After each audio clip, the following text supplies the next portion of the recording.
Upon opening his eyes, Sheen finds himself a member of the Holisey Orphanage. Although the initial circumstances are rather bleak, an unanticipated gateway to a magical realm begins to unfold before him.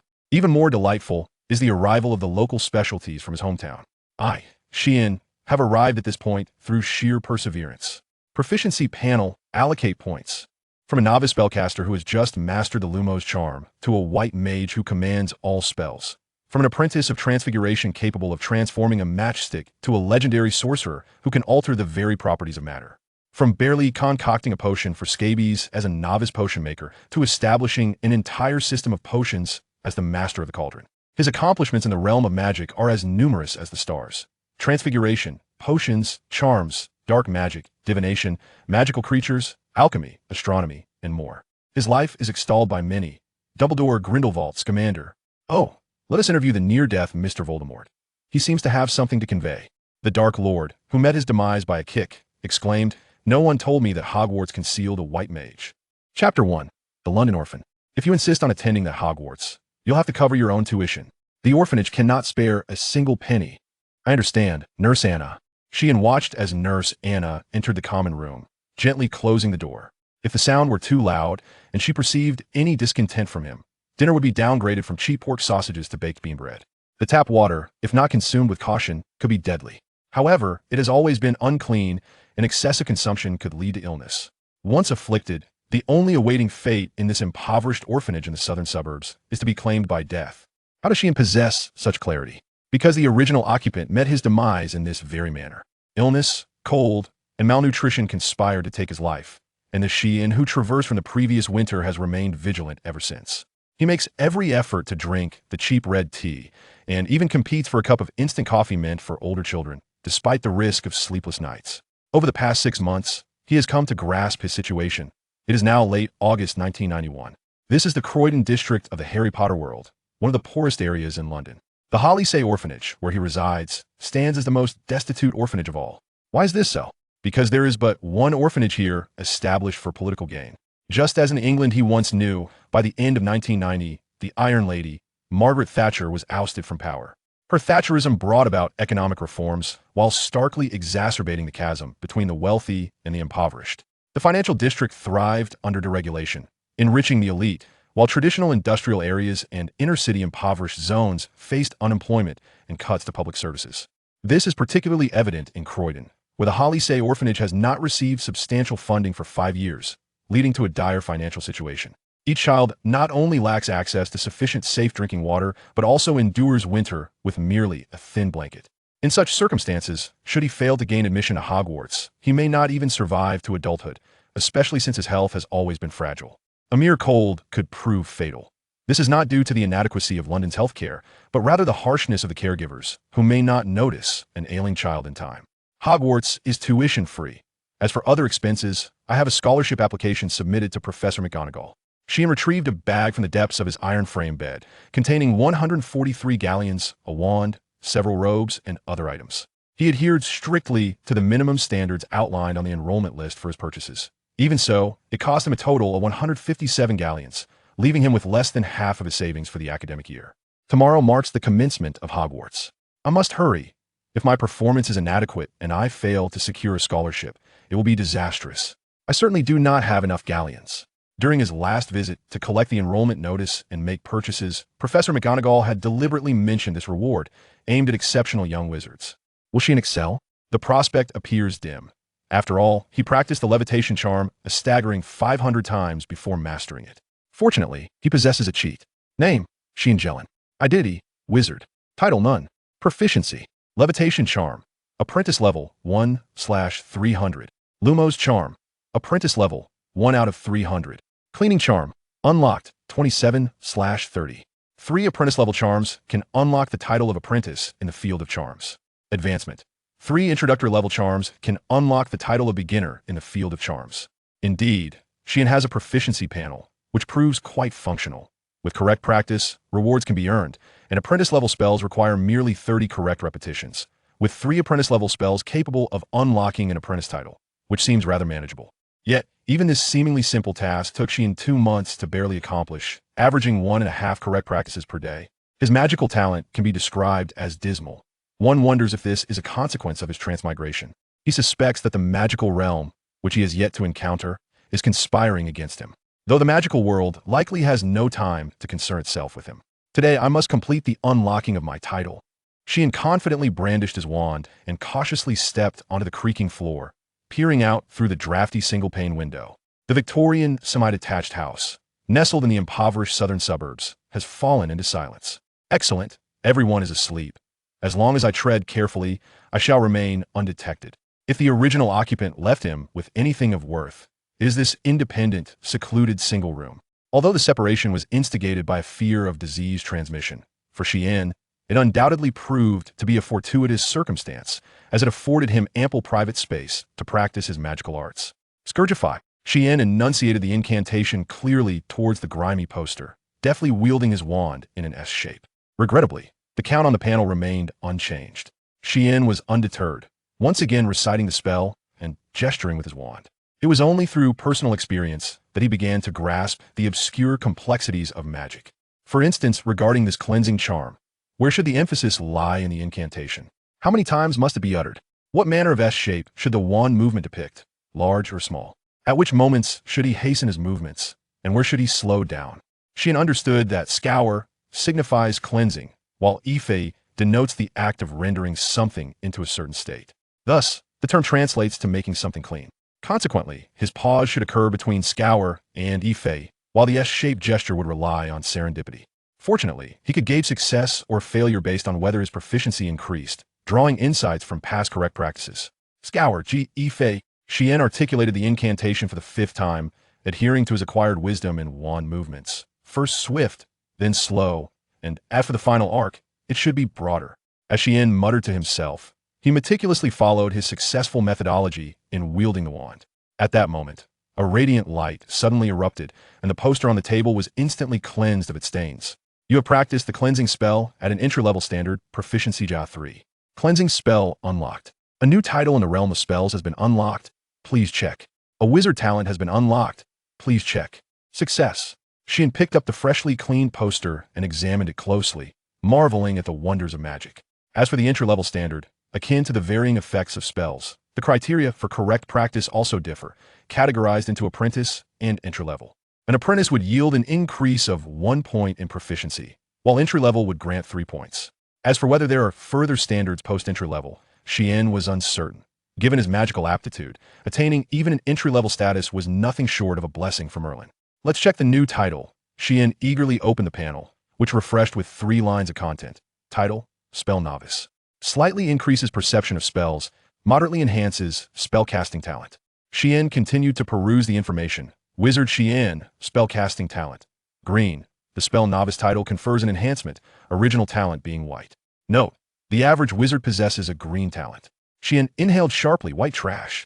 No wonder he struggled to master spells. Such a talent would be explosive, even if it were to backfire. Thankfully, he had the support of external aids. Otherwise, it was hard to fathom how arduous his educational journey would be. After a brief examination, Sheen's gaze grew resolute. Lacking talent meant he would have to practice relentlessly. Let me witness your limits, panel. Increase my proficiency. Chapter 2. The Scholarship System. The night had deepened. The rumble of trucks traversing the rain-soaked streets echoed outside. London was undergoing a financial transformation, with Canary Wharf on the rise, yet the street housing the orphanage remained cluttered with uncollected refuse. The interior perpetually reeked of disinfectant, failing to mask the musty odor that lingered, while the caregivers appeared utterly exhausted, and the children remained as alert as wounded creatures. Sean curled up beneath the worn, synthetic bedding, lost in a deep slumber. Just moments ago, he had tested his newfound talent for unlocking spells. All he could think was, what wretched days had I endured before? It seemed that 3 attempts could yield a successful practice. He had come to realize that wizards could indeed perceive the pronunciation of their incantations. For instance, he had always believed it to be Scourgify. But a sudden inspiration struck him. Why not Scourgify? In that moment of profound clarity, he achieved his first level of proficiency. A full 10 points of skill. What had taken him 5 days to attain, he accomplished in mere 5 seconds. No wonder this realm of magic was one of innate talent. He had begun to grasp that concept. Tomorrow, Professor McGonagall would come to fetch him, and he hoped to perform well enough to at least meet the minimum requirements for the scholarship. Speaking of Hogwarts, What were the scholarship criteria for first-year witches and wizards? Sean was uncertain, but he was resolute in his belief that he would meet them. There was no other reason, just determination. As long as he persisted in studying magic, he was certain he could rise to the pinnacle of the magical world. With dreams of a bright future, Sean slipped into a deeper sleep. September 1st, 1991. This was a momentous day, for Sean was to leave the orphanage behind. He hurriedly gathered his meager belongings, merely 2 undershirts and 2 pairs of pants that still fit. The rest were either too large or too small. As he dragged a cheap suitcase to the door, he was struck by the realization of how little he truly owned within the orphanage. Sean, you had better not come crawling back for failing to pay the tuition. Anna, the caregiver, warned, her voice dripping with spite. You'll be in for it then. Rest assured, Square Annie. I hope you don't find yourself out of a job due to the recent layoffs. But given your track record, it seems inevitable. With that, Sean dashed out the door, leaving Anna's sharp curses behind him. He could not comprehend her slang, merely interpreting it as insults directed at him. At last, he was able to retort against that cylindrical figure who had ignored the dire circumstances of his predecessor and was one of the culprits behind his demise. In this world, no one knew of the original's death. Only Sean, having crossed over from another realm, understood. To give her a scathing remark felt like collecting interest on the original's suffering. Under ordinary circumstances, such boldness would have been unfathomable, yet now he acted without hesitation. Goodness, Sean, what a remarkable feat you have accomplished. With a smile, he jogged towards the peeling paint on the door, the faded sign of the Oak Tree Children's Home hanging askew, shedding dust in the breeze. Beneath the sign, Professor McGonagall, with her square spectacles and dark hair elegantly pinned up, donned a deep green robe that exuded an air of seriousness, complemented by her tartan shirt. Yet, upon seeing the frail Sean running towards her, a smile crept onto her lips. Professor McGonagall, I apologize for keeping you waiting, Sean exclaimed as he approached her. Panting slightly from the effort, though his body was weak, he had always hurried to her side. During their last shopping trip, when she inquired about his haste, he had responded, almost inaudibly, important people deserve to be greeted with urgency. The elder Catwoman remained silent, though her heart melted at his words. You may take your time, Mr. Green. We have plenty of it, she replied softly, gently taking his hand. It was then that she noticed how carefully and intently he was observing her. Scourgify. With a flick of Sean's wand, the dust vanished from Professor McGonagall's hair. Filth must not linger atop your head. He panted, his breath more labored now, but his tone resolute. Professor McGonagall gazed at him, a mixture of surprise and pride flickering in her eyes. A competent cleaning charm. How long did it take you to learn that, Mr. Green? She asked, while they ambled forward hand in hand. I only mastered it yesterday, Professor, Sean replied. His head bowed, his voice tinged with caution and uncertainty. You have done exceedingly well, Mr. Green. It appears you are indeed on track to secure that scholarship. Professor McGonagall noted, her smile encouraging. Sean remained silent, merely lifting his gaze to meet her eyes, his own sparkling with hope before he quickly averted his gaze once more. Internally, he was already celebrating. Based on Professor McGonagall's character, when she uttered those words, half of his scholarship was already secured in his pocket. Although feigning the image of a pitiful orphan felt somewhat unethical, he had no choice but to survive outside the lethal orphanage for the sake of the scholarship. His body required healing, and the scholarship was the most promising means of earning a living. As expected, the next piece of news from Professor McGonagall filled Sean with excitement. Headmaster Dumbledore has approved it. Within the first month, if you achieve excellence in all 7 subjects, you will be granted a scholarship of 600 galleons, she stated calmly, observing the boy beside her, seemingly waiting for his smile. To her surprise, Sean merely lowered his head further. After a moment, his voice emerged softly. Thank you, Professor. However, I am aware that Hogwarts does not offer scholarships to first-year witches and wizards. I appreciate your efforts in enabling me to study magic. With that, he fell silent, his sincerity evident. Professor McGonagall was momentarily taken aback, and then her heart, like her smile, softened gradually. You deserve this, Mr. Green. There is no need for gratitude. She cast a casual glance at him, only to find his cautious gaze meeting hers for the 3rd time. How long did you practice that spell? She inquired before they arrived at the platform. 13 hours, Professor, Sean answered earnestly. All in one go. The professor's eyes flickered, a hint of gravity in her tone. Every day, the train station buzzed with life as Sean dragged his heavy suitcase through the bustling crowd, struggling to navigate the throngs of people. The platform behind is where the Hogwarts Express awaits. Do not hesitate to charge in, Mr. Green. Professor McGonagall's words echoed in his mind as he gazed at the sturdy wall. Despite knowing there would be no issues, Sheen felt a tinge of apprehension. Yet, The thought that Professor McGonagall might still be observing him spurred him on. With a determined bite of his lip, he shut his eyes and melded into the wall. To an observant older cat lady, however, Sheen displayed no hesitation as he barreled toward the barrier. That child places great trust in you, Minerva. A venerable voice emerged beside Professor McGonagall. Achieving excellence in all 7 subjects is no simple feat. Do you truly believe he can accomplish it? With a hint of amusement, a certain white lord posed the question. Albus, even if there were but one individual in all of Hogwarts capable of such a feat, I would place my faith in Sheen. Professor McGonagall's gaze was resolute, still immersed in her thoughts of the 13-hour days.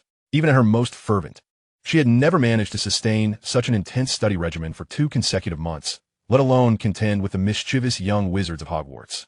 Sheen is a pitiable child, yet he is also remarkably well-behaved and sensible. He deserves that scholarship. Professor McGonagall reflected in silence for a moment before rendering her verdict. Chapter 3. On the train excellence in all 7 subjects? As Sheen lugged his suitcase, he pondered this daunting challenge. Arriving early, he found the first few carriages sparsely populated, and thus he sought an unoccupied compartment in the second carriage. Struggling to hoist his suitcase aboard, he failed twice, the heavy case thudding onto the floor. Pausing, he brandished his wand. Wingardium Leviosa. You practice the levitation charm and introductory level, proficiency 3. With the incantation uttered and the panel's notification chiming, the suitcase levitated effortlessly. This charm is indeed quite useful, Sheen thought, pleased as he stowed his wand and pulled the suitcase into the compartment. Unbeknownst to him, a little witch was observing him with curiosity. Outside the train window, the steam locomotive's thick smoke swirled above the chattering crowd, while colorful cats darted between people's feet. Amidst the din of conversation and the clattering of cumbersome luggage, owls hooted softly.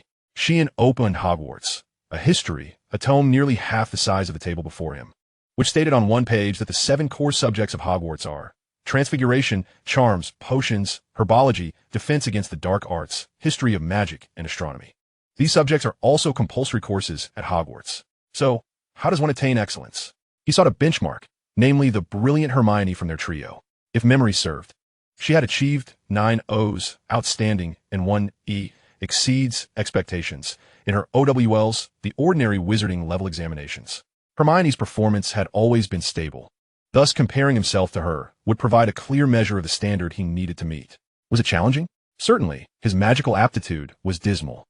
Aside from history of magic, which leaned heavily on historical knowledge, every other subject demanded a degree of magical prowess. But could he not manage? If he could not, it would be better to find a block of tofu to throw himself against.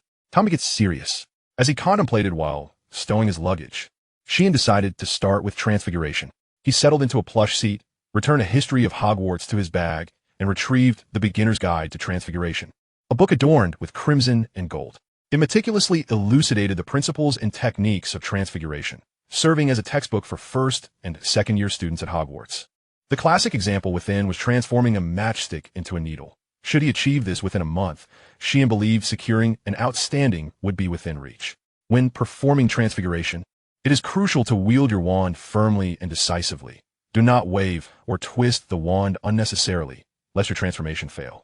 Before casting the charm, clearly visualize the intended form of the object in your mind. Beginners should articulate the incantation clearly, while advanced wizards need not vocalize it.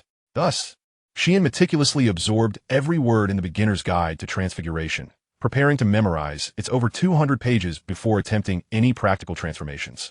His reasoning was straightforward. Hermione had memorized all her textbooks when she first began studying magic and had excelled as a result. It seemed that such memorization was indeed beneficial. The path to success lay ahead. Why not emulate her? Moreover, given his lack of innate talent, he ought to put in extra effort. Another significant motivator was that these books had cost him 11 galleons, prompting him to voraciously absorb knowledge in a bid to recover his investment, akin to a buffet-goer yearning to make the most of their meal.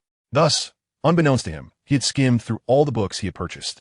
He was now nearing the completion of the 180 pages in hand, determined to finish today and then embark on his Transfiguration practice. This motivated Sheen, who had previously been of average academic standing, to reflect. Poverty, indeed, renders one capable of extraordinary feats. As steam enveloped the train station, Sheen was so engrossed in his book that he failed to notice when a little witch entered the compartment. "Excuse me, is anyone else coming here?" A fluffy-haired little witch inquired, tilting her chin toward Sheen. "No," he replied, still absorbed in his reading. If there was any benefit from his 6 months in the orphanage, it was the ability to concentrate deeply, as children who had no control over their own fates. They had to learn to thrive or risk being swept away by the winds. After this brief response, Sheen lapsed into silence, remaining so until the train roared to life, transforming their compartment from 2 occupants to 3 without a stir from him. The scenery outside the window resembled an oil painting, with winding rivers meandering, golden wheat swaying in waves, and occasional glimpses of farmhouses and livestock obscured by the encroaching emerald hills. Hermione glanced at her book, occasionally stealing glances out the window at the landscape and the focused little wizard across from her. His hair was tousled on either side, slightly raised, with long lashes fluttering, exuding an air of tranquility. More importantly, he bore an uncanny resemblance to her cat. She understood that a wizard could not possibly be a cat, yet the likeness was striking. The dark-haired boy muttered, somewhat awkwardly scratching his head, only to find his observation met with enthusiastic agreement from the person beside him. Hermione nodded fervently, exchanging an electrifying glance of understanding with the dark-haired boy. Justin, your description is remarkably accurate. Justin's eyes brightened, and the two fell into an animated discussion. Sheen remained enveloped in his book, utterly oblivious to the fact that he had become the subject of their conversation. The train swayed rhythmically, its windows serving as canvases that bore exquisite and fantastical paintings. Within the compartment, aside from the hushed whispers of Hermione and the dark-haired boy, Justin, only the soft rustling of turning pages could be heard. At last, Sheen completed the final passage, exhaling deeply as he lifted his gaze to rub his weary eyes. I lack nothing. Soon, Sheen's large eyes sparkled with excitement as he set down the book and retrieved a match from his robe. The shape, structure, and properties of the match danced in his mind, intertwining with his past memories of Transfiguration and his current knowledge. Transfiguration, riding the wave of confidence. Sheen whispered the incantation with determination. Unfortunately, the match underwent little transformation, yet a smirk graced Sheen's lips. You have practiced a low-level transfiguration spell at a novice standard. Proficiency 3. Did he just say something? What was he doing? Justin inquired softly of Hermione, a large question mark seemingly hovering above his head. It appeared to be Transfiguration. Oh no, the book warned that it was a perilous spell. Mispronunciation could yield dreadful consequences. Hermione grasped the hem of her robe, her brow furrowing as she prepared to interrupt Sheen's endeavor. You have practiced a low-level transfiguration spell at a proficient standard, proficiency 10. You have practiced a low-level transfiguration spell at a proficient standard, proficiency 10. As Sheen continued his attempts, growing ever more adept, a sensation he had never experienced before washed over him. Magic seemed to become effortlessly simple. Could it be that I am a prodigy in transfiguration? You have practiced a low-level transfiguration spell at a proficient standard, proficiency 10. Beginner transfiguration has been unlocked. A new title in the field of transfiguration has been unlocked. Please check. A wizarding talent has been unlocked. Please check. As a notification chimed, she narrowed his eyes. Scholarship fragments, +1. Just then, a discordant voice broke the moment. You cannot perform dangerous transfiguration here. You cannot control it, Hermione exclaimed, her tone elevated, tinged with anger and seriousness. No sooner had she spoken than the match trembled, and before the astonished gaze of the young witch, it gradually morphed into a needle, its silver tip glinting in the light. The air seemed to freeze momentarily. Hermione's words caught in her throat. Merlin, I have seen this case in a book. Has he succeeded? Justin gasped in disbelief, his eyes wide. Sheen lifted his head, locking eyes with Hermione, whose ears had turned a delicate shade of pink, and Justin, who was observing closely. I'm sorry, but could you repeat that? I didn't catch it. Sheen, deeply focused, had missed every word. Chapter 4. The disparity in subject difficulty. Huh, why Hermione? What a coincidence. On the train, Sheen's voice mingled with the whistling wind. Outside, the vast fields had faded into the distance, the sunlight now dappling as the train entered a grove of yews. Hermione's ears flushed a soft pink as she opened her mouth to say something, but her mind felt blank, leaving Sheen even more puzzled. Oh, she just said, you can actually perform transfiguration. How astonishing. A voice chimed in. It was Justin, swiftly taking over Hermione's response. He pointed at the silver needle on the table, redirecting Sheen and Hermione's attention to it. How did you do that? Hermione mentioned this is a very difficult spell.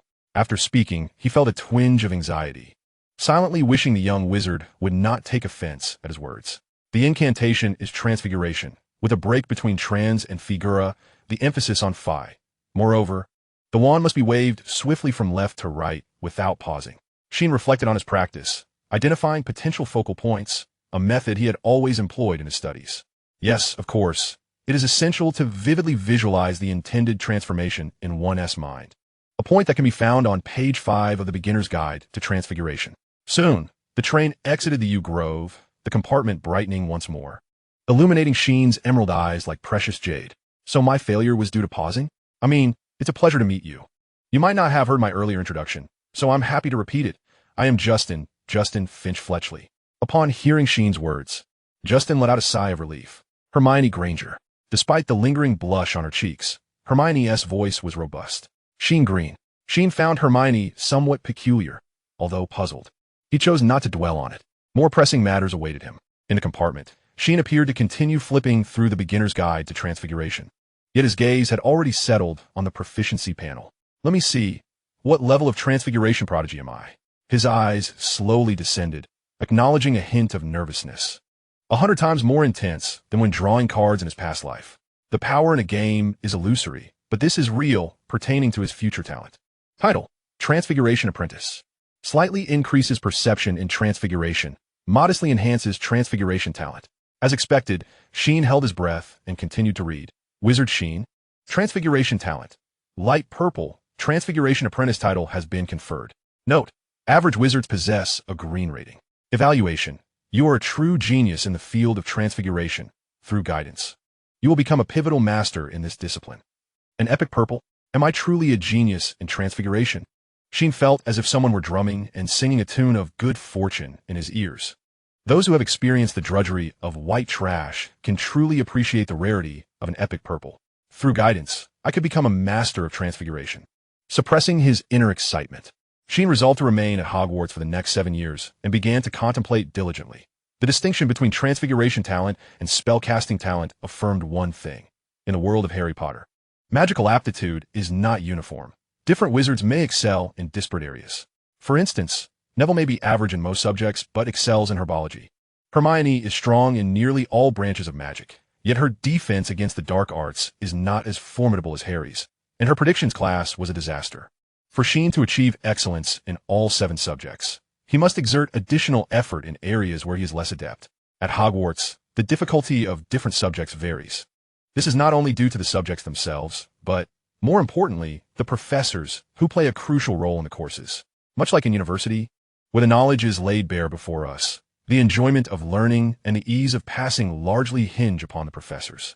By this logic, the most arduous course subject must undoubtedly be potions, not only due to the formidable Professor Snape, but also because of the intricate and extensive nature of the material, coupled with the high-risk experimental components. Each lesson culminates in the submission of a potion crafted from that day's learnings, and the essays tend to be quite lengthy. The mere thought of Professor Snape's brooding visage caused a heaviness to settle in Sean's heart. Achieving excellence in potions under his tutelage is no trivial feat. One can only hope for a modicum of aptitude in this discipline. Just a touch would suffice. Next on Sean's list is the defense against the dark arts class. The inherent dangers are considerable, and the teacher's background is rather complex, a rare two-headed figure in the realm of educators. This course is yet another formidable challenge. Sean rubbed his brow, his gaze sharpening with determination. Nothing could deter him from his studies, not even Voldemort. With a flicker of a plan forming in his mind, Sean continued to contemplate. Considering various factors, the third most difficult subject should be herbology, transfiguration, and charms. Each of these courses demands a certain degree of innate talent. The final tier would consist of history of magic and astronomy, which primarily require memorization of specific facts. Yet these subjects do not pose significant challenges for Sean. His current proficiency in transfiguration and charms should suffice, while the rote memorization required for astronomy and history of magic does not necessitate particular caution. Thus, it appears that the most daunting hurdles lie within potions, defense against the dark arts, and herbology. As Sean solidified his objectives, the commotion outside the compartment had been ongoing for some time. Intermittently, he could hear the name Harry Potter, being exclaimed alongside various other exclamations. Suddenly, a loud crash reverberated through the air. Startled, Sean slowly lifted his head, once again locking eyes with Justin and Hermione. Justin quickly averted his gaze, feigning innocence as he exclaimed, "Sean, look, it's the levitation charm. Truly marvelous." Following his gaze, Sheen observed a feather hovering above Hermione's wand. The young girl lifted her chin, proclaiming, "Actually, this is merely a simple spell I learned in standard spells. Beginner. It's not particularly difficult. I mastered it after a few attempts." Her voice carried a hint of pride. "After practicing it 500 times, I beg to differ," Sheen remarked. "Justin, why don't you give it a try? It's just a minor spell. Standard spells. Beginner states that it's often one of the first charms young witches and wizards learn." Hermione, observing Justin's eagerness, spoke earnestly, "You must guide me."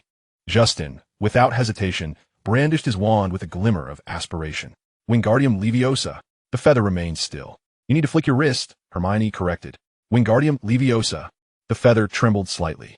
"You are mistaken again. You must pronounce it decisively. Hesitation leads to failure." Hermione's instruction was somewhat stern, while Justin became increasingly earnest. "Wingardium Leviosa." "Success." "Splendid. Hermione, you truly are an excellent teacher." Justin's excitement was palpable as he sincerely expressed his gratitude. "You were right. It seems the difficulty is not as great as I thought." Chapter 5, Chocolate Frogs. Meanwhile, Sheen, who was diligently taking notes, mused, "Actually, is not so simple. The wrist must flick with precision, and enunciating the incantation correctly is of utmost importance. One must never confuse F with this. It should be Wingardium Leviosa, with the J elongated and clear." Content with his notes. Sheen placed his quill back down. As long as he wrote quickly enough, the ink would not dry, allowing him to continue longer. "I've practiced it a full 15 times. Hermione, I can't possibly be the dullest little wizard, can I?" Justin's voice carried a note of concern. Facing an unfamiliar domain had tempered his previous optimism. "Actually, it is not so," Sheen interjected. "I am uncertain. Using myself as the sole standard does not provide clarity." Hermione shook her head, frowning, when suddenly her eyes lit up. "Sheen, you must be able to perform the levitation charm as well, right?" Called upon unexpectedly, Sheen nodded, and with a flick of his wrist, uttered, "Wingardium Leviosa." "You practiced the levitation charm at an entry-level standard, proficiency 3. As Sheen's incantation resonated, the feather wobbled and floated once more. "Impressive," Justin exclaimed in awe. Compared to his fleeting success with the charm, Sheen's execution was evidently more proficient. "You must have grasped it quickly, especially as a young wizard hailing from a wizarding family." Justin's subsequent remark left Sheen slightly puzzled, tilting his head in inquiry. Noticing the questioning look in Sheen's eyes, Justin widened his own in surprise. "You're not from a wizarding family? You're a muggle-born?" This revelation meant that Sheen had only begun learning magic 2 months ago. Mastering such a challenging charm in such a short span. "C'est un natif gamli." What was that phrase? Merlin? Justin appeared poised to articulate something, but faltered. "Merlin," Hermione whispered as a reminder. "Merlin," Justin echoed, suddenly regarding Sheen with newfound warmth. "Both Hermione and I are muggle-borns. Neither of our parents are wizards." Oh, this meant that all 3 individuals in the compartment were muggle-borns. How extraordinary! Sheen had heard that the wizarding world had a greater number of purebloods. As he pondered this, the clamor outside grew louder, and amidst the noise, an unusual banging sound persisted, growing ever more pronounced. Before long, the compartment door swung open, revealing a plump which adorned with an apron, her cart laden with enticing fare, capturing the attention of the trio. "Dear ones, would you care to purchase some snacks?" The plump which wore a dimpled smile, exuding warmth and friendliness, her voice imbued with a welcoming tone. Sheen cast a fleeting glance at the dazzling array of treats before forcibly redirecting his gaze. It had been quite some time since their departure, and hunger gnawed at him. He understood that the Hogwarts Express would travel for an extended duration, from dawn until dusk, yet he was unable to bring any food along. Nurse Anna would not permit him to take even a slice of toast. "Everything will be fine once we reach Hogwarts," Sheen reassured himself. "I'll take one of everything." As soon as Justin uttered his first word, the sales witch's smile radiated even more brilliantly. "All right, dear, here we have Bertie Bott's every flavor beans, fizzing Whizbee's chocolate frogs, pumpkin pasties, cauldron cakes, and licorice wands, all for a mere 5 sickles." Her mood seemed to brighten further as she introduced these delicacies to Justin.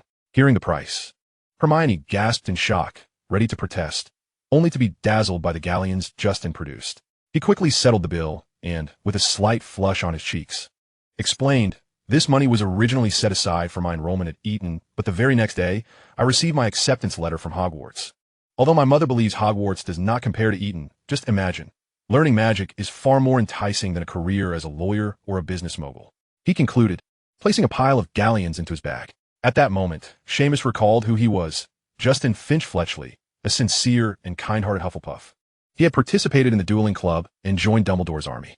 Notably, when he realized he had misunderstood Harry as the heir of Slytherin, he boldly approached Harry to apologize, demonstrating a bravery and sincerity that set him apart from other young wizards who feigned ignorance. What further distinguished him was his refusal to attend Eton in favor of Hogwarts. In Britain, entrance to Eton is exclusive to the elite. The students are invariably of noble lineage. My aunts, my sons, my classmates, my uncle's nephew, all of them have entered Eton. MBU country folk. This was a frequent jibe from Nurse Anna, reflecting the esteemed status of Eton. In essence, Justin was a hidden gem of wealth within Hogwarts, identified as pure-blooded. Seamus pondered this as the plump which wheeled her cart away, mumbling about encountering two generous young wizards before vanishing from the compartment. Inside, Justin laid the array of snacks upon the table. Would you care for a bite? He called from behind a mound of treats. I certainly cannot consume all of this, I implore you. You're being rather excessive, Hermione remarked, unceremoniously taking a butterbeer. She then whispered to Justin, Shoo. Justin gestured for silence, and the two of them stole glances at a young wizard. His clothes were somewhat worn, pilled, and even slightly frayed at the arm. Had it not been for his slightly pale but handsome visage, he might have resembled a child abandoned in an orphanage. Care to try this chocolate frog? I've heard that young witches and wizards adore them. At Justin's enticing whisper and the chocolate frog he offered, Seamus quickly accepted it. Thank you, he replied softly. No challenge can defeat me, but temptation is another matter. Seamus succumbed to the sugary allure. My chocolate frog. Just as Justin triumphantly unwrapped his candy, the chocolate frog sprang to life, poised to leap out the window. Wingardium Leviosa, a calm voice resonated. Seamus had anticipated this moment, deftly waving his wand, causing the chocolate frog to land safely in Justin's hand. Chocolate frogs do tend to jump once, Seamus explained slowly, while he nibbled on his own chocolate frog and perused 1,000 magical herbs and fungi, as dusk began to settle. Chapter 6. Arrival at Hogwarts. It was Seamus's first encounter with the famed chocolate frog cards, and the little wizards in Compartment 2 were experiencing them for the first time as well, naturally leading to discussions about the cards. Wow, Devant Simplin. Do you know him? I don't, but I deeply admire what he has accomplished. Hermione raised an eyebrow as she took the card from Justin's hands. Devant Simplin, who bet he could consume an entire venomous tentacula, and survived, albeit his body remains purple. Hermione concluded, turning her head to shoot Justin an incredulous glance. Idiot. All right, you have a point, Justin conceded without argument, their gazes shifting to the card Hermione held. Godric Gryffindor. Hermione lifted her chin, a broad smile gracing her lips. One of the founders of Hogwarts, one of the houses named in his honor. Remarkable. I read about him in Hogwarts, a history. The book mentioned he left behind a sword at Hogwarts. Justin exclaimed genuinely, while Hermione narrowed her eyes, clearly pleased. As they conversed, the train had long since departed London, racing through pastures dotted with sheep and cattle. The pair fell silent momentarily, captivated by the sweeping fields and undulating hills, occasionally spotting riders clad in white riding attire, resembling figures from a painting. I must say he is truly quiet. Hermione didn't mention a name, but Justin knew precisely to whom she referred. Not necessarily. Justin chuckled, dimples deepening on his face, which appeared particularly comforting. Seamus, please help me with this pumpkin pie. His slightly delicate hand flashed momentarily. Thank you. After a few seconds, the voice emerged from behind a thick tome. Justin's dimples deepened further.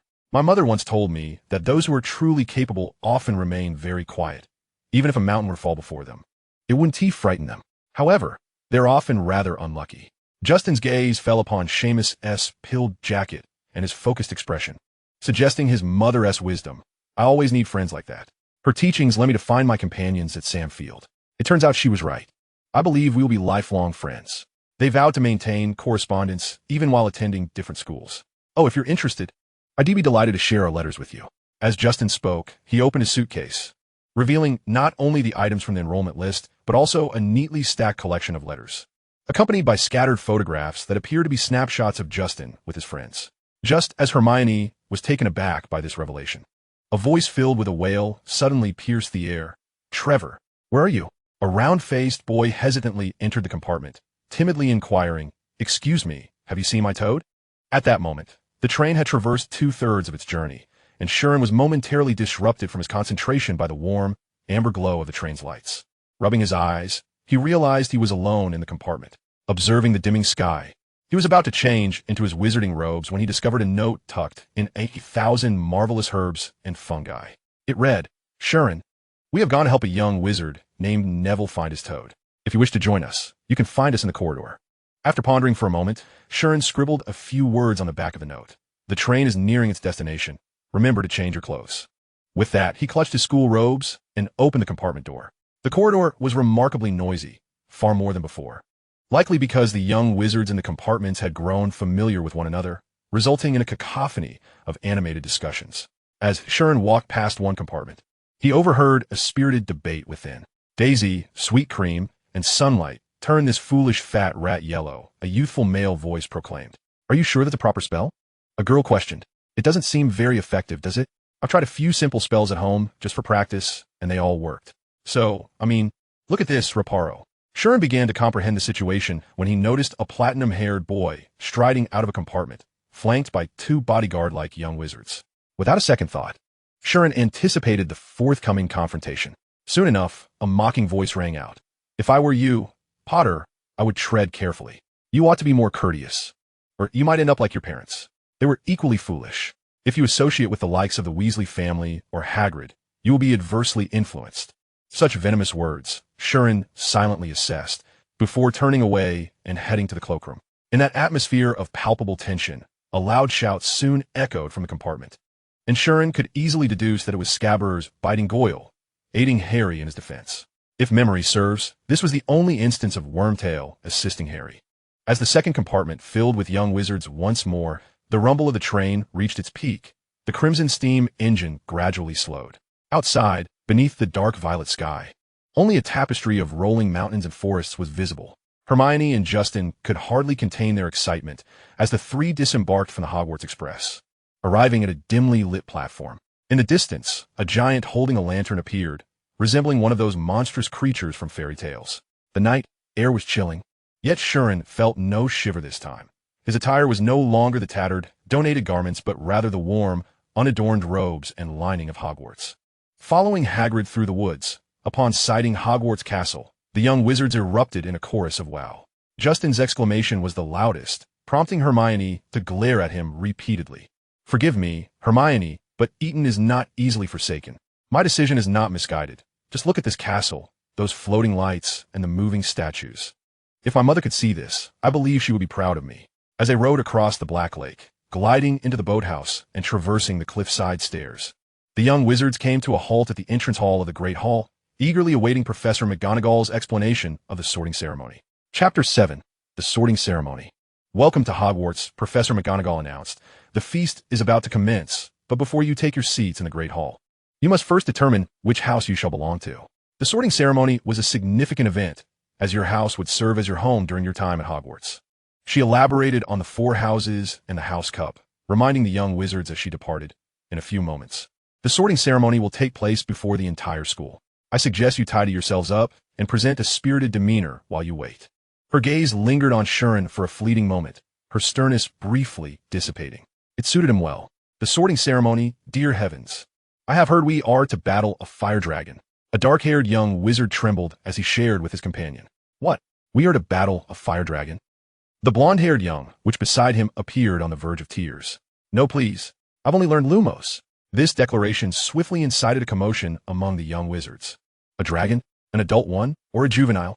Anthony, why are you being so serious at this moment? I say, even a baby dragon could incinerate us in one breath. We're doomed." The young wizards seemed to accept such rumors naturally, likely influenced by their family's admonitions. Amidst the sighs and lamentations, Shuren continued to diligently read magical theory. It was the only book he had brought with him. Although magic does not adhere to logic or the laws of conservation of matter, it has existed for so long that even the most foolish of wizards must have deduced some patterns. Among the tomes requiring 2 galleons, magical theory left the most profound impression on Shuren.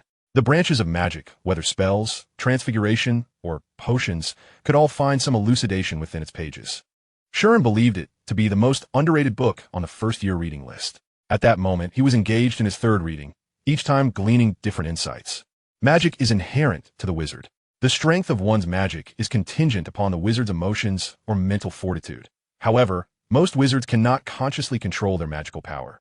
necessitating the guidance of spells and wands to manipulate their magic with intention. Sheen grasped this concept well. Harry was an excellent example. Before learning magic, he could move himself from the ground to the chimney and even make the glass vanish. Yet, this was only achievable during moments of heightened emotion, and he lacked the knowledge to control his power. But with a wand and mastery of spells, wizards could wield their magic to a far greater extent. After 2 months of exploration, Sheen found himself somewhat persuaded by a perspective from his previous life, which posited that the wizards in Harry Potter are, in fact, bloodline wizards, drawing their powers from a lineage capable of wielding magic. Sheen continued to read. One fundamental truth about learning magic is that mastering a sufficient number of spells, including many ancient incantations, enables one to accomplish a greater array of tasks. Another truth is that once a spell is mastered, continuous practice is essential for proficiency. The disparity between skilled and unpracticed casting is remarkably vast. However, to truly unleash the full potential of a spell, one must also possess adequate mental strength. Such a succinct description. It's no wonder that the author, Ed Beveflin, dared to title his book The Theory of Magic. The title alone suggests a comparable significance to the treatises on theoretical mathematics and fundamental physics from Sheen's previous existence. It is worth noting that those texts had deprived Sheen of much joy, akin to the Dementors of the magical realm. A vigorous reading would lead to the swift departure of happiness. I'm beginning to believe you, he thought. Hermione's complexion paled slightly. The topics of discussion among the young wizards were too terrifying, and their exchanges felt alarmingly real, unsettling the novice Hermione. Glancing toward Otixon, who seemed oblivious as he diligently perused his book, she pondered if they should inquire about his apparent lack of fear. Justin, trembling, recalled the equestrian tests at Eton College, contemplating whether wizards were expected to conquer dragons. A tradition steeped in honor? Wizards, how fearsome indeed. Exien, Eopoludisse for intruding. But Justin's plea was cut short as the grand doors of the hall burst open. The sorting ceremony had commenced. Sheen withdrew from his study of magic theory. While the sorting hat remained on its throne, he began to contemplate his target house. After all, the sorting hat seemed to heed the desires of the young wizards. Gryffindor? No, that would not suffice. His primary objective was to secure a scholarship, and achieving outstanding academic performance would require emulating figures such as Hermione and Percy. In the original narrative, they faced resistance within Gryffindor. Hermione, despite her commendable contributions in class and pointing out her peers' mistakes, was ostracized to the point of tears in the restroom. Many in Gryffindor harbored a mindset that, regardless of one's capabilities, one must never remain in the shadows of others. They were brave adventurers, yet often inadvertently harmed those around them. This was evident during the Chamber of Secrets when they were swayed by rumors, isolating and ostracizing Harry. As for Slytherin, Sheen had no desire to engage in intrigue. He could utilize that time to hone his levitation charm to a silent casting level. The remaining houses, Ravenclaw and Hufflepuff, appeared quite appealing. However, Sheen leaned more towards Hufflepuff, where stepping outside the dormitory could lead to complementary delicacies. How delightful. Hufflepuff, a harmonious house that never struck internally but stood united against external adversaries. Even J.K. Rowling expressed a hope that all children might embody Hufflepuff qualities. Just imagine a warm hearth, a kitchen at the doorstep, and a headmaster who, despite scolding you for mischief and brawling, would still sneak you a box of coconut ice cream. Sheen yearned to proclaim, "We come from the forest, we harbor great love, we are loyal to nature, we embody integrity and fidelity, we are resilient and honest. We fear not adversity, we are Hufflepuff." In the center of the hall, Professor McGonagall's declaration quelled the raucous atmosphere significantly. Sheen could hear the surrounding young wizards murmuring in disbelief. "It is him, it is truly him, Harry Potter." Harry raced forward to don the crumpled sorting hat, and the hall fell into a hushed anticipation, waiting for the outcome. This suspense stretched for 4 or 5 minutes, during which Sheen's thoughts on the sorting hat song had already cycled to the second iteration. Gryffindor. At last, the result was announced. The Gryffindors erupted into exuberant celebration. "Potter! We have Potter!" Sheen could hear the cheers from a considerable distance. Soon Sheen grinned. Chapter 8. The Hat's Dilemma. In the expansive hall, all eyes turned towards him. Sheen observed wizards at the various long tables craning their necks, while at the head table, Professor Dumbledore regarded him with a hint of interest, his gleaming golden plates and goblets shimmering. Sheen endeavored to appear as though he were entirely unaware of the scrutiny. And under Professor McGonagall's gentle guidance, he placed the sorting hat upon his head. "I wish to teach many and treat them all equally." Sheen silently recited the words of Helga Hufflepuff, hoping to convey his aspirations to the Sorting Hat. Ah, a promising young wizard, a faint voice spoke. If you remember the song of the old hat, you wish to join Hufflepuff? That cannot be so. Sheen thought, perhaps it will be better not to respond. Why? He mused internally. Let the old hat sing again for the beautiful Ravenclaw, for the tranquil riverside.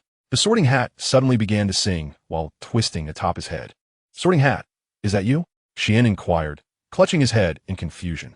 Those wise and learned individuals shall enter the wise Ravenclaw. The Sorting Hat continued to sing and twist. I wish to go to Hufflepuff. Sheen seemed to realize something. Ravenclaw states, our students must possess superior intellect. The Sorting Hat persisted in its song. I want to go to Hufflepuff. Sheen made a final attempt to resist. Stubborn young wizard, why must you insist on Hufflepuff? Sorting Hat, why must I go to Ravenclaw? Well, practicing spells for 13 hours a day until you're too exhausted to move, unable to fully comprehend English. Having memorized all the books purchased in 2 months save for Rowena S. It's been a long time since the old hat encountered such a thirst for knowledge in a wizard. Slytherin can aid you in achieving your ambitions. Gryffindor will admire your courage, and Hufflepuff will embrace your kind heart. The Sorting Hat's voice resonated with a hint of nostalgia. But only Ravenclaw can bestow upon the wise wizard the ability to pursue the truth. I want to go to Hufflepuff. Sheen felt his resolve wane significantly. Very well. To his surprise, the Sorting Hat acquiesced, and Sheen's emerald eyes sparkled with newfound brightness. I'm tricking you, the Sorting Hat's voice boomed, Ravenclaw. With a sense of wistfulness, Sheen grasped the Sorting Hat, feeling a pang of pain. The voice of the hat brought him some solace, although he missed the latter part of its words. Hey, I tricked Ravenclaw. Indeed, it runs in the family, Rowena. You were just as heedless when you used to tug at the old hat. After 12 centuries, the venerable hat had finally fulfilled its promise to Gryffindor. Finding an heir for Ravenclaw. Mark my words, this little fellow, with his frail physique, harbors great power. The hat never errs. Ravenclaw shall do just fine, Sheen reassured himself. At least it's not Slytherin. Before Sheen could place the Sorting Hat into Professor McGonagall's hands, he heard a raucous applause erupt from the Ravenclaw table, with even Gryffindor and Hufflepuff joining in.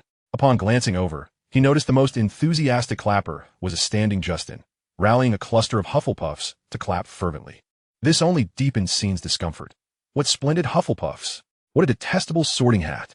In the center of the hall, Professor McGonagall regarded Sheen kindly. Her formerly frayed robes now replaced with the pristine garb of Hogwarts. Her mismatched shoes had transformed into stylish English leather boots. A glimmer of hopeful anticipation sparkled in her emerald eyes as she removed the hat from his head. Are you ready, Mr. Green, to embrace your new life? Sheen was momentarily dazed before being gently nudged by Professor McGonagall towards the Ravenclaw table.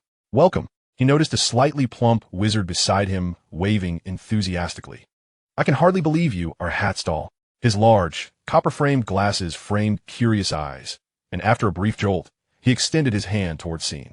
Unfortunately, his glasses slipped down his nose, leading him to awkwardly adjust them while repeatedly apologizing to Sheen. Hatstall? Sheen questioned, bewilderment evident in his wide eyes. Oh, goodness. You don't know, exclaimed the plump wizard, mouth agape. Terry, not everyone studies that wretched hat. A voice interjected from behind him. It belonged to a wizard with long black hair, who seemed exasperated as he interrupted Terry's impending monologue. Don't mind him. Terry always has a penchant for peculiar inquiries. When I just sat down, he was asking me how many windows Hogwarts has. Merlin, who cares about such things? Unless they all fell down. They'd he surely crush Terry Boot, counting them below. No, the windows are important. Terry's face flushed with urgency. All right, the long-haired wizard placated him, then turned to Sheen with interest. A hatstall. It refers to those rare wizards whose sorting takes longer than 5 minutes, exceedingly uncommon, with only one occurring roughly every 50 years. By the way, I'm Michael Corner. Welcome to Ravenclaw. He extended his hand. Sheen was even more perplexed. How could it exceed 5 minutes when he distinctly remembered it being but a brief moment? It felt as though time had been pilfered from him, Sheen mused. Sheen Green. Their hands met lightly. As the last new student was sorted into Slytherin, Dumbledore rose, his countenance beaming as he surveyed the assembly of students, arms outstretched as if nothing brought him greater joy than witnessing their gathering. Welcome, he proclaimed. Welcome to Hogwarts as we embark upon a new academic year. Before we commence the feast, I have a few words to share. That is, fools, crybabies, riffraff, twists. As he spoke, Terry feverishly took notes, while Michael wore an expression of resignation, as if he had anticipated such antics. Sheen, however, paid little mind, for the table before him was magically laden with an abundance of food, roast beef, succulent chickens, pork chops, lamb chops, sausages, steak, boiled potatoes, roasted potatoes, chips, Yorkshire pudding, pea shoots, carrots, gravy, ketchup, apple pie, syrup pancakes, chocolate soufflés, fried jam donuts, wine-soaked pudding, strawberries, jelly, rice pudding. Sheen compared the feast to his meticulously prepared menu, finding it identical in every detail. Dipping beans, let the feast commence, Sheen murmured to himself, promptly entering a mode of consumption. How does he manage to eat so elegantly, yet so swiftly? Michael exclaimed, glancing in awe at the boy to his left. Chapter 9, The Timetable. A fluffy-haired little wizard pondered earnestly for a moment. I don't know. You don't know what you're pondering. Michael lamented, feeling that, due to his friends Anthony and Terry, he was destined to live fewer years. As for the dining etiquette he had described as both graceful and swift, one could surmise that an impoverished orphanage would devise myriad ways to rid themselves of orphans, though it served no purpose other than to torment the children physically and mentally. The only beneficiaries were the caretakers, who found further justification for their scolding and reprimanding. In this crucible, Sheen was compelled to learn certain manners, dining etiquette, walking posture, and bedtime routines. Thank goodness I escaped from there, Sheen thought. Otherwise, the soon-to-be unemployed caretaker Anna would surely make my life miserable. In the Hogwarts Great Hall, Dumbledore engaged jovially with the faculty while Sheen busied himself with his meal. Michael was flirting with other witches, while Sheen continued to eat. Terry was scribbling notes on Dumbledore's speech, and Sheen was still eating, until the hall's clamor gradually subsided and the food on the table vanished.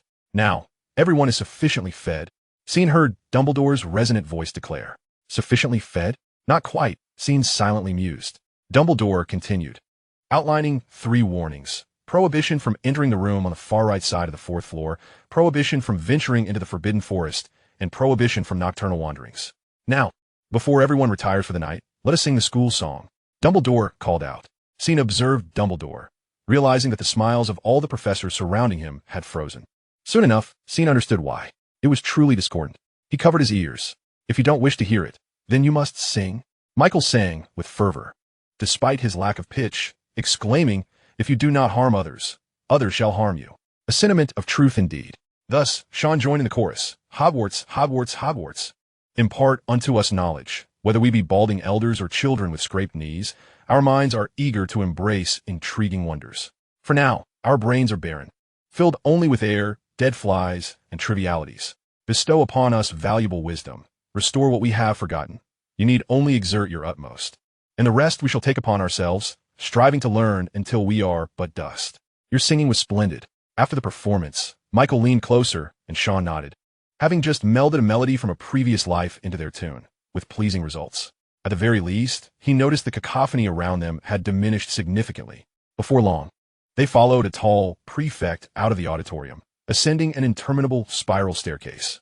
This staircase could very well be the end of me. Michael leaned against the banister, feeling utterly despondent. You just remarked how the prefect's legs could be the death of you. A young wizard named Anthony rolled his eyes. Hey, pudding can be devoured indiscriminately, but words must be chosen carefully. Anthony, this is a brotherly secret. How could you expose it? Michael, inexplicably re-energized, lunged at Anthony, playfully scratching him. As they entered the common room, Sean's complexion turned pale. If the staircase had been any longer, his body would not have withstood it. I must devise a strategy, he gasped, muttering to himself. At that moment, the first-year Ravenclaws had all arrived in the common room, where a golden-haired prefect awaited with a warm smile, ready for the young wizards to catch their breath. Once everyone had regained their composure, the prefect spoke. Congratulations! I am Prefect Penelope Clearwater, and I am delighted to welcome you to Ravenclaw House. Our emblem is that of an eagle, soaring high above unattainable heights. Our common room resides at the pinnacle of Ravenclaw Tower. From the arched windows, you can behold the entirety of Hogwarts grounds. The Black Lake, the Forbidden Forest, the Quidditch pitch, and the greenhouses. Other houses are not privy to such splendid views. While many may argue this is of little merit, I assure you, if you learn to ride a broom, the experience will be utterly magnificent. Oh, and by the way, our house ghost is the Grey Lady. Others believe she never speaks, but she converses with Ravenclaws. A little tidbit. It is said that the Grey Lady lived during the time of Rowena Ravenclaw. Perhaps they share some connection? She is particularly helpful when you are lost or misplaced something. I am certain you will have a splendid evening, for our 4 poster beds are adorned with sky blue silk quilts, and the sound of the wind passing through the windows is incredibly soothing. I shall reiterate, Congratulations on becoming a member of the wisest, most agile, and most intriguing house at Hogwarts. Her succinct address ignited a spark in the young wizard's eyes, which is why Michael and the other Ravenclaws erupted into enthusiastic applause. Broomsticks. Sean recalled that some skilled Ravenclaws could soar back to the tower. He quietly noted this and prioritized it after securing his scholarship, then surveyed the common room of Ravenclaw. It was reputed to be one of the most airy and spacious rooms within Hogwarts Castle, a large circular chamber adorned with elegant arched windows, draped in blue and bronze silk, allowing Ravenclaw students to gaze upon the breathtaking scenery outside. The ceiling was domed, studded with stars, and the deep blue carpet below was similarly speckled. The room contained tables and chairs, a bookshelf, and directly across from a niche housing a bust of Rowena Ravenclaw, sculpted in white marble. A door beside the statue led to the dormitories, which Prefect Penelope was currently indicating. Now, each of you come here to collect a schedule, and then proceed through that door to your dormitory. The dormitory information is on the back of the schedule. The prefect efficiently directed the little Ravenclaws to line up for their schedules. Sean received his and noted with a sense of urgency that the most challenging potions class was scheduled for Monday morning, back-to-back. This realization spurred him to yearn to return to the dormitory and review magical potions and elixirs, a book he had only skimmed once. If he couldn't recall the material instantly, it would be detrimental. The Half-Blood Prince was not known for his patience in teaching. "San," Michael called out excitedly, prompting Sean to turn in confusion. "My grandmother used to say that those who love good food are never lacking." He shook the schedule in his hand, which bore the dormitory number 404, Sean Green, Michael Corner. With Michael slinging an arm around his shoulder, albeit unilaterally, they entered the dormitory, where the walls were adorned with blue and silver decorations. Each bed boasted its own bookshelf, and the arched windows were draped in blue silk. Sean briefly overlooked these details and noticed the thick azure bedding. "I shan't be cold," he mused. Chapter 10, Potions Class. The Ollery released the first messenger, and the spires of Hogwarts Castle welcomed the first rays of orange sunlight. The corridors buzzed with life once more, as a throng of young wizards made their way down the spiral staircase towards the dungeon. "I heard the potions professor is Professor Snape." Michael rubbed his bleary eyes. He had spent half the night studying a feather quill and now stifled a yawn. "A little bird told me, from the Ravenclaw common room, that those upperclassmen say Professor Snape is the most stringent of all Hogwarts teachers." He paused dramatically, drawing the curious gaze of Terry, who craned his neck closer, ears perked, while the surrounding whispers quieted. "He is the professor who deducts the most points from the houses." His voice trembled slightly, in sync with the increasingly chilling atmosphere, rendering the young wizards' faces notably pale. Amidst this artificially cultivated tension, they arrived at the potions classroom. It was a subterranean chamber, cooler than the castle above, where even daylight barely penetrated, illuminated solely by a few floating candles. Along the walls, glass jars were arranged, each containing a variety of preserved animal specimens. Sean chose a seat not far from these specimens, allowing him to glance at the bat spleen, an ingredient used in the creation of magical potions, notably the swelling solution. No sooner had he settled in than a boy with dimples took a seat beside him. "Sean, I knew you would arrive early," Justin beamed, his face radiating warmth as he retrieved his own glass vial from his bag and placed it neatly on the table. Nearby, Michael, who attempted to sit next to Sean, widened his eyes in disbelief, muttering to himself, "Is this an illusion? When did he get here?" He then sulkily chose a different spot. Before long, the students gathered, perhaps deterred by the dreary atmosphere or the daunting legends surrounding Professor Snape, as no young wizard dared to raise their voice. In the silence, a loud bang echoed from the cellar door. A man with a sallow complexion and a hawk-like nose strode into the classroom, his cloak billowing like the wings of a black bat. With remarkable agility, he ascended the podium in a few swift strides. Listen closely, his voice was cold and deep. "This class does not require you to recite incantations or wave your wands haphazardly. I surmise that not many of you possess the understanding to appreciate the intricate science and precise craft of potion making. However, for those few who truly aspire to learn, I shall teach you to confound the mind and deceive the senses. I will guide you towards fame and glory. But there is but one condition. You must not be the fools I frequently encounter." His tone was ominous, yet commanding, swiftly silencing the room. "Hannah Abbott, tell me, how should one handle a slug?" His gaze was sharp, sweeping over the young, which like a storm. Under such scrutiny, the plaited-haired girl's voice trembled as she replied, "Boil it, Professor." Hannah had evidently prepared ahead, and though this was merely the content of the first chapter, she narrowly escaped disaster. "Sit down." Snape's expression remained as grim as ever. Sean Green, how would you handle a slug with antennae?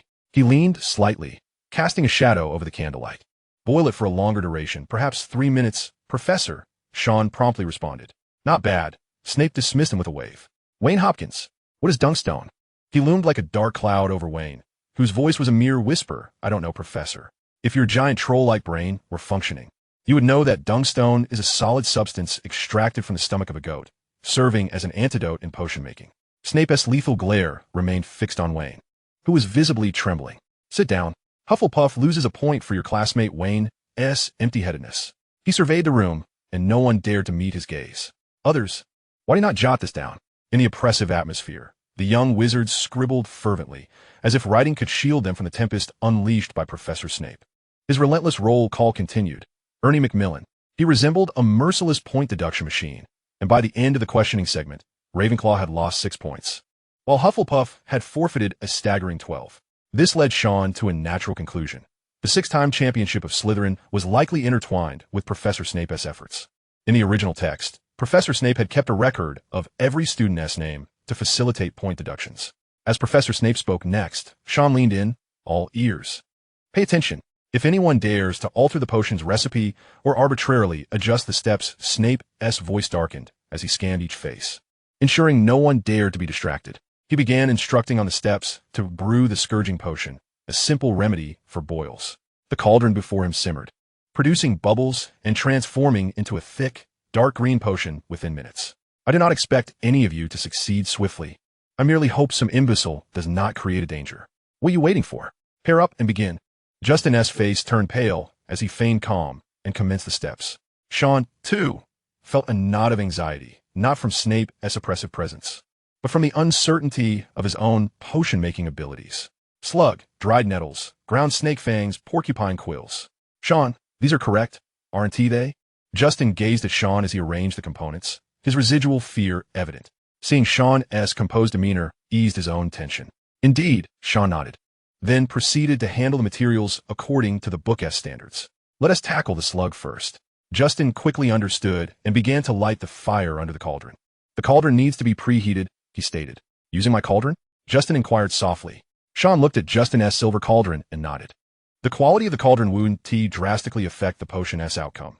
Yet Justin's silver one was certainly superior to Sean's third-rate brass cauldron, offering a psychological edge in terms of success. It was quite advantageous to have a concealed wealthy friend by his side, Sean mused.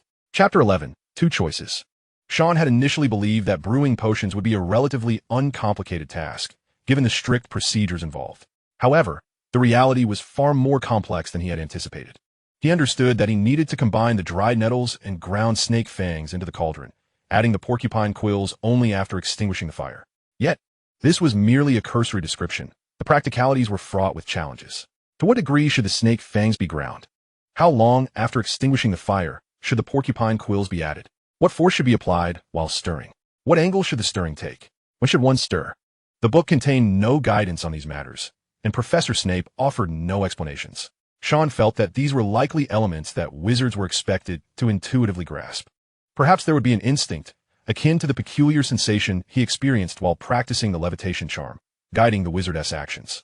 The outcome was that, since this was common knowledge, something everyone would quickly learn, no one felt the need to teach it. As for Professor Snape, he likely had never given these issues a second thought. Otherwise, as a master of potions, it is highly improbable that he would overlook these issues. However, I seem to be academically challenged, rendering these problems formidable obstacles for me. Sighing internally, Sheen found his suspicions validated in an instant, as he meticulously followed the prescribed steps from the textbook, guided by his instincts. The cauldron transformed into a cerulean potion under the bewildered gazes of both himself and Justin. I recall that the scabious potion was not meant to possess this hue. Justin scratched his head, unable to fully accept the outcome. The cauldron bubbled ominously, and the blue potion gradually thickened, mirroring the deteriorating expression on Snape's countenance. Fools! He strode over with a determined gait, his robes slicing through the air with sharp precision. I suspect that, aside from stirring and timing, your handling of the ingredients has likely gone awry. With a flick of his wand, Professor Snape conjured a stool before him and seated himself with an air of elegance, his gaze firmly fixed upon the cauldron of blue liquid. After a mere few seconds of observation, he let out a derisive laugh. the foolish choice of porcupine quills, the abominable selection of troll nettle, and the disastrous decision to opt for non-venomous snake fangs. Have you two imbeciles lost your minds? He roared mercilessly, sweeping his wand to obliterate the potion in the cauldron. Consider yourselves fortunate that the steps were not erroneous. Otherwise, you would truly grasp the lessons that fools learn in potion making. His voice sent shivers down the spine, as chilling as the draft in the dungeons. 1 point deduction for each of you. Justin sensed impending doom upon Snape's arrival, yet the barrage of scorn left his face flushed, while Sheen's large eyes dulled. Devoid of their previous spark, just as when he practiced spells, he felt no innate perception regarding potion brewing. It became painfully clear to him that he lacked any natural talent for potions. Even after class, the young wizards dared not speak above a whisper, as the shadow of the potion lesson loomed heavily over them. Sheen, do not fret. We will reclaim the lost points. Justin's voice reached Sheen's ears, seemingly as self-encouragement. While Sheen appeared momentarily distracted, internally he was resolute. If he were to halt his progress due to difficulties, obstacles, or the ridicule of others, he would never even master the levitation charm. His distraction stemmed from mulling over Professor Snape's words, failed timing, improper stirring, and flawed ingredient selection.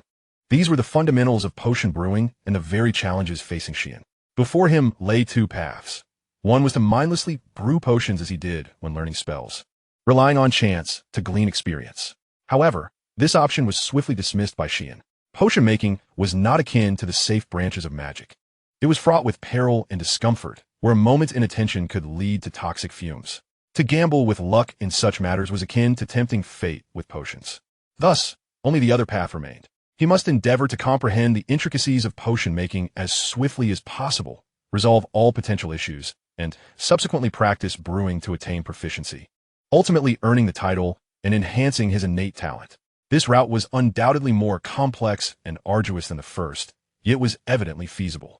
Moreover, a single successful practice would significantly accelerate his progress, one problem at a time, but he must act swiftly.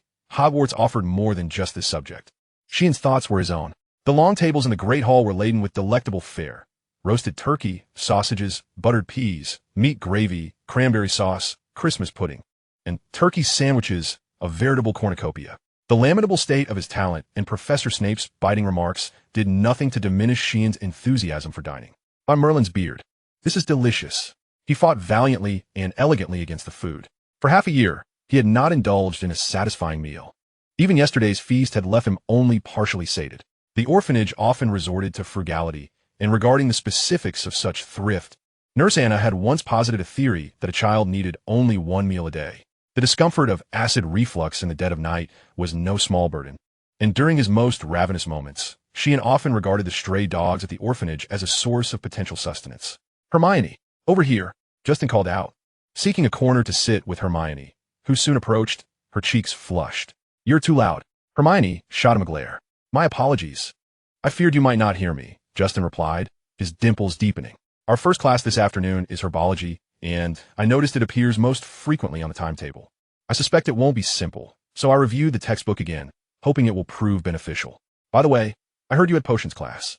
Hermione raised her chin, a rapid-fire stream of words tumbling forth. Herbology sounds splendid. Will you learn about those marvelous plants? As for potions, I must say, Justin listened intently, and the two quickly fell into discussion. Their voices gradually faded in Sheen's mind as he contemplatively retrieved his timetable. Wednesday morning, herbology. Wednesday afternoon, herbology. Friday afternoon, herbology. Indeed, it was the most frequently occurring class. The scheduling at Hogwarts must hold deeper significance. The multitude of herbology classes certainly indicated a necessity. But why was that? Your disastrous ingredient selection likely caused numerous issues. Sheen unraveled Professor Snape's words, and within moments grasped their meaning. Herbology would instruct wizards in the handling of materials, and material handling was the first step in potion making.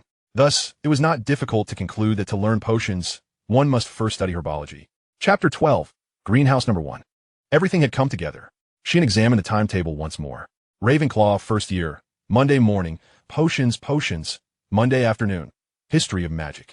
Note, first-year wizards attend classes from Monday to Friday, from 9 to 12 o'clock in the morning, and from 14 to 15:30 in the afternoon.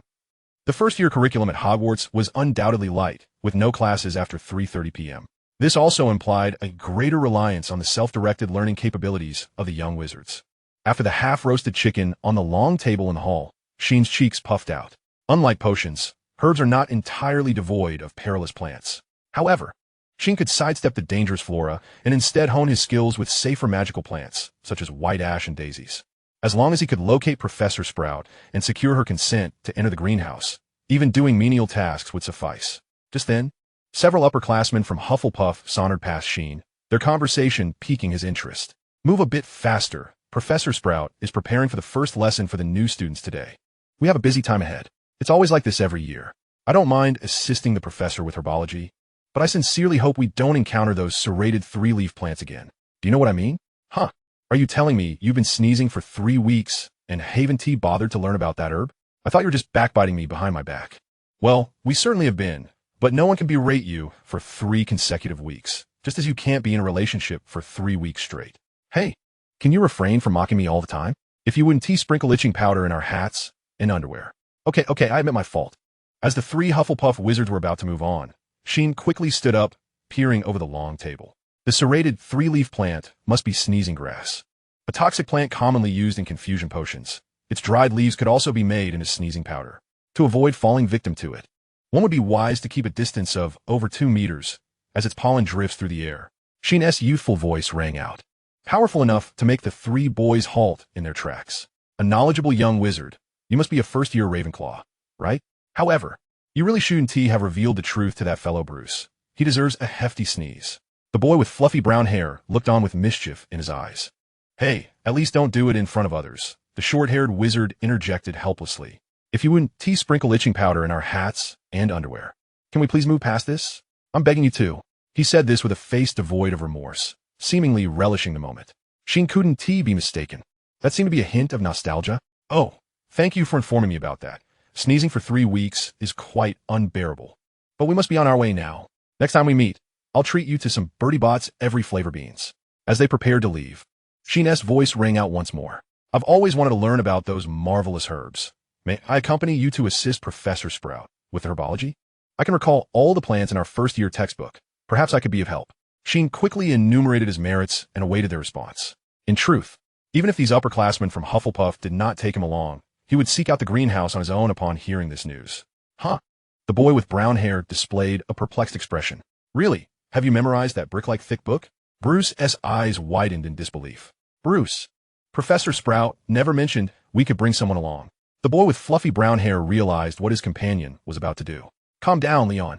Greenhouse number 1 doesn't harbor any dangerous plants, remember? Besides, having an extra pair of hands will expedite our work. We have divination class this afternoon, and I don't want to miss out on the tarot-style afternoon tea gathering. The short-haired wizard, Bruce, looked at Sheen with keen interest. Sorry, but I must ask a few questions to ensure you won't turn the greenhouse into a chaotic mess like those little wizards. He donned an apologetic expression. What is the nickname of the Electo tree? He spoke quickly and urgently. Hyena tree, Sheen responded swiftly. What is the shape of white ash leaves? Oval, elongated, or lanceolate?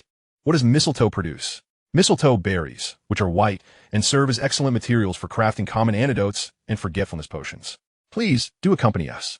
Bruce grasped Sheen's hand, his demeanor turning serious, while the 2 others looked on in astonishment. My name is Bruce. These are Leon and Peester. I'm Sheen Green. Thus, Sheen secured the opportunity to venture into greenhouse number 1, where they were to assist Professor Sprout with herbology tasks, including weeding, collecting mature herbs, and evicting the tendrils encroaching from greenhouse number 3. Those perilous plants always seemed to have a penchant for greenhouse number 1. Bruce spread his hands wide and earnestly cautioned Sheen. Although such occurrences are rare, should you happen to encounter them, make sure to inform the professor. Sheen silently committed his words to memory, and then, under the warm sun of the Scottish Highlands, he followed the trio as they exited the castle, arriving before 3 dome-shaped structures of varying sizes. They boasted arched roofs, adorned with large glass skylights. And one more thing, greenhouse number 1 is at the front. If you go the wrong way, just pray that Professor Sprout is around. Just kidding. Remember to hurry.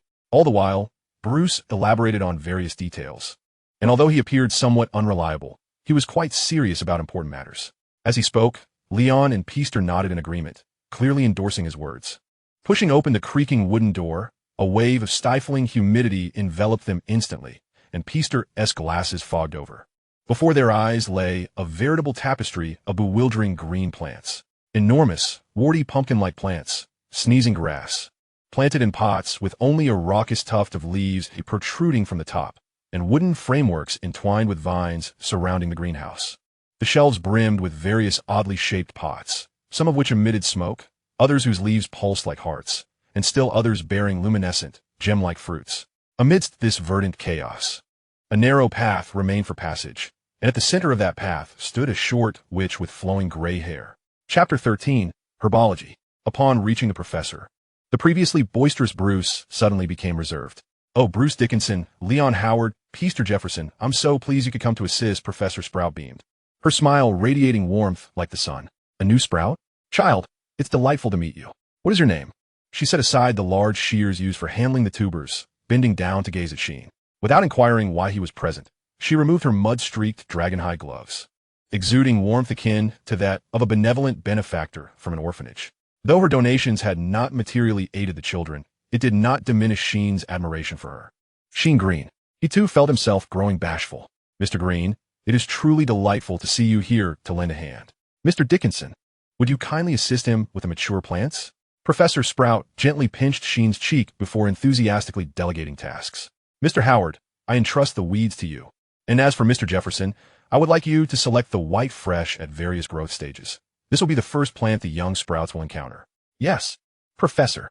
Sheen observed Bruce roll up his sleeves and quietly respond, while Leon assured him it was no trouble at all. Peester Howard, appearing even more reserved than Bruce, merely nodded vigorously, his cheeks flushed. Professor Sprout seemed to occupy a position of great esteem in the hearts of the Hufflepuff seniors. Sheen mused, "I dare say it would be hard to find a more considerate professor than Sprout. Every student at Hogwarts is like her child." Bruce spoke of Professor Sprout with a smile, his eyes sparkling. She had been voted the most popular professor for several consecutive years. "Now, let us attend to the mature plants first. It appears to be quite a task." Sheen nodded, and the two began weaving through the patch of pumpkin-shaped plants, amidst which were scattered pots of purplish-red petaled white fresh. "Let us collect the mature white fresh from here." Do you know what constitutes a mature white fresh?" Bruce asked, handing Sheen a pair of small scissors while trimming a white fresh. Sheen shook his head. "The book and team mentioned this. This is knowledge not found in books. Allow me to teach you." With that, Bruce leaned closer to a pot of white fresh, inhaling its scent. Then with a decisive snip, he cut it down. The white fresh carries a faint scent reminiscent of sheep, which becomes more pronounced as it matures. "Come, get a whiff." Sheen leaned in to smell, discovering that the white fresh indeed possessed varying aromas at different stages, with the ones Bruce harvested exuding a stronger sheep-like scent. Bruce chuckled. Mature white fresh enhances the success rate of invigorating potions, whereas tender white fresh may very well lead to potion failures. Such is the allure of herbology. His words opened the door Sheen had long sought, and he nodded eagerly, quickly joining the endeavor of harvesting mature white fresh. The two scavenged like treasure hunters, sniffing here and peering there among the pumpkin-shaped plants. Throughout the process, Sheen's proficiency in discerning mature white fresh gradually improved. In contrast, Bruce, with his tall stature and darker skin, resembled more of a groundhog, while Sheen, due to his striking appearance and nimble agility, appeared like a cat weaving through the underbrush. "That should suffice. Let's process the white fresh," Bruce called, waving to Sheen while carrying a bag of white fresh. "All right." Sheen halted, watching as Bruce retrieved 2 silver knives and a colander-like tool from the area piled with hose outside the greenhouse. The intricacies of cutting white fresh are manifold. Essentially, it involves a 3-part technique. "Observe closely," Bruce explained as he sliced the white fresh into 3 segments, employing varying degrees of cutting, with the final sections becoming increasingly minced, even using the colander-like tool to press down. This is due to the uneven distribution of the essence within the white fresh, necessitating varied approaches during processing. "Care to give it a try?" She nodded, accepting the tools. "You have successfully processed a white fresh at an apprentice level, proficiency 1. The corners of Sheen's mouth involuntarily lifted, prompting him to exert himself further. "You have successfully processed a white fresh at an apprentice level, proficiency 1. You have successfully processed a white fresh at an apprentice level, proficiency 1. You have successfully processed a white fresh at an apprentice level, proficiency 1. The panel's notifications chimed continuously, and Sheen's hands moved with such swiftness that they appeared to blur. It seemed he was rather enamored with herbology. Bruce scratched his head, bemused. Sheen, listen to me. It's time to tackle the dry nettles. Bruce interrupted Sheen's industrious cutting, now quite impressed. As he led Sheen to a patch of nettles, he no longer questioned the other's enthusiasm for herbology. Dry nettles, a common plant, could become a material for potion making when processed, and as for the handling, Sheen absorbed knowledge like a sponge. You have successfully processed a nettle at an apprentice level. Proficiency 1. You have successfully processed a nettle at an apprentice level. Proficiency 1. Time flowed like fine sand. Gentlemen, listen to me. You have all done splendidly. Thank you for your assistance to the young Sprouts. Professor Sprout's voice interrupted Sheen's actions as he completed the last nettle, which dripped a pale blue liquid, evidently having undergone a special soaking. Sheen listened intently to the professor's words, then opened the panel. Herbology knowledge. Unlocked, 2790. Note, herbology proficiency includes skills in identifying and processing herbs, among other complete processes. A proficiency unlock value of 90 points was a first for Sheen, akin to accumulating the proficiency of 3 apprentices. Mr. Dickinson, you and Mr. Green have successfully assisted the Sprouts in removing misleading mature herbs. Mr. Howard, you have effectively aided the Sprouts in weeding. Mr. Jefferson, oh, how shall I commend you? Your classification of the white fresh was both meticulous and accurate. Professor Sprout's smile radiated warmth like the glow of a fireplace, illuminating everyone present. Come, children, gather round for a piece of hazelnut chocolate. Sheen heard Bruce exclaim, aha, before hastily covering his mouth. Leon shook his head, while Peaster, with his simple smile, seemed to still bask in the professor's praise. As they lined up and walked along the path, the greenhouse appeared considerably tidier, with most of the plants in need of harvesting having been managed by Bruce, and only a few completed by Sheen. The weeds had vanished, and even the central pot of white fresh was neatly arranged according to their growth stages. When Sheen approached the professor, he forced his gaze away from the seemingly delectable hazelnut chocolate. Professor Sprout, may I come to assist you at other times? He inquired somewhat awkwardly. Chapter 14. The childhood form of the herbology enthusiast. Oh, what a diligent child he is. Certainly no issue there. Professor Sprout placed a box of hazelnut chocolates in Sheen's palm and waved her wand, instantly erasing the flowers, foliage, and dirt that clung to him. Each year, a few tender shoots aspire to take root in the greenhouse, yet few can endure the relentless toil that accompanies such labor. Professor Sprout tilted her head slightly, a hint of teasing glimmering in her gentle gaze. I believe I have a story to share with you. Professor, could we perhaps save it for next time? Bruce, standing nearby, had turned beet red, prompting Sheen to cast a curious glance in his direction. Very well, Mr. Dickinson. Professor Sprout's smile grew warmer. Leon and Peaster, who were hiding behind the nursery, erupted into laughter. Hey, you two. Bruce seemed to have ripened entirely. Oh, did I laugh? My apologies. The thought of someone scrambling out of the greenhouse is simply too amusing. Leon laughed even louder. Peaster, do you remember his sleep talking? Punching beans, geraniums, save me. Devilsvine.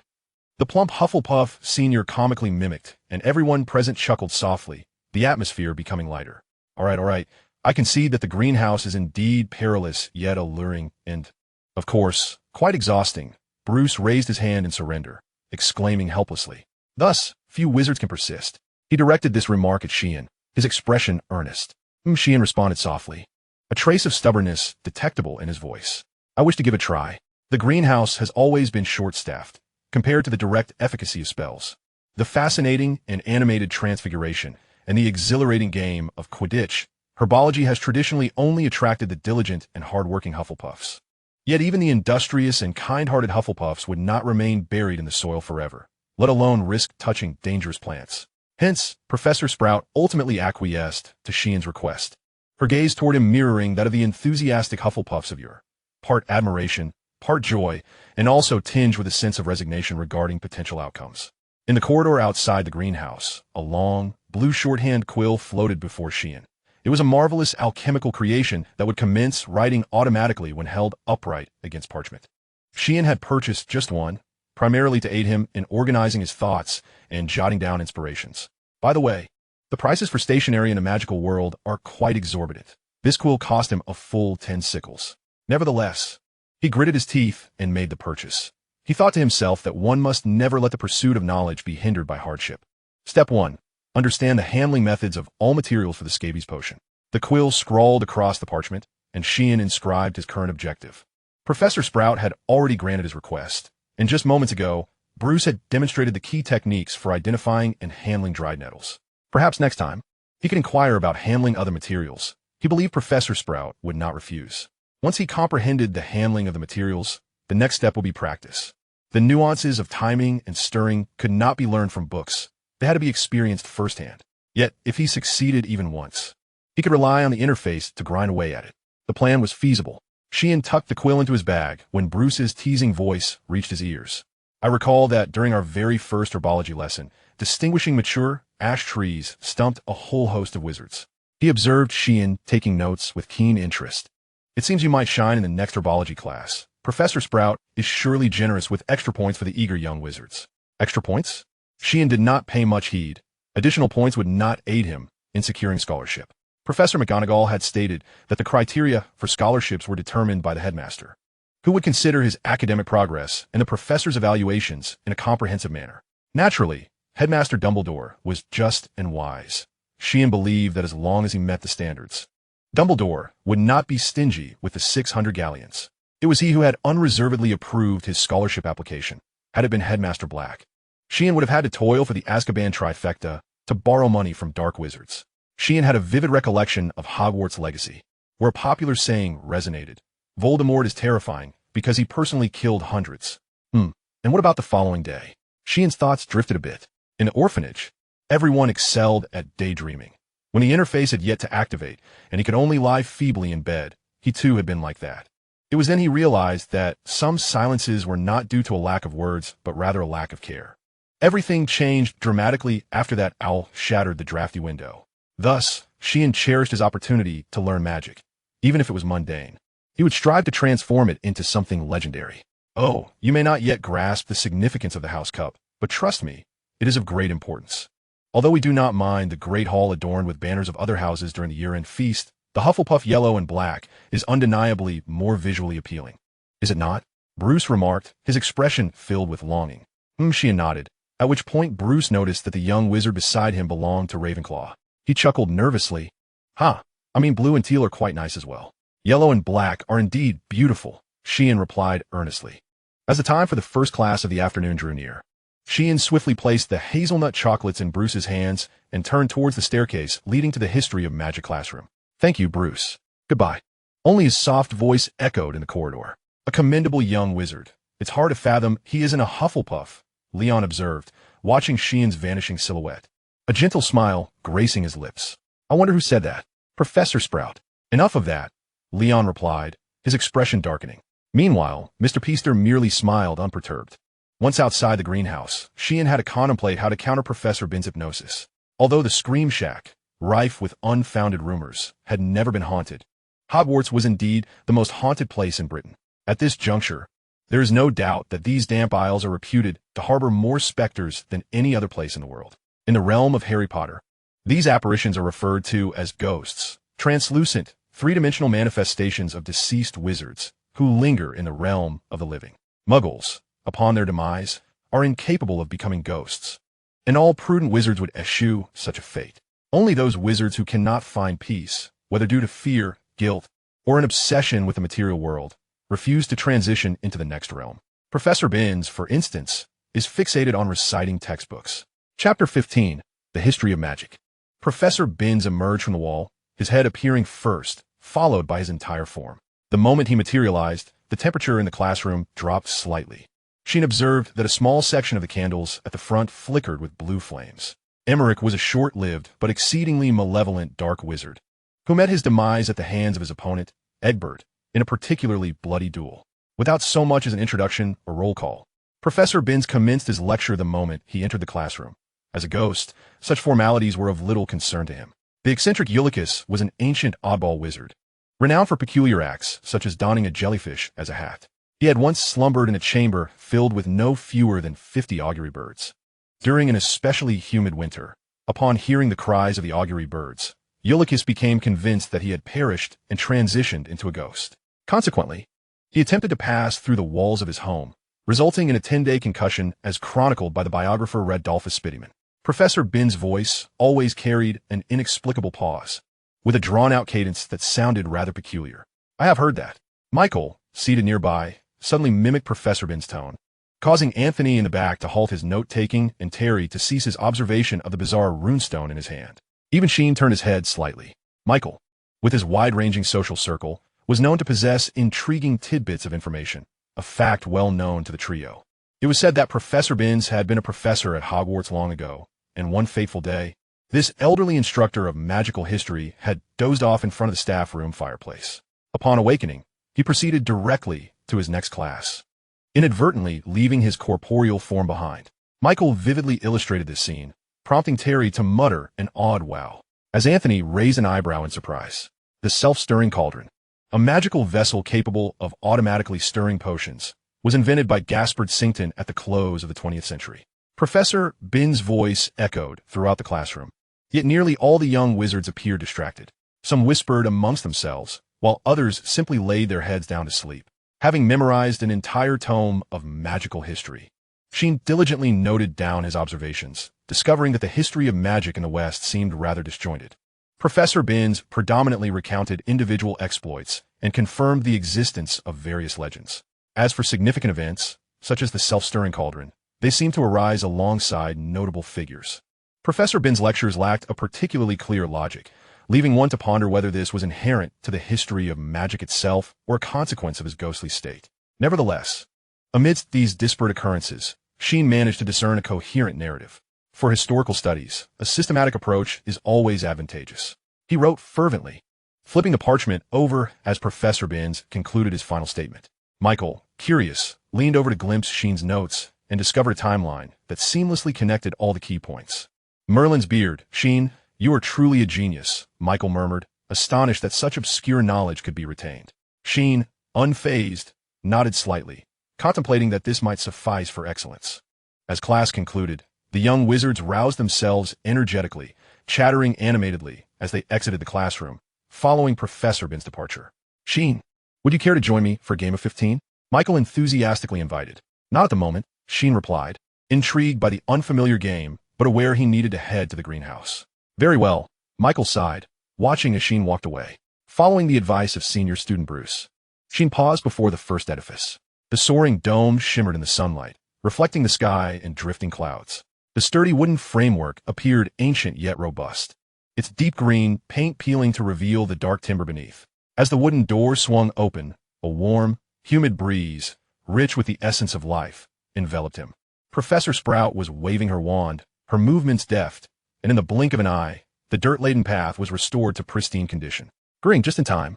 I would appreciate your assistance in clearing away some clutter, Professor Sprout said as she picked up a small trowel, positioning a dark red plant deep within the greenhouse. Sheen took a closer look. The long planting table had become somewhat disordered, with small dirt patches, splattered water stains, and remnants of plants scattered about, including those deep green, gooey bits of angelica mentioned in the book. Scourgify.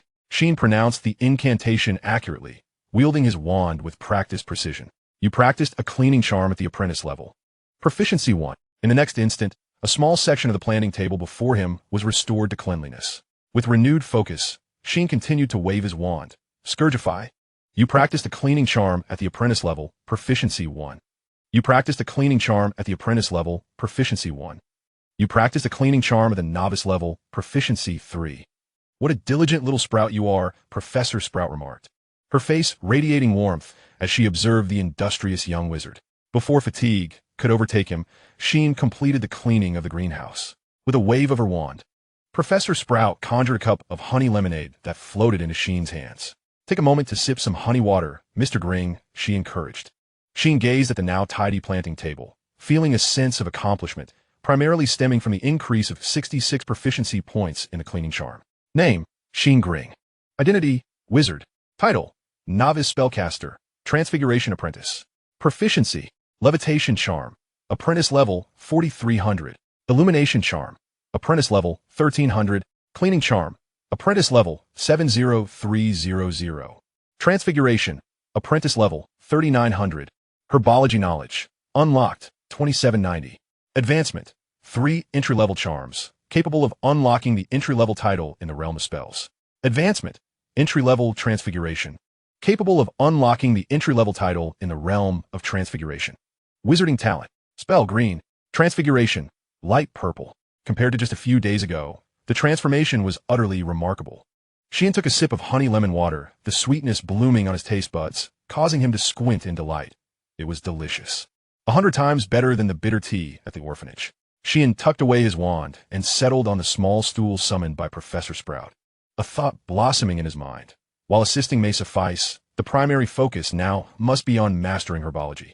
Professor, may I assist you with herb handling? Sheen swiftly inquired, causing Professor Sprout, who was about to stride towards the far end of the oak table, to pause momentarily. Certainly, why not? Professor Sprout blinked, and Sheen, abandoning his honey lemon water, hurriedly trotted after the plump professor. Chapter 16, Daisy Processing. The sheer variety of plants on the right side of the greenhouse struck Sheen as his initial thought. They were densely packed and robust, prompting his second thought. Thus, he clung closely to the ample figure of Professor Sprout, lest a moment's distraction lead to her being engulfed by the lush foliage. Professor Sprout wielded a trowel, guiding Sheen with a sprightly gait between two rows of plant racks, occasionally pinching the leaves of the plants or inhaling the fragrance of their blossoms. This is the area of bubble pods. Once we pass through here, we shall arrive at a place where we can truly showcase our skills. Professor Sprout's voice resonated with warmth, bringing a sense of comfort rather than noise. Bubble pods? Sheen scrutinized the variously sized vines before him, adorned with plump pink pods housing shimmering beans. He had encountered this marvelous plant in books, reputed for its ability to bloom upon contact with solid objects. These bubble pods were nearing maturity, and soon the plant racks would be filled with bouncing bulb stems. Professor Sprout enthusiastically explained, and a spark ignited in Sheen's emerald eyes. Perhaps it was the greenhouse's bright illumination, or perhaps the earnest demeanor of the young wizard made it easy for others to feel fondness. Professor Sprout's steps grew even lighter. Ah, new sprouts always herald fresh hope, she mused, her joy palpable. Come here, child, let's tend to these daisies. Professor Sprout halted before a sturdy wooden table. Its surface stained a deep hue from plant sap and soil.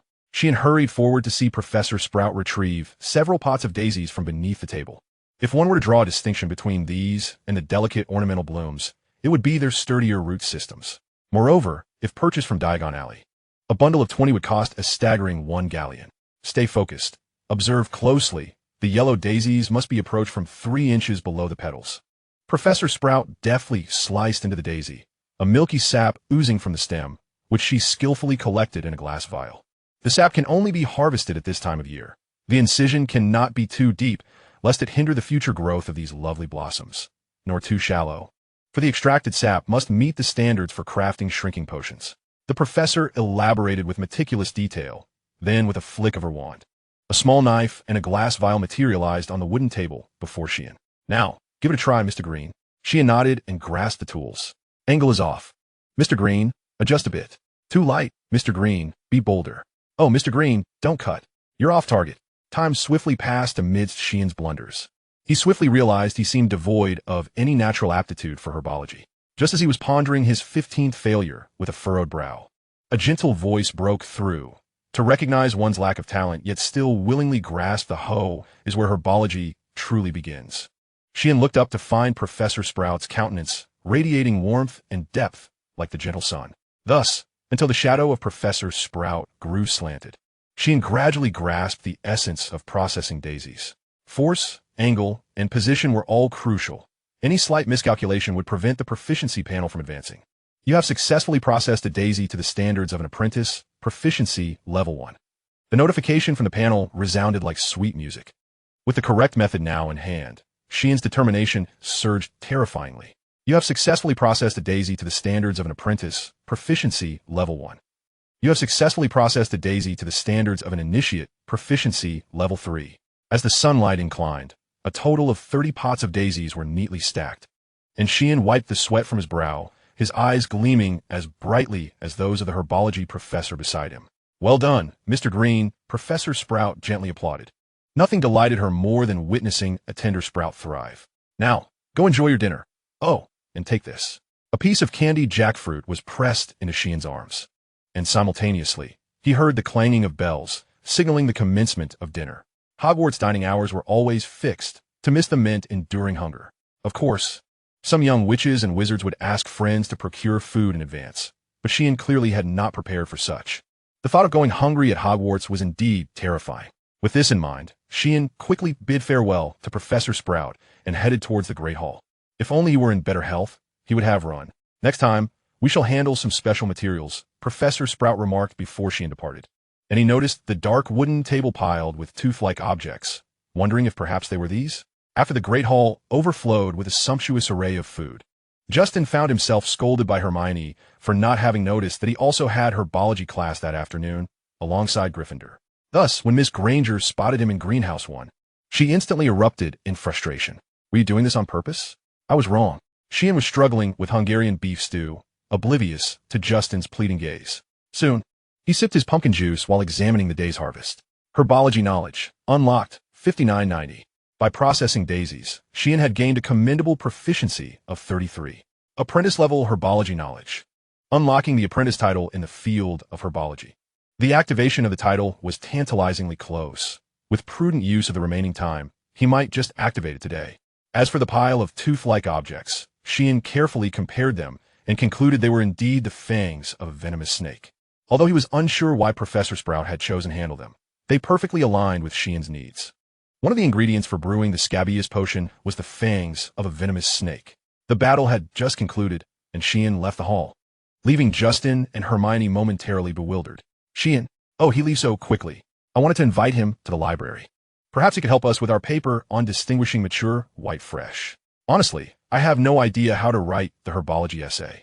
Justin expressed his frustration, finding magic to be more challenging than he had anticipated. Although Professor Sprout encouraged them to do their best, as a Hufflepuff, who wouldn't he desire the professor's praise? I'm not so sure, but the Hogwarts library houses thousands of books. We will certainly find the answers we seek. Hermione shook her head in resignation, yet remained optimistic. Chapter 17, The Library. Sheen. A familiar voice made Sheen pause. In the corridor outside the greenhouse, the setting sun's afterglow cast a golden hue on the Gothic stained glass windows, enhancing the wizard's charm. Senior Bruce. Sheen nodded in acknowledgement and was about to continue towards the greenhouse. You're going to visit Professor Sprout, aren't you? I suggest you turn back. The professor is in greenhouse number 3, which is off limits to first-year wizards. After offering the reminder, Senior Bruce held his book, waiting for Sheen's response. Thank you for the heads up. Sheen stopped, a hint of confusion flickering in his eyes. If Professor Sprout was not present, given his herbology knowledge, he would struggle even to identify the herbs, let alone process them.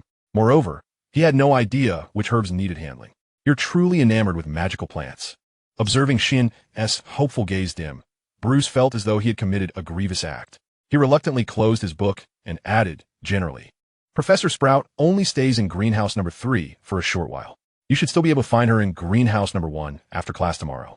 Upon hearing this, Sheen's eyes brightened immediately as he nodded earnestly. Thank you. Not at all. Oh, right, here is something for you. Sheen looked over in confusion, only to see a shadow flit by, and in his hand appeared a piece of cheese. Dragon milk cheese. Although the recipe for enchanting your cheese has been revised, I still believe the original tastes better. Many share this sentiment. Senior Bruce smiled, arms crossed. Exchanging snacks is a Hufflepuff tradition, even though you're a Ravenclaw. Who cares? As Sheen examined the cheese, Bruce took the opportunity to stride away with decisive steps. Sheen heard faint chatter at the end of the corridor. I think the new version is tastier. Agreed. Peaster Leon, you two heretics. Don't make me angry right after I've just shown off. He fancied himself quite dashing. Leon, this time it seems all right. Peaster, you're right. I must say, well done. Very Hufflepuff-like. Bruce, count yourself impressive. New version or original? Sheen pondered whether this was akin to the debate over savory versus sweet tofu pudding in his past life. Thankfully, he enjoyed spicy food. Sheen glanced at the sky and resolved to first accomplish what he had long desired, which was to visit the Hogwarts library. Just think, Hogwarts boasts thousands of volumes, and they are free. Merely this fact would tantalize Sheen, who had been hemorrhaging money on books. Not to mention, he could also complete his assignments there. A well-completed assignment should also serve as one of the criteria for evaluation by Headmaster Dumbledore. The Hogwarts library was located on the 2nd floor of the castle, housing thousands of shelves filled with countless tomes. It was divided into 3 sections. One was the general area. Here, Sheen saw countless shelves sprawling like a lush forest, extending in every direction until they faded into the distant darkness. They were not entirely uniform. Some areas were uneven in height, and some even required the assistance of creaking, moving ladders to reach the uppermost shelves. At a heavy oak long table in the center Several students were deeply engrossed in their studies, their faces illuminated by the floating magical crystal orbs above the table, quills scratching hastily across parchment, producing a soft, rustling sound. Sheen strained to see, yet could not spot the restricted section at the back of the library. A legendary place where Voldemort had discovered secrets of dark magic and subsequently transformed into a mindless lunatic. The trio had found powerful potions there and concocted the Polyjuice potion. It was truly a treasure trove. The third section was referred to as the Invisible Zone, containing most books on invisibility magic. He had no idea how to locate them. As Sheen contemplated this, he adjusted his small bag and prepared to find a place to sit, only to see Justin silently beckoning him. "Sheen, over here," mouthed the words. Thus, Sheen hurried over to Justin and Hermione. "Where have you been? You vanish after every meal." Hermione lifted her face, her concern morphing into an accusatory tone. "The greenhouse," Sheen replied nonchalantly. "Oh, I see. Well, do you know how to distinguish mature, white fresh?" Hermione seemed to realize her brusque tone and sought to amend it, ultimately blurting out her own issue. "White fresh has a faint sheep-like odor. As it matures, this scent intensifies." Sheen repeated what Senior Bruce had mentioned, finding it a curious experience, as if he had inherited some wisdom. "You know," Hermione covered her mouth in astonishment. She had merely asked casually, not expecting Sheen to genuinely know. "Is this what you gained from visiting the greenhouse?" Sheen nodded, sort of. "I knew it." Justin exhibited a greater pride than Sheen, causing Hermione to blush slightly. "However, I had memorized the first-year textbook, which contained no descriptions whatsoever." Hermione's ears flushed pink as she quietly inquired, "Well, I've memorized it too." And indeed, there are no descriptions, Sheen concurred wholeheartedly. "Goodness, you've memorized it as well." Hermione gasped, hastily peeking out from behind a thick brown tome, glancing around and noticing Madame Pants reprimanding a small wizard, which allowed her to breathe a sigh of relief. "Then who are you?" Her eyes sparkled as if she had found a kindred spirit. "I was informed by a Hufflepuff upperclassman while assisting Professor Sprout with herbology," Sheen replied, retrieving his copy of History of Magic along with parchment, deciding to tackle his homework for that subject first. Hermione and Justin exchanged a glance, their expressions suggesting mutual understanding. If Professor Binns had not mistakenly referred to inches as feet, the assignment would have been manageable. Unfortunately, this professor seemed somewhat befuddled, resulting in Sheen and his peers receiving a task that required them to write 1 foot of material, approximately a third of a meter. The small wizards, preoccupied with the end of class, evidently failed to grasp the gravity of the situation, but soon, Sheen caught sight of Michael and his companions of the second row of oak tables in the library, all donned in expressions of despair. 3 feet. Even if I wrote in the largest font and spacing, I couldn't finish. Sheen heard a loud exclamation, and the library patrons cast sympathetic glances at Michael. At that moment, Michael covered his mouth, but it was too late. Madame Pants strode over, her shoes clattering ominously against the floor. Sheen silently offered a moment of respect for him as he straightened his book and began to gather his own materials for his paper. The assignment appeared daunting. Yet for Sheen, it was a trivial matter. Modern magical history, 3 galleons. Significant magical events of the 20th century, 4 galleons. Directory of contemporary notable wizards, 5 galleons. Sheen endeavored to select the more expensive tomes, for while costly books are not necessarily superior, they certainly command a higher price. Once, he could not afford such luxuries. But now, they were at his disposal for free. Chapter 18. Defense Against the Dark Arts. Michael's resentment lingered even into the Defense Against the Dark Arts class. On Tuesdays, the class was held jointly with Slytherin. Generally, Hogwarts classes are conducted in pairs of houses, with exceptions occurring only under special circumstances, such as rare astronomical phenomena warranting the attendance of all 4 houses for astronomy lessons. This was something Sheen had gleaned from Michael's incessant ramblings. According to him, Defense Against the Dark Arts was the most popular course at Hogwarts, which heightened Anthony and Terry's anticipation to a fever pitch. Trailing behind, Sheen shook his head. While the allure of the subject was undeniable, the quality of instruction was concerning. In this crucial course, the professor for the first year was a stutterer. The second year was a fraud, the third and fourth years had relatively normal instructors, and by the 5th year, it devolved into the whims of a pink, magical toad. The 6th year brought the long-desired Professor Snape, while the 7th was a Death Eater who taught nothing but persecution. Thus, over 7 years of defense against the dark arts. Only 3 years provided a meaningful learning experience. Consequently, Sheen resolved to self-study. Clutching Theory of Magical Defense, a 5th-year textbook he had borrowed in advance.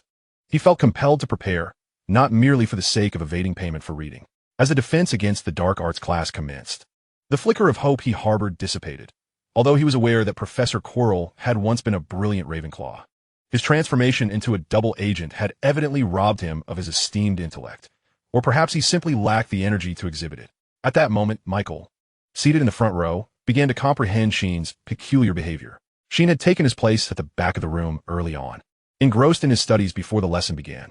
Michael, still puzzled, was suddenly overwhelmed by a pungent aroma of garlic, exacerbated by Professor Quirrell's stuttering and incoherent recitation, making Michael feel as though he had descended into hell. Beside him, Terry sat motionless, seemingly suffocated by the stench. Giant types include mountain trolls, river trolls, and sea trolls. Mountain trolls are the largest, with a light gray complexion, bald heads, skin rougher than a rhinoceros, and a physique stronger than 10 men. However, their brains are no larger than peas, making them easily confused. Sheen diligently studied Dark Forces, a guide to self-defense, authored by Quentin Trimble. The book bore no title or embellishment on its cover, merely a profound black hue, mirroring its succinct and effective content. Banshees, ghasts, hags, trolls, vampires, werewolves, yetis, boggarts, redcaps, kappa, hinkypunks, and grindylows were all crammed into this slim volume, filled to the brim with detailed knowledge about various creatures and entities. It still managed to include sections on counter curses and jinx breaking. This was genuinely practical material, prompting Sheen to memorize it repeatedly. The only disappointment lay in the realization that, given Professor Quirrell's current state, Sheen would likely find it challenging to learn authentic defensive spells from him. This implied that self-education was necessary. However, both the Disarming Charm and the Shield Charm were advanced spells. At least, Sheen hadn't encountered them in standard spells, beginner level. How, then, should Sheen pursue his studies? As he furrowed his brow, the defense against the dark arts class concluded, and the young wizards fled the classroom as if escaping a disaster, while Michael and Terry remained motionless, as if in a state of meditation. With a hint of concern, Sheen approached, only to have Michael suddenly lunge at him, exclaiming, "Agony!" Startling Sheen. In contrast to the defense against the dark arts class, the upcoming charms lesson was undeniably something Sheen looked forward to. Professor Flitwick was not akin to the double agents. He was a genuinely capable wizard, one who would instruct the young wizards in the proper wand movements and pronunciation of spells, precisely what Sheen needed. Sheen understood that a wizard's power emanates from belief, often referred to in his previous life as the thought power. Yet, mere contemplation seemed insufficient. Sheen had learned this lesson well after a week of relentless pondering. His explanation was that the power of a wizard derives from belief, which is indeed true. However, the manner and method of thought are also crucial components. As the father of magical theory, Abbe states in The Theory of Magic, most wizards are incapable of autonomously controlling magical energy, necessitating the guidance of spells and wands to consciously manipulate their powers to achieve their intended purpose. The classroom for the spellcasting lesson is located on the 4th floor, and the ever-changing spiral staircase poses a significant challenge for the young wizards. The Ravenclaw students found themselves entirely trapped on one staircase, while the staircase leading to the classroom stubbornly refused to turn. Amidst the crowd, Terry busily scribbled in a notebook, "I shall soon discern the pattern." Michael, placing a hand on his forehead, replied, "Terry, while I have faith in your success, by the time you figure it out, we will undoubtedly be late." Faced with the relentless passage of time and the still stationary staircase, the young wizards were as anxious as ants on a hot skillet.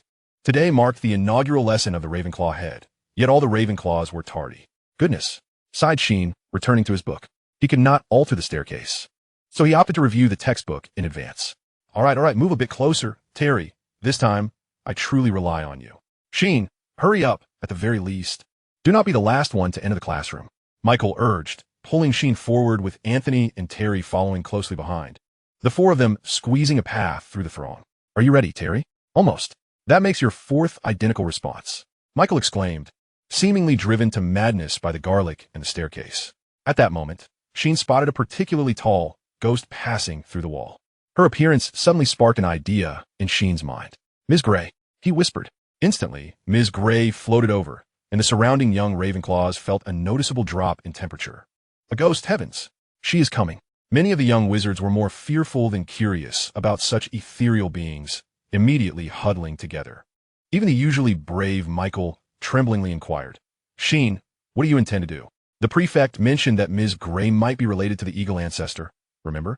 Sheen softly explained, Ms. Gray, could you assist us in traversing the spiral staircase? We are running late for our spellcasting class, Sheen implored. Ms. Gray remained silent, but gave Sheen a serious look. That single gaze nearly gave Michael and Terry a heart attack. Too close, too close. Sheen, this may not be the best idea, came the trembling voices of the two. Just then, the staircase ahead rumbled and began to turn, swiftly aligning with the current staircase. Michael and Terry's eyes widened in disbelief. Chapter 19, Spellcasting Class. Thank you, Ms. Gray, Sheen expressed with heartfelt gratitude. The bewildered young wizards witnessed the ghost drift away, and as the staircase settled, they surged forward like a tide. Sheen, how did you manage that? Amidst the ensuing discussions, Michael's voice rang in Sheen's ear, with Anthony and Terry also straining to hear. Hogwarts Castle was established in the 10th century, and the spiral staircase was designed by Lady Rowena Ravenclaw. As Sheen articulated this, the three understood.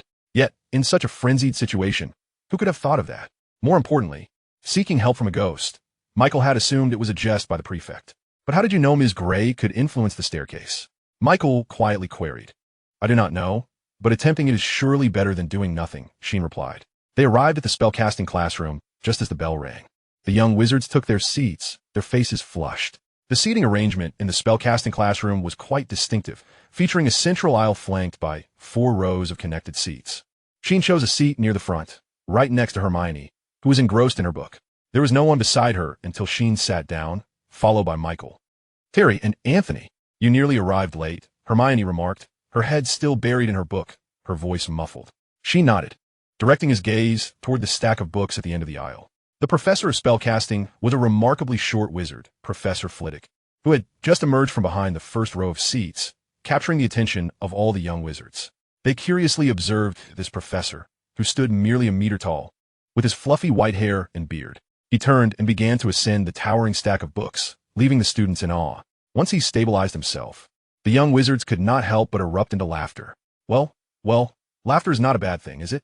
Professor Flitwick seemed unfazed as he adjusted his collar and continued with a relaxed tone. Spellcasting is a skill every wizard should master. If a wizard cannot perform spells, what right do they have to call themselves a wizard? As he spoke, he waved his wand, and without uttering a spell, the books levitated, swaying in accordance with Professor Flitwick's wand movements, at times enlarging to the size of desks, at others shrinking to the size of fingernails. With a gentle flick, they multiplied into dozens of copies, ultimately transforming into various animals that frolicked about. Hermione curiously watched a rabbit that hopped to the front of the desk. Suddenly, with a loud bang, all the animals turned into fireworks and vanished. Cool. Wow. Excited and astonished exclamations erupted from the young wizards. Professor Flitwick nodded with a smile. The spellcasting lesson commenced amidst this atmosphere of exhilaration. Just as Sheen had anticipated, Professor Flitwick elucidated the theory of spells in an accessible manner. Before he began teaching the most basic spell, the wand lighting charm, the key to the charm lay in the wrist motion, with a decisive pause being essential. Professor Flitwick's voice resonated throughout the classroom. Everyone exerted their utmost effort to practice, and most achieved success. You practiced the wand lighting charm at an introductory level, proficiency 3. You practiced the wand lighting charm at an introductory level, proficiency 3. The tip of Sheen's wand glowed continuously. I did it. Michael practiced thrice, and the tip of his wand shimmered with brilliance. He excitedly turned his head, only to witness Terry's wand tip emanating a glow as well. As for Anthony, it appeared he had mastered it beforehand, succeeding on his very first attempt.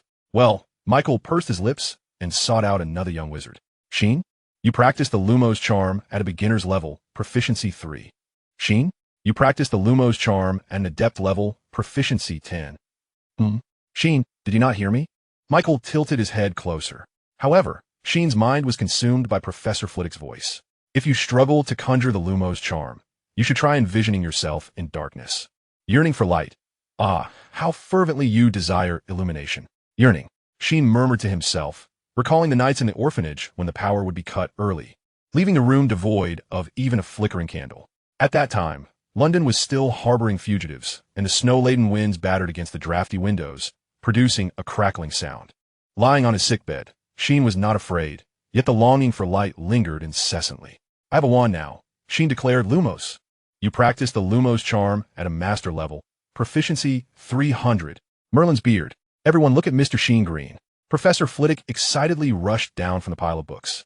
The entire classroom was enveloped in a soft glow, and the young wizards held their breath, gazing at the luminous orb that was at least 10 times larger, along with the silver-haired young wizard wielding his wand. A perfect Lumos. I must award Ravenclaw 10 points. The young wizards heard Professor Flitwick proclaim. Sheen, how did you accomplish that? Teach me, I truly wish to learn. Michael chattered excitedly beside him. It's about emotion, Sheen replied earnestly.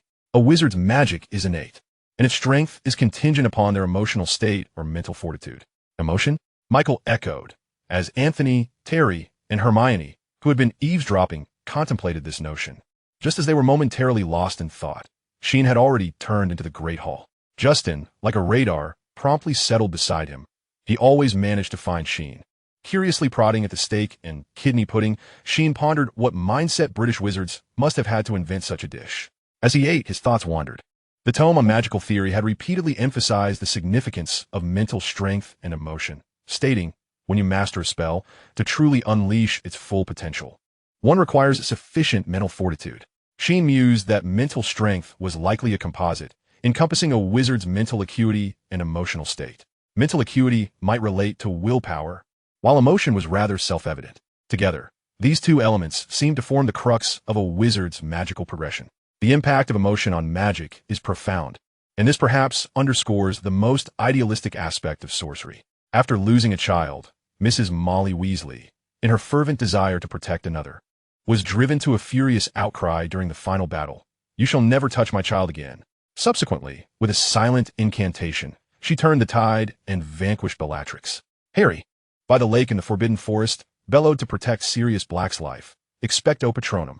The next moment, he conjured an immensely powerful Patronus, driving away hundreds of Dementors.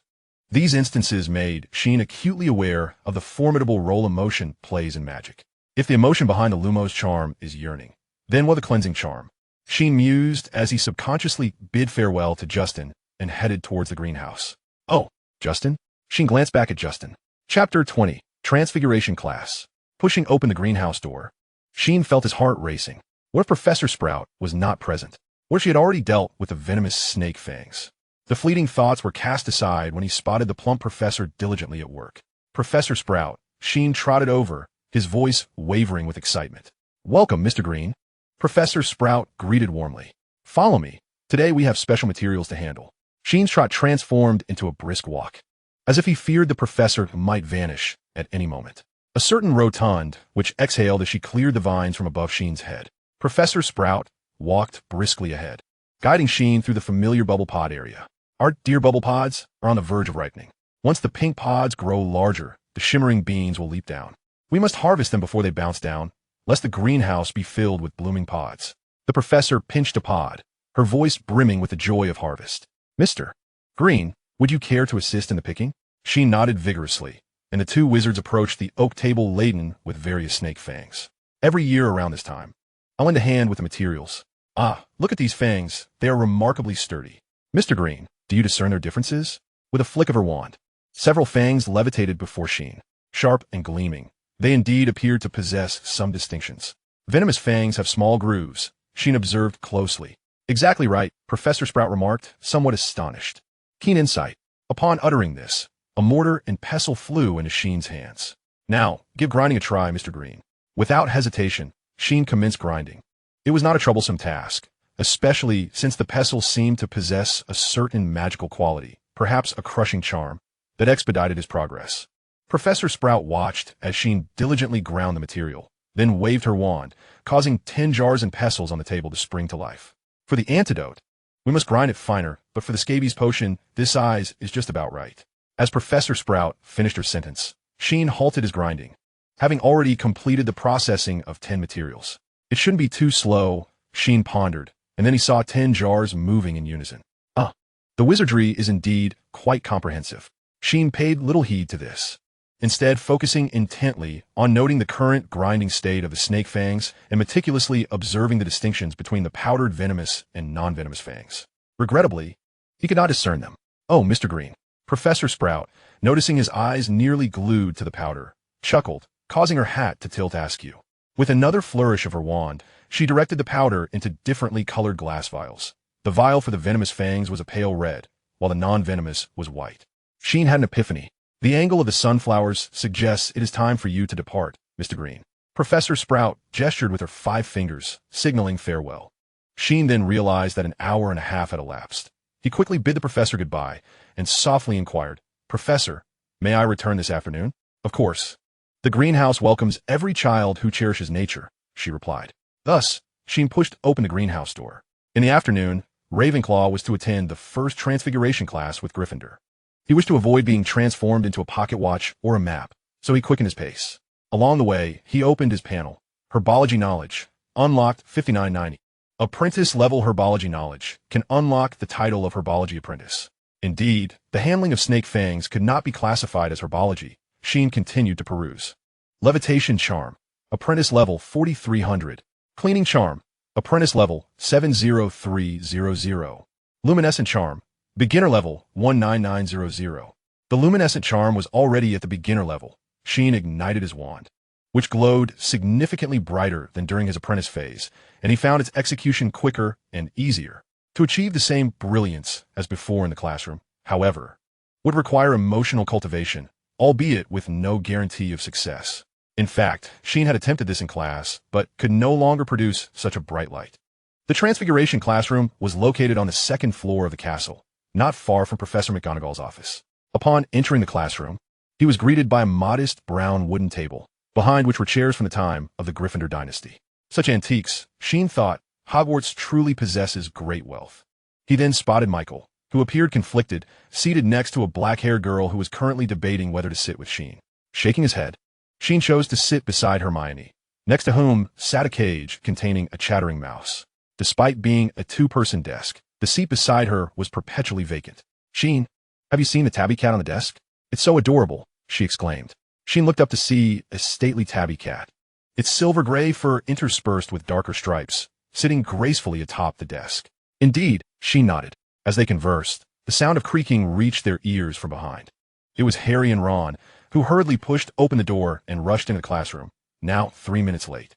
Hermione glanced back, pursing her lips and shaking her head. "We made it.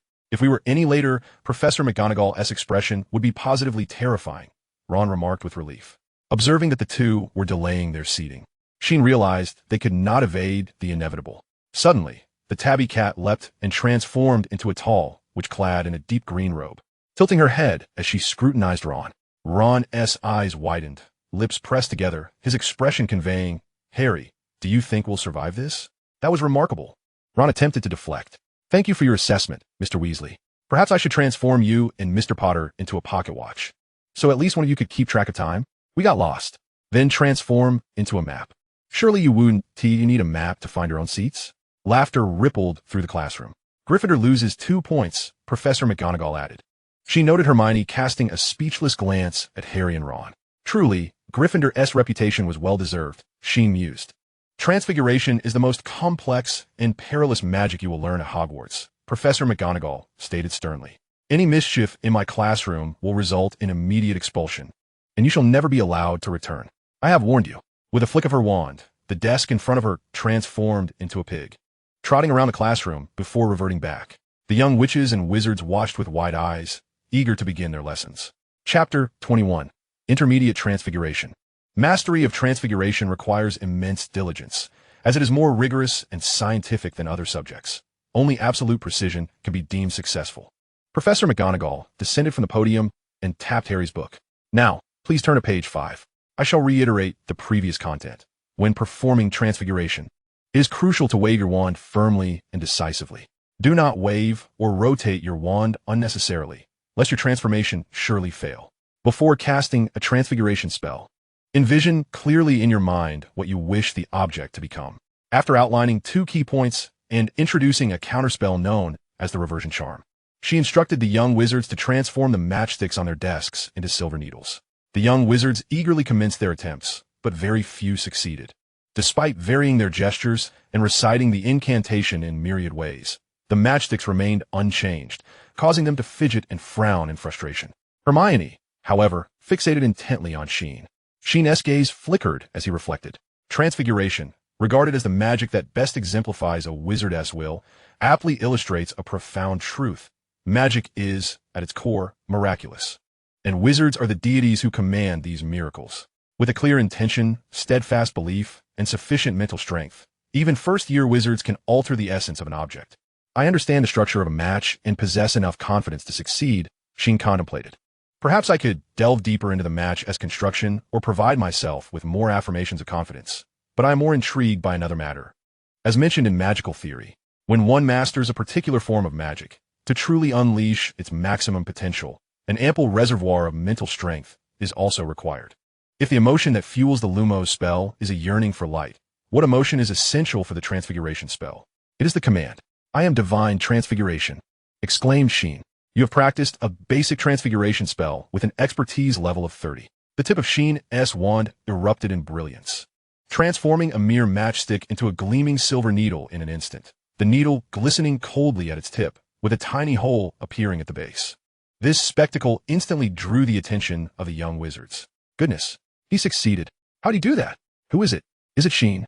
Besides Sheen, Hermione gaped. Certain she hadn't missed a single detail. Yet, why was it that despite both of them waving their wands and uttering the incantation, Sheen alone could achieve success? Professor McGonagall hurried over to Mr. Green, her eyes fixed intently on the silver needle, a look of satisfaction and relief gracing her features. Just as she was about to speak, her expression shifted slightly. Step away from Mr. Green at once. Her sharp reprimand sent the gathered young wizards scattering in all directions. Unperturbed by the commotion around him, Sheen remained focused and resolute. I can achieve even more, he reassured himself. Transfiguration, with a vigorous flourish of his wand. The mouse in the cage beside him astonishingly morphed into a snuff bottle. Though it had not fully succeeded, with the mouse's tail still wriggling, it nonetheless elicited a synchronized gasp of awe from the young wizards. You have practiced an intermediate transfiguration spell with an expertise level of 50. Mr. Green. Professor McGonagall's eyelids fluttered, her tone shifting to one of concern. An unsettling talent. She paused, noticing the somewhat exhausted Sheen casting a shy glance in her direction. Her tightly pressed lips softened, revealing a hint of genuine delight in her eyes. A commendable holder of such remarkable abilities.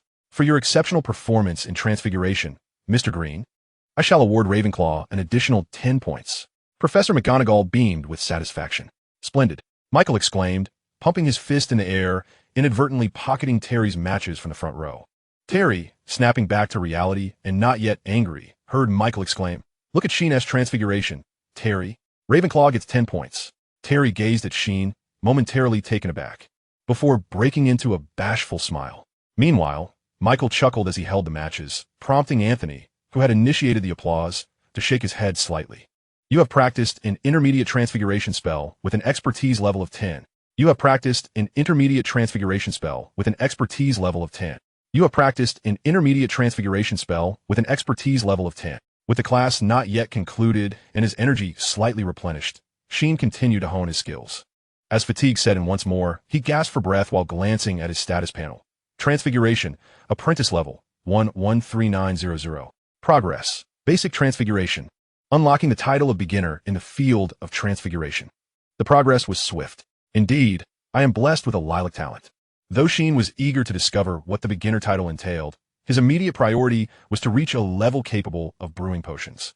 This meant he must thoroughly understand potion ingredients to practice and enhance his skills. Where are my matches? Before the class concluded, Sheen heard the usually shy and reticent Terry exclaim loudly, followed by Michael dashing out of the classroom like the wind. As he passed Sheen, he took a moment to say, That was incredible, Sheen. Sheen glanced at the pursuing Terry, chuckling softly, before making his way toward the greenhouse. In the corridor before the greenhouse, Sheen spotted a familiar figure. Senior Bruce. Sheen quickened his pace to greet him. Ah, Sheen, Bruce smiled warmly. Shall we head to the greenhouse? Yes, Sheen replied, and the two strolled together down the corridor. The sunlight streamed down, enveloping Hogwarts Castle in warmth. As the shadows of suits of armor and statues danced along the corridor, Sheen curiously observed a lady who ignored a knight approaching her. Do you know why Professor Sprout handles creatures like snail slugs? Bruce raised an eyebrow, inquiring. For the first year's potion brewing? Sheen ventured a guess. I can see why you were sorted into Ravenclaw. Bruce shrugged helplessly. Then you must be able to guess what we'll be doing today? After a moment of contemplation, Sheen admitted, I don't know. Uh-huh, Bruce responded, exhibiting a look of triumph at having found something Sheen did not know. We'll be dealing with snails. both with and without antennae and porcupine quills. If we're quick, we might finish today. Sheen nodded, excitement bubbling within him. If he could master these materials today, he would complete the first step of preparation. With this joy in his heart, Sheen pushed open the wooden door to the greenhouse. Chapter 22, Candied Jackfruit. When processing snails with antennae, one must pay attention to the distribution of their slime, aiming to choose moments when they secrete the most. If you see them extending their antennae to touch the table, do not hesitate. That is the optimal time for brewing. A small reminder, when you notice tiny bubbles rising in the cauldron, that is the cue to cease brewing. Very well done, Mr. Dickinson. Your handling is impeccable. Oh, Mr. Green, perhaps you brewed a tad too long. Remember? It's time to stop when the cauldron produces tiny bubbles. Inside the greenhouse, 12 cauldrons bubbled away, steam rising and causing the pumpkin-shaped plants to sway gently. Professor Sprout had just commended Senior Bruce when she hurried over to assist Sheen in returning a runaway snail to the table. With a gentle smile, she said, Mr. Green, do try not to let the snails escape next time. Sheen was indeed somewhat flustered, simultaneously managing 2 cauldrons, while Bruce appeared to handle his tasks with ease. As for Professor Sprout, she was not only able to brew 7 cauldrons at once, but also had ample time to guide Sheen. Observing the state of the mucus, waiting for the bubbles to emerge, Sheen silently recited the techniques imparted by his professor while diligently carrying out the task. As time passed, Sheen's brewing skills gradually became more adept, though he still found himself somewhat flustered. The liquid in the cauldron slowly transformed into a deep emerald green, and Professor Sprout approached. Sheen gripped the spoon tightly, awaiting the professor's assessment, feeling a mixture of anxiety stemming from his lack of innate talent and concern for the materials. As the slug with antennae was quite costly, priced at 1 galleon per jar in Diagon Alley. The exorbitant cost of magical ingredients made Sheen realize that potion making must be exceedingly lucrative. Otherwise, acquiring such materials would be unfeasible. Soon, Professor Sprout rendered her judgment. Mr. Green, satisfactory handling. Sheen let out a small sigh of relief. Although Professor Sprout had encouraged them to use freely, he could not afford to waste resources. Once he found his rhythm, it wasn't long before Sheen had processed the slug with antennae. The 3 of them placed the brewed liquid into glass vials and selected the slugs with ample mucus to deposit into a large jar. Professor Sprout mentioned that this selection would assist the young witches and wizards in increasing their chances of successfully brewing the scabious potion. As for the processed slugs, they would serve as exemplars for demonstration and aid Professor Snape in some preliminary tasks. While selecting hedgehog spines, Professor Sprout revealed a piece of information that took Sheen by surprise. Indeed, children, herbs and potions are always interdependent. During harvest season, Severus always comes to the greenhouse. Sheen envisioned Professor Snape wielding a hoe and continued, selecting hedgehog spines. The spines measured approximately 3 inches in length and were about the thickness of 2 slug antennae. As he exited the greenhouse, Sheen reviewed the key points of the process, documenting them on the parchment he carried. Thus far, he had gained a profound understanding of the 4 ingredients for the scabious potion: dried nettles, hedgehog spines, venomous snake fangs, and slugs with antennae, signifying that he had completed the first step of his plan. The thought of this made Sheen's eyes sparkle with excitement. I say, Sheen, we have left the greenhouse. There is no need to record it again, remarked Senior Bruce, crossing his arms, somewhat exasperated as he pulled Sheen away to prevent him from colliding with a standing suit of armor. The suit of armor, adorned with a ceremonial gown, elicited a chuckle from the lady who covered her mouth, leaving the knight opposite her in a state of astonishment. The clock struck 6, a gentle breeze wafting through, as the warm sun cast its rays upon the path, and Sheen heard the bells of Hogwarts toll. Senior Bruce halted in his tracks, and in the corridor beside the greenhouse, Leon held a book, his golden hair shimmering in the sunlight, while Peester cradled a potted plant, its tender leaves swaying in the wind. Both turned their gazes toward Bruce. Those two, Bruce grinned. He turned to bid farewell to Sheen. But before he could utter a word, a piece of candied jackfruit was placed in his hand. Exchanging snacks, a Hufflepuff tradition, Senior Bruce. He was momentarily taken aback, as Sheen had already skipped away with a light step. Is he truly not a Hufflepuff? Leon closed his book.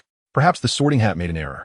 Bruce carefully stowed the candied fruit, suddenly exclaiming as he swiftly pulled Leon and Peester close, his arms wrapping around their necks like a warm embrace, binding their 3 heads together tightly. Flaw! He laughed heartily. Fool! Leon stumbled, while Peester cautiously protected the potted plant. Since borrowing an ample number of books from the library yesterday, Sheen's only concern had been the lack of time to complete his assignments. By 8 o'clock, the Hogwarts library would close, and after dinner, it was already 6:30. Thus, Sheen opted not to visit the library, but instead returned directly to the Ravenclaw Tower. The shared dormitory in Ravenclaw was equipped with a study desk, thoughtfully adorned with floating candles, reminiscent of those in the Great Hall. It was undoubtedly a splendid place to tackle his assignments, Sheen mused. Sheen, are you heading back to the tower? At the entrance of the Great Hall, Sheen encountered Michael, who was engrossed in a game of 15 pieces chess. Yes, Sheen nodded. Oh, wait for me. Michael quickly placed his piece, his 15 pieces chess piece swinging like a bat, knocking the last piece of the opposing wizard flying. A narrow victory. Michael smiled as he gathered the pieces and dashed toward Sheen. The ascent to the Ravenclaw staircase remained daunting, and Michael, panting, ascended while grumbling. The welcome speech said Ravenclaw would aid aspiring young wizards in climbing the stairway of wisdom.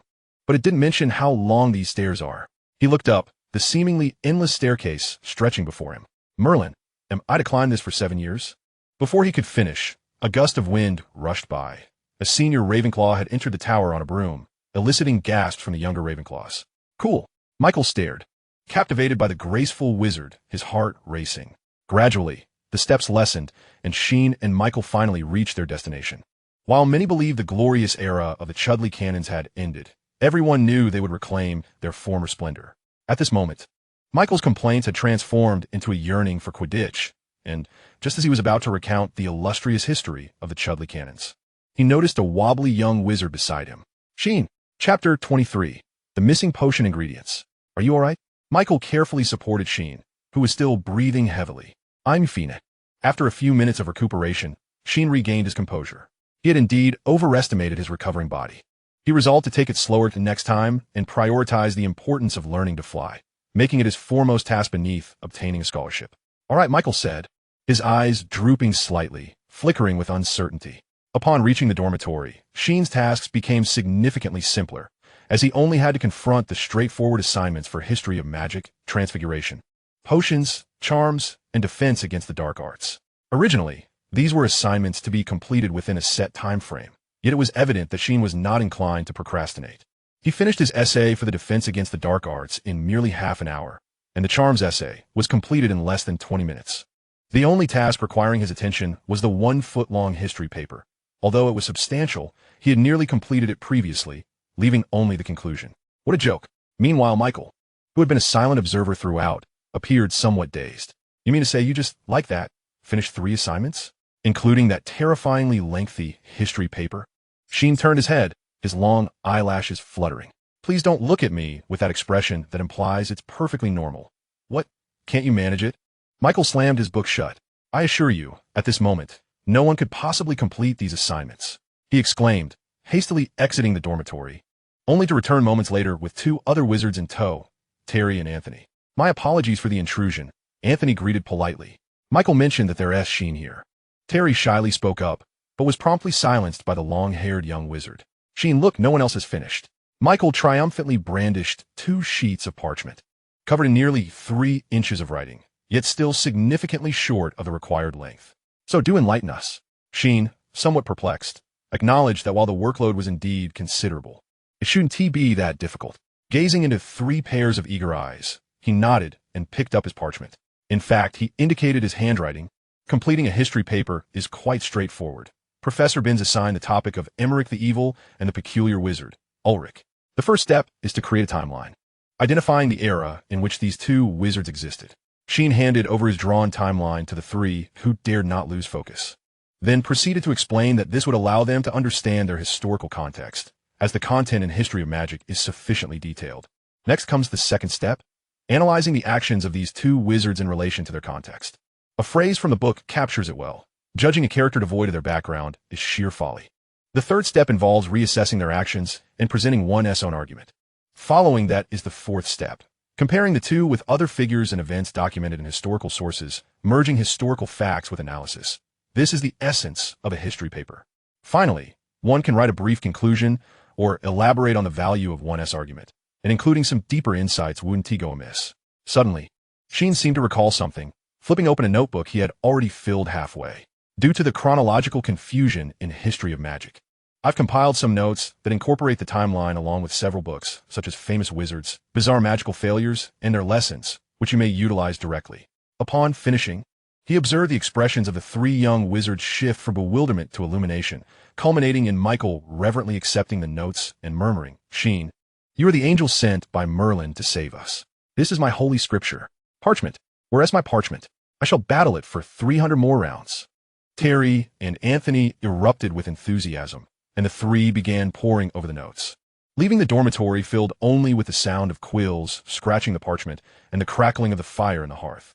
Anthony's earnest thanks lingered in Sheen's ears as he effortlessly completed his Transfiguration essay. In truth, that theoretical framework could extend to all assignments. Sheen paid little mind to the two additional individuals in the room. He set aside the potions assignment and jotted down the second step of his plan in his pocket notebook, gathering materials for potion brewing. Having already grasped the preliminary methods for handling materials, he merely needed to obtain them for the preparatory work of potion brewing. But where would the materials come from? The enrollment list hadn't specified purchasing any. The materials used by the young wizards were provided by Hogwarts. So, could they be utilized after class? Sheen pondered. It should be possible, but the likelihood of Professor Snape agreeing was virtually nil. An unwelcome image of Professor Snape's face, perpetually adorned with rejections, drifted into Sheen's mind. He sighed softly. If there was something more dreadful than lacking talent, it would be lacking talent while encountering Professor Snape. What to do? The dilemma spiraled in Sheen's thoughts as twilight enveloped Hogwarts. The blue and bronze silk drapes cascading from the ceiling were tinted an inky blue by the faint moonlight filtering through the windows. The air was imbued with the faint mustiness of old book pages, the supple scent of parchment, and a crispness akin to the air after rain. Sheen's gaze turned towards the grand arched window, his emerald eyes veiled in the familiar mist of a Scottish autumn, reflecting the flickering glow from the fireplace. There must be a way. Sheen reassured himself. This was Hogwarts, a realm of magic. As the long night passed, the castle awakened once more. The stone statues lining the corridors basked in the first warm hues of orange, prompting the young wizard clutching a book to shield his eyes. Wednesday. Ravenclaw had no morning classes, allowing the first years to linger in slumber, while Sheen had risen early. For this time had traditionally marked breakfast at the orphanage, a meal not to be missed. Thus, he had cultivated the commendable habit of rising early. He entered the great hall, launching into a feast of pumpkin soup, chicken and ham pie, and crispy treats from the house elf, Creature. Beside him stood the perpetually cheerful Justin, who greeted, "Good morning, Sheen." "Morning." She nodded, then noticed Justin perusing a thick tome titled Contemporary Famous Wizards. Hogwarts truly is marvelous. Had Professor Binns not assigned that 1-foot paper, I believe I would have had ample time to explore the castle and the kitchen adjacent to the common room. Speaking of assignments, Justin's brow furrowed slightly, a hint of shadow crossing his sunlit face. Upon hearing the word kitchen, a spark lit in Sheen's vivid green eyes. The headed sorting hat. I too wish to belong to a Hufflepuff, free of snack restrictions, he thought, only to then realize a peculiar detail. Professor Binns assigned a 1-foot paper to the Hufflepuffs as well? Did he? Justin looked up, astonished. Could it be? Chapter 24, Herbology. Ghosts are indeed peculiar. There's the amiable fat friar, the headless Nick, and even professors. Justin opened his assignment, which bore a broad outline. Oh, how he wished he wouldn't suddenly feel so muddled. Cedric, the upperclassman, remarked that he had never encountered such an extensive first-year assignment. He sought to locate Professor Binns, but to no avail. Even if he found him, I surmised that it would be unlikely to persuade the professor to reconsider. An assignment spanning a foot in length. Merlin, this was exceedingly challenging. "Sheen, have you finished?" Justin asked, shyly closing his work, a glimmer of hope illuminating his eyes. Sheen nodded, then retrieved a piece of parchment and a light blue notebook from his bag. The parchment contained the essential points from Michael and others, while the light blue notebook was Sheen's meticulously organized summary of history of magic. He possessed a matching notebook to clarify his thoughts and inspirations. "Goodness, Sheen, have you truly completed it?" Justin exclaimed, then quickly covered his mouth. Although I genuinely believed this task would not daunt him, it still left me incredulous each time it occurred. Are we truly of the same caliber of wizard? The latter half of his sentence trailed off into a whisper, nearly inaudible. I've merely glanced at a portion of the outline. I would never dream of plagiarizing your work. If I were to do such a thing, may I be forever barred from the kitchen. Justin suddenly assured, his slate blue eyes conveying sincerity, tinged with an almost imperceptible anxiety. Sheen placed the notes in Justin's hands before departing the hall towards the library. The morning was the most invigorating time. and Sheen intended to tackle some of the more arduous tasks, such as thoroughly summarizing history of magic, integrating it with modern history of magic, significant magical events of the 20th century, and directory of renowned contemporary wizards, to create a framework uniquely his own. Sheen believed this would undoubtedly assist him in excelling in the subject of magical history. The oak table in the library was a rich mahogany hue, adorned with magical lanterns, crystal orbs, and various floral arrangements. Immersed in the wonders of magical history, Sheen pondered the reality of life as a wizard. For instance, in the Middle Ages, Muggles held a profound fear of magic, yet they were not adept at recognizing it.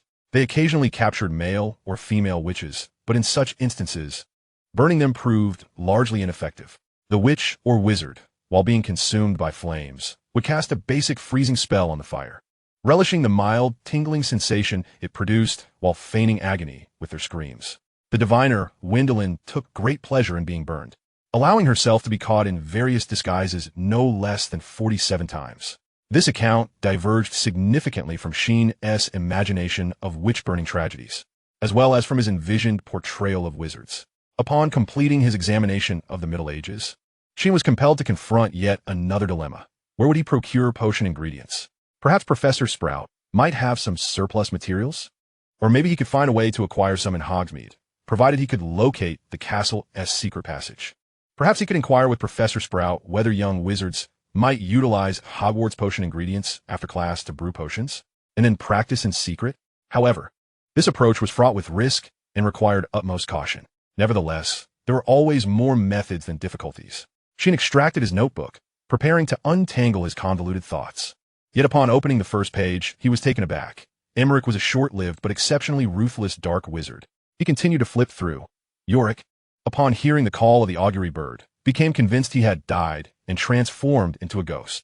No, in the great hall, Justin was captivated by the parchment, his focus unwavering as he occasionally gasped in awe. Oh, it can be written this way. What a genius.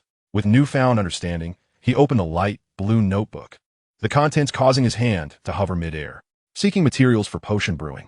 Sheen intended to practice potion making? This was his first thought. Sheen was distressed over a lack of materials? That was his second thought. I have them. This was his final thought. He carefully stowed away the parchment and notebook, seizing the opportunity before herbology class commenced, and dashed back to the Hufflepuff common room, which was entwined with green vines and perpetually offered steaming milk, pumpkin juice, and an array of sweets and pies. He followed a candlelit path into the dormitory, opening a lavish trunk. Amid scattered letters and postcards lay various jars and crystal vials. Upon closer inspection, one would discover that all the potion ingredients required by first-year wizards could be found in duplicates here. He recalled the conversation from that day in Slughorn's apothecary. Are you certain you wish to have everything packed in a single portion? Indeed, please do so, sir. Oh, my generous lady, I would never wish to deceive one as beautiful as you. In truth, these potion ingredients are not on Hogwarts' procurement list. Even so, do you still require them? Precisely, pack 2 portions, sir. In that moment, Justin vaguely grasped his mother's foresight. Dear Fenwick, if something is common among all, you must possess the superior version. If something is scarce, you ought to have it even more. Those minor expenditures are merely prudent investments. As for the finest investment, you always know, my dear, that is sincerity and love. I believe I might finally comprehend. Justin gazed longingly at his overstuffed trunk, the eternally pristine collar of his shirt seemingly retaining the warmth of his mother's iron. In the Hogwarts library, Sheen exited the archway, awaiting the staircase to spiral into view. He had no intention of retrieving the notebook from Justin, as the second herbology class of the morning was soon to commence. Besides, there was nothing particularly confidential inscribed within the notebook. It merely contained a few methods for handling herbs and his thoughts on sourcing potion ingredients. After class, he could exchange genuinely useful notes with Justin while reclaiming his own book. At 8 o'clock, the gentle sunlight danced upon the suits of armor, and the scent of fresh grass from the greenhouse lingered in the outer corridors. Sheen pushed open the grand oak doors, finding small wizards already trickling into the greenhouse. He spotted Professor Sprout setting aside her hoe, smiling warmly and nodding in his direction. This way. Sheen. Michael swiftly grabbed Sheen's arm, pulling him alongside Anthony and Terry. Why do I get the feeling that the professor is watching you? Michael craned his neck and remarked. Chapter 25. The intersection of magical disciplines. The warm sun, the gentle breeze, and the emergence of new buds. Professor Sprout tilted her head slightly, her face illuminated with enthusiasm and joy as she began to speak. The young wizards immediately directed their full attention to the stout witch, who wore a patched hat atop her flowing hair, her garments speckled with dirt. "I have heard," Michael whispered, "that Professor Sprout is the most beloved instructor at Hogwarts. She is also the head of Hufflepuff House, and consulting her for any issue is never a poor choice." Amidst the scent of moist earth and fertilizer, mingled with the rich fragrance of flowers, the professor continued, "Welcome, everyone, to herbology, where we shall learn to cultivate these extraordinary plants and fungi and understand their uses."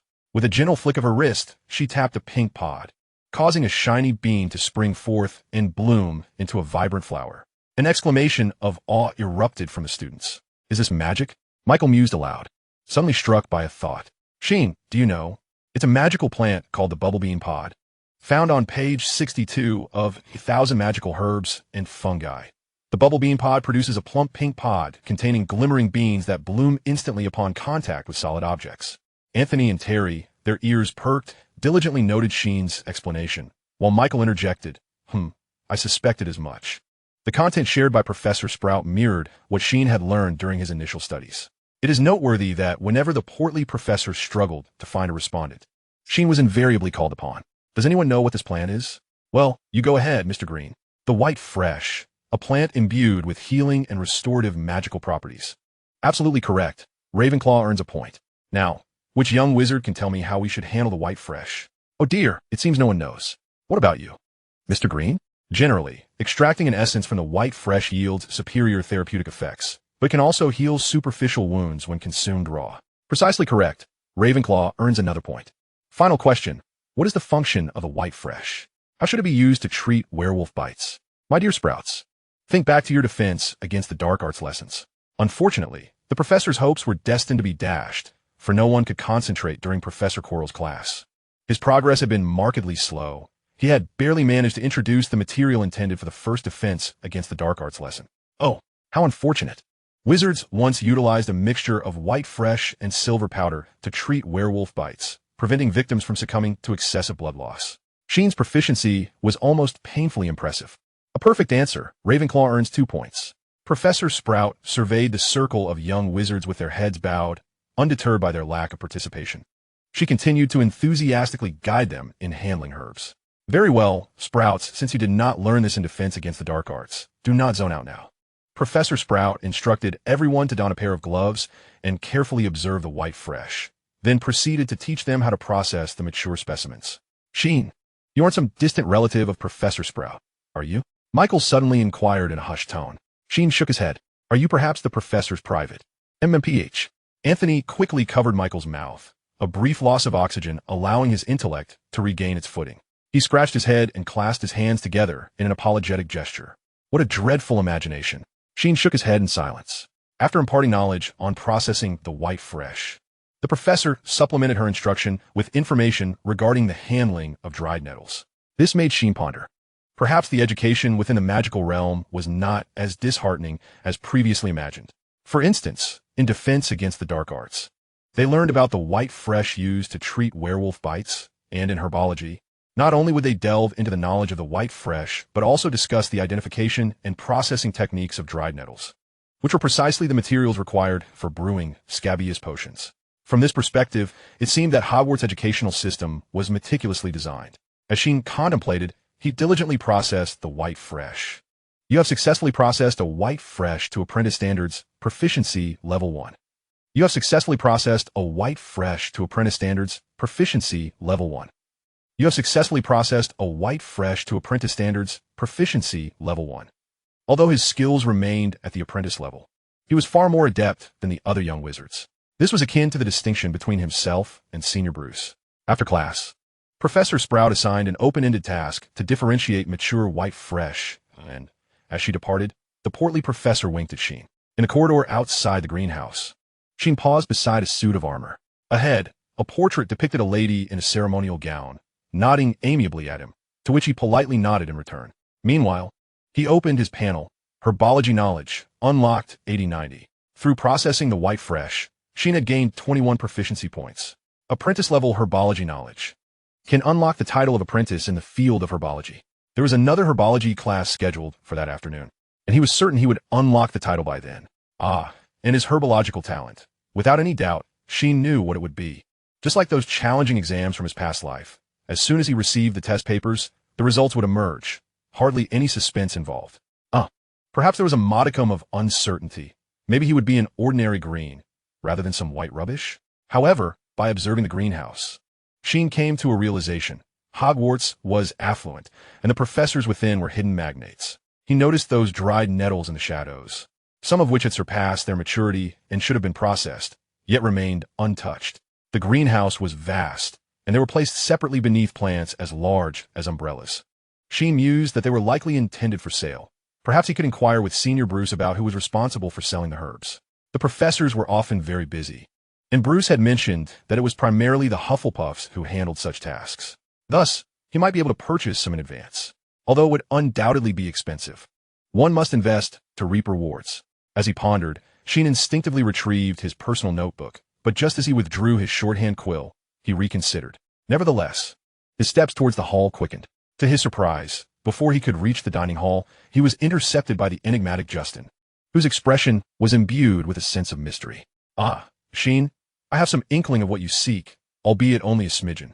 I assure you, I have not delved deeper, but fortuitously, I can be of assistance," Justin proclaimed, leaving Sheen bewildered by his cryptic words. Chapter 26, The Hufflepuff Common Room. Sheen, I hope this is not too forward, but are you preparing to practice potion brewing alone?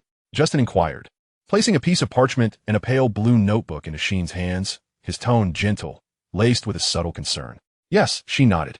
If he could not enhance his proficiency through practice, given his talent in potion making, it would be a struggle to merely pass.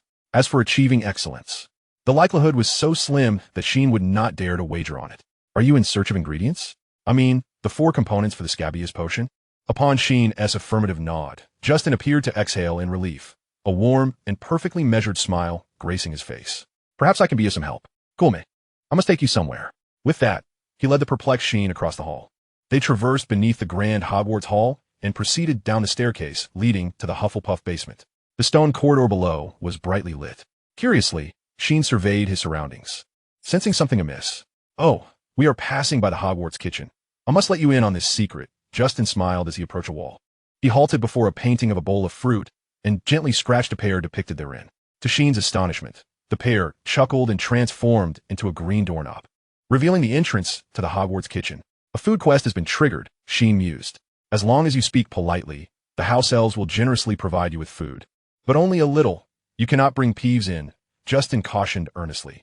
However, our destination today is not here. Look, we are nearly there, the Hufflepuff common room. They arrived at a cluster of large barrels in the corner of the kitchen corridor. Justin tapped the bottoms of the 2 middle barrels in the second row with a distinctive rhythm. The lids rotated open automatically, revealing a sloping corridor flanked by magical lanterns. It led to a cozy, warm, circular room reminiscent of a badgeress den. The entire room was adorned in lively black and yellow hues, reminiscent of bees, accentuated by polished honey-colored wooden tables and round doors. Various cacti were placed upon circular wooden shelves, many of which swayed playfully at the students as they passed by. Copper flower pots, suspended from the ceiling, held curling ferns and vines, which gently tousled Sheen's hair as he walked beneath them. At the far end, a wooden fireplace was intricately carved with dancing badgers, beside which hung a portrait of Helga Hufflepuff, one of the 4 founders of Hogwarts, raising a golden cup with dual handles in a toast to her students. Surrounding Lady Hufflepuff, small, round windows aligned perfectly with the ground of the castle, showcasing beautiful scenes of swaying grasses and dandelions, occasionally revealing the passing feet of wanderers. Despite the low height of these windows, the room was perpetually bathed in sunlight. "Welcome to the Hufflepuff common room," Justin greeted, and Sheen watched as he smoothly retrieved an apparently expensive suitcase from beside a thick, cushy sofa. Upon opening it, Sheen was momentarily dazzled. First came a pile of gleaming galleons, followed by scattered letters and postcards, alongside an assortment of jars and crystal bottles. Sheen immediately recognized the components: snake fangs, dried nettle, and other materials. His conjectures were confirmed, yet he remained somewhat astonished. Could it be that young wizards actually purchased such exorbitantly priced potion ingredients? "These materials are of little use to me, but I thought perhaps you could find them beneficial," Justin said, his smile radiating warmth. "May I buy some?" Sheen inquired, genuinely surprised by Justin's unexpected generosity. yet aware that he would need the financial means to afford them. A bundle of nettles cost 1 galleon, sufficient for over 30 practices. A jar of slug with tentacles also cost 1 galleon, ample for over 40 practices. A bottle of snake fangs and a bundle of porcupine quills were similarly priced, but each was 2 galleons. The total amounted to 6 galleons, an essential expenditure, Sheen thought. If he could brew a satisfactory potion to sell, perhaps he could recoup his investment? Sheen, what are you saying? Justin exclaimed, his expression one of surprise. If you wish to brew potions, then this is my support. It's hard to believe I can offer you any assistance. I've always felt somewhat embarrassed for constantly seeking your help. Sheen felt slightly dazed as he observed Justin placing the crystal bottles and jars into his bag. But before he could voice his hesitation, Justin softly interjected. I believe you will succeed. If you fail, I have another set here. As they departed the Hufflepuff common room, Justin's steps were decidedly lighter, and a maternal voice echoed in Sheen's ears. My dear Finley, do you remember? Everyone has different strengths, and the children of the Finley family are always adept at amalgamating the virtues of all. Ultimately, Sheen could not refuse this offer of assistance. Gentle Justin was sometimes more stubborn than a mule. If you can only assist me in studying herbology and completing my history of magic assignments, yet I cannot provide you with even the slightest support, then what kind of friends are we? Very well, Sheen said to himself. It is indeed wonderful to have a Hufflepuff friend. At noon, in the dining hall, Sheen continued to eat voraciously. The most pressing dilemma had been resolved. Now, he simply needed to clandestinely brew potions and master the control of heat and stirring. Beside him, Justin had acquired several notebooks, comprising notes from Sheen's defense against the dark arts and transfiguration classes. His progress was far ahead of the classroom, rendering these notes almost akin to a cheat sheet for Justin. Seated nearby, Hermione perceptibly sensed the unusual atmosphere of the day. Oddly, Justin was eating faster and more than usual, and Hermione suspected that Sheen had instigated this change. As the assembly dispersed, Sean overheard Justin softly remark, Well, Sean, I just wanted you to know, if you find yourself in trouble, you can always come to me. Remember, we are friends. Justin's earnest, pale gray eyes reflected the flickering flames of the fireplace, prompting Sean to nod in acknowledgement. The warmth of the Hogwarts hearth exceeded his expectations, as did Hufflepuff.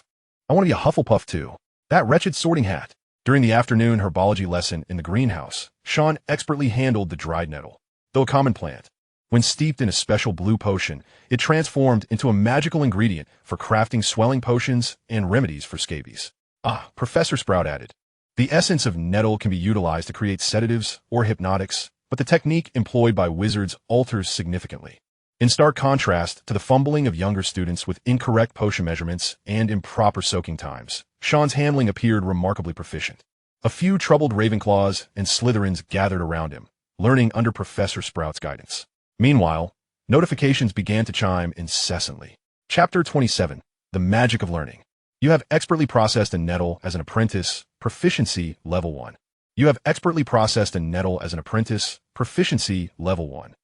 Herbology knowledge unlocked. New title in herbology unlocked. Please check. A wizard's talent has been unlocked. Please check. After 2 days of diligent effort, Sean finally unlocked his herbology title and eagerly reviewed it. Title, Herbology Intern. Slightly increases perception of plants. Modestly enhances herbology talent. An increase in plant perception? That sounds promising. Sean mused as he continued to scroll down. Wizard Sean, herbology talent. Green. Enhanced by the herbology intern title. Original talent was white. Note, typical wizards possess green. His talent consistently disappointed in its ability to disappoint. Well, at least I can improve my proficiency through hard work, Sean thought. Before long, Sean began to experience the benefits of his enhanced talent. While discerning mature dried nettles, an unusual intuition guided him to select a perfectly ripe specimen. After undergoing the soaking process, he achieved his first entry-level accomplishment in herbology. You have expertly processed a nettle as a novice, proficiency level 3. Indeed, it was the enchantment of talent that deepened Sean's preconceived notions about the magical realm. Excellent work, Mr. Green. I shall award Ravenclaw 2 points. Professor Sprout approached with a hint of surprise. Everyone, come and observe these processed nettles. Their stinging hairs and short soft hairs have vanished. This is a characteristic of exceptional nettle material. Mr. Green, you are progressing swiftly, she encouraged softly as the class examined the nettles. As the herbology lesson concluded and they exited the greenhouse, Sean caught snippets of hushed whispers among the young wizards. Is that Sean Green? Haven't you heard of him? On the contrary, I'm a bit tired of hearing about him. They say he excels in both charms and transfiguration. Is he from a wizarding family? That's the most alarming part. He is supposedly a muggle-born wizard. When Sheen turned to look, he noticed the two conversing witches blush and hurriedly depart. San, it seems you become quite famous, Michael teased with a playful smirk. And shouldn't you be? I've never seen a wizard so proficient in every aspect of magic, except potions. Michael's just came to an end during astronomy class. Stairs, stairs, and more stairs. Terry, can you see the end? Michael gasped, glancing at Sheen while conversing with Terry. The young wizard's complexion remained pale. They say the astronomy tower is the tallest in all of Hogwarts, even exceeding Ravenclaw Tower. As Michael shared his tidbits of gossip, he kept pace half a step behind Sheen. Is that so? Anthony chimed in, then subtly shifted closer to Michael, the two flanking the pale-faced young wizard. The witch teaching astronomy was Professor Aurora Sinistra, a figure of ethereal grace. She instructed the young wizards to observe the night sky through telescopes, learning the names of various stars and the trajectories of planets. The classroom was adorned with an array of instruments such as globes, lunar charts, telescopes, and astrological maps, resembling a research facility. The only difference was the breathtaking beauty of the night sky, with intricate magical devices quietly at work. Due to his familiarity with the workings of telescopes, Sheen soon caught Professor Sinistra's attention and was permitted to use a large metallic sphere to predict the trajectory of Io, one of Jupiter's moons. This elicited envy from Terry, who, usually reserved, inquired 3 times about Sheen's experience. Sheen described it in detail, his enthusiasm palpable. Oh, Merlin, that must be extraordinary. It's a remarkably rare, magical lunar device. After astronomy class, the hour was nearly upon curfew. Having climbed 2 high towers in succession, Sheen's complexion was not particularly vibrant, yet he diligently organized his notes from the lesson. If he recalled correctly, first-year wizards primarily focused on the names of stars and the movements of planets. This was not a daunting task. Memorizing them was straightforward, and the only challenge might be drawing trajectory charts, which posed little difficulty for Sheen. Never underestimate the power of basic education. Once he finished organizing his notes, Sheen retrieved books on potions and the history of magic to read. The preparations for brewing potions had already been completed, and Sheen sought to uncover some brewing techniques within those texts. Although they contained only stringent steps and brief descriptions, he gleaned vague instructions from the minutiae. During the preparation of the scabies potion, one must stir left 2 times, then right 3 times with moderate force. What precisely constitutes moderate force? Sheen found the answer in the history of magic. An automatic stirring cauldron is a magically enhanced cauldron that stirs potions on its own, with the stirring spoon frequently breaking bubbles. Sheen surmised that breaking the bubbles indicated a suitable level of force. Indeed, history serves as an excellent teacher, a truth that remains unaltered even within the realm of magic. In the Ravenclaw common room, tranquility reigns. Yet this does not imply that young wizards are perpetually engaged in their studies. Rather, these youthful sorcerers are often inclined towards mischief. After completing his paper on magical history, Michael had spent the last hour engrossed in a game of 15 pieces. Noticing that Sheen was still immersed in his studies, he exchanged a glance with Terry, who was observing various stones, and then, seizing the moment while Sheen was changing books, spoke up. Sheen, I must say, I've never seen you engaged in anything else. Surely, a wizard's life cannot revolve solely around study. In your classes on charms, transfiguration, and magical history, Merlin, you've already surpassed the bounds of advanced learning. I mean, do you not find it tedious?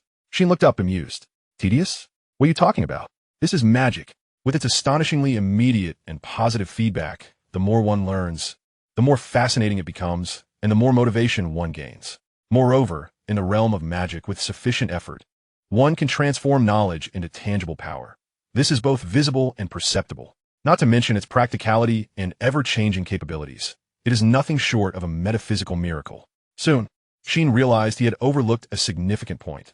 The magic of young wizards is inherently innate. Perhaps this is why young sorcerers do not cherish it as they ought. However, for Sheen, having lain on a hospital bed in an orphanage for 3 months, his heart had grown as numb as his body. It was that owl, undeterred by wind and snow, which ventured into the room. It was Professor McGonagall, who financially supported him by purchasing stationery and securing scholarships, who restored his hope and passion for life before he could act on his own. Having experienced the mundane, Sheen cherished the miracle of magic even more. He reveled in the sensation of birthing a force capable of changing the world from his very hands, not to mention the mastery panel, a testament to his accomplishments. Sheen, have you come to a realization? Care to join me for a game of 15 pieces? Michael, observing Sheen return the book, extended a warm invitation. Apologies, but I wish to continue my studies, Sheen replied, shaking his head as he retrieved another book borrowed from the library, Advanced Potion Making. Chapter 28, The Mischievous Sprite. The curriculum at Hogwarts is remarkably relaxed. First-year students rarely attend more than 3 classes in a day. On Thursdays, Ravenclaw engages in 3 distinct lessons: Charms, Defense against the Dark Arts, and Transfiguration. In the context of Charms, which offer immediate and positive reinforcement, the young wizards demonstrated varying degrees of progress within just a few days of enrollment. Most of the young sorcerers had mastered the Lumos charm, albeit producing only a faint glow. Some continued to wave their wands, hesitantly reciting incantations, yet failing to elicit any luminescence from the tip of their wands. As for Sheen, his practice of the Lumos charm had reached an impressive level of proficiency. The light he produced not only surpassed that of his peers in brightness, but also in stability. The logic behind learning magic can be succinctly articulated. First comes understanding. Without comprehension of a spell, one cannot wield it. Thus, disregarding other factors, the more spells one knows, the more potent a wizard one becomes. Once a spell is understood, continual practice is essential to achieve mastery. This constitutes the second principle of a wizard's growth. The more adept one becomes at using a spell, the stronger the wizard. Numerous examples abound, such as the forthcoming Professor Gilderoy Lockhart, whose expertise in the Obliviate charm can even turn formidable wizards, unafraid of vampires, werewolves, or trolls, into disarray. Therefore, persistent practice is indeed the path to the essence of magic. Upon mastering the Lumos charm, Sheen distinctly sensed a deeper understanding of the incantation. His previously rigid gestures became fluid, and his pronunciation transformed from vague to clear and powerful. Sheen speculated that once he achieved a certain level of proficiency, he might not need to vocalize the incantation, merely whispering it within his mind. The standard spellbook, Beginner, mentioned that this is a common practice among advanced wizards. As for the underlying principle, magical theory provides a lucid explanation. As spells are specific words or phrases used to trigger or invoke magic, silent incantation is equally effective, allowing for use without vocalization. This concept would also be addressed in Professor Snape's 6th-year defense against the Dark Arts class. Excellent. Remarkable progress. Many have learned the Lumos charm, and for those newly acquainted with it, continuous practice is vital. However, for a select few, Professor Flitwick's voice, high-pitched and sharp, rang out as he winked at Sheen, Hermione, and a few others. I shall teach them another spell in advance. Come forth, those who recently learned the Lumos charm, and gather around. As for those who have yet to master it, do not fret. Remember my words. With a flick and a swish, yearn for the light. Professor Flitwick is often underestimated. Yet when he articulates incantations, he does so with utmost clarity. The few exceptionally talented young wizards, under his guidance, commence their practice of another spell, the Levitation Charm. By the end of the lesson, Sheen's proficiency in the Levitation Charm had increased by 30 points, bringing it to 34,300. Satisfied, Sheen exited the Charms classroom, making his way down the long corridor. The young wizards had 10 minutes to reach the defense against the Dark Arts classroom. This interval, though brief, prompted everyone to walk briskly. Then, they encountered an unexpected guest. First-year little rascals. As the young wizards were about to open a door, a ghost suddenly sprang from behind it, startling everyone. It placed a wastebasket atop Seamus's head, causing him to exclaim, "My head! Oh no! Is it my eyes? Is it dark already?" Yet this ghost's prank was far from over. It abruptly yanked the carpet from beneath the young wizard's feet, causing Michael to stumble. Just as he was about to rise, he felt a tightness in his nose. It was that very ghost, seizing Michael's nose and shrieking, "Got your nose." Anthony and Terry instinctively took a step back, then steeled themselves and approached Michael. Sheen, acting swiftly, shouted, "Peeves, the Bloody Baron is coming." The ghost let out a scream and fled in a hurry. Sheen and the others promptly helped the startled Michael to his feet. The surrounding young wizards gazed at Sheen with admiration. "Oh, thank you, Sheen. You've been a tremendous help as well as you all." Michael's face flushed as he glanced around to ensure Peeves had departed. He subtly inched closer to Sheen and inquired, "How did you know that Peeves is afraid of the Bloodman, Barrow?" It was indeed Percy, the head boy of Gryffindor, who had spoken those words. Sheen did not lie.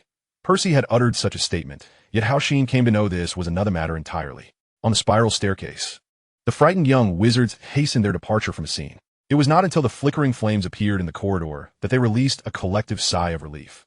Peeves was aptly named, known for his mischievous antics and proclivity for shrieking as he flitted through the halls of Hogwarts, engaging in a variety of pranks.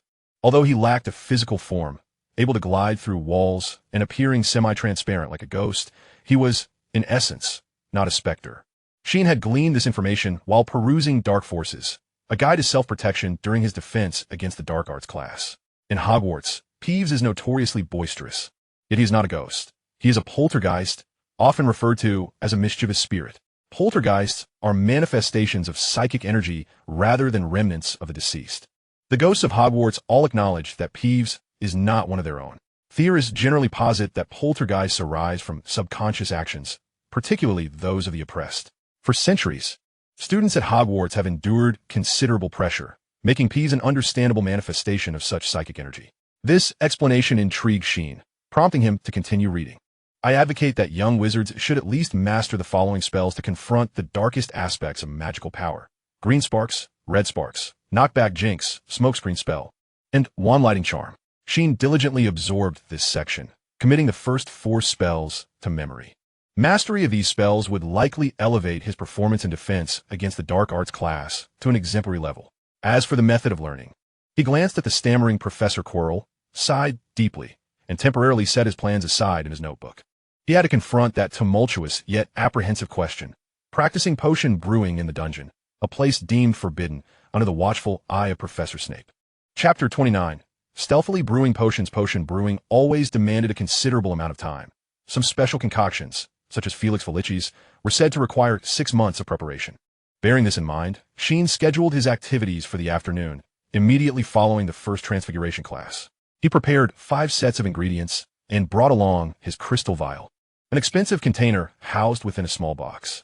Having cost 7 galleons, the proprietor of Slughorn's shop had kindly provided a box for each crystal vial. The elderly wizard with a lengthy beard remarked that this set of crystal vials would preserve potions twice as effectively as ordinary glass ones. Sheen suspected he was being deceived. The book stated that as long as potions were stored properly, they would not spoil even when left outdoors. Ancient wizards had even used water pitchers to store potions, delighting apothecaries in a game of pouring different liquids from the same vessel, often leaving Muggle nobles in awe. In truth, it was merely the potions deteriorating under certain conditions, such as exposure to light. As for whether the spoiled potions would cause problems, one only needed to observe if any wanted posters appeared at the castle gates the following day. In the afternoon, a pure white owl soared overhead, its soft hoots reaching Sheen's ears.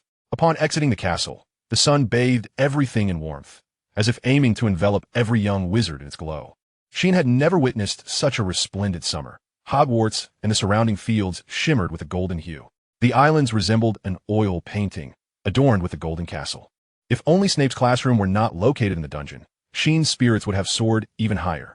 This afternoon, he felt akin to a treasure-seeking adventurer, tasked with brewing the potion treasure under the vigilant gaze of Professor Snape. Filled with myriad thoughts, Sheen traversed a verdant cobbled path and pushed open the oak door of the greenhouse.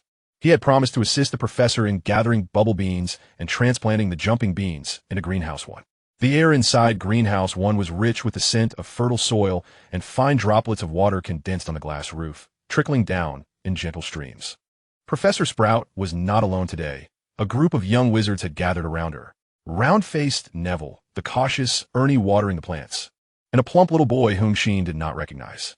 Professor Sprout stood beside a wooden crate brimming with fresh manure, her grayish-brown hair styled in a tight bun at the back of her head, and beneath her patched hat, her bright eyes keenly scanned her students. Soon enough, Professor Sprout brushed her dirt-stained gloves and approached Sheen. Ah, this time of year, the greenhouse bursts forth with new sprouts. It's truly exhilarating. She opened the door to Greenhouse 1. Come along, Mr. Green. We must retrieve the jumping beans. Those dear little rascals are likely eager for our attention. As she spoke, her hat would usually sway in harmony with her words, yet today it remained still. Sheen's gaze lingered on the black portions of that hat, momentarily reminded of Professor Snape's brooding black eyes. Surely, secretly brewing potions cannot contravene school regulations, Sheen pondered. When he regained his focus, he found himself locking eyes with a pair of warm, steady gazes. My dear Mr. Green, how rare it is to see you daydreaming. Are you all right? Though she inquired, Professor Sprout's eyes held no hint of doubt. The timing is just right. Come along, dear Mr. Green, some delightful discoveries await you. With a gentle demeanor, Professor Sprout led Sheen towards another domed structure, not addressing his puzzled expression.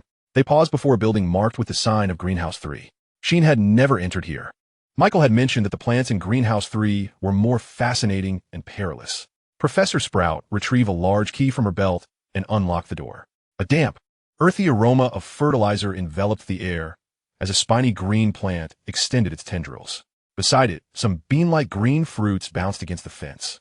Sheen recognized them as jumping ball stems. Yet it struck him as peculiar that they were surrounded by poisonous tentacles. Remarkably, this territorial plant had not attacked them. Just as Sheen was observing, Professor Sprout's resonant and cheerful voice emerged, overpowering the rustling sounds within the greenhouse. "Ah, Mr. Green, allow me to regale you with a tale. The seeds of the jumping ball stems thrive in dark, humid environments, which coincidentally are the very locales where the poisonous tentacles congregate. Approximately 1/3 of the jumping ball stems in the greenhouse coexist with these tentacles. The poisonous tendrils do not permit other plants to encroach upon their domain. Yet, as you can see, the jumping ball stems flourish nonetheless." After piquing Sheen's curiosity, the plump professor continued in a storytelling tone. "If you observe closely, you will notice the towering poisonous toothed geranium nearby. It is the mutual deterrence between the two that provides the jumping ball stem seeds with the conditions necessary to grow, break through the soil, and leap away. Nature is always wondrous. Life will inevitably find a path." She gently bent down, her eyes filled with sincere warmth. "The jumping ball stems that stray far from here remain safe, but if one were to cower in the dry, hot corners out of fear of the poisonous tentacles, allowing their fruits to wither, dear one, that is not the essence of life." Sheen was somewhat taken aback by the tale of the jumping ball stems. He looked towards the professor, who nodded slowly in encouragement. "You will succeed. Do not fear, little one." The professor understood his intentions. As Sheen exited the greenhouse, his heart was calm and steady, and he bore the scent of earth upon him. Though he was unsure how the professor had divined his thoughts, her implicit support signified that what he was about to undertake would not contravene school regulations. Even if it did, the repercussions would likely not be severe. Thus, after the afternoon Transfiguration class, amidst Justin's perplexed gaze regarding the warrior and Hermione, Sheen vanished at the corridor's end. The atmosphere grew increasingly chilly, and the glass jars lined against the walls revealed the chilling sight of soaked animal specimens. Sheen held his breath, hoping Professor Snape would not make an appearance here. In truth, the professors were quite busy, especially Severus Snape, the head of Slytherin House. After casting a quick glance into the classroom, Sheen exhaled deeply, then swiftly arranged his materials upon the table and ignited the cauldron. The faster he worked, the more experiments he could conduct. He placed his notebook and quill neatly, for the data he was concocting was crucial. Summarizing experiences and continually improving was the hallmark of a diligent scholar. As fragrant white smoke wafted from the cauldron, Sheen's emerald eyes mirrored the flickering candlelight. Chapter 30. The Successful Brew. At times, potion brewing appeared so mundane that it led many to believe that even muggles could concoct potions simply by following the steps. However, the reality is quite the opposite. Even with all the ingredients and following instructions meticulously, muggles cannot brew potions, for the process always requires an element of magic and sometimes the use of a wand.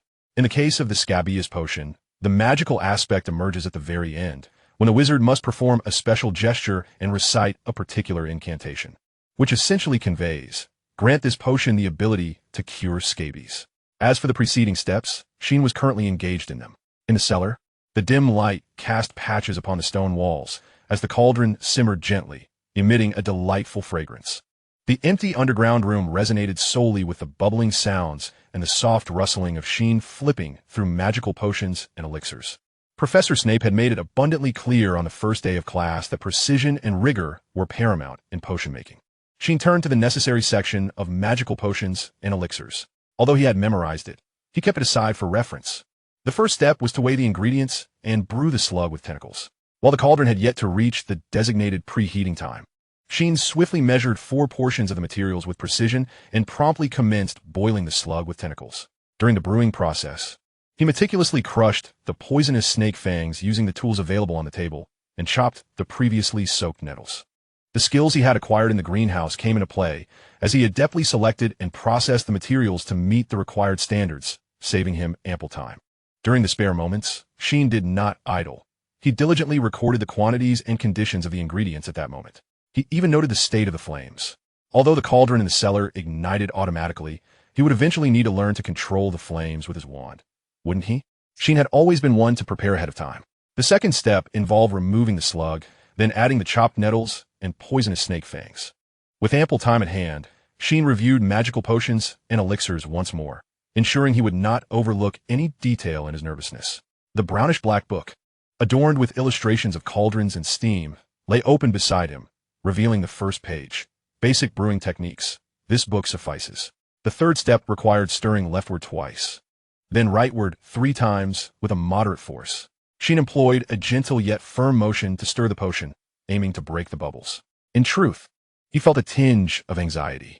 He was uncertain when Professor Snape might appear, and the outcome of his practice remained unpredictable.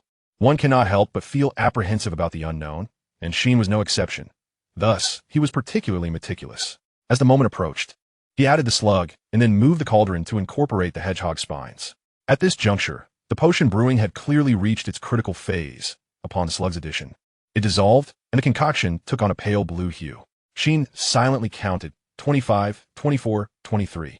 In the interim, he remained active, meticulously documenting the details of the subsequent steps, including timing, ingredient conditions, and heat levels. Next came the most exhilarating moment. Sheen stirred the cauldron while waving his arm and uttering the incantation. After bubbling for a while, the cauldron transformed into a blue-green, jelly-like liquid. Why is it blue-green?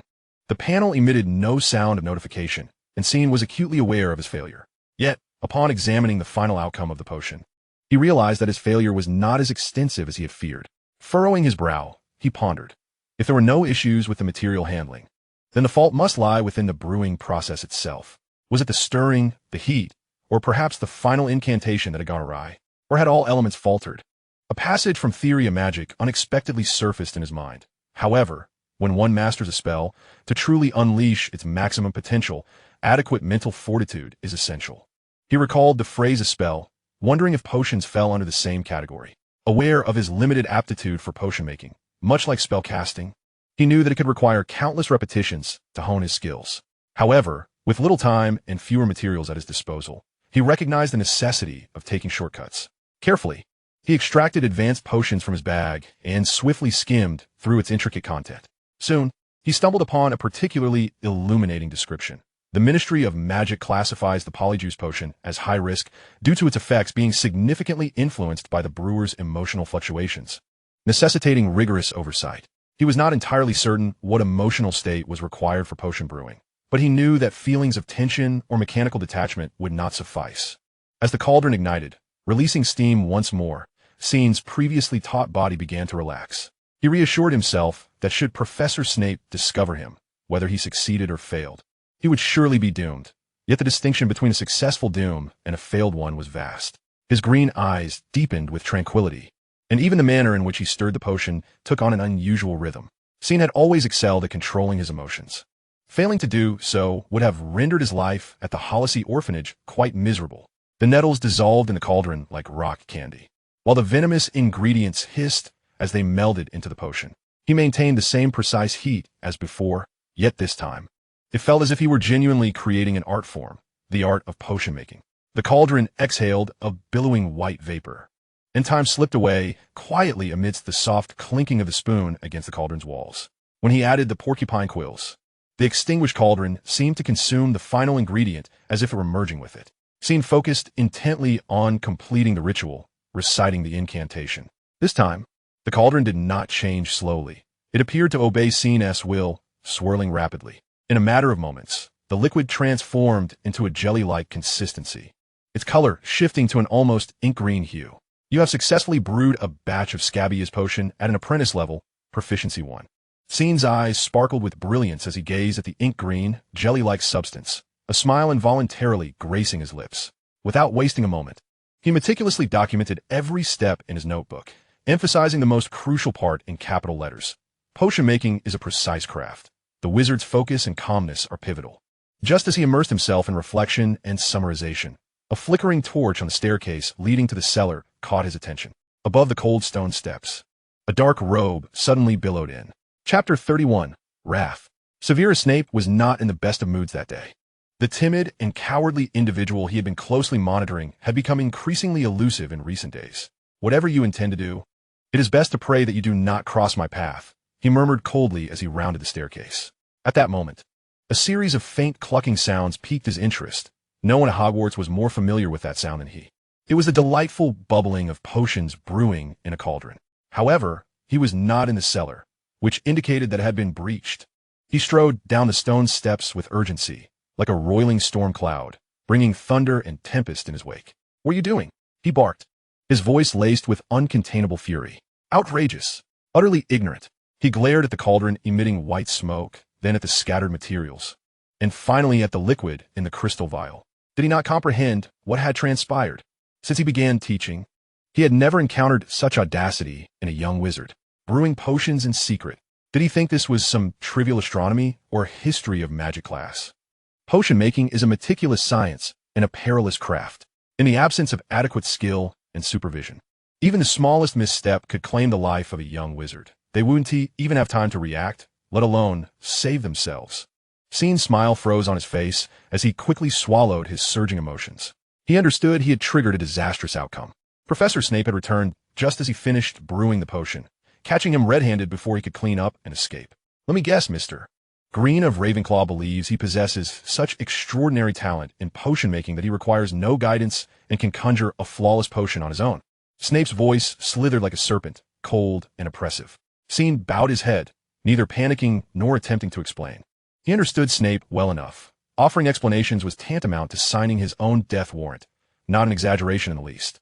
Then let us examine his achievements. Let us see what splendid results he has attained after that utterly foolish brewing session, which emboldened him to challenge the authority of potion-making alone like a mindless giant. He shot Sheen a fierce glare, and as Sheen lifted his gaze, he quickly lowered it again. "Huh!" Snape scoffed derisively, though a hint of relief washed over him. At least this lad had not caused the cauldron to explode like those brainless giants from Gryffindor. His attention rapidly shifted back to the potion. He needed to ensure that this concoction would not erupt. As for Sheen's results, did he think potion-making was a branch of magic where one could rapidly achieve progress? Given the chaotic brewing last time, it was a miracle that this time no calamity had occurred. But upon inspection, he was taken aback. The potion was adequate. Though far from exceptional, it displayed an astonishing degree of improvement. "This is your masterpiece?" Snape glared at Sheen with a malevolent intensity, to which Sheen nodded in response. "I surmise that the angle at which you stirred was exceedingly exaggerated, and the heat at which you brewed was oddly overdone. It is only through a barely adequate handling of the materials that you find yourself here, conversing with me. The terrifying aspect is that you remain utterly oblivious to this fact." Professor Snape regarded Sheen, his sarcasm momentarily overlooked as he swiftly took note of the techniques embedded within his words. Even his scorn came a beat too late, and then his countenance darkened further as he bellowed, "Get out of the cellar, now, at once."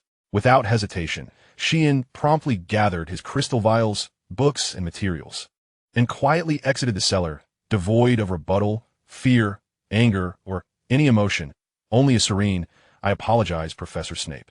The dark-haired wizard's grim visage faltered for a moment as he watched the light in Sheen's emerald eyes dim, until it faded away at the corridor's end.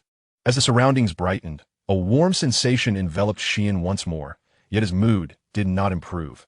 Rather, it plummeted. He had successfully brewed the potion, and with continual practice, he would solidify his mastery of potion-making, enhancing his innate talent. Even the interface seemed to bestow upon him a stroke of fortune. Scabies potion, unlocked, 130. A novice-level potion brewing, unlocking the title of apprentice in the field of potions. The proficiency for the scabies potion stood at 30. And with the brewing of just one novice-level potion, he could unlock the title of apprentice in the realm of potions. Everything appeared to be improving. Yet at the most critical moment, he faltered. No one could predict Professor Snape's whereabouts. The only known fact was that he taught potions to the young witches and wizards on Mondays and Fridays. Consequently, Sheen found himself utterly unequipped to handle the situation. He remained silent, contemplating. Without practice, he could not progress, thus practice was essential. He would adhere to the correct methods until his talent was elevated, ensuring that he would not make outrageous mistakes that could lead to peril. His practice would be safe and effective, yet interaction with Professor Snape was destined to be futile. On his way to the Great Hall, Sheen suddenly recalled something. Professor Snape had neither instructed him to refrain from returning nor deducted points from his house. Why was that? Sheen was uncertain if he was overthinking, but in a vague sense, he felt he had been granted a glimmer of opportunity.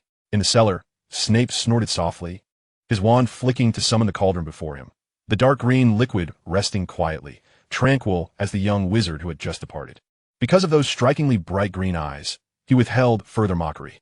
He scrutinized the scabies potion, merely by observing the potion's final form. He could deduce the effort exerted by the young wizard. Over the span of 3 days, he had not only managed to surpass the threshold of adequate material handling, but had also astutely adjusted the stirring intensity, even achieving the most critical step, unwavering focus. Were it not for this, given his clumsy handling of heat and timing in adding the ingredients, he could never have brewed a competent potion. All this progress had been accomplished in merely 3 days. Snape could almost envision the countless hours of contemplation and the painstaking study of herbs. Alas, it was a pity that the allure of potion-making did not extend its welcome to wizards lacking sufficient talent. In the Great Hall, Sheen retrieved his personal notes, meticulously recalling each step in detail to ensure they were etched in his memory. Would he abandon his potion practice simply because of Professor Snape's derision? The probability of that was as minuscule as Snape awarding Gryffindor an additional 100 points. Surely, there would be times when Professor Snape was not present. Sheen mused, for the cauldron bore no concern for who utilized it. Chapter 32, The Hidden Room. Sheen placed the consideration of Professor Snape's whereabouts at the forefront of his mind. Although Snape had not explicitly stated that he was no longer permitted to brew potions in the cellar, Sheen resolved to avoid him. This maneuvering space was not insignificant. After all, Snape could be described as a very busy man at Hogwarts. First and foremost, as a professor, he had assignments to grade, to track the progress of at least 12 classes, and to prepare lessons. Secondly, as the head of house, he was responsible for mediating student conflicts, catching students in romantic entanglements, and addressing student issues. Lastly, there were the special tasks assigned to him by Headmaster Dumbledore. In light of this, Snape's irascibility was entirely understandable. Not only was he overwhelmed with teaching responsibilities, but he also had to deal with the misfortunes of students. Sheen could only imagine the daily challenges Snape faced. Merlin, please take a look. Professor Snape, that group from Gryffindor is causing trouble again. The workload was excessive, and he was not even afforded a teaching assistant. If Sheen recalled correctly, Snape's office was even at the other end of the dungeons. The operational space was ample. With this thought in mind, the fireplace in the Great Hall seemed to radiate even more warmth. On the stone walls, the flames flickered until 2 shadows blurred past. Oh, I must say, I have never found writing a paper for charms to be so effortless, Justin remarked with a slight smile, his left hand carrying a magical lantern while his right held a 5-inch charms paper and a light blue notebook tucked into his bag. Well, Justin, who was it just a few days ago lamenting that writing a magical essay was harder than horseback riding? Hermione lifted her chin, squinting at Justin with a look that suggested he was somewhat off-kilter, then entered the Great Hall carrying a substantial stack of books. They had evidently just returned from the library, faint traces of ink lingering on them. Completing an excellent class assignment was a challenge, particularly in charms, which could be summarized as, this is how one wields a wand, this is how one articulates an incantation. Now, please compose a 5-inch essay on the levitation charm. The expressions of the young witches and wizards likely conveyed disbelief. Me? While it may seem a mere paperwork task, accomplishing it necessitated extensive exploration and contemplation on their part. Thus, without frequenting the library, one could hardly produce satisfactory assignments, and learning how to locate suitable resources became the crucial first lesson. Consequently, Hermione and Justin often found themselves immersed in the library. In comparison to Hermione, who had memorized all the first-year textbooks and could swiftly locate the requisite information, Justin, less familiar with the texts, found his progress considerably slower. Coupled with Professor Bin's muddled assignments, the young witches and wizards, especially those earnest in completing their work, faced significant challenges. However, today Justin not only completed a foot-long essay on the history of magic, but he also managed to write a paper on the levitation charm within a mere 3 hours.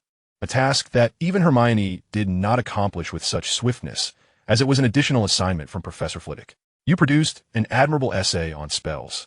Yet, during afternoon practice, you made not the slightest progress with the levitation charm. Hermione tilted her head, casting a sidelong glance at Justin. I suspect you borrowed someone else's work, and that someone is Seamus. Oh, well, you are partially correct. It was Seamus who informed me of the method. Justin replied with a sincere smile, completely unfazed by her deduction. Although I believe Seamus would certainly agree to let me share this method with you. I must first seek his permission. Look, he asked right over there. Hermione let out a soft "oh," not considering the method of a mere wizard to be particularly valuable. even if that wizard was Seamus. Nevertheless, she instinctively began to search for the figure of that small wizard amidst the throngs of students in identical uniforms bustling about the Great Hall. Just then, Justin suddenly took a seat. Seamus. He greeted him with enthusiasm. Even while engaged in a fierce battle with a roast chicken, Seamus managed to respond in a timely manner. Would you mind? Justin murmured. Not at all. Before he could finish his sentence, a voice emerged from within the roast chicken. Oh, all right. Justin's smile grew even more radiant as he handed the parchment to Hermione. You must take a look at this. Hermione. All right, but I must say I don't think. Hermione replied, lifting her hair as she accepted the parchment from Justin. 10 minutes later, Seamus sipped his pumpkin juice, the sweet flavor always uplifting his spirits. I must say, this is a brilliant structure. Oh, if only I had seen it sooner. At that moment, Hermione let out a distressed sigh, causing Seamus to jolt slightly, causing his pumpkin juice to tremble. He glanced over to find Hermione's face gradually turning crimson, her ears tinged with a delicate pink. Seamus, Hermione stammered, clearly uncomfortable with her praise being overheard. Fortunately, Seamus was always focused on his own affairs and heard nothing. Justin, ever quick to respond, interjected. No, Hermione said, that method for the essay is simply marvelous. In your notes from the charms class, if only I could apply the theory in practice. He was always timely, deftly answering the previous question while seamlessly steering the conversation back to charms. Well, practice is essential, Seamus nodded. He was still pondering whether the dungeons would be welcoming him today.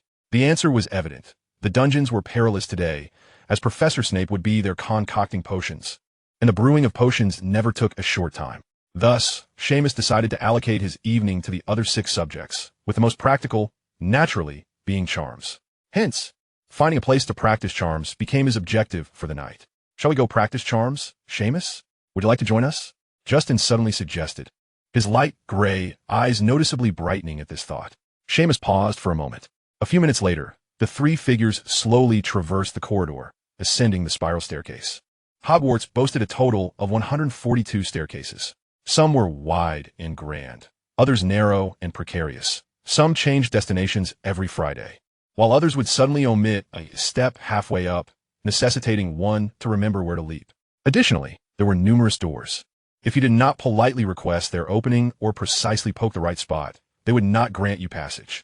Some doors were not even genuine doors, but merely formidable walls masquerading as such. Remembering where things were located was no simple feat, for everything seemed to be in constant motion.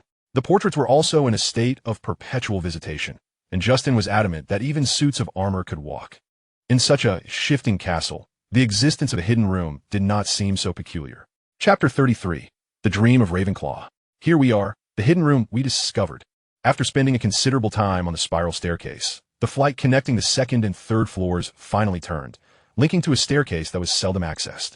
Not far away, Justin gently tapped the wall, brimming with excitement. After 3 crisp knocks, this wall, barely illuminated by firelight, revealed a painting. Originally encountered by chance, upon answering the painting's questions, we suddenly found ourselves entering that room. Although lanterns were present, Lumos. The tip of Justin's wand emitted a faint glow, soon followed by Hermione, whose wand tip shone significantly brighter. At that moment, Seamus approached with a wand that glowed like a light bulb. Oh, Seamus, Justin exclaimed softly, and the 3 of them focused their attention on the painting. The canvas, yellowed and cracked with age, did not depict an imposing wizard but rather a snow-white owl clad in a velvet waistcoat, sporting delicate pince-nez glasses. It was struggling to adjust its glasses with one claw while clutching a scroll of age parchment with the other. What are you looking at? An owl is still a bird. The owl squawked in a high-pitched voice, prompting Hermione to be the first to laugh. Soon joined by Justin, even Seamus couldn't help but smile. It's you again. What are you laughing at? The owl flapped its wings in frustration, and Seamus seemed to hear the rush of wind. I thought of something happy, Hermione defended, her cheeks flushed. At this point, Seamus could no longer contain himself. What are you laughing at? I also thought of something joyful. Seamus murmured. He never expected to see shadows of past films in the form of an owl. You are clearly laughing at me. You haven't stopped. The owl exclaimed in exasperation, flapping its wings wildly, causing the scroll it held to shake violently. Sorry. Apologies. My sincerest apologies. Before the owl could completely bar their entry, the 3 of them genuinely offered their apologies while stifling their laughter. You pesky little wizards, if you wish to enter, answer my question. It unfurled the scroll beneath its feet, and even Seamus and the others were uncertain if, as an owl, it could comprehend the question it selected. but indeed, it posed a query. Hogwarts, the serene Hogwarts, pray tell me, why was this enchanting location chosen for its establishment? It turned its head a full 180 degrees, then asked this question with an air of haughtiness. Justin and Hermione were momentarily taken aback. How had its inquiry transformed? Had it not been previously fixated on the true name of Lady Ravenclaw? Justin, somewhat incredulous, turned to Hermione. Do you know? His gaze implored her for assistance. But the petite witch with tousled brown hair pondered in silence for a moment before shaking her head. The owl, seemingly quite pleased with itself, chirped animatedly. It is due to Lady Ravenclaw's dream. At that moment, a discordant voice floated in. Sheen spoke softly, causing the owl to cease its fluttering, nearly toppling over in the process. How do you know? It gasped, then awkwardly bowed, its wings flapping, creating a fissure in the wall that revealed a cerulean door. Sheen, contemplative, turned the eagle-shaped doorknob. Upon opening the door, they found a vast space. Several desks lay scattered in the center of the room, cloaked in dust. In one corner, a massive bookshelf leaned precariously, with most books strewn across the floor, their pages brittle and yellowed. In another corner rested an array of peculiar apparatus, a complex crystal lens device, and several glass cabinets bearing tattered labels. Beyond that, there was naught else. Sheen, what does Lady Ravenclaw's dream signify? Justin could not resist posing this question before they practiced their spells. It is said that the location of Hogwarts was determined by Lady Ravenclaw herself. Hailing from the lakeside, she dreamt of a warthog that led her to the edge of a cliff, thus establishing a school in that very spot. Sheen recounted this tale in a storytelling manner, softly narrating the long-lost events of a millennium past. Justin instinctively leaned a bit closer to Sheen, his face alight with anticipation and wonder, while Hermione set her wand down, her eyes shimmering in the glow. The three gathered around Sheen's wand in the dim surroundings. Hogwarts and warthog, do they not bear a striking resemblance? Legend has it that this is the origin of Hogwarts' name. Wow, Justin exclaimed instinctively, while Hermione had already covered her mouth. What a marvelous story, akin to Peter. What was it about Peter? Justin frowned in confusion. It is the tales of Peter Rabbit, Hermione retorted, casting an exasperated glance at Justin. Oh, he scratched his head, gently illuminating the magical lantern. After the enchanting story concluded, the trio of young witches and wizards faced the wondrous realm of magic. The levitation charm, simple yet practical, is one of the most easily grasped spells for novice wizards. However, even such a straightforward incantation posed a challenge for the freshly admitted students. Failed again. The feather Justin carried floated for a mere 3 seconds before plummeting, clearly falling short of the 10-second minimum requirement. You practiced the levitation charm at the beginner's level, proficiency 3. Sheen, ever focused, tuned out the surrounding noise. The feather before Justin once again descended slowly. This time, he managed to hold it up for an additional second, yet it was still insufficient. You practiced the levitation charm at the beginner's level, proficiency 3. You practiced the levitation charm at the beginner's level, proficiency 3. Down it fell once more. You practiced the levitation charm at the beginner's level, proficiency 3. You practiced the levitation charm at the beginner's level, proficiency 3. You practiced the levitation charm at the beginner's level, proficiency 3. Repeatedly attempting, increasing his proficiency by 30 points, Sheen felt his magical energy dwindling, his arms growing weary, and his breath quickening. Magic, well, let us call it magic for now, is a wondrous phenomenon. Unlike the blue bar in fantastical realms, it manifests directly in the wizard, presenting itself as fatigue and lethargy. It is not some elusive mental force, but rather intricately linked to the wizard's physical state. Yet, it evidently can be replenished, as one can easily discern between vitality and lethargy. During this time, Sheen noticed Justin's distress. He was experimenting with various gestures, striving to keep the feather afloat, but alas, the feather either leapt suddenly or swayed unsteadily before swiftly descending. Chapter 34, Hufflepuff. The pursuit of magic often leans more towards innate talent than sheer effort. Wizards frequently describe the levitation charm as a mere incantation, accompanied by a flick of the wrist. And beyond that, further explanations become as nebulous as the bubbling of a cauldron. Even Professor Flitwick, while instructing young witches and wizards, would clearly articulate the incantation, followed by the age-old adage of a flick and a swish. After memorizing standard spells, beginner, Sheen found no more detailed elucidation. He had reason to suspect that spells adhered to ancient principles, akin to experiential learning. Since it is experiential, it strays a bit from precision. For instance, how far should one flick and swish? How pronounced should the shake be? Such inquiries elude clear answers and must be resolved by the innate gifts of the young wizards. Of course, Sheen also had reason to believe that those sufficiently gifted wizards encountered no such issues. They likely succeeded effortlessly. Thus, a dilemma arose. Gifted wizards faced no such troubles, while those without talent found themselves ensnared by them. They squandered copious amounts of time merely hoping to practice their spells. Ultimately, these quandaries lingered, much like the problems Sheen faced while brewing potions. Sheen did not believe magic could overlap significantly with science.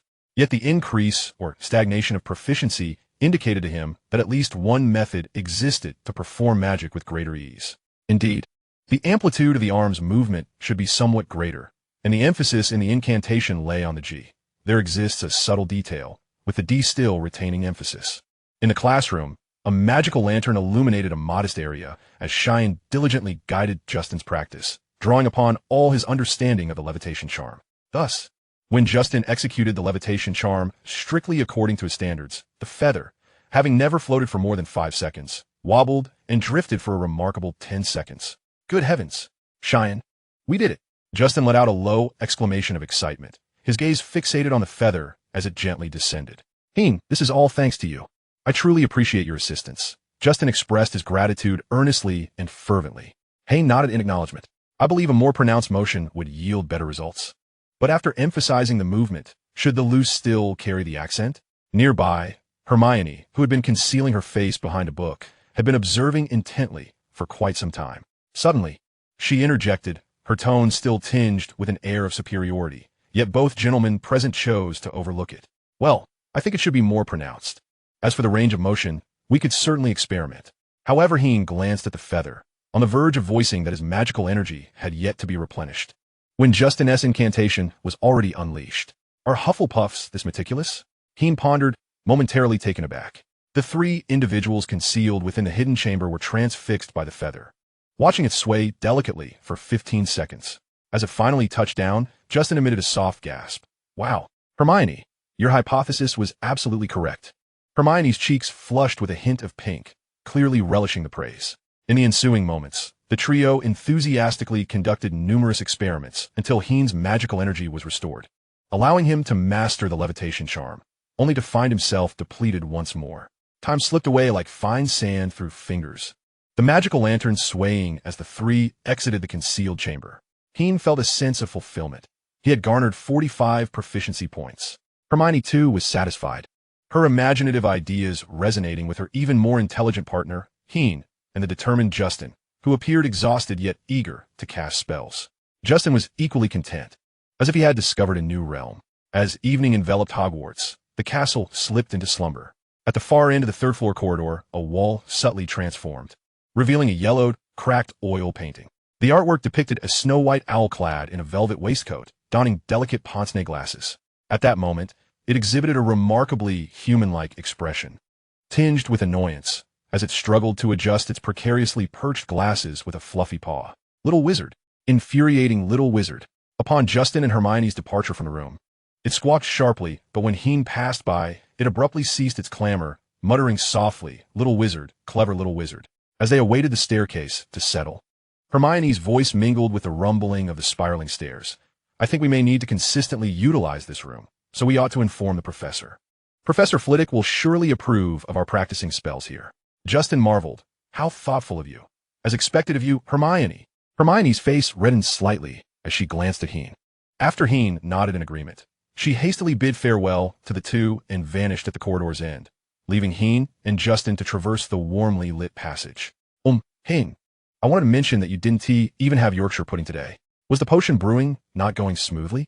Justin suddenly spoke softly, catching Hinny off guard. Could these 2 matters truly be connected so swiftly? He nodded slightly. Was it Professor Snape? I've heard he never permits first-year wizards to brew potions unsupervised. Yet he seems quite lenient with some upperclassmen from Slytherin. I doubt you failed at brewing, so would you like some assistance? Though Professor Snape is rather intimidating, I still have the courage to visit his office. Justin's words rendered Hinny increasingly silent as he lifted his gaze, determination and gentleness glimmering in his badger-like eyes. Remember, we are friends. If you encounter difficulties and I do not extend a helping hand, what sort of friends would we be? As night fell, the pale blue curtains fluttered gently, The sound of wind passing by the window brought Heen immense comfort. The fireplace crackled merrily, reminding Heen of Justin's parting words. Even if I'm afraid, I can muster the courage. The headmaster says there is no rule at Hogwarts forbidding young wizards from brewing potions. Ravenclaw had only one herbology class on Fridays, granting Heen an entire Friday to await Professor Snape's departure from the dungeon. He gazed out at the picturesque moonlight, his thoughts swirling. Hogwarts, this ancient school of magic, Hufflepuff, this warm and splendid house, together nurture wizards who are vibrant and alive. They may not always stand out or be easily remembered, but as Helga Hufflepuff once said, diligence, loyalty, and open-heartedness are equally noble qualities. A complex emotion lingered within Heen's heart as the book on advanced potion making lay open on the windowsill. The rustling pages conjuring memories of Justin's notes spread out in the library. The headmaster says that Hufflepuff is loyal and trustworthy, while we never engage in quarrels. We are not to be trifled with. Like our house emblem, the badger, we protect ourselves from those who wish us harm and aid our friends and family. There is nothing to fear. Chapter 35. Unconventional Knowledge. Heen's potion brewing endeavor progressed even more smoothly than anticipated, thanks to an unexpected incident during Friday morning's potion class. Neville had inadvertently doused himself with potion, resulting in red, swollen boils covering his arms and legs. Consequently, Professor Snape had to attend the infirmary. According to Justin's hasty recounting, Professor Snape will be there for some time, giving Heen at least 3 hours to brew potions. The dungeon remained chilly, yet Heen's enthusiasm showed no signs of waning. He swiftly gathered his materials, books, and ignited the cauldron. With Justin still in the infirmary, keeping an eye on Professor Snape, he knew he had to strive for maximum proficiency. He mused that once he became adept at potion brewing and showcased his progress during the next class, Professor Snape would likely treat him with the same respect he afforded upper-year wizards, allowing him to brew potions in the dungeon. After all, he was a Ravenclaw, not a Gryffindor. As long as he adhered to reason and did not contravene school rules, Professor Snape should not intentionally make things difficult for young wizards. Of course, this was assuming one did not bear the name Potter. Igniting the cauldron and preparing the ingredients were steps Heen had become quite adept at. The only points worth noting were the heat and stirring. Last night, he meticulously perused the entire advanced potion-making guide, until he found himself entranced by the profound words of Master Libatius Borage. Different potions possess distinct methods of preparation. In fact, both the physical phenomena devoid of metaphysical insight and the metaphysical devoid of physical representation are equally unsatisfactory. Behind this esoteric text, on a page that seemed to appear like a sticky note, there was inscribed a reformative passage regarding the art of potion making. Every master potion maker must comprehend that the temperature is crucial for potion brewing. While using the flame charm enables anyone to brew a flawless potion, as I stated in A Festival in a Bottle, without the extraordinary intuition that the spell provides, the cauldron becomes as unwelcome as scrap metal. Sheen swiftly turned the page, and the pivotal section leaped forth. Although this passage has been derided as something only foolish wizards need to learn, and is not traditionally acknowledged, I say, let them scoff. If you can perceive this segment, I shall reveal to you that a self-igniting cauldron can indeed maintain the perfect temperature. The exhilaration Sheen felt upon reading this was akin to Harry discovering the notes of the Half-Blood Prince, Hermione finding the Time Turner, or Tom unearthing secrets of dark magic. I lack for nothing. With unwavering focus, Sheen diligently brewed the slime potion, meticulously handling the ingredients. His stirring was no longer haphazard, but rather refined according to the techniques revealed by Professor Snape, and his control over the temperature adhered to the guidance of Master Libatius Borage. The dim light of the cellar illuminated the young wizard's form just enough. As wisps of white steam rose from the cauldron, soft and elegant like silk, amidst the bubbling sounds and Sheen's gentle breaths, the potion transformed into a pale, turquoise hue. He understood that the most critical moment was upon him. Employing the identical method as before, he added the slug and commenced the final stirring. In the cold underground, shelves lined with various glass jars housed twisted roots, animal eyes, and peculiar scales that sparkled with a faint luminescence. A solitary drop of cold water dripped from the moss-laden ceiling, landing precisely on the nape of Sheen's neck, yet he felt nothing.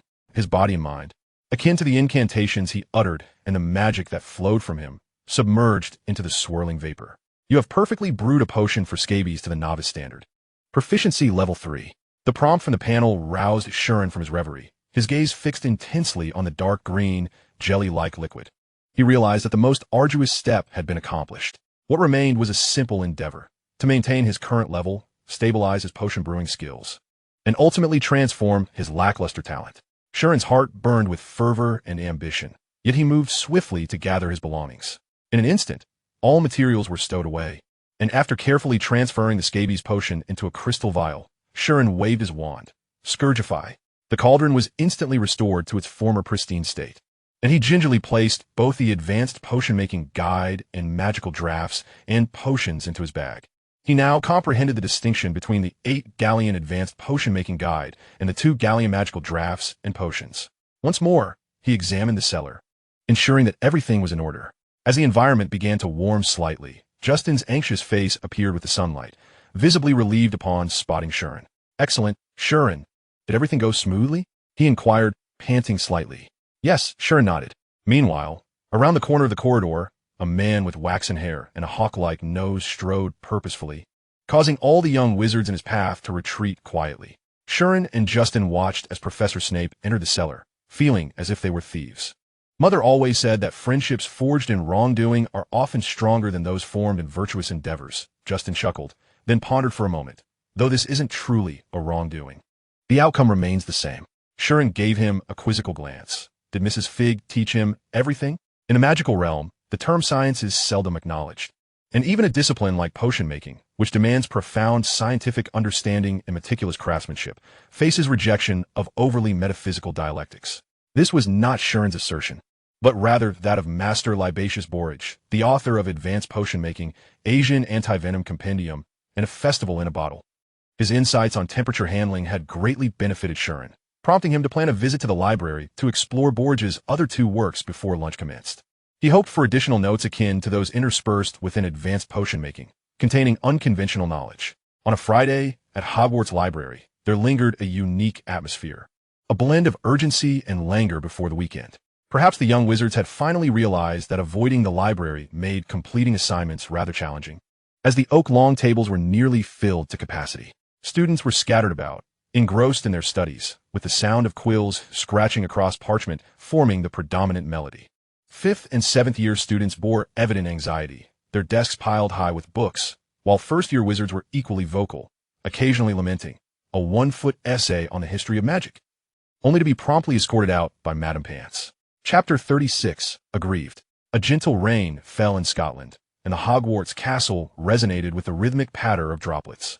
Raindrops on the stained glass windows coalesced, ultimately forming rivulets that sank into the fertile land, nourished since the 10th century. The librarian, Madame Pants, did not permit Shuren to borrow books beyond the stipulated number due to his commendable return record, unless he returned modern magical history and signed that tattered logbook. Thus, Shuren had no choice but to read Master Libatius Borage's 2 books within the library. Even without the option of borrowing, he still encountered a note pinned to the first page by Madame Pants. Warning: if you tear, rip, crease, stain, damage, throw, drop, or otherwise destroy, abuse, or desecrate this book, I shall ensure you bear the most dreadful consequences within my authority. The librarian of Hogwarts, Irma Pants, was a figure of unwavering determination, and Sean had no doubt about her fierce resolve. He had witnessed on more than one occasion how Miss Pants would pounce upon young wizards with an irate fervor, as if possessing an uncanny ability to swiftly identify and severely punish those students who dared to damage the tomes. As she passed through the study area, her perpetually scowling visage softened momentarily as she glanced at Sean, offering a slight nod before departing from the vicinity. Miranda Goshawk, that old crone, once remarked in the Book of Spells, where there is a wizard's need, there exists a spell. If not, it simply means the spell remains undiscovered. Now I assert, where there is a wizard's need, there exists a potion. If not, it merely indicates that the potion's formula remains yet to be unveiled. Sean had just encountered this remarkable quotation in Celebrate Yourself in a Bottle, and swiftly recognized its extraordinary nature and grandiosity. As he pondered over the phrase, lost in its profundity, a note unexpectedly fluttered down, catching him off guard. He promptly retrieved his notebook and quill, inscribing the words meticulously. Excellent. Your ability to read this text proves that not all wizards in this world are fools. I must impart some knowledge to you, otherwise people will only remember my achievements in formulas and craftsmanship, neglecting my greatest and most misunderstood contributions to the esoteric realm of potions. The greatest and most misunderstood contributions? Was it akin to the precise control of a self-igniting cauldron? Splendid. The Master Libacious Borage indeed had more in store. Sean's curiosity propelled him to continue reading. When the prudent statement arises that only meticulously crafted potions yield proper effects, I observe that all potion researchers have forgotten to explore the essence of their craft. What sort of researchers are they? They are nothing but Miranda's cloying, odious apple pie. I am convinced that spells and potions are interconnected by a fundamental thread. If the theory of magic posits that profound spells require the wizard's own mental fortitude, then why have they neglected potions? This can only be attributed to one reason. They are all illegible scrawl. Sean bypassed a lengthy string of rather unflattering greetings. The subsequent entries made his breath quicken. I have accomplished certain necessary tasks. The refined spells and rituals will place greater emphasis on the wizard's mental prowess, demanding more mental exertion. However, for any potion master who has reached the pinnacle of technique and artistry, this will unveil a new and expansive path. I must caution you to possess sufficient willpower and exercise caution. While it yields astonishing results, it also becomes increasingly unstable. It can certainly be further refined, but my time is limited. I have glimpsed the great truth and lament its secret dissemination. Please enhance it. Moreover, allow me to amend the foolish epitaph inscribed by those wizards, revealing the true version. Libacious Borage passed away in 1961, having dedicated the majority of his life to this monumental work. Now, it is your turn to delve into the arcane magic of the potion realm. Me? My white gift. Sean murmured in acknowledgement, suddenly imbued with a sense of responsibility. He committed each word to memory, astonished to encounter such profound knowledge. Master Libacious Borage had indeed ventured into the realm of potions, preserving ancient spells and rituals. Sean recalled from History of Magic that most potion spells and rituals had been passed down for over 3 centuries, as reliable and fixed as the pronunciations of spells. This revelation filled him with elation, akin to uncovering an ancient coin. He quickly transcribed all the modifications into his notebook. There were not many, merely a handful. Yet by some coincidence, the Scabbers potion was among them. This caused Sean's lips to curl into an involuntary smile.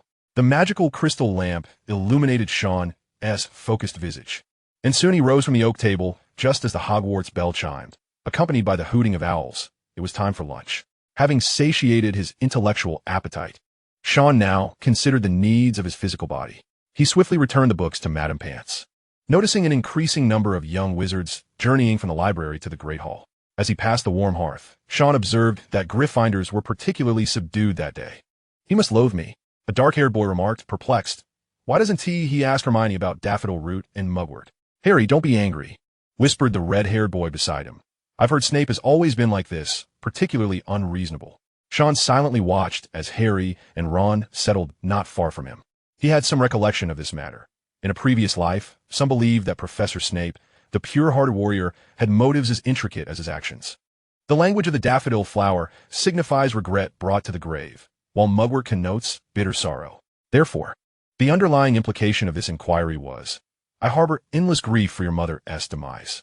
Just as Sean prepared to dip his beans, Justin, blushing, took a seat beside him, followed by a glum Hermione. Even Professor Snape cannot act so unreasonably, Justin exclaimed with palpable indignation, his gaze toward his companions laden with sorrow.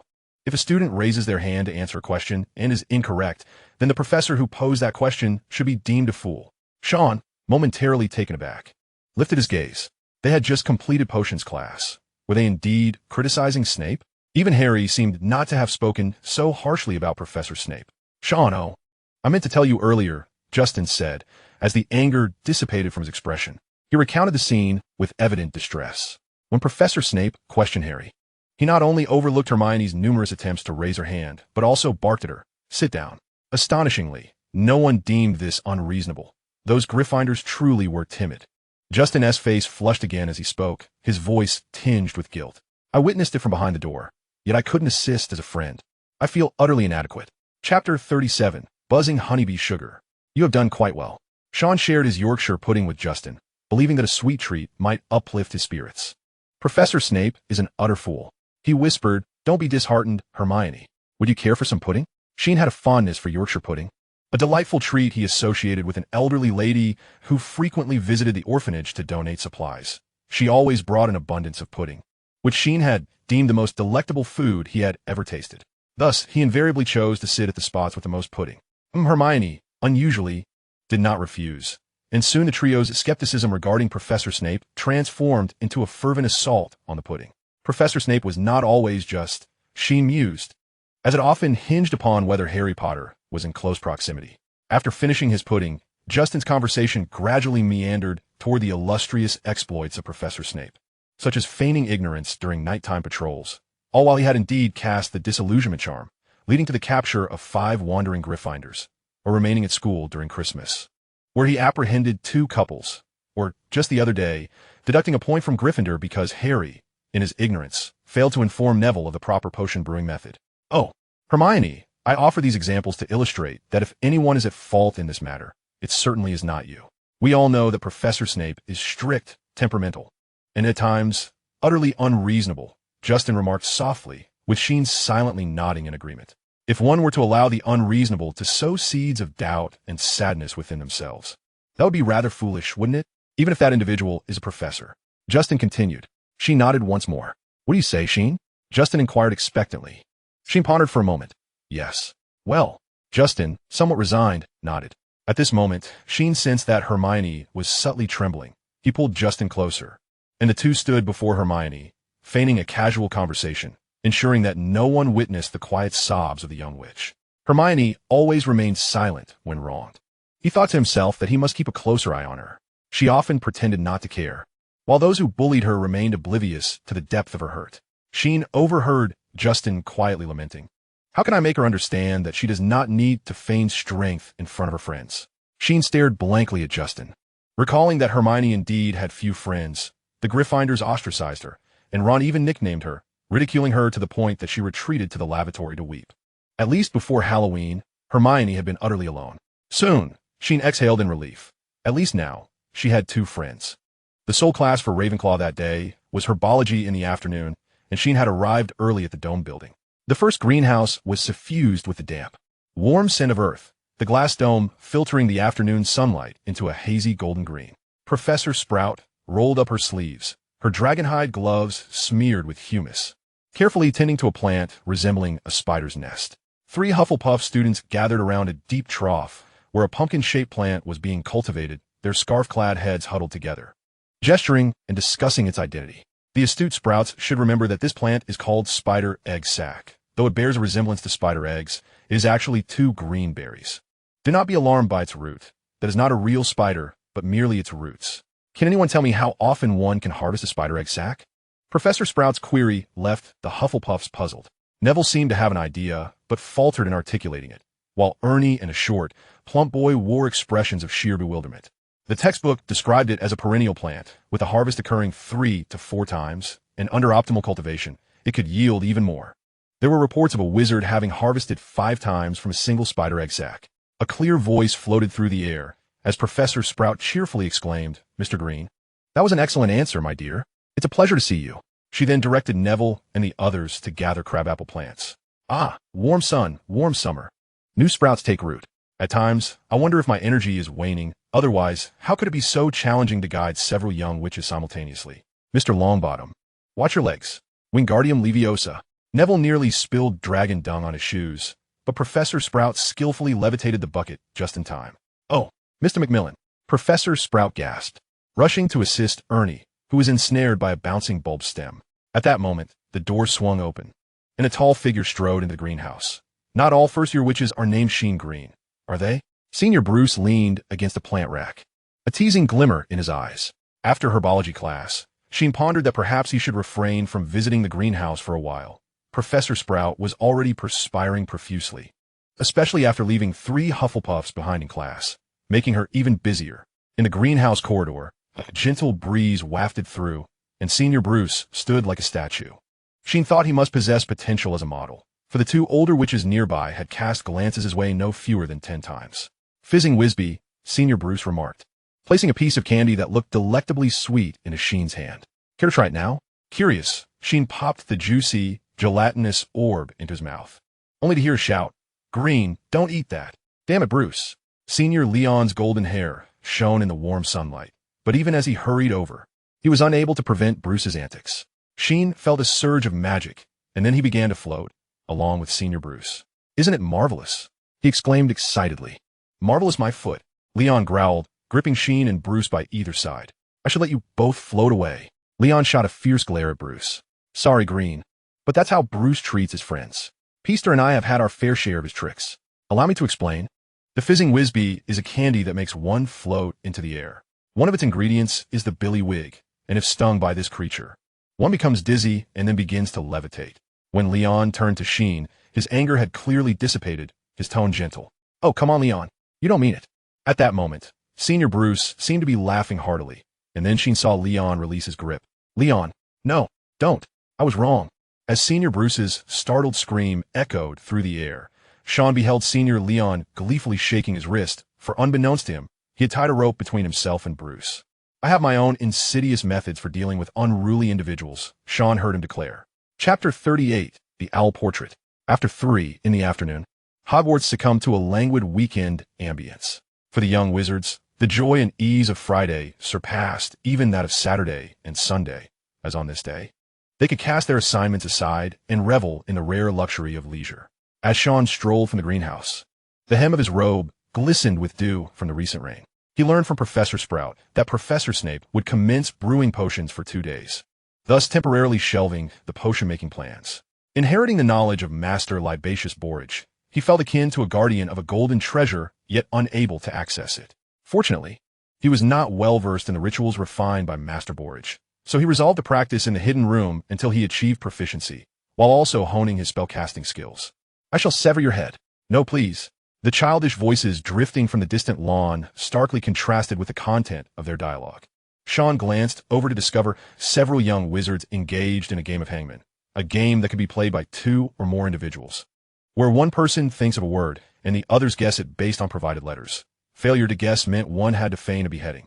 From another side of the lawn, Sean heard the crackling sounds of explosions. Upon closer inspection, he found young wizards playing with snap explosives, though their power was modest. It was sufficient to singe the eyebrows of 2 young wizards. The magical realm offered a plethora of entertainment options beyond Quidditch, wizard chess, and gobstones. In his 5 days, Michael had indulged in more than 10 peculiar games, a reason why he still lingered in the library. If only he would return to the dormitory without lamenting, "Sean, save me," and quietly peruse Sean's notes instead. Clutching a beautifully wrapped Honeyduke's fizzing Whizbee, Sean recalled Bruce's image being whimsically led away by Leon like a balloon. He observed that whenever Bruce was about to descend, the newly arrived senior Peaster would promptly shove another piece of candy into his mouth.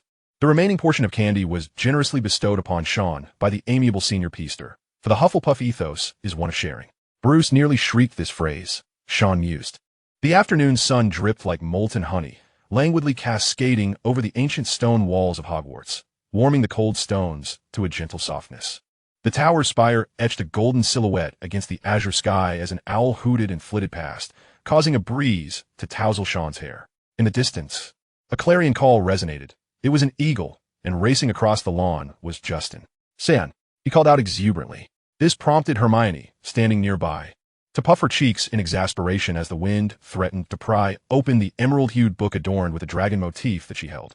"Mother says nature will heal all children," Justin whispered to Sean, his voice low and conspiratorial. Sunshine, lakeside, gentle breezes, and green grass.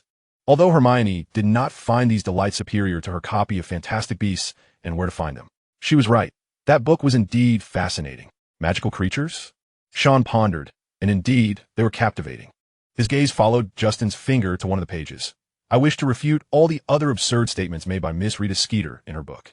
I merely wish to clarify that I am certainly not the heartless rogue who abandoned the heartbroken Seraphina Pickquery.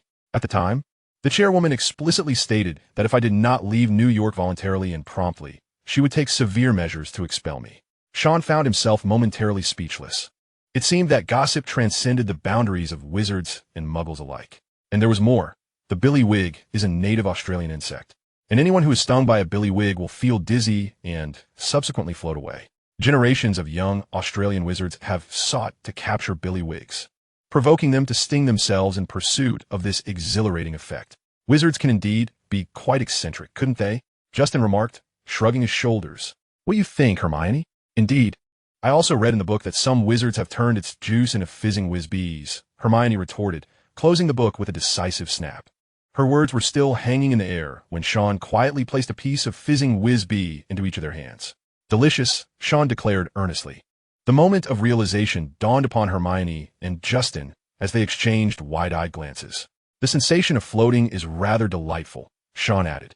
Remember? Hermione and I approached Professor Flitwick to request use of that classroom. The professor readily agreed, but what did he say? In the corridor, Justin suddenly faltered. Sean could see the unmistakable gleam of amusement in his eyes. Of course, it's no problem, but it depends on whether that owl portrait agrees. They remarked as they awaited the rotating staircase, listening to Hermione elucidate. Professor said that in the 10th century, there was only one school of magic in Europe, and that was Hogwarts. At that time, students came from all over Europe. Subsequently, other magical schools were established, and many wizarding families opted for schools closer to home. With Hogwarts accommodating over 1,000 students, many classrooms became vacant, most of which were sealed by magic.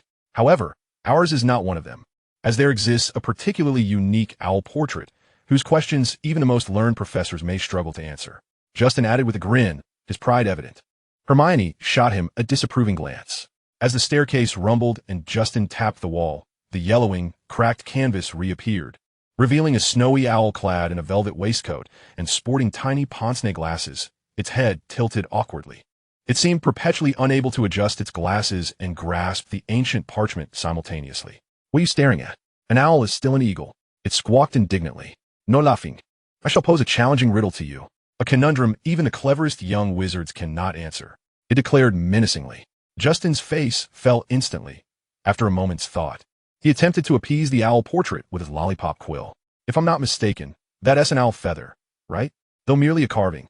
Oh, Justin exclaimed, prompting Hermione to giggle softly. As Justin feigned a flustered demeanor, he stuffed the lollipop quill into Sheen's embrace. Mouse, does the owl not eat? Justin produced a shrieking sugar mouse in a desperate attempt at salvage. Little wizard. Foolish little wizard. I am but a portrait. The owl flapped its wings in indignation, parchment trembling beneath its claws, exuding an air of irascibility. Hermione was already trembling with laughter. Justin, somewhat despondent, lamented. Where on earth am I to find a portrait of a mouse? Chapter 39, Mental Will and Magic. Just as Sheen observed the unexpected abundance of sweets in his bag, Justin, in his despair, was interrupted by the owl's sudden haughty interjection. Little wizard, humph. Fortunate little wizard. Quickly step inside. Do not let Lady Ravenclaw discover this. With a flourish of its wings, a fissure appeared in the wall, revealing a sky-blue door, causing Hermione's eyes to widen in astonishment. Thank you. Justin's despondent visage transformed as he expressed his heartfelt gratitude. Meanwhile, Sheen pondered over the lollipop quill. In the hidden chamber, traces of confusion lingered on Hermione's focused face as Sheen retrieved his notebook, only to hear Justin softly muse. Indeed, even portraits can feel loneliness, cannot they? The owl has long been concealed within the wall. I suspect it cannot roam freely like other portraits, otherwise, its glasses would not perpetually fall. Sheen replied. Oh, Sheen, if no one were to converse with me, I fear I would go mad. Justin seemed to ponder something, his light gray eyes deepening with thought. What do you intend to do? Sheen appeared to anticipate this inquiry. Shall we attempt to move it? Justin whispered. We could give it a try, Sheen nodded, though he did not genuinely believe in their success. One of the most enchanting aspects of Hogwarts Castle lay in its myriad secrets. Even Professor Dumbledore could not claim to know all the castle's mysteries. The owl portrait was but a fragment of this enigma. Sheen had reason to suspect it bore a duty akin to that of the Fat Lady of Gryffindor, safeguarding the entrance to the Gryffindor common room, an obligation that clearly could not be casually disregarded. Otherwise, the professors would not neglect this classroom. Yet, he still harbored a glimmer of hope. As he said, there was no harm in trying. The Scabbers potion is one of the simplest potions known to wizards, frequently utilized by practitioners in North America. I have modified its ritual, significantly enhancing the success rate and the quality of the potion. Before you proceed, ensure you have mastered the improved ritual and are prepared to maintain a state of consciousness for 3 consecutive days. A vastly increased success rate? Enhanced quality? Sheen felt his breath quicken. I can empathize with the exhilaration every potion researcher feels upon reading this, but I must once again caution you. During potion brewing, ensure you do not err at any step of the ritual, lest you find yourself praying for Merlin's blessing, never to open your eyes to see me again. A typical wizard's dry humor, Sheen mused. He then commenced his study and mastery of the improved ritual. Beside him, Justin and Hermione resumed their practice of the levitation charm. Outside the window, owls soared from Hogwarts Castle, each bearing letters. Weekends are the busiest times for these birds. transporting messages of longing to distant hearts, only to return laden with even greater yearnings. Thus, Hogwarts gradually became shrouded in twilight. The magical lanterns flickered to life, illuminating Justin's anxious face. "Oh," Professor Flitwick said to make the feather spin once. "That signifies the wizard's initiation into the levitation charm." Weariness etched on his features. Yet the feather remained obstinately unmoving, despite his strict adherence to Sheen's guidance. Even Hermione wore a troubled expression. Although, as newly admitted young wizards, they were quite remarkable, they still felt immense pressure compared to that one young wizard who could effortlessly weave the Lumos charm as if it were a simple incantation. On the opposite side of the classroom, Sheen had completed his familiarization with the ritual, flipping to the last page of his notes. When a wizard develops strong emotions towards the potion being brewed, whether joy, concern, or sorrow, it greatly influences the potion. This is why potion makers must maintain focus and tranquility. However, magic can always be viewed from two perspectives. Some appropriate emotions can yield unimaginable power. This is the essence of the improved ritual. The esteemed potion master, Libatius Borage, left behind more than mere alterations, perhaps as he claimed. It was indeed a significant breakthrough. Sheen reflected that during the ritual, he would become increasingly focused, infused with a potent emotion, akin yet distinct from that of Transfiguration and the Lumos charm. What then, he pondered, was the required emotion for the levitation charm? He mused aloud, instinctively recalling the unanswered question from the previous charm's lesson. He gazed at the feather, suddenly struck by a query. Why was the practice item always a feather? Was it merely due to its lightness? Was it because a feather inherently symbolizes the release from gravity and the breaking of constraints? Wingardium Leviosa. You have practiced the levitation charm to an expert level, achieving a proficiency of 50. The tip of Sheen's wand flickered with brilliance, and the feather wobbled gracefully into the air, spinning rhythmically before dancing like a bird in flight. Justin, beside him, was left utterly astonished. He murmured a few words, barely audible, wondering if this level could be attained simply through casual utterance. Sometimes I think Sheen embodies the very essence of the wizard I had imagined. A mere few murmured words can defy the magical principles I have yet to solidify, Justin exclaimed in awe. Hermione, riveted by the dancing feather, furrowed her brow at her wand, exhaling a resigned sigh.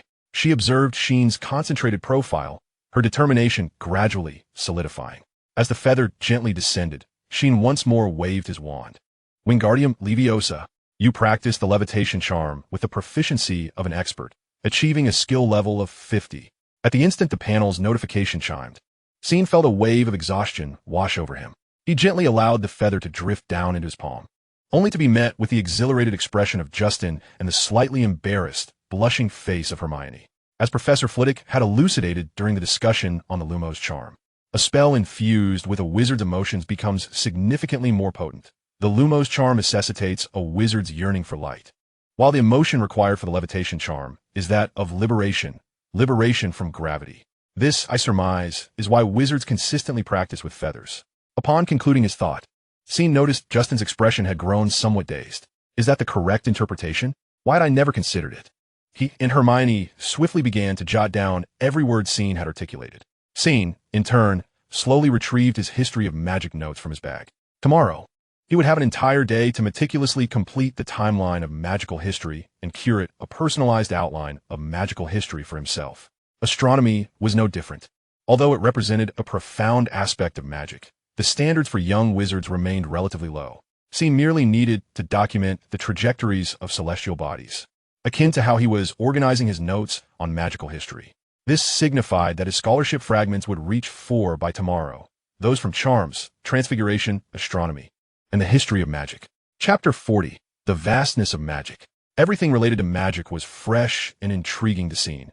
Even the history of magic, which often elicited complaints from young wizards, captivated him. He was eager to delve into the past of vampire hunters, exploring the misdeeds of those wizards dedicated to hunting vampires, and investigating why Article 12 of the non-wizard half-breed treatment guidelines deemed such a profession unlawful. The allure of history enveloped Sheen, his focus unwavering until dusk descended.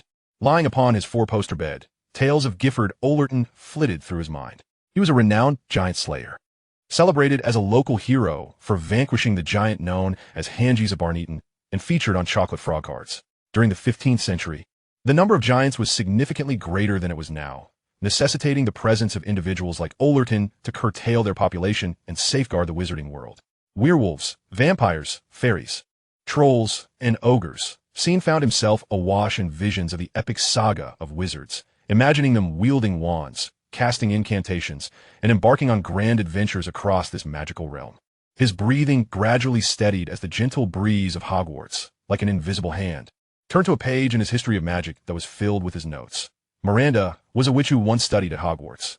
Not only did she struggle to comprehend the outdated textbooks of her time, but as the youngest member of her family, her sisters took great pleasure in teasing her. Frustrated by her words often going unheard, this irate little witch invented the Bat Bogey Hex. She once employed this spell on her sisters and aspired to author a book that was both accurate and comprehensible. Bashida Bashett's annotation. Magic always embraces the belief of wizards.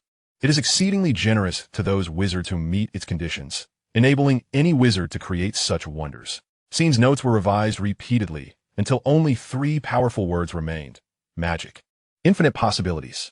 Sheen had often pondered how he would cherish such opportunities when miracles like magic manifested. Ultimately, his answer was, well, I must master it. Emerging once more from the library, the weekend had quietly slipped away, and Sheen clutched a hefty stack of books. The moonlight was as exquisite as it had been on the night he received his acceptance letter. He always understood why Hermione frequently bore so many books. There was still so much to learn. Yet his available time only permitted a fleeting weekend. Barely enough for him to skim through the history of magic. The dazzling realm of astronomy revealed to him merely a glimpse of its mysteries within the annals of magical history, specifically concerning divination and prophecy. Consequently, he had perused all 13 volumes on astronomy, ultimately discovering some clues in an ancient tome that Madame Pants had solemnly entrusted to him. Wizards employed astronomy to connect with the cosmos and draw inspiration for their magic. The spells they most yearned to explore invariably returned to the grandeur of the universe, prophecy, destiny, and the passage of time would ultimately submerge within the resplendent galaxy. Sheen's enthusiasm radiated from within as he recited the words from his book, his thoughts swirling like the flames in a hearth. In the forbidden forest, a tribe of centaurs concealed themselves, foreseeing the future through their observations of the starry sky. Far off in Azkaban, Sirius languished in regret. His name, Sirius, also known as the Dog Star, corresponded with his animagus form, revealing both his reliability and loyalty. Sheen harbored a faint suspicion. The power of magic does not merely reside in the explosive charms, the vaporous cauldrons, or the wondrous creatures. It has existed for eons, even transcending the history of wizards. Astronomy, indeed, is one of the most profound elements of magic, so deep that it can be linked to the very notion of fate. Within Sheen's bag lay that ancient book, carefully stored. In all his available time, he traversed between the practice room and a library in a near constant motion. And the book he read most frequently was this very tome. The only regret was that he could not entirely comprehend its contents. At times, the anticipation for the Centaur professor's lessons was agonizing, leading Sheen to wonder if he could engage with him earlier. However, Professor Snape had remained in the dungeons throughout the weekend, leaving Sheen unable to brew potions. Yet with every loss comes gain. His proficiency in charms had ascended to a new echelon. Levitation charm, novice level 21,900. Lumos charm, novice level 19,900. Cleaning charm, apprentice level 297,300. Advanced, 3 novice level charms can unlock the novice title in the charms domain. Charms talent, green. Sheen retrieved his wand from his bag, his spirits having recuperated sufficiently. Seizing the fleeting moments before curfew, he approached the entrance to the secret room. As the portrait of the owl materialized, a cacophony erupted. Young wizard. Clever young wizard. Answer my question. Sheen awaited the question in tranquil anticipation. Although Justin's endeavor had failed, the portrait of the owl merely turned a blind eye to their comings and goings, allowing Sheen entry despite the lack of a correct answer. Beside the serene riverside emerged the wise and beautiful Ravenclaw. May I inquire where this lakeside exists? The pure white owl returned the parchment to its claws, gazing at Sheen with notable confidence. The Scottish Highlands and Valleys. After a brief moment of recollection, Sheen calmly articulated this answer. How could you? The owl's petite pince-nez glasses slowly descended, its flapping motion freezing as the cerulean door gradually revealed itself. Thank you. Before the owl's portrait vanished, Sheen softly expressed gratitude. The legacy left by Lady Ravenclaw was surely more than just that diadem. In truth, the very location of Hogwarts. its name, and even the enchanted spiral staircases were intertwined with the wisdom and ideals of this beautiful and sagacious lady. Her essence woven into the very fabric of the castle, rendering the presence of this remarkable owl portrait anything but jarring to Sheen. "We heard you, Sheen." Upon entering the practice room, Justin and Hermione approached with their enchanted lanterns in hand, and Sheen was somewhat surprised by their late arrival. However, he soon noticed the expectant glances exchanged between them. "Very well. This is a tale concerning the four founders." Sheen's voice resonated steadily. "Cool," Justin remarked, igniting his wand as he settled down around Sheen, with Hermione similarly illuminating her wand, both sitting upright in their chairs, their breaths gradually lowering. Godric Gryffindor, it is believed, was born over 1,000 years ago in a certain moorland in the west of England, which later came to be known as Godric's Hollow. As for Lady Hufflepuff, the widely accepted explanation is that she hailed from Wales, a region renowned for its mastery of food-related spells. Regarding Mr. Slytherin and Lady Ravenclaw, Chapter 41, New Spell Titles. Rumor suggests that Slytherin originated from a bog in Eastern Ireland, although this has never been fully substantiated. Now, if you ponder carefully, you could deduce the origins of Lady Ravenclaw. Sheen paused, allowing a moment for contemplation. England, Wales, Ireland. In contrast to Justin's deep thought, Hermione's eyes brightened with each utterance. "It's Scotland. The four founders of Hogwarts each hail from distinct parts of the British Isles: Scotland, Wales, England, and Ireland." "Indeed," Sheen affirmed, recalling. "Do you remember the Sorting Hat's song? Fair Ravenclaw, from Glen." Sheen recited, where Glen is defined as the Scottish term for a Highland Valley. "Sheen, you must be a walking anthology," Justin exclaimed, and Hermione nodded in agreement, chin raised. Sheen merely acknowledged with a hum, picking up his wand and moving to the back of the classroom, where a pile of scattered, yellowed books lay on the floor. "Scourgify." Sheen waved his wand, tracing a smooth S shape, and the once dusty tomes were restored to cleanliness. "You practiced a cleaning spell at the entry-level standard Proficiency 3. Entry-level cleaning spell unlocked. New spell domain title unlocked. Please check." Sheen, not in haste to inspect, gathered the books and returned them to the shelves, surveying the classroom. The desks and chairs, previously shrouded in cobwebs, had been tidied by Justin and Hermione. The enormous bookshelf, though still askew, was fully stocked, having been cleaned inside and out by Sheen. And the oddly shaped instruments stacked in another corner had been organized and classified by the trio. Overall, the space resembled a functional classroom rather than an antiquated relic from centuries past. Thus, Sheen opened the panel. Title: Spell Novice. Slightly enhances perception of spells. Significantly boosts spellcasting talent. Significantly? Sheen's anticipation grew as he continued reading. Wizard Sheen, spellcasting talent. Blue, enhanced by the spell novice title. Original talent was white. Note: average wizards possess a green talent level. I suppose I can barely be considered a half-baked spell prodigy now? Sheen mused. The impact of talent is pronounced. The difference between white and blue talent is akin to that between an ordinary snake and a basilisk. Long ago, Sheen had yearned to learn the four spells presented in defense against the dark arts, but his efforts yielded little, as the descriptions in standard spellbook, Beginner, were lacking, and Dark Forces, a guide to self-defense, remained nebulous, seemingly requiring a teacher's guidance. Yet relying on Professor Quirrell was far less promising than seeking Professor Snape's open vault. Consequently, Sheen endeavored to self-study. To his astonishment, in a brief span, he unlocked the red and green sparks through some arcane intuition. Merely 10 attempts, just 10 attempts. This caused a certain young wizard to question whether his former white talent signified a deficiency in the magical realm. As for these two spells, the red and green sparks may seem rudimentary, yet they serve two distinct purposes in practical application. First, as a signal for emergency assistance, as Sheen recalled using during the third task of the Triwizard Tournament. Second, as a low-level offensive spell during combat. In Harry's first year, Ron remarked, Harry and Malfoy, having barely been in class for a few days, could at best only shoot sparks at one another. Here, the sparks referred to the red and green varieties. As Sheen exited the classroom, he occasionally heard the voice of Madame Pomfrey in the corridor, along with the retort of Sir Cadogan. A wager is a wager. You must fetch me a fine bottle of liquor from the portrait of the drunken monks. Indeed, a woman's voice emanated from the wall beside him, prompting Sheen to glance up and witness a plump witch in a flowing white gown, smiling amiably at the portrait beside her, which depicted a short, stout knight with an excessively long sword, his knees stained with grass. With a sigh, he lamented, Merlin's beard, my dear Glen, how can you be so indifferent to Quidditch? You hide away in a library and return so late. Behold, it seems that yet another exquisite bottle of wine has vanished from my share. From a mere glance, It was evident to Sheen that Sir Cadogan and Lady Violet had once again engaged in a wager, a frequent occurrence indeed, given that the portraits, suspended in their frames until the end of time, naturally find amusement in the happenings around them.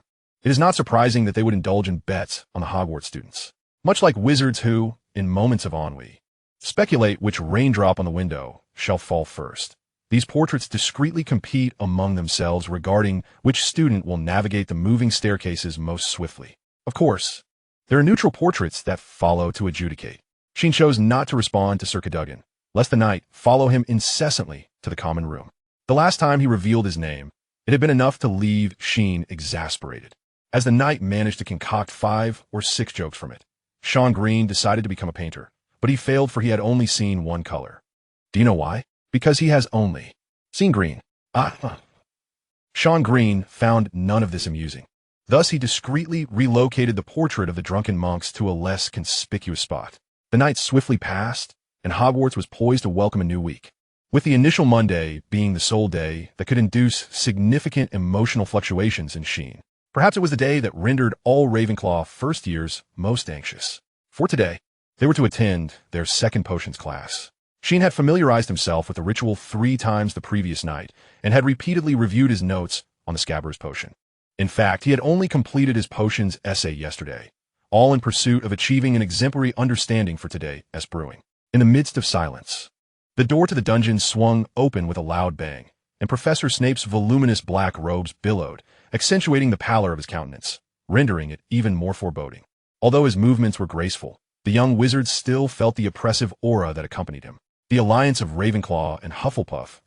His voice was dark and resonant. A week has passed, and if I observe certain individuals continuing to maintain a remarkable deficit in intellect and skill. Before his words had concluded, the young wizards were already trembling in their seats, some turning pale. Chapter 42. Notes on Magical History. The dungeon perpetually exuded a chill, with the stone walls marred by dark yellow stains. The shelves were lined with an array of oddly shaped glass bottles, each containing unfathomable substances, some bubbling while others settled quietly.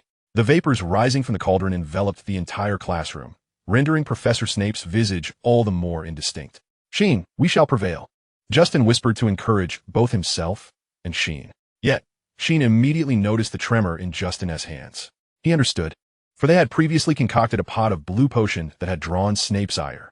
"Shall I assist you with the materials?" Justin inquired, a hint of anxiety in his voice. Sheen gently shook his head. "I shall finish swiftly."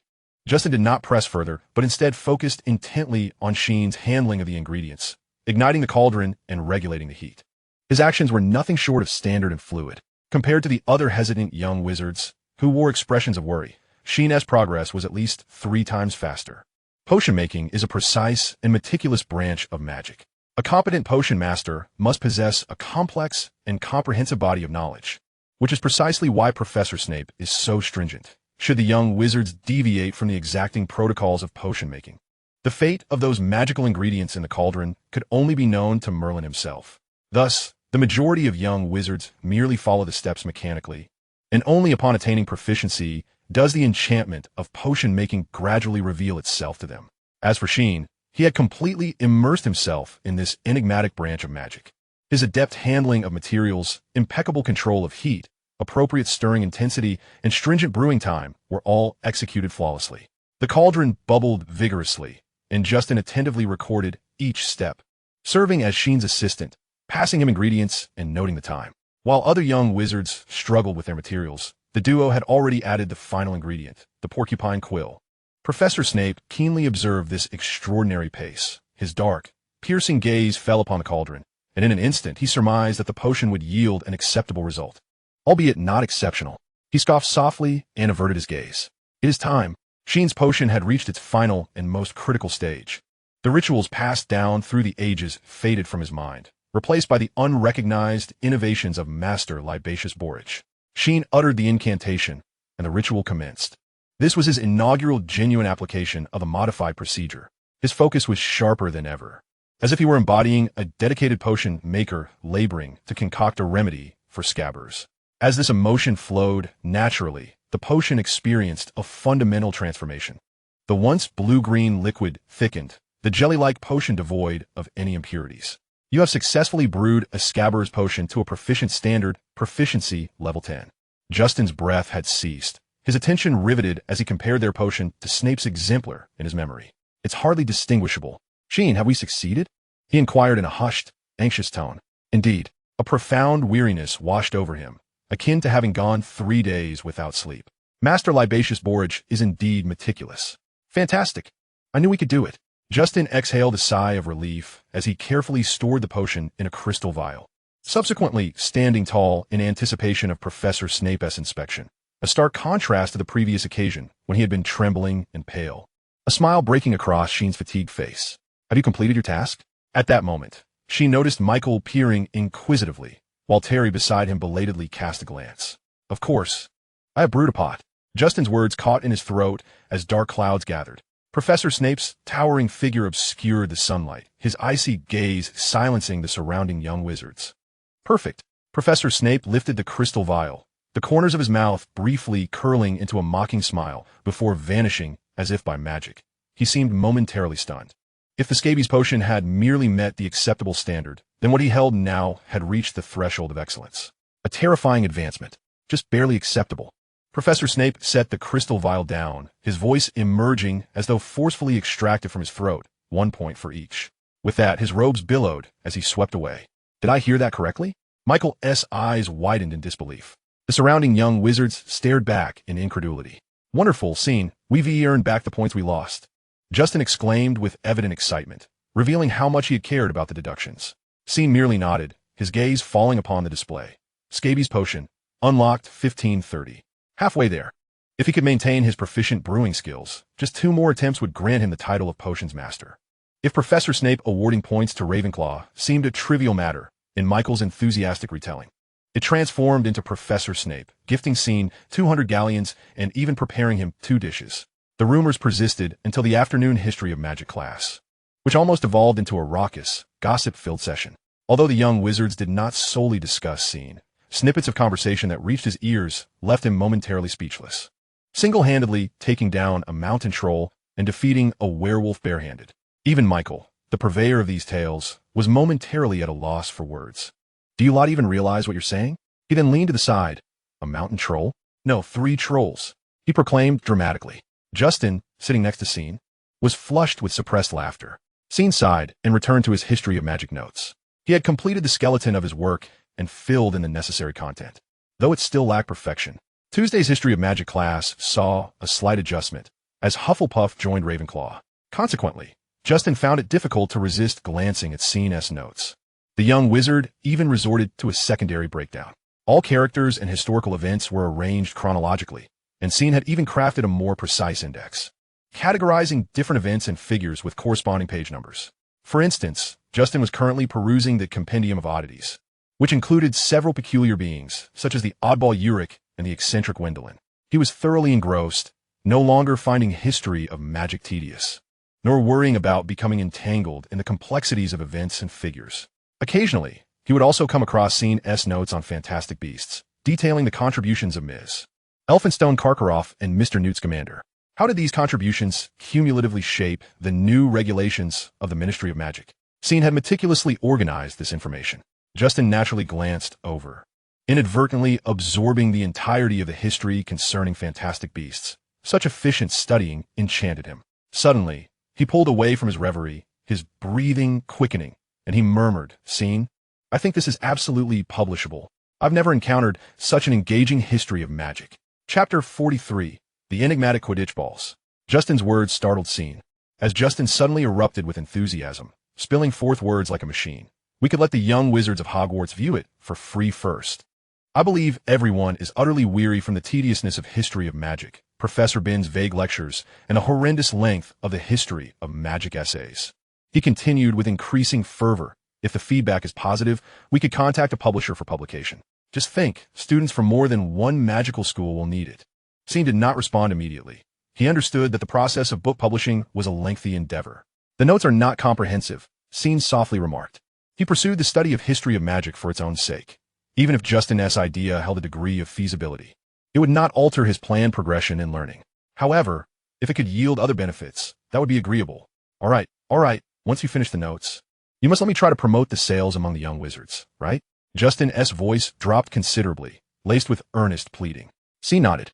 Monday at Hogwarts was significantly more boisterous than usual. In the corridors, classrooms, and common rooms, one could always see young wizards animatedly discussing something.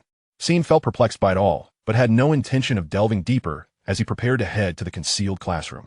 Suddenly, in the corridor, Sheen heard a cough, and upon looking up, he discovered it was Sir Cadogan. He had bound himself in straw, attempting to disguise himself as a scarecrow within a picturesque rice field painting. Yet, he had forgotten to remove his armor and sword. The portraits at Hogwarts often wandered about, sometimes perceiving themselves as no different from the furniture. What could be more entertaining than seeing who could masquerade as another portrait the longest? Unfortunately, Sir Cadogan was notoriously inept at this kind of disguise.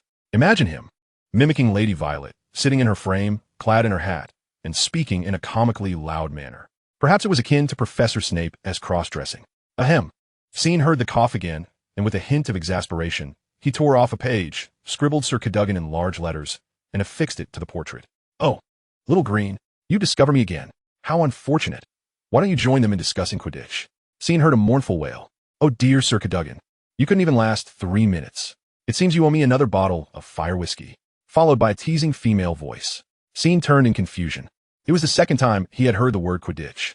However, his curiosity was soon satisfied. A senior wizard broke through the throng of young wizards in the corridor, affixing a parchment embellished with gold to the notice board. The first-year students erupted into cheers at the announcement of their upcoming flying lessons this Thursday and Friday. After reading it, Sheen felt a flicker of anticipation, which directly resulted in him arriving at the practice room with several books in his arms. Origins of Quidditch, The Enigmatic Quidditch Balls, The Complete Guide to Broomsticks, Broom Care Manual, and Official Guide to the Quidditch World Cup. The most renowned among them is undoubtedly the Magical Quidditch Ball. Upon receiving this book from Madame Pants, she informed Sheen that it is subjected to daily handling by clumsy hands, often drooled upon, and generally mistreated by many. Sheen perceived this as a commendation for any book, thus intensifying his curiosity about it. Madame Ravenclaw remained at Hogwarts, adorned with crowns, spiral staircases, and portraits. Sheen slightly preempted Mr.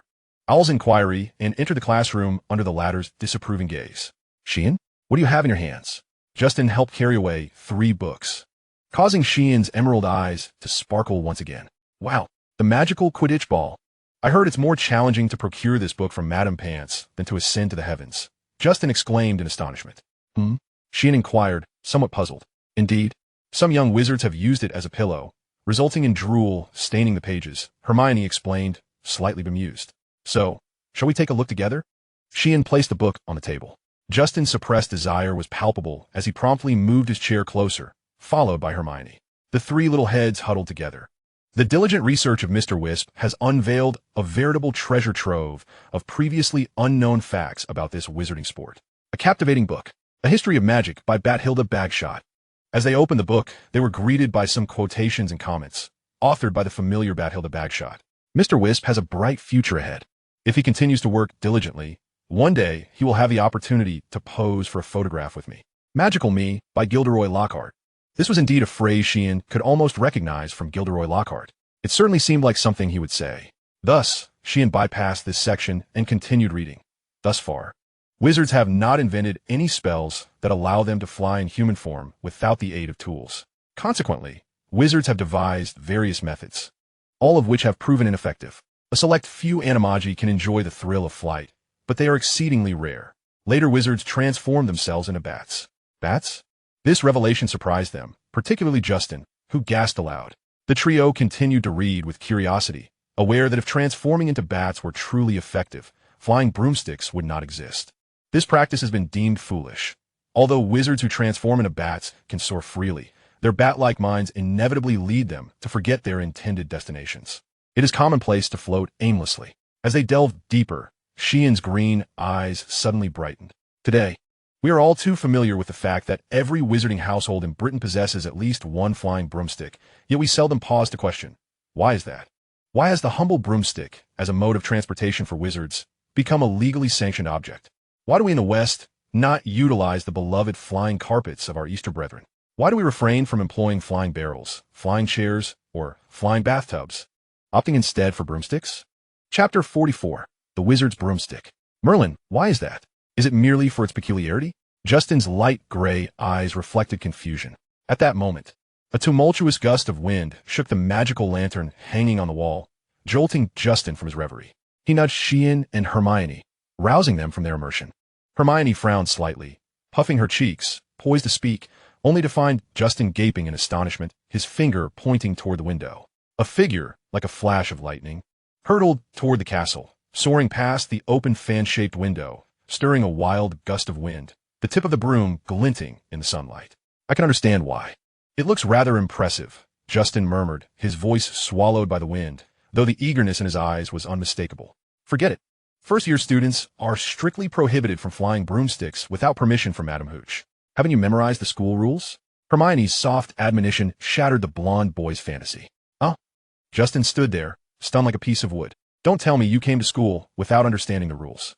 Hermione was less captivated by the upperclassmen who had just flown by and more concerned about the bewildered badger. Goodness, if you haven't memorized the rules, how can you ensure you won't break them? I didn't know. I thought Hogwarts wouldn't be that strict, Justin stammered, instinctively glancing at Sheen. Sheen, have you memorized the school rules? Sheen's nod dimmed Justin's gaze entirely.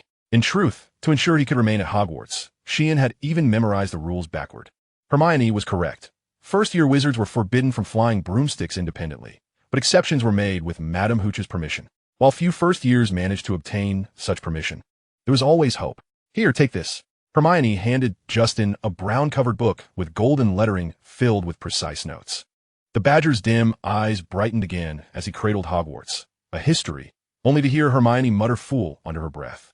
Moreover, wizards do not use magical broomsticks merely to show off. Hermione flipped through the magical Quidditch ball, and the three little heads once more huddled together. The age-old wisdom of wizards has revealed that if their muggle neighbors were to discover their entire capabilities, those muggles would certainly seek to exploit their powers. Therefore, if wizards wish to possess a means of flight within their homes, it must be something discreet, something easily concealed. What followed is well known to all. So, they chose broomsticks? Justin had not anticipated this answer, but soon nodded in understanding. If my neighbor were a wizard, I too would struggle to restrain my curiosity about them. The afternoon sunlight streamed obliquely through the fan-shaped arched window, slicing the modest classroom into a warm space of intermingling light and shadow. A few specks of dust danced slowly within the beams, resembling countless tiny, golden sprites before suddenly quivering. The trio, engrossed in their study of Quidditch, was abruptly disturbed by the resounding knocks echoing from the wall outside. It was Ernie. Should he strike the adjacent wall, it would signify that he would be awaiting me in the Great Hall shortly. Justin, coming to a sudden realization, whispered to Seamus about Professor Snape, recalling how he had enlisted Ernie and others for assistance. After all, as his mother had said, the strength of unity is always formidable. Seamus nodded thoughtfully, and the pair bid farewell to Hermione as they exited the classroom. Justin added reassuringly, "Don't worry, Hermione. I won't disclose the location of his classroom. After all, it is a secret shared among the three of us. I promise." Immersed in her reading, Hermione appeared indifferent to this assurance, though once Seamus and Justin had departed. Her eyes glistened slightly with unshed tears. In the Great Hall, a short, rotund boy with golden hair fidgeted anxiously, cradling a book while his gaze incessantly drifted toward the entrance. Well, Finnegan had instructed me to wait here for him. Surely he would arrive.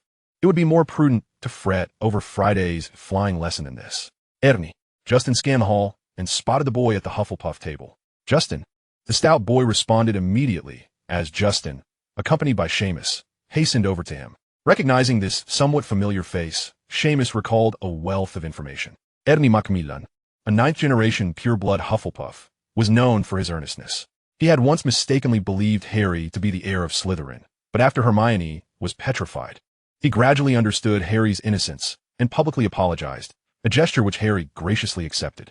Seamus was particularly impressed by Ernie's resolve during the Battle of Hogwarts when Professor McGonagall instructed him, as a prefect, to organize the students of his house and ensure their orderly evacuation. Ernie, with rare seriousness, had responded, "What if we wish to stay and fight?" Ernie brought delightful news. Professor Snape was grading assignments today and had been in his office for quite some time. Seamus promptly retrieved his brewing tools and ingredients from the classroom, embarking on his journey to the dungeon. The reason for this necessity lay in the fact that first-year wizards were not permitted to bring cauldrons out of the dungeon, had they been allowed. One could only imagine the influx of explosive prodigies at Hogwarts. Potions was no safe discipline, akin to chemistry experiments that must be conducted in a laboratory. Such perilous activities could not be undertaken lightly. Wisps of white smoke began to curl from the cauldron once more as Seamus remained focused, his hands deftly at work. Before long, the cauldron began to bubble, filling the dungeon with the faint sound of breathing and the simmering of the potion. By the time Professor Snape left his office and entered the dungeon, Seamus had already exited, satisfied with his 3 points of proficiency. Master Libatius Borage had indeed spoken the truth. Without sufficient mental fortitude, one could not accomplish the enhancement ritual. Since his last potion brewing, Seamus had been plagued by fatigue, a weariness that resonated from within, projected to last at least 5 days according to Master Borge's estimation. During the interim of his recovery, Seamus remained industrious. If one would encapsulate his endeavors in a single phrase, it would be, he was playing hide-and-seek with Professor Snape. Chapter 45, Determination. Another day dawned, and Seamus emerged from the dungeon. He meticulously tidied up the remnants of his brewing, ensuring that even Justin, upon scrutinizing for a considerable time, could find no trace. Soon, a flash of lightning illuminated the skies, heralding yet another thunderous day at Hogwarts. Outside, rain fell steadily, while Seamus found solace in the library, where the magical crystal ball emitted a soft, warm glow. Madame Pants often cast a glance at Seamus as she passed by. If Hermione's 6-hour daily library attendance was commendable, then Seamus, who opened and closed the library doors alongside Madame Pants, could be deemed half a librarian, at least in this row of bookshelves. He ensured the volumes were meticulously arranged. This was not merely due to a desire to assist others, but rather because, having perused the texts, tidying up became an effortless task. Occasionally, Madame Pants would inform Seamus which books were of genuine substance and which were mere embellishments, for which he was immensely grateful.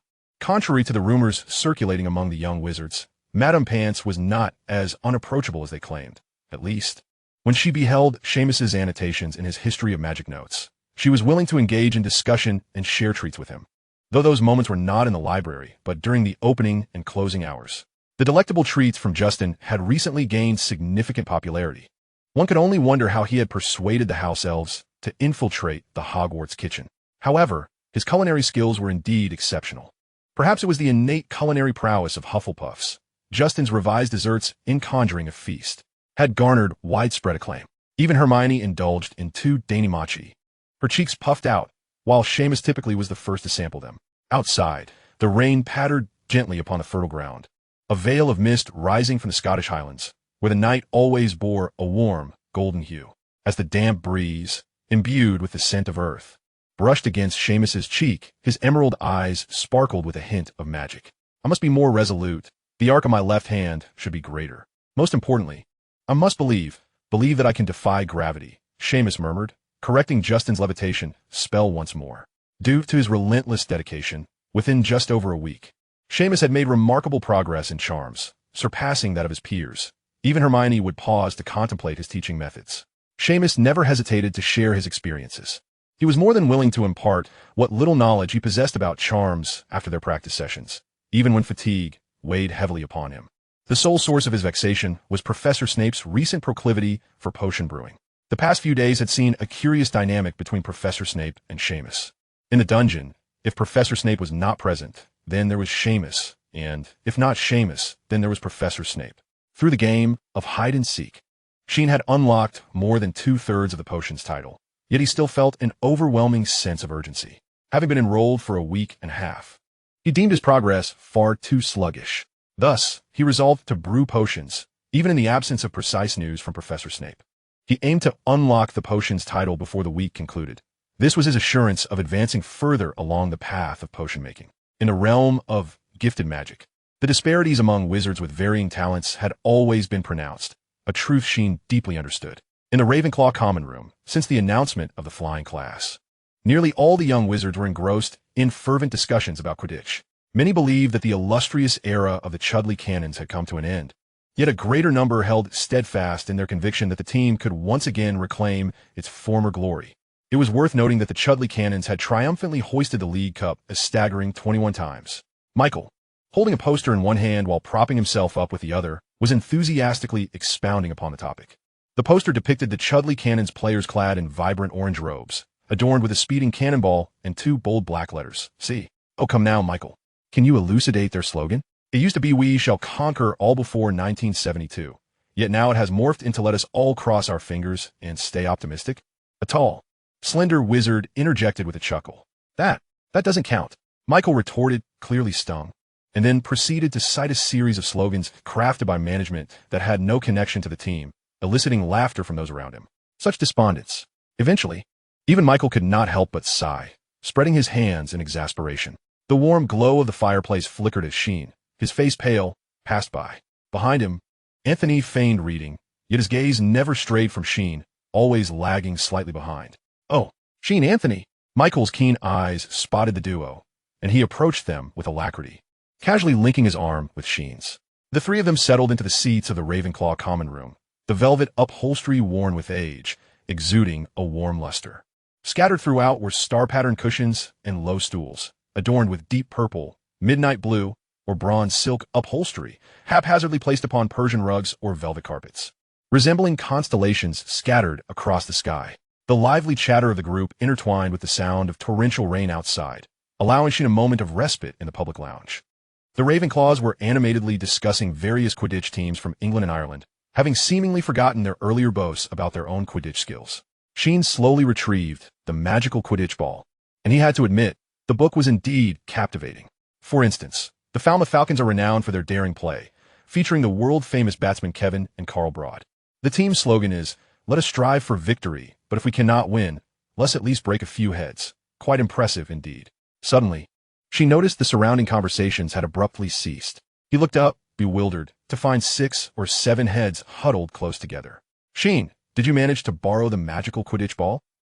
Michael's exclamation shattered the silence. "Sheen, may I take a look?" Sheen heard Michael ask somewhat bashfully, while the dark-haired wizard Anthony let out a resigned sigh, casting a casual glance around. Terry, meanwhile, remained by the window, observing the raindrops, having spent 3 hours in that spot. Anthony sighed again. Sheen nodded, generously placing the book upon the table. The young wizards erupted in a chorus of excitement. "Let me see, Michael. Me, and me too." Even those who possessed a copy of the book could not resist joining in, recognizing that Madame Pance's precious tome could not be compared to their own. "Oh, everyone, I must insist we be cautious." Michael's voice was almost drowned out by the howling winds and torrential rain outside. Sheen's thoughts drifted back to his plans for the following day. Indeed, as long as Professor Snape was absent from the dungeons, even if he could not locate the professor himself, Sheen was determined to take the risk and brew potions. He was merely 6 points shy of mastery. The most arduous fragments of scholarship were finally within his grasp. Chapter 46. Eyes in the Shadows. The magical curriculum at Hogwarts is a veritable tapestry of peculiarities. There are herbology classes where young wizards must engage in a battle of wits with mischievous puffskein stems, history of magic taught by a ghost, and potions classes where a moment's distraction could result in severe penalties. Yet, without a doubt, the most beloved and most challenging course among the young wizards is Transfiguration. In this class, students can unleash their magical prowess to transform mere matchsticks before them, requiring neither stringent protocols nor intricate wand movements. Professor McGonagall may seem formidable, yet her enchanting transfiguration spells captivated the young wizards.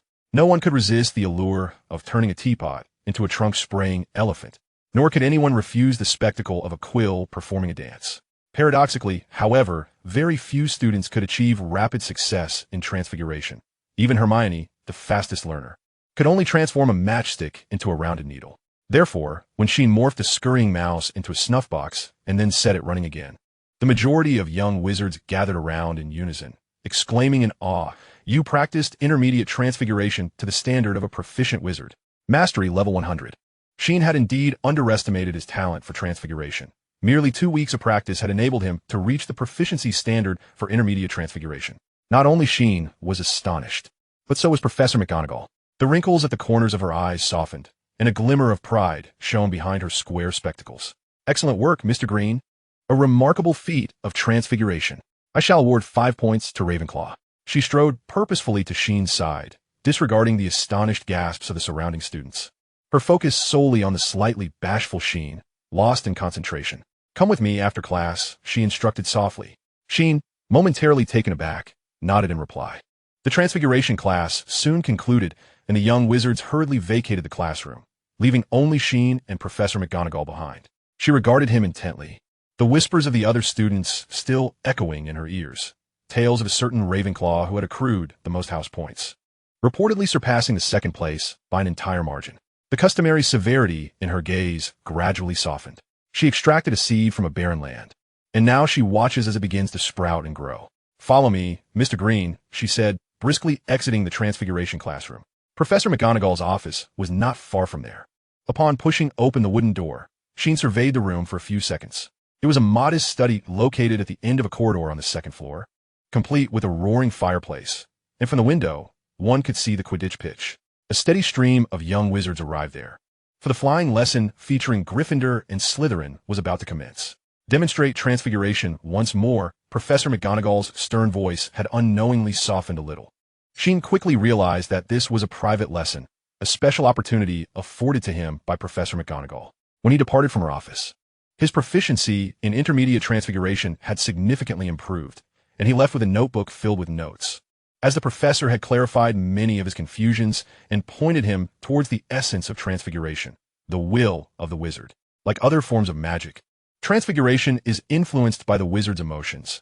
Intense feelings, such as sorrow or shock, can affect this ability. Even an animagus is not exempt from this phenomenon. For instance, after Sirius's demise, Tonks found it challenging to control her transformation abilities. Her physical changes included her hair turning a grayish-brown and becoming more slender. In the corridor, Sheen hurried towards the dungeons. Unlike the other Ravenclaws who flocked to the Quidditch pitch to watch Gryffindor's flying lesson, though he was equally intrigued, he always understood the importance of doing what needed to be done rather than what he merely desired. The corridors of Hogwarts seemed to be under some sort of slowing charm at dusk. Torches flickered on their iron sconces, casting elongated shadows, while the portraits on the stone walls emitted a rhythmic snoring. As footsteps echoed through the archway extending westward, the sunlight vanished entirely behind the glass windows, and the air abruptly turned damp and heavy. A spiral staircase appeared in a recess concealed by a tapestry, and a chill crept up the stairs. Sheen ascended the staircase with practiced ease, quietly contemplating how he would explain himself should he encounter Professor Snape, hoping to emerge unscathed. Fortunately, he saw nothing amiss, and his emerald eyes brightened instantly. He swiftly approached the cauldron, igniting it and preparing the ingredients, working seamlessly through the process. He had brewed at least 10 batches of Scabbers potion, and in his simulations, this number was multiplied by 10. Thus, he was exceedingly familiar with each step and could even make slight improvements.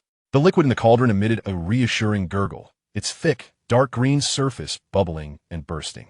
He carefully added the powdered dry nettle and snake fangs in stages, each addition causing the liquid to boil more vigorously. At that moment, he needed to stir to the right 3 full circles. Any deviation could jeopardize his efforts, but he did not falter. He understood a crucial tenet of magic. It is a manifestation of the mind that can also embrace reason.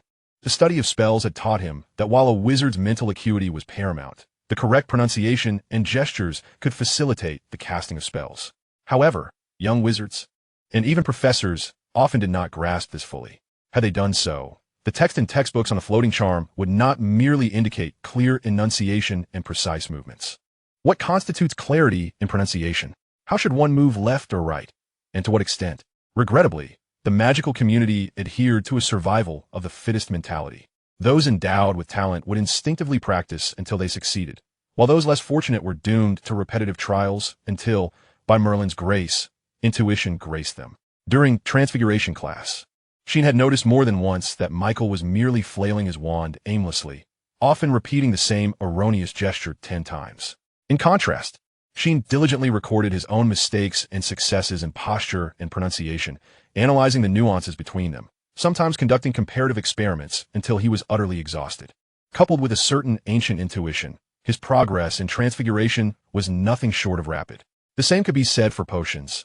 This intuition was not frequently present, but whenever it emerged, Sheen was loath to let it slip away. Just like now, he adjusted his stirring motion, guided by an instinct even slightly increasing the heat. In the dimly lit dungeon, the candlelight flickered, and in a shadowy corner unseen by Sheen, a pair of dark eyes emerged. Chapter 47. Potions class. The foolish techniques employed by the incompetent fool could only ever yield results barely above passing, even when strictly adhering to the prescribed steps. Such untalented wizards, to even glance at them, was a waste of the precious time of the potions master, Severus Snape. Watching the flawed methodology, an almost fiery rage ignited in Snape's somber gaze.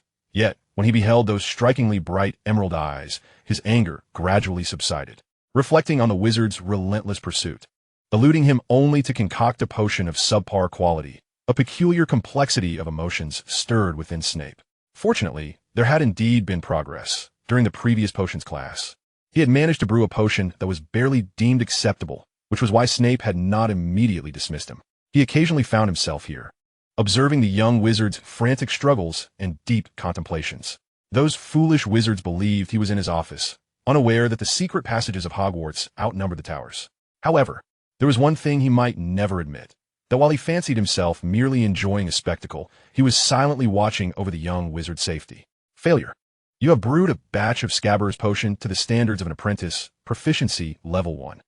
In the dungeon, beside the cauldron, Sheen let out a sigh. Yet he was not disheartened. He understood that success was not achieved overnight. He had indeed found inspiration, though he had not fully grasped it. A single alteration in one step could have cascading effects on the others. And it was precisely his failure to adjust the remaining steps that had led to the decline in potion quality. But if given just a bit more time to brew another potion, he was certain he would succeed. As he began to clean the cauldron and regroup, he prepared for another attempt. The door to the cellar was suddenly thrust wide open, crashing against the stone wall with a resounding thud. Shadows surged in before the figure itself, accompanied by the flowing hem of a bat-like black robe that rolled in, devouring the meager light at the entrance. Footsteps echoed on the damp stone floor, slow yet imbued with a rhythm reminiscent of judgment. Sheen stood frozen, his emerald eyes wide with bewilderment as he watched Professor Snape approach him, step by deliberate step. The dim halo of light barely illuminated the sharp shadows cast by his hooked nose, adding a chill to his dark words. Sheen green. His voice slithered like a serpent's hiss, causing Sheen's gaze to dim further. He made no attempt to defend himself. Instead, he silently stowed his materials into his bag and cleaned the cauldron, preparing to leave the cellar. Sheen understood that his choice was inherently perilous, and being discovered meant he must be prepared for the consequences. "I'm sorry, Professor Snape," Sheen murmured. "I will take my leave now." With that, he slung his small black bag over his shoulder and turned to exit. Of course, if I were in your position." Snape sneered. "Such a foolish potion to brew, such a flawed technique would leave me utterly ashamed, thus I would not dare linger in this hallowed place." Upon hearing Snape's words, Sheen remained unresponsive, silently lamenting that he was so close to success. Is avoidance truly your choice? Snape suddenly interjected. "If I were you, I would ignite the cauldron immediately and increase the stirring during the final moments, giving it an extra swirl." Sheen halted, taken aback, and turned to look at Professor Snape with surprise. Was Snape actually instructing him? Without hesitation, Sheen placed his bag down, ready to retrieve his materials. At that moment, a bundle of ingredients floated onto the wooden table, and Sheen heard Snape's frigid voice, "If you dare to fail." Snape's gaze was sharp, as if threatening him. However, Sheen felt no fear. He possessed an innate ability to overlook the superficiality of others, thanks to his profound understanding. Much like Hermione, who could sometimes seem condescending while guiding others, yet beneath that lofty demeanor lay her genuine concern. Similarly, Snape habitually concealed his emotions beneath a veneer of harshness, bias, and hostility. Yet, no one could blame him for this, for not everyone is fortunate enough to experience love. Sheen recalled Snape's teachings, reigniting the cauldron, which began to bubble once more. This time, Sheen skillfully brewed the potion. A hint of satisfaction flickered across Snape's somber face. Unlike the boisterous Gryffindors or the dim-witted Hufflepuffs, Ravenclaws tended to exhibit a greater intelligence, and this young wizard was among the finest. He knew what he desired and took decisive action, exhibiting extraordinary diligence. As the dark green liquid re-emerged, Sheen felt a surge of nervousness until you have successfully brewed a complete batch of Scabia's potion to a proficient standard. Proficiency level 10. Scabia's potion has been unlocked. A new potion domain title has been unlocked. Please check. A wizarding talent has been unlocked. Please check. The flames in the hearth burned even more fiercely, and Sheen remained vigilant as he stored the potion in a crystal vial. Only once the cauldron had completely extinguished did Sheen begin to relax, prompting a slight nod from Snape. In front of him, Sheen felt a twinge of excitement, realizing that he had accomplished this without employing the modified ritual. "Thank you, Professor Snape," Sheen expressed sincerely, his clear eyes reflecting nothing but gratitude. This caused Snape, who was about to turn away, to pause momentarily. For a rare moment, he refrained from mocking him and regarded Sheen with a deeper gaze. "You should feel fortunate that you succeeded, otherwise." His sallow face shifted with fluctuating emotions, and for a fleeting moment, a complexity flickered in his eyes. Scene green. Allow me to impart a truth. To respect the self that has achieved nothing in potion making is to possess the power to alter reality. Should you belittle yourself, I swear, the doors of potion making will remain forever closed to you. Even after leaving the cellar, those words echoed in Scene's mind, nearly shattering his preconceived notions of Professor Snape. Beneath the grand oil painting, amidst the incessant murmurs of Sir Cadogan, Scene found himself reflecting once more upon Professor Snape. He was undoubtedly starved of love. His tragedy lay in a lifetime of yearning for affection, yet losing the ability to comprehend and express love due to a childhood devoid of it. He clung to Lily, this singular love, only to destroy it with his own flaws and the tragedies of his era. Ultimately, his life became a prolonged and painful self-punishment inscribed with loyalty and courage. His greatness resided in his astonishing bravery and perseverance. Yet the essence of his character was undoubtedly that of a lonely boy nurtured by love in the cold house of Spinner's End. And then, could he define Professor Snape as an empty shell, devoid of a soul, destined never to grow again? Scene, he admonished himself. You are merely sorting through your biases and attempting to impose them upon a living, breathing individual. Chapter 48, Flying Class Assessment. In the corridor, Sir Cadogan struggled to mount the diminutive horse within the painting, an endeavor that had consumed countless years without success. Thus, he prattled on about Quidditch to Scene as he attempted to ride, growing increasingly animated until he gave the horse a hearty slap, only to be kicked into a shrimp-like form and sent flying far away. Scene silently offered a prayer for him before opening the panel. Name, Scene Green. Title, Potion Novice. Slightly increases perception of potions and modestly enhances potion talent. As expected, Scene nodded slightly and continued reading. Wizard Scene, Potion Talent. Green, Potion Novice title has been conferred. Original talent was white. Note, average wizards are green. Advancement, 3 introductory potions brewed unlocks the entry-level title in potion domains. Scene was unsure if it was merely a psychological effect, but at the moment his potion talent shifted, he found himself flooded with numerous ideas upon recalling the previous brewing session, thoughts that had never surfaced during his earlier potion-making endeavors. She mused that magic might indeed be a wondrous phenomenon.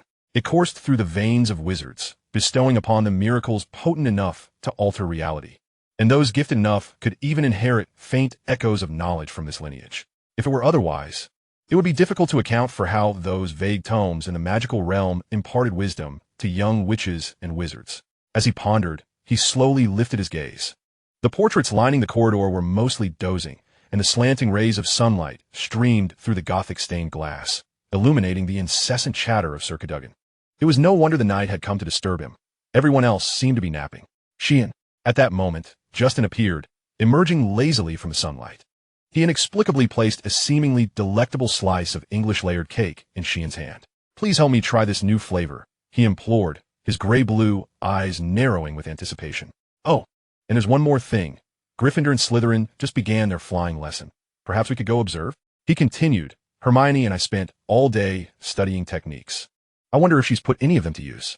It was 5:30 in the afternoon when Sheen and Justin strolled down a sloping lawn, reaching a vantage point from which they could observe the Quidditch pitch. The view was splendid. They could not only see the young witches and wizards engaged in their lessons, but also the shimmering surface of the Black Lake and the expansive pumpkin patch in front of Hagrid's hut. Look, Hermione seems to be flying quite well, Justin remarked. Oh, and that black-haired Gryffindor looks rather off. Who is that? How is he soaring so high all of a sudden?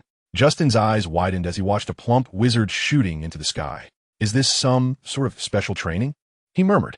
Clearly, it was not, for Mr. Lumbatten was spiraling at a great height when, accompanied by a terrified scream, his broom swiftly passed the statue while he remained ensnared. His garments caught upon the weapon of the statue, leaving him suspended in midair.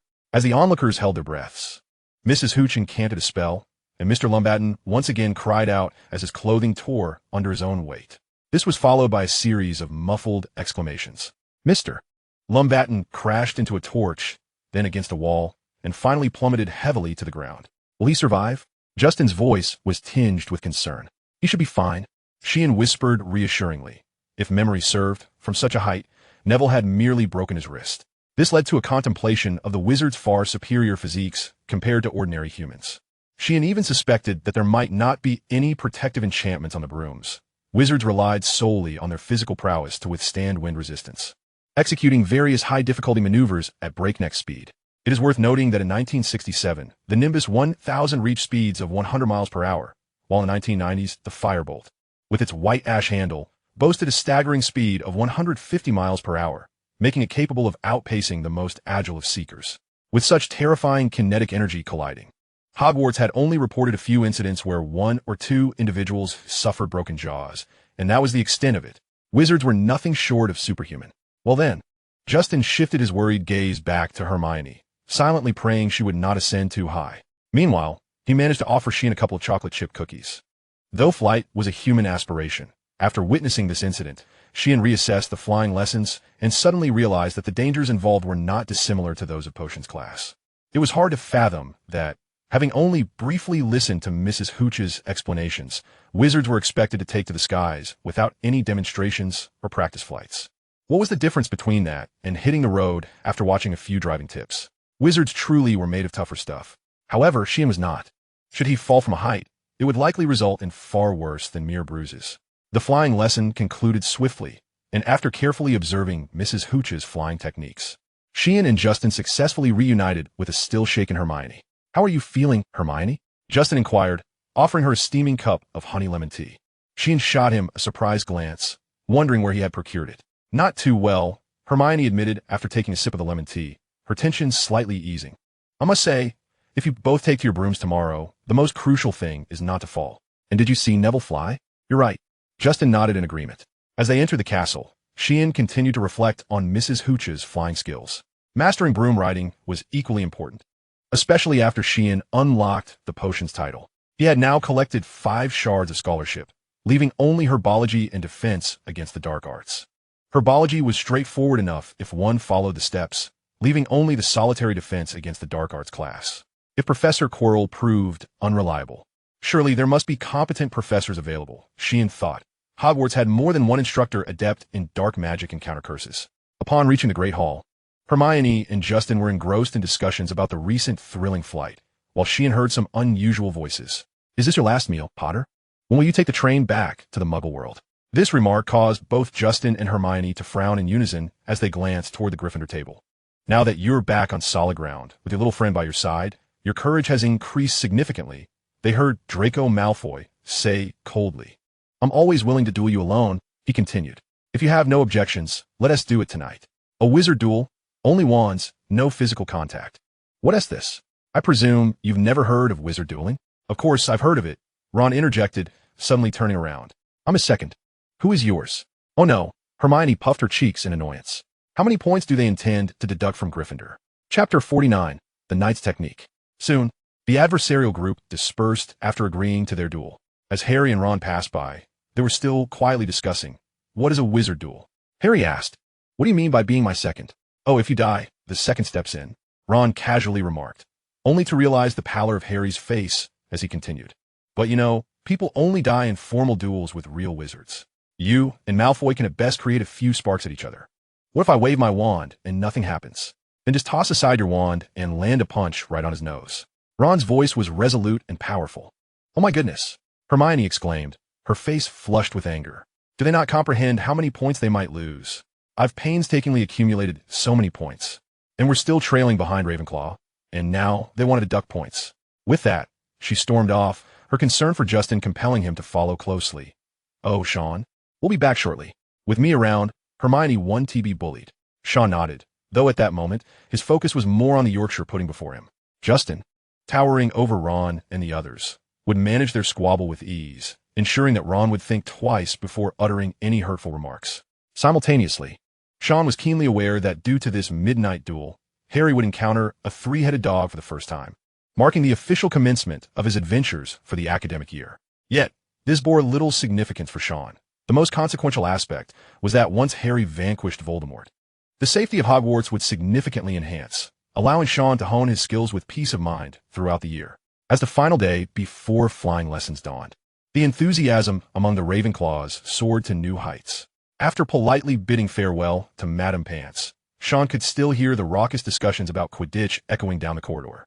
Madame Pants, before her departure, remained intrigued as she perused his notes.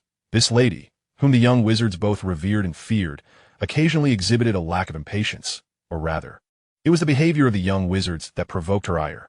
Anyone would be exasperated to see their meticulously arranged books thrown into disarray and their neatly organized desk marred by reckless scribbles.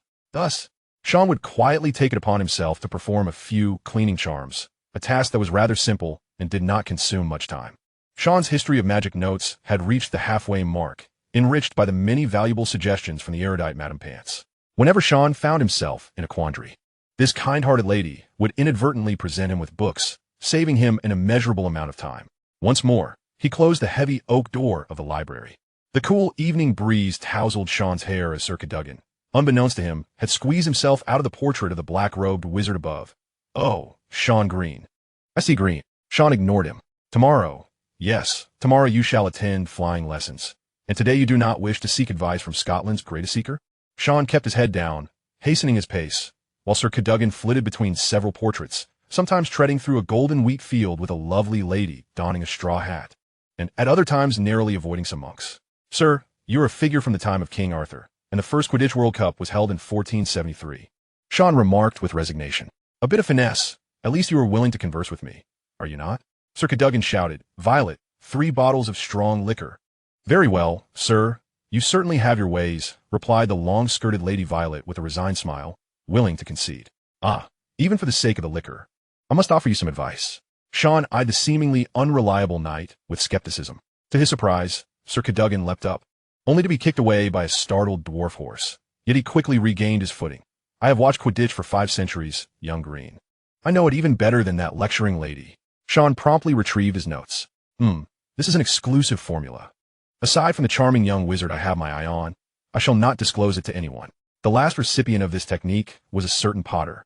A talented chap indeed. Sir Cadogan wore a nostalgic expression. Let me tell you, when wizards invented flying broomsticks, it was not merely because brooms could fly. Rather, wizards inscribed their spells upon the brooms. What you command is not the broom, but the spell. It is the spell that imbues the broom with the power of flight. Once you grasp this, you will understand that controlling oneself is the key to mastering flight. This seemed quite profound, and Sean sincerely expressed his gratitude. Thank you. Sir Cadogan's chin nearly ascended towards the heavens. After Sean departed, the knight muttered, Young Green, do not move the monk portraits this time. Last time Lady Violet chased me with a broom for an entire day. The fireplace in the Ravenclaw common room always radiated warmth. The young wizards habitually gathered together to discuss Quidditch. Sean recalled Sir Cadogan's words. Potter is talented, regardless of which Potter it was. They all seemed to possess an extraordinary affinity for Quidditch. Harry, in particular, had navigated the 4th floor challenge with his flying prowess, overcoming the dragon's obstacles to seize the golden egg. Could it be that he too? No, wait. How could Sir Cadogan have perceived that? On Friday, the Quidditch pitch at Hogwarts lay quietly nestled against the edge of the Forbidden Forest, a magically enchanted arena. The 300-foot-long oval field was flanked by 3 golden poles, with the scoring area appearing much like a Giants pitching game. Numerous tails surrounded this goalpost. It once served as a mere hoop at the top of the poles, later reformed into the goal between the 2 posts. The rationale for this reform was straightforward. In the northern regions near Barnet, wizards would place diminutive hoops on their opponents' goalposts, rendering it impossible to fit even a grape through. However, on their own end, they could manipulate the large holes woven from willow twigs. The Department of Magical Sports stumbled upon a significant setback there, and the reforms were subsequently enforced. At that time, angry protesters gathering in the hall hurled numerous hoops, forcing the reform representatives to retreat step by step. Another intriguing aspect was that the ensuing riots were instigated by those inciting fairies. Beneath the towering golden poles, young wizards from Ravenclaw and Hufflepuff also entered the field. Sean, that broom looks awfully slender. Can it even be ridden? Sean heard Justin's quiet inquiry. Chapter 50, Freedom. It was a clear day with a gentle breeze, as Sheen and Justin, along with their companions, traversed the sloping meadow towards a flat expanse of grass. A gentle breeze caressed the lawn, creating ripples akin to the touch of an invisible hand. At the far end of the Quidditch pitch loomed the dark, foreboding Forbidden Forest, a place strictly prohibited by Headmaster Dumbledore, where peculiar sounds occasionally echoed, evoking both awe and curiosity among the young wizards. Over 20 brooms were meticulously arranged on the ground, appearing quite aged, with some branches protruding awkwardly. It was no wonder that Justin expressed his bewilderment. Surely not, for wizards have invented the cushioning charm, Sheen softly elucidated. In 1820, Elias Smethwick introduced this charm, advancing the creation of more comfortable brooms significantly. Although Sheen's voice was barely above a whisper, nearby young wizards murmured in understanding. Soon, the picturesque lawn transformed into a gathering of robed young wizards, the sound of footsteps echoing as a seemingly competent lady approached with purpose. Well then, what are you all waiting for? Stand next to a broom quickly. Time is of the essence. Her yellow eyes were as sharp as an eagle's, and her short gray hair fluttered slightly in the wind, her voice both urgent and brisk. They referred to her as Madame Hooch, in addition to teaching flying lessons. She served as the referee for Hogwarts Quidditch matches. Michael, appearing from seemingly nowhere, added an explanatory note. Referee? Upon hearing this term, Sheen inexplicably recalled certain amusing anecdotes from Quidditch through the ages. For centuries, there have been numerous incidents of tampering with referees' brooms. The most perilous was when a referee's broom was transformed into a door key, resulting in the referee being whisked away mid-match, only to reappear months later in the Sahara Desert. Appelez d'occupation, Sheen mused. The Nimbus 2000? Didn't the company that manufactured it go bankrupt in 1978? Where did Hogwarts procure this rare collector's item? Just as he reached the broom, he heard Michael's desperate exclamation, prompting him to scrutinize his own broom. Fortunately, it was a clean sweep 7. At least he could still locate its manual, while other young wizards in possession of rare editions were left to their own devices. Before you mount your brooms, I must warn you, should anyone attempt to take off directly, you may find yourself in a predicament akin to Mr. Longbottom's yesterday. He was fortunate to only fracture his wrist, but if luck is not on your side, a broken neck could occur in an instant. The young wizards felt a chill at her words, with one Hufflepuff covering his neck in terror, as if he were about to transform into Sir Nicholas. Now, facing your brooms, speak the incantation aloud. In quick succession, many eager young wizards enthusiastically recited the spell, some, like Justin, succeeding on their first attempt as their brooms bounced twice before settling into their hands. Others, however, faced difficulties, such as Terry and Michael, whose brooms remained stubbornly still or feebly twitched. She mimicked Madame Hooch's tone. As he grasped the broom, it felt gentle and compliant, akin to a fawn. This momentarily left Sheen bewildered. Had he just spoken? All right, mount your brooms. When I whistle, you must push off the ground with your legs. Put some force into it. Madame Hooch instructed. After ensuring all the young wizards were seated and had acclimated, she continued briskly. Grip your brooms firmly, ascend a few feet, then lean slightly forward, and descend vertically back to the ground. Listen for my whistle. 3, 2. On their brooms, the young wizards appeared increasingly anxious, some trembling visibly. Even within Ravenclaw, Sheen remained the calmest of them all. He had no intention of flying too high. Rather, he was more concerned with mastering the technique of Sir Cadogan. The flight of the broom was driven by the power of spells, allowing one to master it. Sheen murmured to himself as he shifted his weight onto the broom. He suddenly sensed something elusive. As the broom tilted left or right, an underlying force surged within. Breaking charm, ascending charm, turning charm. Sheen quickly deduced the source of these forces, immersing himself completely as Madame Hooch issued her third command. 1. Whistle. The sharp sound pierced the air, and the young wizards surged upward like raindrops defying gravity. A Ravenclaw suddenly lifted his broom, shouting as he soared toward the sky. Fortunately, he was not moving too swiftly, and Madame Hooch managed to pull him down with a silent spell. Conversely, another Hufflepuff plummeted headfirst toward the ground, but Madame Hooch reacted swiftly, catching him with a pile of hay. More young wizards tumbled off their brooms like dumplings. Madame Hooch was busily sweating, occasionally being grasped tightly by a young wizard. I'm going to fall. One of them was promptly doused with a revitalizing charm, bringing him back to his senses. A handful of young wizards managed to spiral gracefully in the air, yet the one who flew the most smoothly, effortlessly, and elegantly was undoubtedly the somewhat pale Ravenclaw. You practice flying at an expert level, proficiency 10. You practice flying at an expert level, proficiency 10. The panel notifications chimed continuously, and Sheen's flying became increasingly adept. He could sense that subtle magic, while also grasping the mysteries behind it.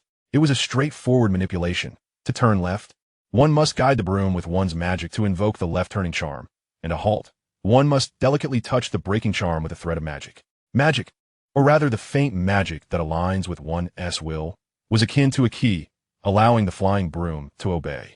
Unbeknownst to Sheen, due to the broom's built-in braking mechanism, the majority of young wizards were merely utilizing the broom as a tool. Mastery like his was reserved for Quidditch players.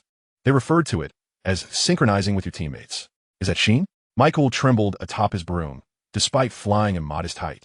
His heart raced as he gazed at the free bird above. You practice flying at an expert level, proficiency 10. Flying skills have been unlocked. A new flying domain title has been unlocked. Please check. A wizard talent has been unlocked. Please check. The panel's alert chimed incessantly, and for the first time, Sheen felt an unparalleled sense of freedom. For his frail physique, running and jumping were mere whims. Yet the enchanted broom allowed him to experience the exhilarating rush of wind whisking past his ears once more. He felt a fervent passion ignite within him, akin to the crackling warmth of a fire in the dilapidated hall of an orphanage. Chapter 51, The Golden Legend. Splendid. Mr. Green, circle a few more times, ascend. Propel your broom upwards. Mrs. Hawkeye's hawk-like gaze swiftly locked on Sheen as she steadied a small wizard who had tumbled from his broom, passionately guiding Sheen after a long absence of such encouragement. Lean forward, slightly raise your legs, and finally, look up. Sheen soared through the air like a shooting star. His speed, not excessively rapid, yet fluid and adept, reminiscent of a Quidditch player who had honed his craft through years of diligent practice. The younger Badgers, still engaged in practice, instinctively glanced up at the agile eagle, feeling a twinge of inadequacy towards their own rebellious brooms. Soon, the flying lesson came to an end, and Sheen descended onto the grass, his complexion pale. His stamina had nearly reached its limit, yet at such moments, a gentle warmth would envelop him, sustaining his enjoyment of this hard-won liberation. As he examined the panel, he found himself momentarily entranced. Name, Sheen Green. Title, Flying Aspirant. Marginally enhances perception of magical energy in flying brooms. Slightly boosts flying aptitude. Wizard Sheen, Flying Aptitude Gold. Note, typical wizards possess green. Advancement. Introductory flying techniques. Unlocking entry-level titles in the flying domain. Evaluation. You are a rare genius in the realm of flight. The broom in your hands behaves as obediently as a puppy. And with your indomitable will, you are destined to become the greatest Quidditch player of the century. Golden Legend. Sheen held his breath. Wait, what does indomitable will signify? All right, everyone may leave the pitch. Those reckless little wizards. I hope you remember this lesson. Mrs. Hawkeye scanned the field, the young wizards nodding meekly, their eyes flitting to her disheveled hair and askew robes, some even blushing from their embarrassing antics. Mr. Green, please stay. Sheen, still pondering, was abruptly called upon, instinctively nodding. Oh, child. After the crowd dispersed, Mrs. Hawkeye quickly approached him. You have many questions, do you not? Yes, Mrs. Hawkeye, I wish to know.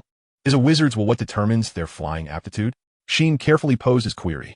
Astute little eagle. Indeed, for most wizards merely ride their brooms, but for a select few. Mrs. Hawkeye abruptly raised her hand, and the broom immediately fell into her grasp. They're the ones who truly master the broom. After leaving the pitch, Sheen reflected on Mrs. Hawkeye's succinct words. If you observe Quidditch players closely, you will notice that most of them are quite tall. Some believe only tall wizards can grace the field, but this notion is not entirely accurate. When stimulated, the magic within a wizard's body becomes more vibrant, and this vitality often has a positive effect, enhancing the wizard's constitution. Mrs. Hawkeye concluded with a meaningful glance, patting Sheen on the shoulder before departing the pitch. What could be more exhilarating than soaring through the skies on a broom? Sheen mused, likening it to the way basketball could aid in heightening one's stature.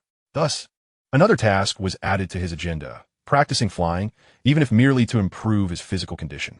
Flying lessons and Quidditch had long been a perennial topic among young wizards. And today, they spoke of yet another prodigious talent. Sheen, they've even declared you a Quidditch reserve player. Justin chuckled, amusement evident in his voice. But you've never been immersed in a magical world before. Oh, I suspect Ernie must have fallen off his broom and lost his senses to forget that detail. In the Charms classroom, Michael had taken a seat beside Sheen without his notice. Sheen, if I were to become your disciple, could you teach me flying techniques? The broom is powered by spells. Once you perceive the various enchantments within the broom, you can direct them with a modicum of magical energy. Sheen interjected, earnestly conveying his understanding. However, Michael and the surrounding young wizards, upon hearing the second statement, appeared as if they had encountered an arcane tome, their intellect fading as their expressions dulled. Michael and his companions were prepared with quills, jotting down notes, while the others, upon hearing, guide the turning charm with a magic force weaker than weak, and use a slightly stronger magical force for the breaking charm, promptly ceased their eavesdropping. Only Michael continued to write, remarking, perceiving spells and guiding faint magical energy sounds like some enigmatic alchemy. This caused Sheen's discourse to falter, not solely due to the entrance of Professor Flitwick, but also due to the myriad thoughts swirling in his mind. If the awakening of magical power enhances a wizard's constitution, does a frail physique equally impede the awakening or nurturing of magical power? Thus, if casting spells proves exceedingly arduous and brewing potions remains a challenge, could it be attributed to his low magical capacity, akin to what young Barty Crouch once asserted? The killing curse requires a formidable magical force as a foundation. You weaklings can do little more than make me bleed.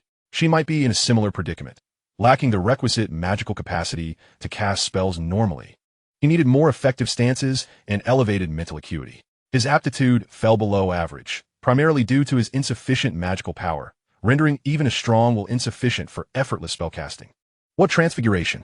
Sheen speculated that a wizard's will is a crucial component of magic, and as transfiguration epitomizes the wizard's will, it occupies a dominant position in this magical branch, a fact beyond the reach of magical proficiency. Lastly, there was flight, which necessitated little magical power, merely guidance. Having discerned his own advantages, the most notable change was Sheen's renewed conviction in certain anticipations, providing him with fresh avenues to explore. All right, I understand that flying is an exhilarating endeavor. Professor Flitwick possessed a remarkable charisma. Upon his utterance, the young wizards regarded him with respect and earnestness. Even the Slytherins were no exception. If you have not yet forgotten the technique of the levitation charm, then why not allow the feather before you to float as if it were taking a graceful turn upon a flying broomstick? As soon as he finished speaking, Justin waved his wand and uttered the incantation. The feather before him not only levitated swiftly, but also performed several elegant spins, seemingly attempting to compensate for his earlier flying misadventures. "Mr. Finley, what remarkable progress!" exclaimed Professor Flitwick in his high-pitched voice. Chapter 52. The Professor Arrives. What a splendid levitation charm! The short, stout Ernie stared intently at the swirling feather, fully aware of the skill required, especially for a wizard who had never before dabbled in magic. Wasn't it Mr. Green, not Finley? It was only when the front-facing Hannah shifted her braided hair that Ernie recognized the little badger at Flitwick's call. By Merlin's beard, hadn't Finley struggled to levitate a feather in the last class? This was not only his perplexity, but also that of the surrounding little wizards. Particularly for the Hufflepuffs familiar with Justin, it felt akin to discovering that their humble friend was, in fact, a wealthy heir. "It seems you have not squandered that classroom time, have you?" Professor Flitwick descended from the book-laden staircase and approached Justin, a glimmer of satisfaction illuminating his features as he pocketed his wand. "I believe I must see how you achieve this, but not now." Hufflepuffs gained 3 points. As soon as the class concluded, Justin was besieged by enthusiastic little badgers. "Oh, how did you manage that, Mr. Finley?" Hannah, freckled and somewhat bashful, inquired. "Indeed, Finley. How could you make such tremendous progress without informing us?" Ernie crossed his arms, chin held high. "I think we must penalize you, this traitor of the Never Go Hungry Club, unless you divulge your secrets." His words elicited nods of agreement from his fellow badgers, at least 6 of whom glared at Justin with fierce determination. Seamus glanced at the raucous group before him, then quietly left the classroom, clutching the tan book titled Standard Spells, Beginner. If Professor Flitwick were to visit their classroom, Seamus pondered, could he seize the opportunity to propose his desire to learn the smokescreen and disarming charms? Yet, he was acutely aware that professors were often busy, and individualized instruction was a rarity. Only their star pupils, like the later Hermione, frequently received first-hand exam insights and even exclusive revelations from Professor Flitwick. At present, Seamus was uncertain of his qualifications.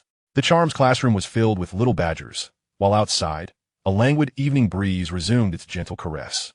The leisure of Friday always enveloped the ancient castle like a warm spell, and in the corridors, several Hufflepuff students leaned against the window ledge, watching the black lake ripple with golden scales under the setting sun. Their laughter softened, reminiscent of floating dandelion seeds.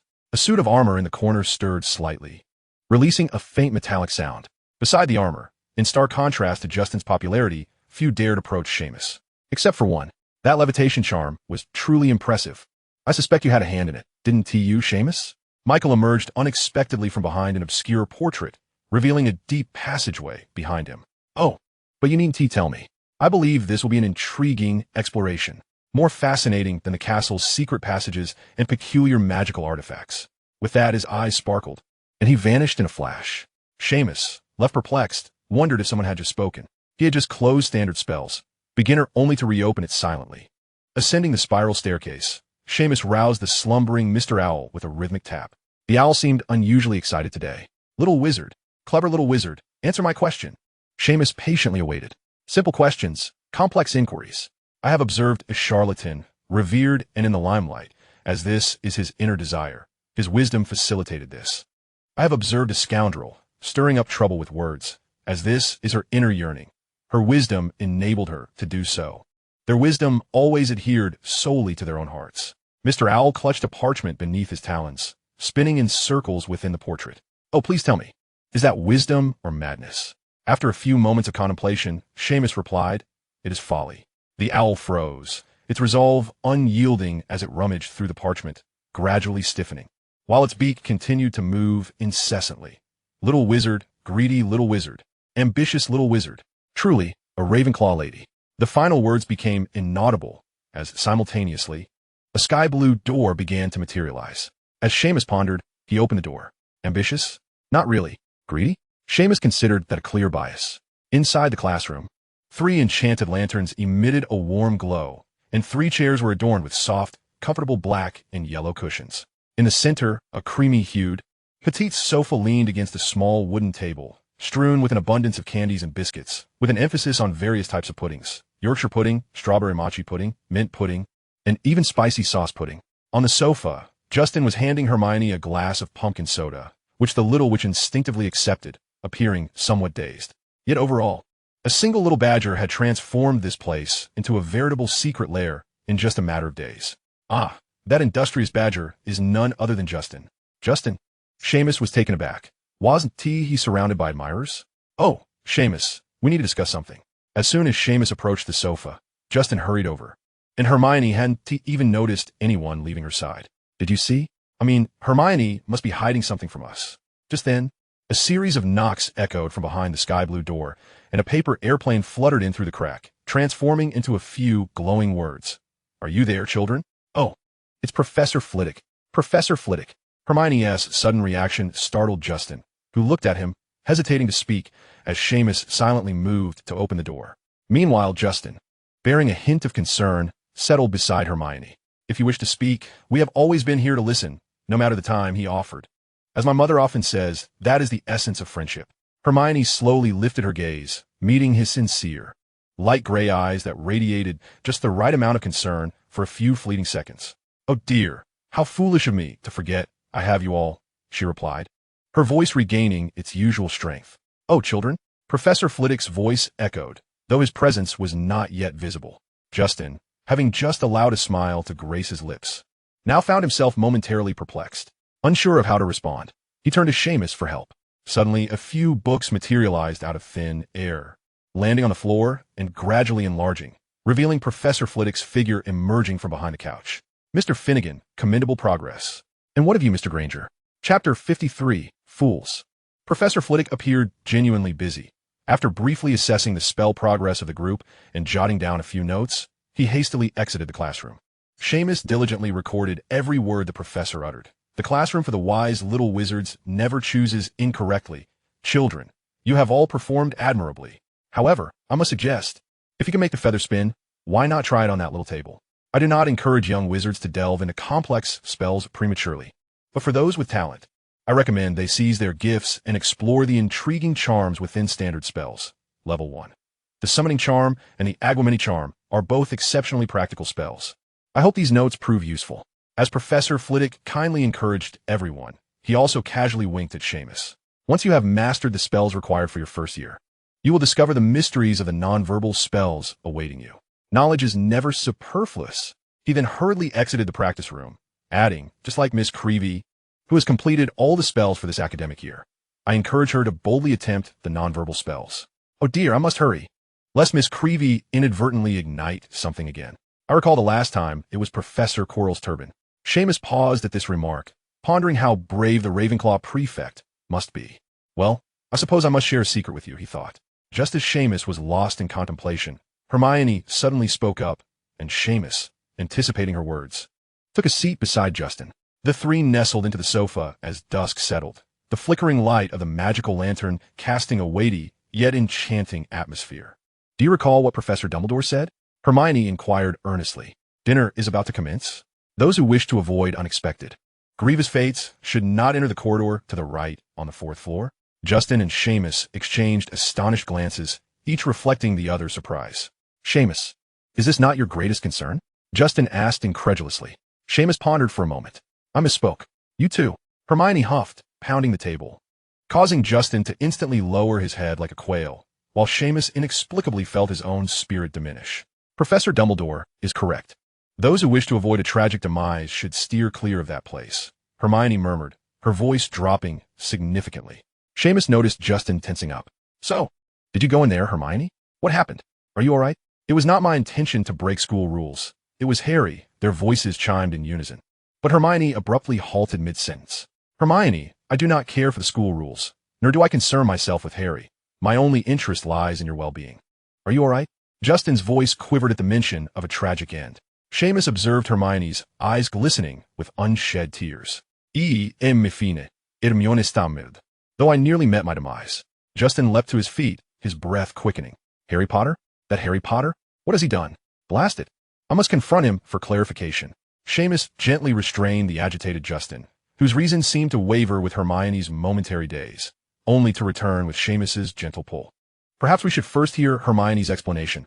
Harry will not vanish, will he? Seamus urged softly. Suddenly, a flash of lightning streaked across the sky, followed shortly by a booming thunderclap. The weather in the Scottish Highlands was ever unpredictable. Yet, a small nook was sufficient to shield them from the relentless rain. Gryffindor's cowardice, capable of nothing but dragging others down. Justin muttered in anger. The situation had become exceedingly clear under Hermione's explanation. In Justin's eyes, Harry, who had foolishly been lured into a duel, and Ron, who recklessly provoked Peeves, causing chaos, were not only inept but also harmful.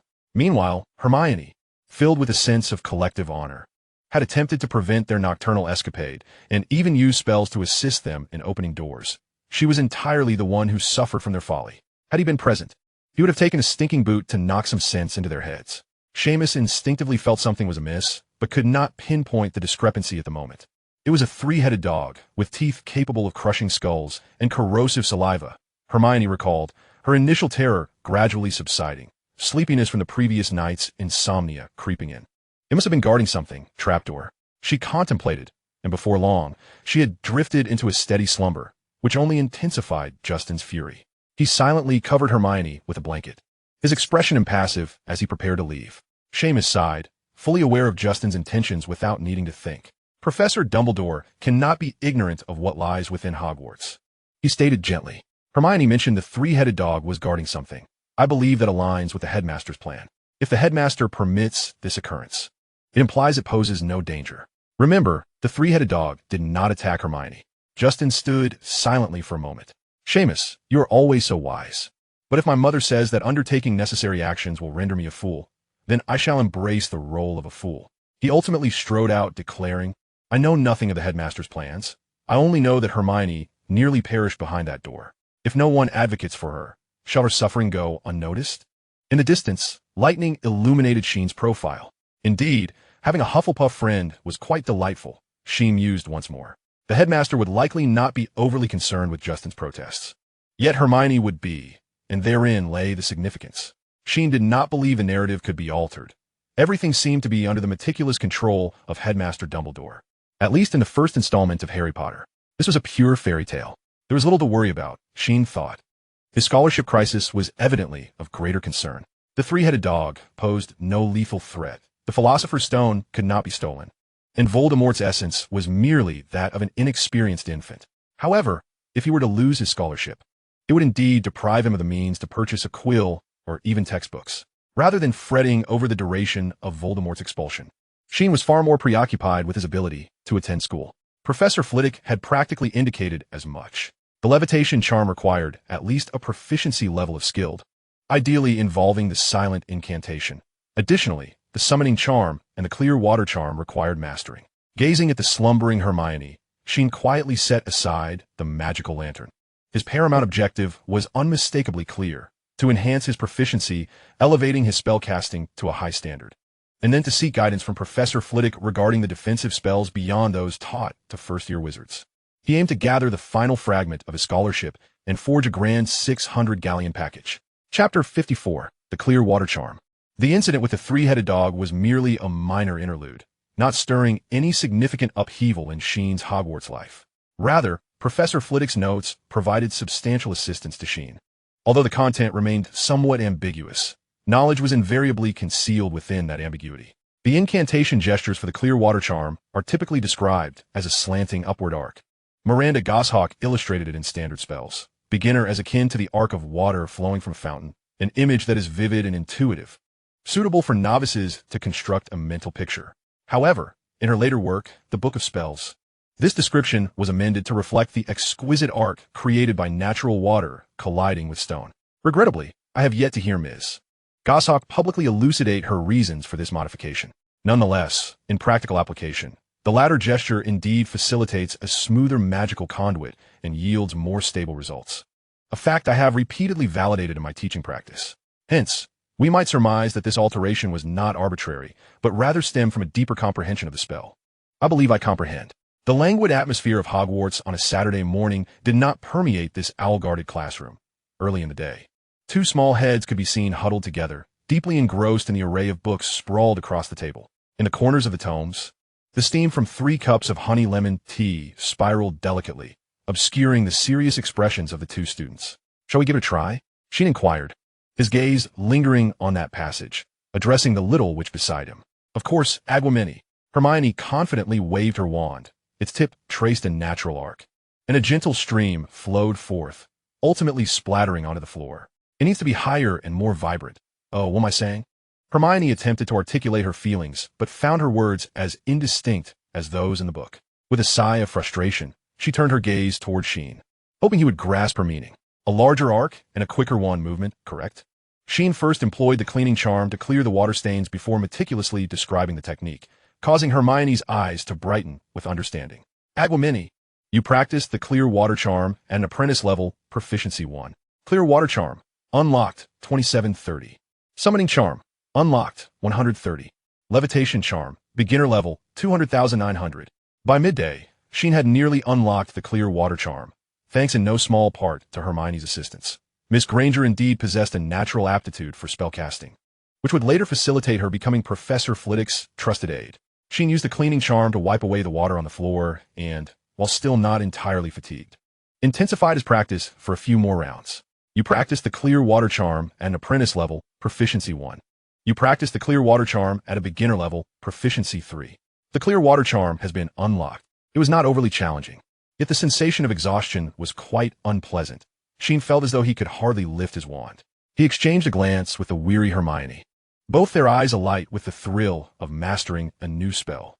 There was also the summoning charm. Professor Flitwick's notes mentioned that, when wizards summon unknown items, they need not specify the name of a particular object, but must be aware of some attribute of that item. While it is not entirely impossible to summon living beings, most creatures cannot be summoned, and those that can be are typically not worth summoning. Hermione recited a series of convoluted phrases in quick succession. For anyone else, it would undoubtedly have been perplexing. However, having studied the entire volume of notes with Hermione late into the night, Sheen completely grasped their implications.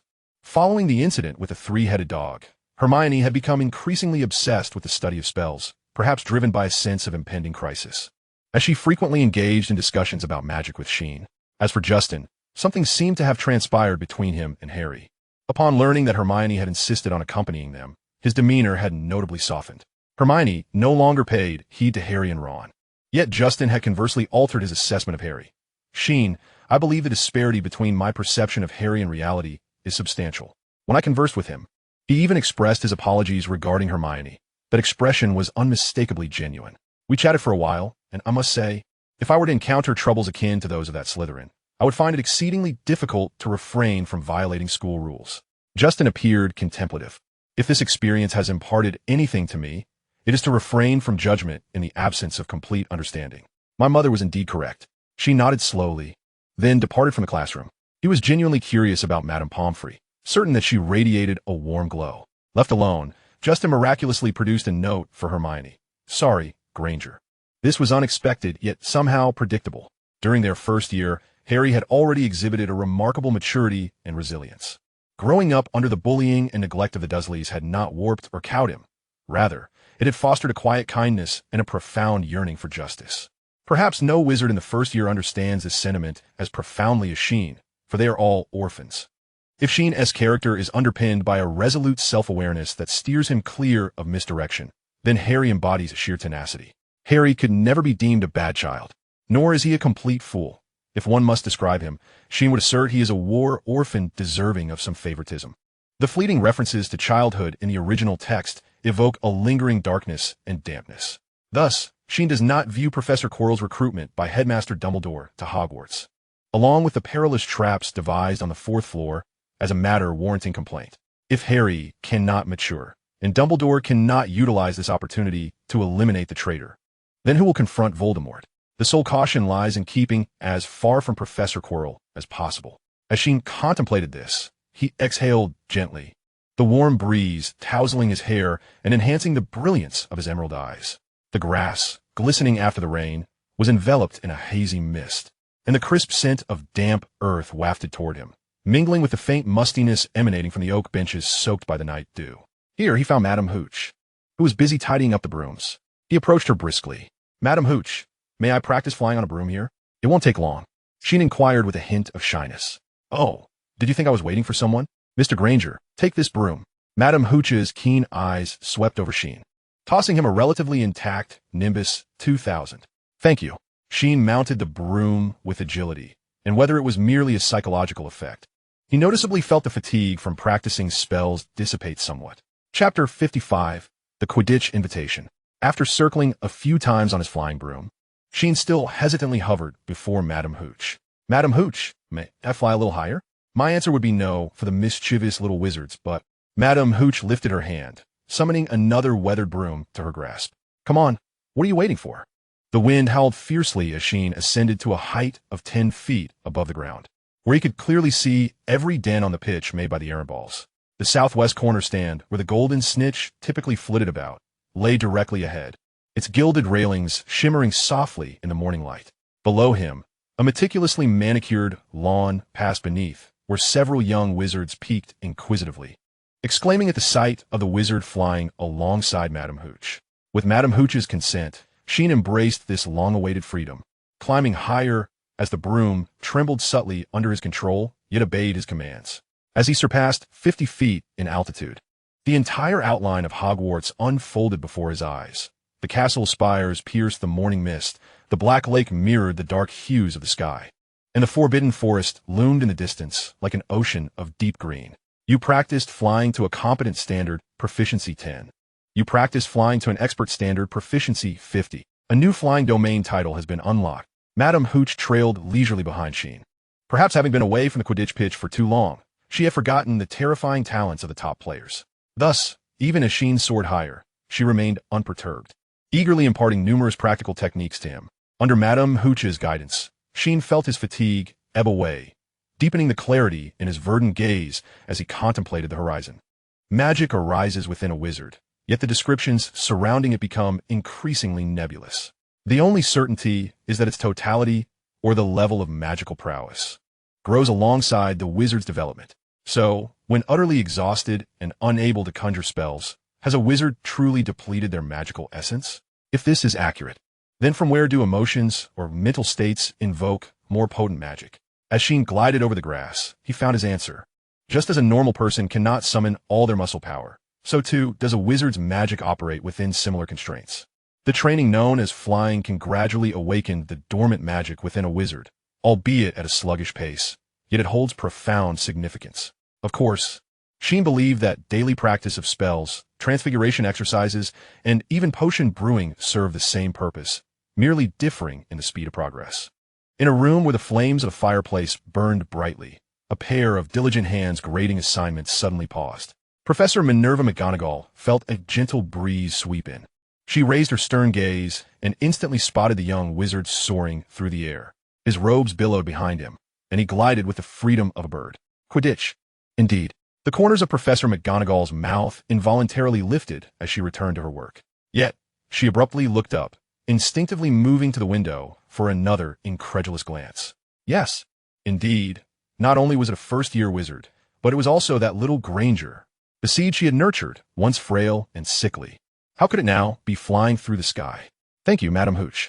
Sheen descended slowly to the ground, his limbs thoroughly exhausted. Yet he still retained enough energy from a cleaning charm to present the broom to Madame Hooch as she landed gracefully. "Are you interested in joining Quidditch?" Madame Hooch nodded, clearly satisfied. Such discipline, such restraint, and such talent. Rarely does one encounter a child with such potential. Sheen paused, his memories of Quidditch still firmly rooted in the pages of books. The first Quidditch World Cup was held in 1473, during which many fouls were recorded, such as turning a chaser into a skunk and attempting to behead a keeper with a large cleaver, and even releasing 100 vampire bats from the captain of the Transylvanian team, S. Robes. Sheen silently shook his head. "Even if you were to become a marvelous seeker?" Madame Hooch inquired, somewhat surprised. The position of seeker possesses a rather enchanting allure, as they have historically been the finest flyers on the pitch. Thus, taking out the seeker is the first rule in Brutus Scrimgeour's The Beater's Bible. Sheen shook his head even more vigorously. "What a dreadful Bible. I believe you are quite likely to join a national team. Every team has commendable mascots, and—" Madame Hooch's words trailed off. "The Bangers have captured a Hebridean black dragon as their team mascot."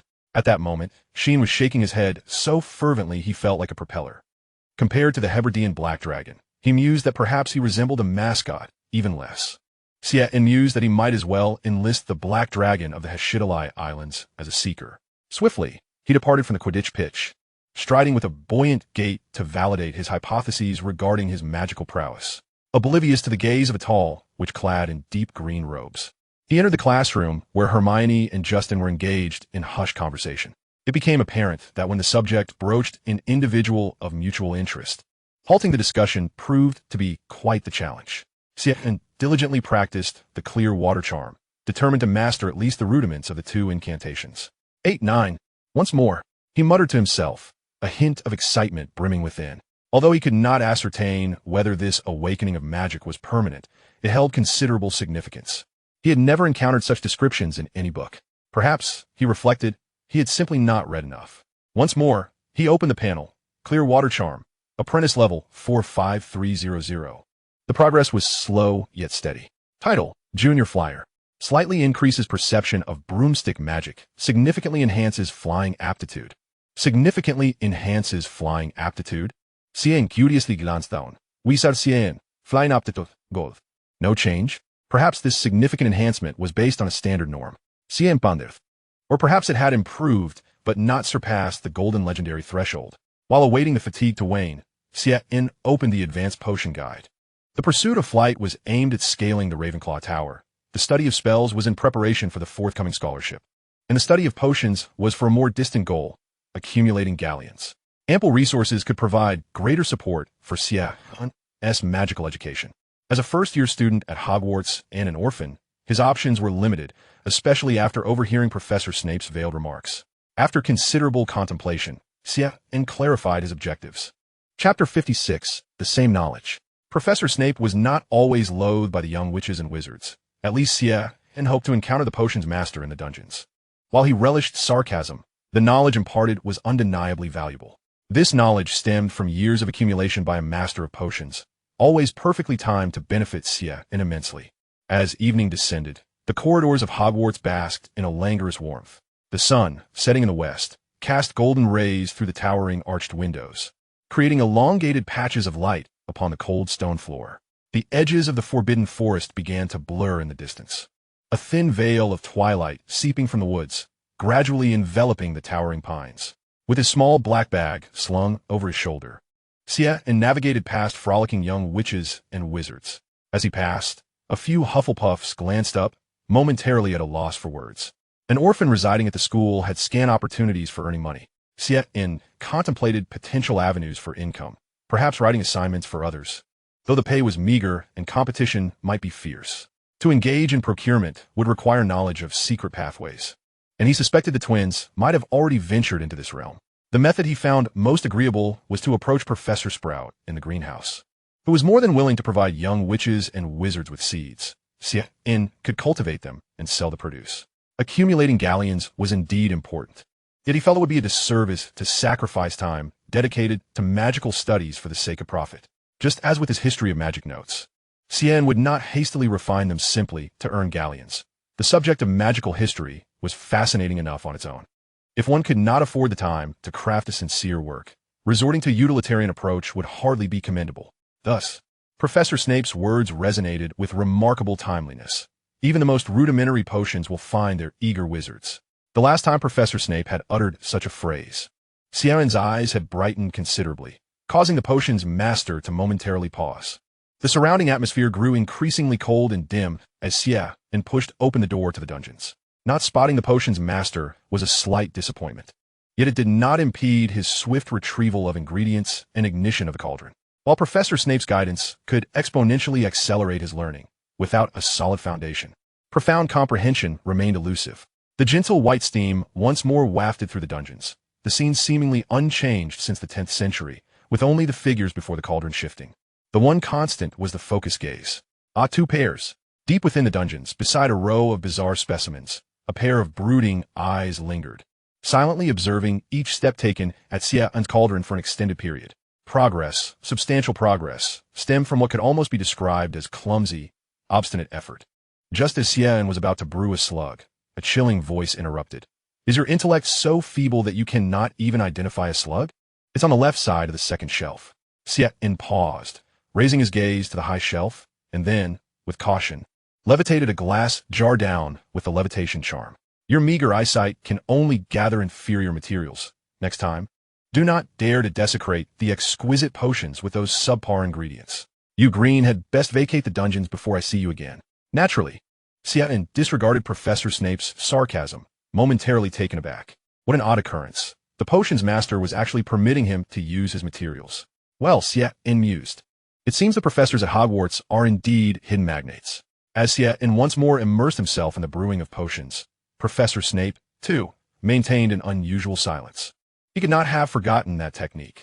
Although merely a poor imitation, it was unprecedented. Few wizards were astute enough to meticulously note every detail of his potion brewing during class.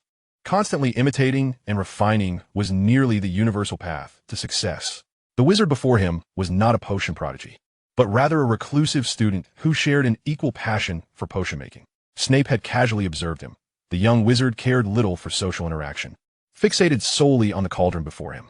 Such an attitude evoked memories of the boy from Spinner's End, reflecting on the foolish explosions caused by Gryffindors during potions class. Particularly Harry Potter, who had failed to preemptively rein in his foolish friends. It was evidently provocative. Consequently, Professor Snape's frequently furrowed brow, marred by sarcasm and discontent, relaxed just slightly.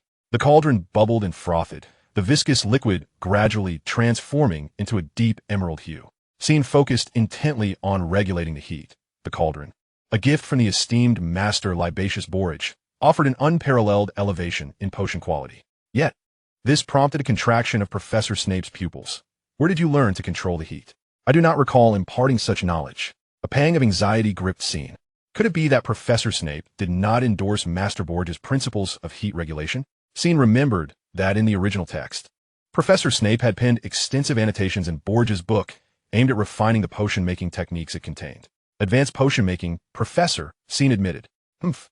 Snape scoffed. The final step was undercooked. And you reversed the stirring direction in step 3. Start over. Are your eyes merely ornamental? Stunned, Sheen realized that Snape was aware of these nuanced details as well. Without hesitation, he promptly overturned his previous efforts. 2 hours later, you have successfully brewed a batch of Scabbers potion to a competent standard, proficiency level 10. Thank you, Professor. This marked Sheen's second batch of Adept-level Scabbers potion, now fit for sale. Professor Snape, under the auspices of Hogwarts' established potion reclamation regulations, collected the potion.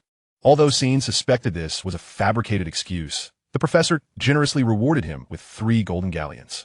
Silently, he tucked the coins into his bag, contemplating how potion-making truly was a lucrative enterprise within the wizarding realm. Snape observed the cautious young wizard, his expression rife with disdain for mediocrity. After the potion was completed, he scrutinized the barely passable concoction, his lips curling into a frigid smile. His voice, reminiscent of whispers in a dimly lit cellar, was hoarse and laden with malice. It seems even the most barren soil can occasionally yield something respectable by sheer happenstance. Acceptable results merely signify that you have barely crossed the abyss of incompetence, rather than stepping into the hallowed halls of potion-making. Do not let arrogance dull your senses. Otherwise, regret will be your only antidote. Choosing to be mediocre is one option, but here, I shall never accept the choice of the mediocre. Chapter 57. The Prevailing Notes. I understand, Professor.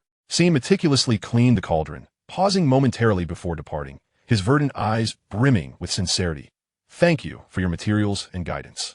As he exited the cellar, Snape's face flickered between light and shadow in the candlelight. He would not forget those techniques. Although uncertain of their origins, they undeniably evoked memories of rare brightness. He had never encountered a student with such unadulterated passion for potion making. He was indifferent to mockery and personal grievances, focusing solely on the potions themselves. His love for the craft was primal and pure, coupled with techniques he knew intimately. These were the very matters he once explored with another. A flicker of light in his otherwise shadowed existence. His focus and familiarity pricked at his heart. He loathed the sight of his own reflection, particularly when it was entwined with all that he had lost. His gaze was clouded. Was it sorrow, anger, or an undeniable twinge of admiration?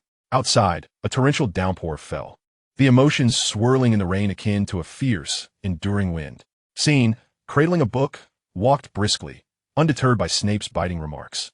Perhaps he could indeed be deemed a competent professor. At the very least, he possessed a genuine love for potion making and exhibited exceptional skill. The fatigue from the potion ritual was beginning to dissipate. By tomorrow, he could experiment with the enhancements to see how significantly they would elevate the quality.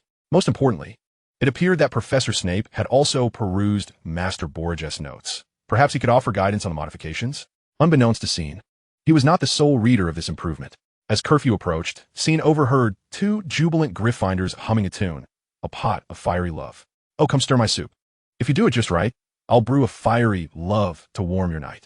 This was a particularly jazzy piece performed by the talented Satina Wobeck, quite popular in the wizarding community. You're in trouble. Sheen heard an odd sound, only to discover that two young wizards were engaged in a game of gobstones, a favored pastime among youthful witches and wizards. The penalty for losing in gobstones was rather unpleasant. A stream of foul-smelling liquid was projected at the face of the unfortunate loser. It's hard to fathom the inspiration behind this game's invention. As an owl soared out once more, a pair of keen eyes emerged in the distance. Minerva McGonagall, her typically stern visage brewing a complex array of emotions, particularly as she observed Sheen wearily passing a cluster of young wizards, seizing their last opportunity to frolic on a Saturday. She realized then that this effort had persisted for far too long in her absence. The chill winds of the Scottish Highlands swept across the surface of the Black Lake, crashing against the ancient walls of Hogwarts, resonating with a deep and continuous low hum. Amidst this tumult, Hogwarts Castle stirred once more. Little wizards, dreadful little wizards. Answering ahead of time, the owl hooted raucously as Sheen entered the classroom, unperturbed. Among the trio, Hermione was unusually the last to arrive. Sheen had slept well, and so had Justin. The two almost always reached the practice room around 6 o'clock, prompting a certain young witch to exclaim, "How is it fair that some young wizards only need 7 hours of sleep to be full of vigor?" "Good morning, Sheen." Justin, holding a coconut milk pudding, was casting a unique food charm upon it. Sheen noticed an open book with a pink cover, featuring a turkey at its center, set aside. It was conjuring a feast, an essential tome for the wizarding kitchen. "Sheen, please help me try this improved new flavor." Justin handed over the coconut milk pudding, neglecting to mention that the previous, unpalatable version had been swiftly eliminated by the greedy Hufflepuffs the day before. "You practiced the clear water charm to apprentice level. Proficiency level 1. You practiced the clear water charm to beginner level, proficiency level 3. You practiced the clear water charm to beginner level, proficiency level 3. Sheen routinely pushed himself to the point where he could scarcely lift his wand. After meticulously recording the details of the clear water charm, Sheen quietly opened his panel. Clear water incantation, apprentice level 110300. Summoning spell, unlocked 130. Levitation charm, beginner level 200900. At this pace, I shall be proficient by tomorrow. One could say it is remarkably swift. Just as he was preparing to head towards the Quidditch pitch, Justin suddenly approached him. "Oh, Sheen, did you know? My mother once told me that there are myriad ways to confront the world, yet only creation remains everlastingly vibrant." He spoke with a hint of retrospective realization. "Are you ready to embrace this change with me?" Before Sheen could fully comprehend, Justin had pulled him into a courtyard teeming with young wizards. It was hard to imagine a gathering of Hufflepuffs, Ravenclaws, and Gryffindors coexisting in harmony. They were whispering amongst themselves, which quickly escalated into a cacophony upon sighting Justin's arrival. "Sheen, I knew it was you," Michael exclaimed with particular enthusiasm. lifting his chin and addressing Simon and the others. Come on, 10 nuts. All right. Ah, habiti sabit. Sheen observed Simon and Ernie murmuring as they handed over their nuts to Michael, who winked at Sheen and mouthed, I'll give you half later. Sheen began to piece together the situation. Are the history of magic notes that popular? He inquired softly of Justin. Oh, my dear Sheen, you seem to harbor a misconception. What you have created is something unprecedented in the wizarding world. It is a completely untapped market. Justin's pale gray eyes gleamed with an unusual sharpness. When third-year wizards sought me out, I realized, Sheen, this is a monumental opportunity. Just think about it. Faced with Professor Bin's ambiguity, the overwhelming assignments, and the trials of self-study, who wouldn't he desire a concise and clear set of notes? He leaned closer to Sheen. I have not distributed even a single copy.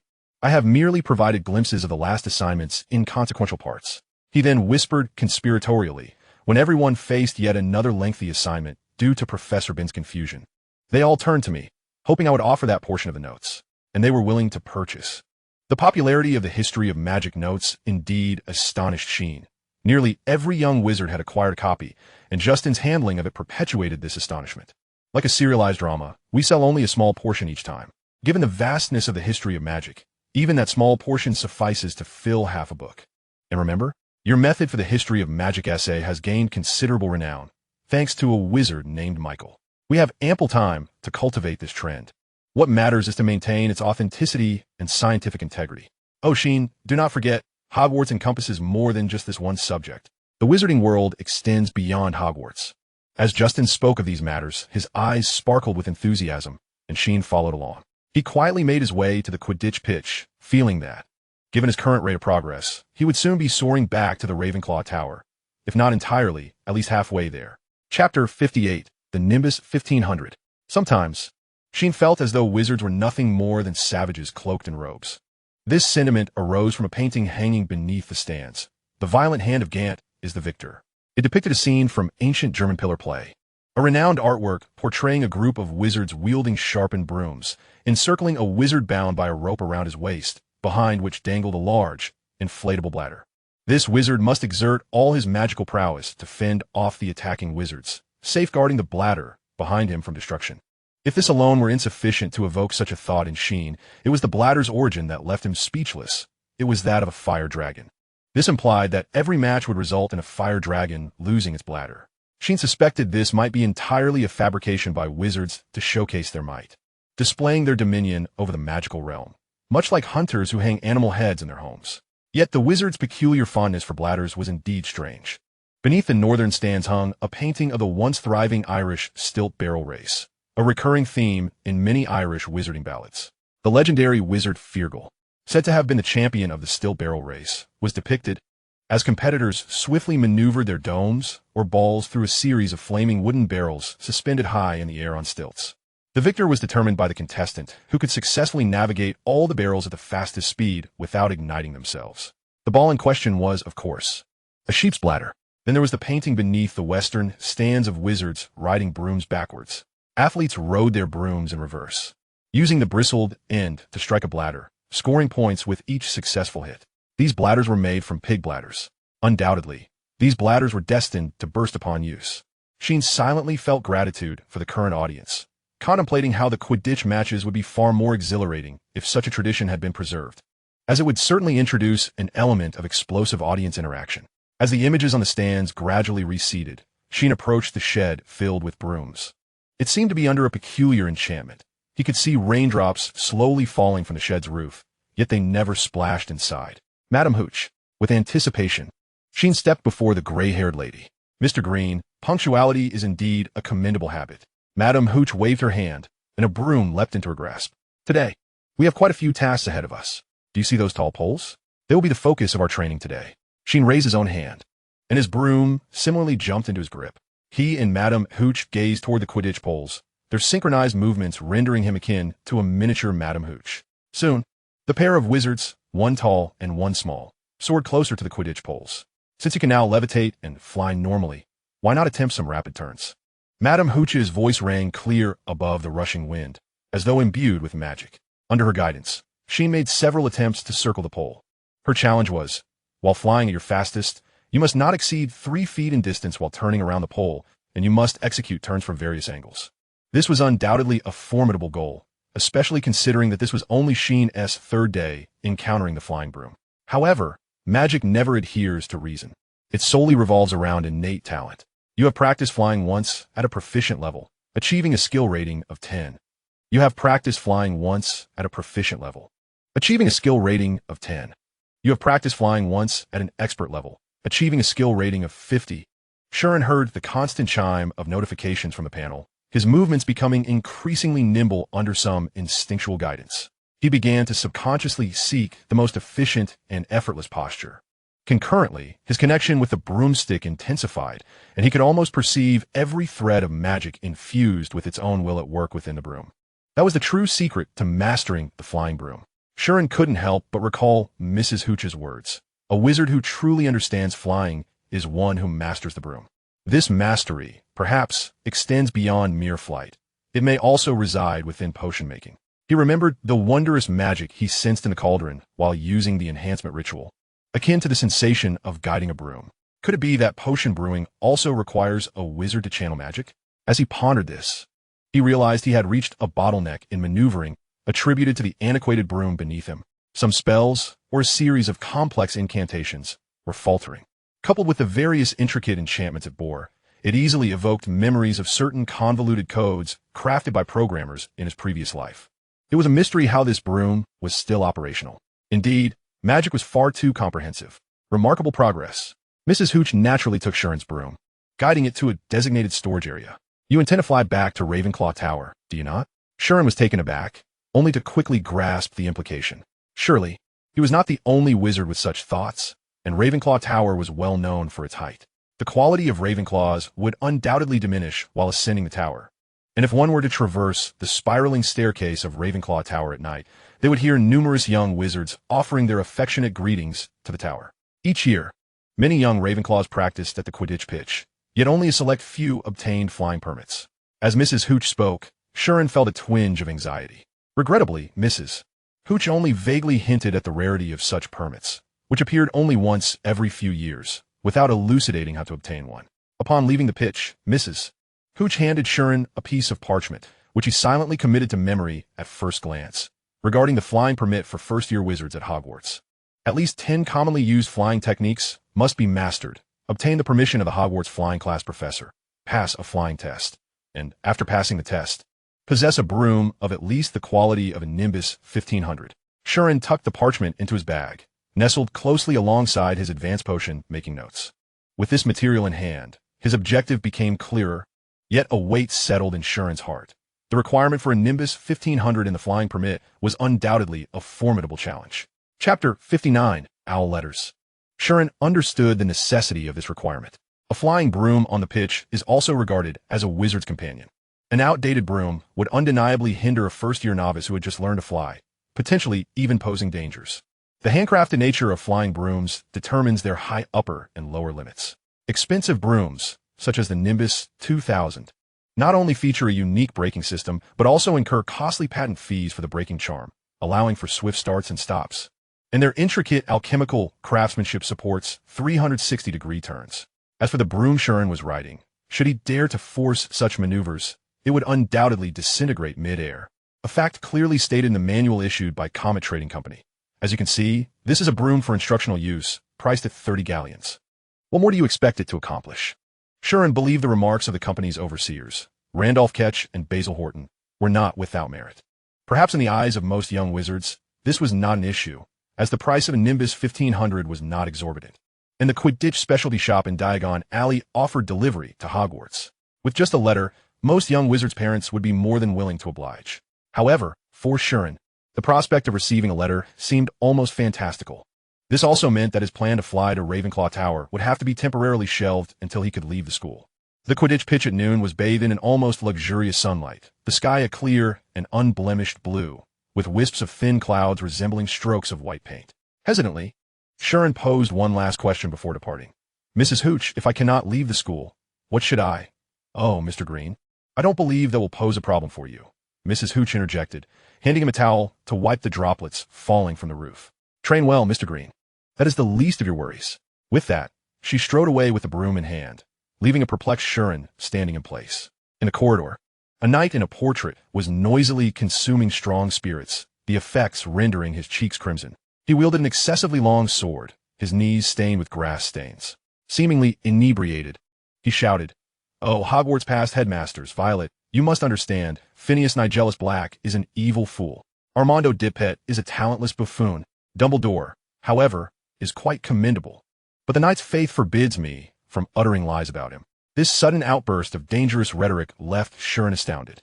Was Sir Cadogan truly so bold in his drunken state? Not just him.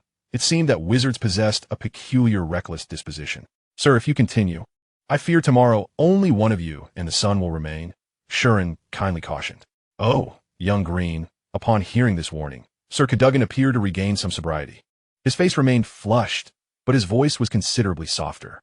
"I meant to say, Dumbledore is a headmaster who satisfies all wizards. Is that truly the case, Sir Cadogan?" Lady Violet, adorned in a white gown, blinked, clearly skeptical.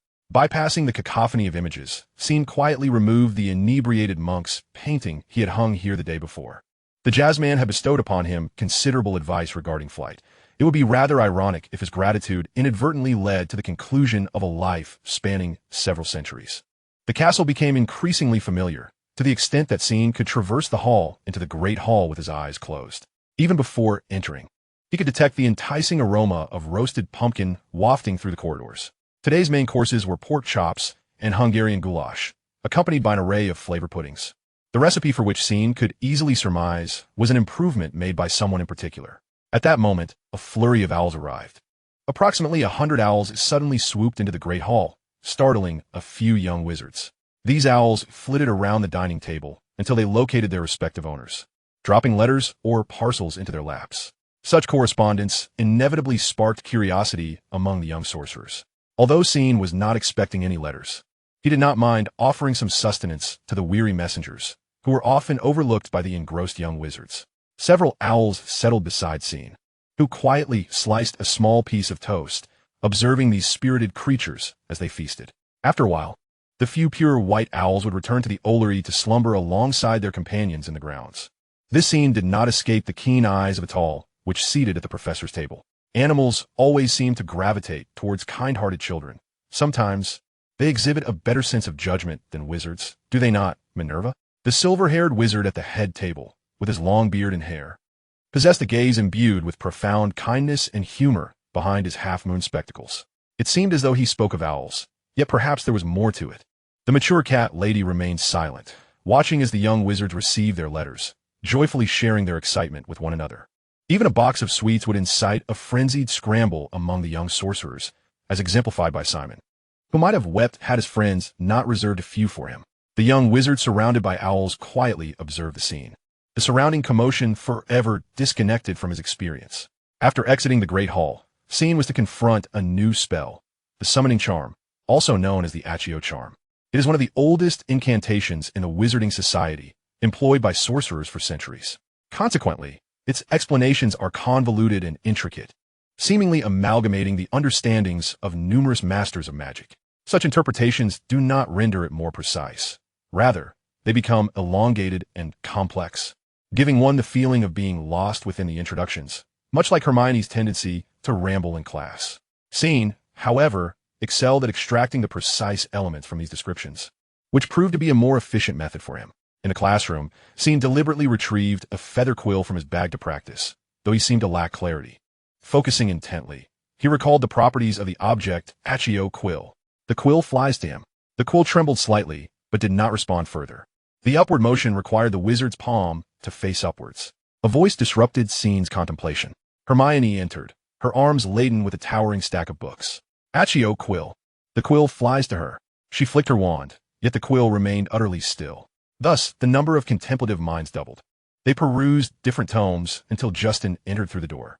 "Oh, Sheen, Hermione, are you practicing with the feather quill lollipop?" Chapter 60, The Summoning Charm. Magic is rarely accessible to the untalented. However, those with even a modicum of talent are not always wise. Sheen silently stowed away the feather quill lollipop, while Hermione appeared somewhat flustered in her silence. When Sheen placed the genuine feather quill before him, he turned to find Hermione glaring at a chuckling Justin, as though she intended to transfigure him into a skunk should he laugh. "Go ahead and laugh," Sheen sighed.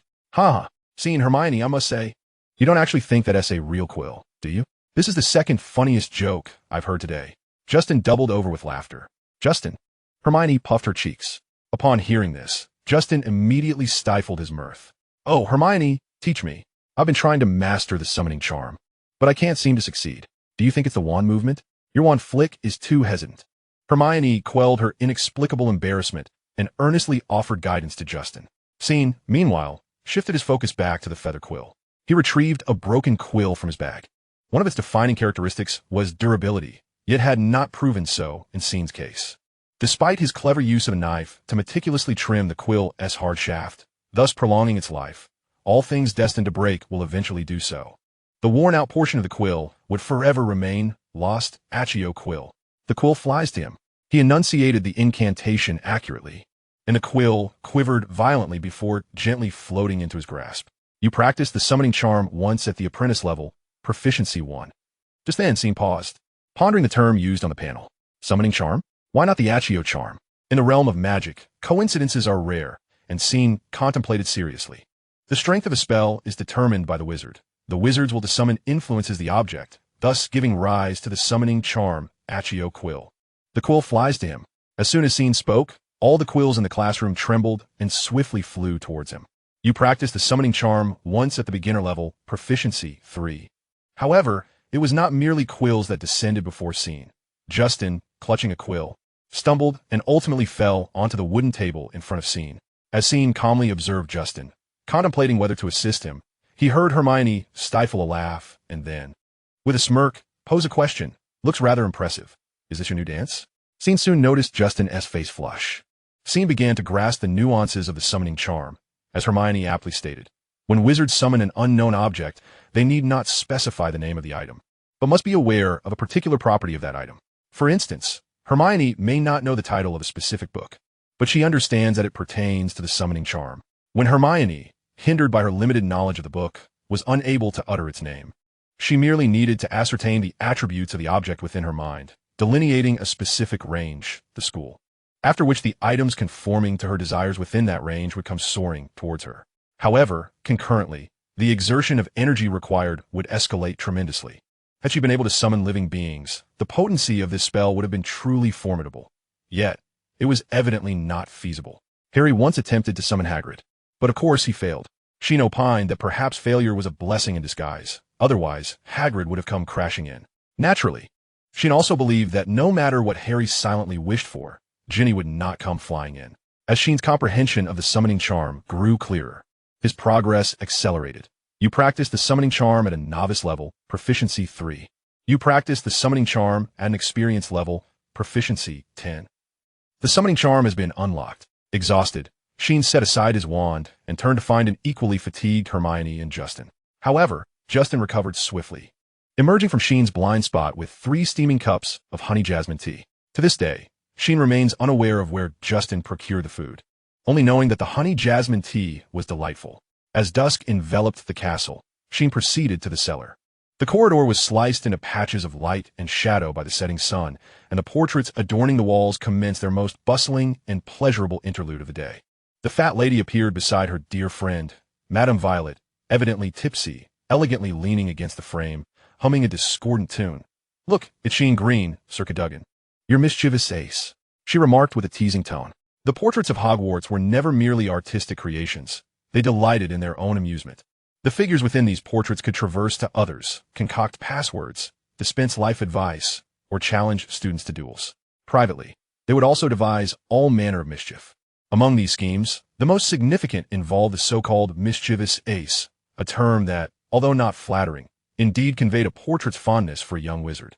In the name of chivalry, fat lady, a millennium of experience does not easily err.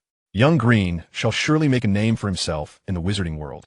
I assure you, Sir Cadogan's words drew the fat lady's attention repeatedly, for nights never lie. Time in the cellar was of no consequence. Severus Snape had long lingered there, waiting until the torrential rain subsided. The cellar remained as cold and isolated as ever, the scent of potions still lingering, and parchment piled high. Severus Snape stood there, like a statue melded into the shadows of the cellar, motionless for an extended period. A note unfurled in his hand. Had Sheen been present, he he would have recognized it as knowledge concealed within the tome of Master Libacious Borage. However, unlike Sheen's note, this one bore a faint inscription. A soft click echoed as Sheen pushed open the door, shattering the silence. Upon encountering Professor Snape, a flicker of joy was evident in his emerald eyes. He hastily approached his cauldron, organized his notes, and moved to the specimen cabinet to retrieve materials. Sheen felt a surge of excitement. For today, he bore two exhilarating tasks for a wizard. First, to verify the enhancement of potion quality through Master Libacious Borage's improved procedure. It was well known that with each level of quality gained, the potion's efficacy would elevate, and naturally, its market value would soar. The second task was to validate his hypothesis from flying class regarding whether a wizard could finally regulate potion reactions. Yet, he was evidently oblivious to the more complex gaze of Professor Snape. Chapter 61, The Lost Ones. Statues are bound to be shattered, much like the statue of Gregory, the sycophant of Hogwarts. Concealed behind it was a secret passage, prompting careless young wizards to cast numerous repair spells upon its fallen form. It was akin to Professor Snape, who emerged from a prolonged stagnation to regard the young wizard who had disrupted that stillness. Yet, sometimes silence is relative. Coldness permeated Professor Snape's dark gaze. While Sheen remained blissfully unaware, his excitement unabated. He expertly ignited his cauldron, then cautiously extracted materials from the glass cabinet filled with peculiar specimens. A white note was tucked within the pages of advanced potion making, soon enveloped by rising steam. Material handling, temperature, stirring, ritual. Sheen recalled every annotation in his notes, each step and detail being the culmination of his repeated refinement and improvement. It was this scientific, quantifiable exploration that enabled him to consistently brew potions of experienced quality. And today, the quality of the scabious potion was likely to ascend once more, fueling Sheen's motivation. If you possess any intelligence, Sheen Green, you will carefully introduce those dried nettles just as the bubbles begin to rise, Professor Snape interjected abruptly. Before he could finish his admonition, Sheen had already added the dried nettles to the bubbling cauldron, while his quicksilver quill recorded the moment. He appeared entirely unaffected by the scorn. Professor Snape's brooding gaze momentarily faltered, but soon his voice returned, accompanied by a rumble of thunder. Foolish boy, do you not realize that stirring counterclockwise beyond 2.5 turns will render this potion inferior to the muck in the cauldron? Sheen promptly ceased stirring, counting the seconds before adding a slug to the cauldron. As it turned out, when derision goes unanswered, the cellar is left with only the filtered sound of rain and the rhythmic clinking of Sheen's stirring. Professor Snape's sarcasm gradually subsided, punctuated only by the occasional chilling guidance. Until, it is time, a glimmer sparked in Sheen's eyes. Master Libacious Borage's improved procedure was a comprehensive process, woven throughout the entire brewing. Yet it was only at the end that it would connect all previously obscure elements. The potion in the cauldron had reached a pivotal moment, where every minute action of the wizard during the ritual could lead to dramatic fluctuations in potion quality. As Sheen recited the incantation and executed the gesture, Snape's pupils constricted, and he strode forward, his black robes billowing like storm clouds, nearly instantaneously arriving before the cauldron. In his large hands, he tightly grasped 2 slips of paper, yet they showed no signs of alteration in shape. They had been imbued with multiple protective spells. Unbeknownst to him, Sheen was wholly absorbed in the potion, seemingly reverting to the wizard who had painstakingly brewed the scabies remedy. A powerful emotion enveloped him, guiding his perception of the delicate currents of magic. Indeed, he sensed the transformation within the cauldron's contents and faintly discerned how to steer the energies for a more thorough amalgamation, thus crafting a potion of worthy quality. Yet the tempest within the cellar was nearly as fierce as the storm raging outside. Snape regarded those emerald eyes, observing the exceedingly familiar technique. Where did you learn this? You have expertly brewed a scabies potion to expert standards, proficiency level 50. The notification from the panel coincided with Professor Snape's deeply suppressed, thunderous growl, so intense that it startled Sheen. Have yourself a bottled carnival. Professor, Sheen could not fathom the source of this wrath. Give me the note. Snape's voice emerged as if squeezed from the depths of his throat. Silently, Sheen retrieved the smooth parchment from advanced potion making, which contained knowledge of the proper temperature. In the almost invisible corner of the note, a faint numeral 3 was inscribed. When Sheen keenly noted this detail, he swiftly glanced at the parchment extracted from Have Yourself a Bottled Carnival, which bore a subtle 2. Snape's expression was difficult to discern in the dim light, as the torrential rain battered the cellar, rendering Sheen nearly unable to hear the professor's faint murmur, should he have been speaking. Sheen Green, get out of my cellar now. Immediately, his fury seemed to have accumulated over decades. Sheen had already sensed the dreadful atmosphere and prepared to depart. Yet a slip of paper unexpectedly fluttered from advanced potion making. Staring blankly at the note, Sheen found himself frozen, locked in a deadly gaze with Professor Snape. "Fool! Get out!" Clutching the note, Sheen fled, though he closed the cellar door with considerably less force. What had transpired? What did that number signify? Was it indicative of the number of individuals privy to this knowledge? If Professor Snape was aware of the temperature, then who was the second person to possess such knowledge? But he or she, why were they unaware of the ritual's intricacies? Sheen's confusion coalesced like raindrops on a Gothic stained glass window, ultimately transforming into an enigma that flowed into the depths below. Inside the cellar, the cold stone walls seeped with eternal dampness, mingled with the bitter and sharp scent of aged potion ingredients, crystallizing into a unique atmosphere, one that belonged solely to Severus Snape. He huddled behind a massive black oak desk, akin to a bat lurking in the depths of rock crevices, fixating on the notes, a solitary task within his grasp. In advanced potion making, 2 notes overlapped, inscribed with 1 and 3, the missing note bearing the memory of a day when he could once bask in the bright sunlight. A secret he had once safeguarded with another. And have yourself a bottled carnival. However, 1 and 2 lay scattered. The disappearance of these numbers stemmed solely from his own error. His fingers relaxed slightly. The note remained unbent, yet his movements were almost weary. His gaze drifted toward the lost note, as if he could penetrate the walls and witness the rain-soaked night of long ago and the ensuing rift. Hatred and an ineffable, tearing fury clashed violently within his chest. He seemed to hear that word again, the sin he could never atone for throughout his life. Thus, the past constricted around his throat like a specter. He believed he would forever clutch this note until that fool intruded upon his cellar. His expression was complex. He understood that notes would inevitably be discovered by the next person. Truth is everlasting, akin to love and hate. In the corridor, torches illuminated the suits of armor, reflecting glimmers of light. A stout knight flitted between various paintings, occasionally toppling a witch's wine goblet, only to be met with a sharp rebuke from her floral bouquet. Sir Cadogan, as audacious as ever, muttered, "Ah, I thought that old tale would never change." He clings to his hatred, having forgotten his former love for potions. And now, a new, faint story seems to be emerging. Is it hope? They all say so. As Sheen passed this scene, a shadow cloaked in ominous clouds abruptly materialized before him. Nervously, Sheen regarded the suddenly appearing Professor Snape, whose dark, black eyes reflected green. "I expect to see you in the cellar 3 days after every Thursday. Do not make me regret this decision." Chapter 62. The Accompanying Ritual. Professor Snape's departure was as swift as his arrival, leaving a bewildered Sheen clutching a full 10 galleons. Murmuring to himself under the watchful gaze of the surrounding portraits, "What's with Professor Snape? Ha ha, old Green, you don't think that dark, oh-so-brave fellow has gone mad, do you?" Ha ha. Sir Cadogan remained unfazed.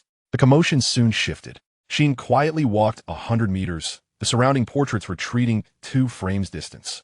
For the returning Professor Snape's expression was darker than the clouds outside. "Lady Violet, Sir Cadogan will be fine. One, tee-hee?" Sheen inquired softly of the kindly lady clad in a white underdress. "What do you consider fine? Burn alive? Transferred into a frame filled with the horror trolls? Or—" Lady Violet spoke with a smile, utterly oblivious to the terrifying implications of her words. He might still be alive. As for the other request." Sheen observed a moment of silence for Sir Cadogan before leaving the corridor, even into the late hours of the night. The echoes of Sir Cadogan's wails reverberated through the corridor. On the way back to the common room, Sheen retrieved the note, employing distraction to combat the seemingly endless staircase. As I previously stated, truth never compromises, and those wizards who are destined to discover it will always find it. As the improved ritual heightens a wizard's sensitivity, the gifted will perceive those wonderful changes. The ignorant and foolish will forever remain ensnared in the decaying traditions, while true masters of potion making will never cease their quest. Perhaps you may wonder why improved rituals are so scarce. Sheen turned the page with curiosity, finding the ascent of the stairs somewhat less burdensome. You should remember that spells and potions are intertwined by a fundamental thread. When you guide with intent, you should become aware of this. As you may have surmised, I have completed the requisite tasks. Each enhancement ritual for the potions has been meticulously documented with unique methodologies for guiding one's intent. Future practitioners ought to recognize that this represents the most remarkable pioneering endeavor by Pollock himself in the arcane domain of potions. I shall now unveil the secrets that imbue potions with their magical essence. Hein held his breath. Was it possible that the rituals and the manipulation of will were intricately linked? The pool of rewards was continually accumulating, its value perpetually ascending. Hein could not help but feel a sense of wonder. The vastness of magic lies in the fact that when a wizard, filled with aspiration, uncovers a path, he finds that the pages of history have already been inscribed by predecessors. Swiftly, Hein transcribed the methods above, word for word. He stood before a veritable treasure trove, a repository of wisdom amassed over a lifetime by a wizard widely regarded as one of the greatest potion masters. Upon reviewing the panel, Hein discovered significant advancements in his potions.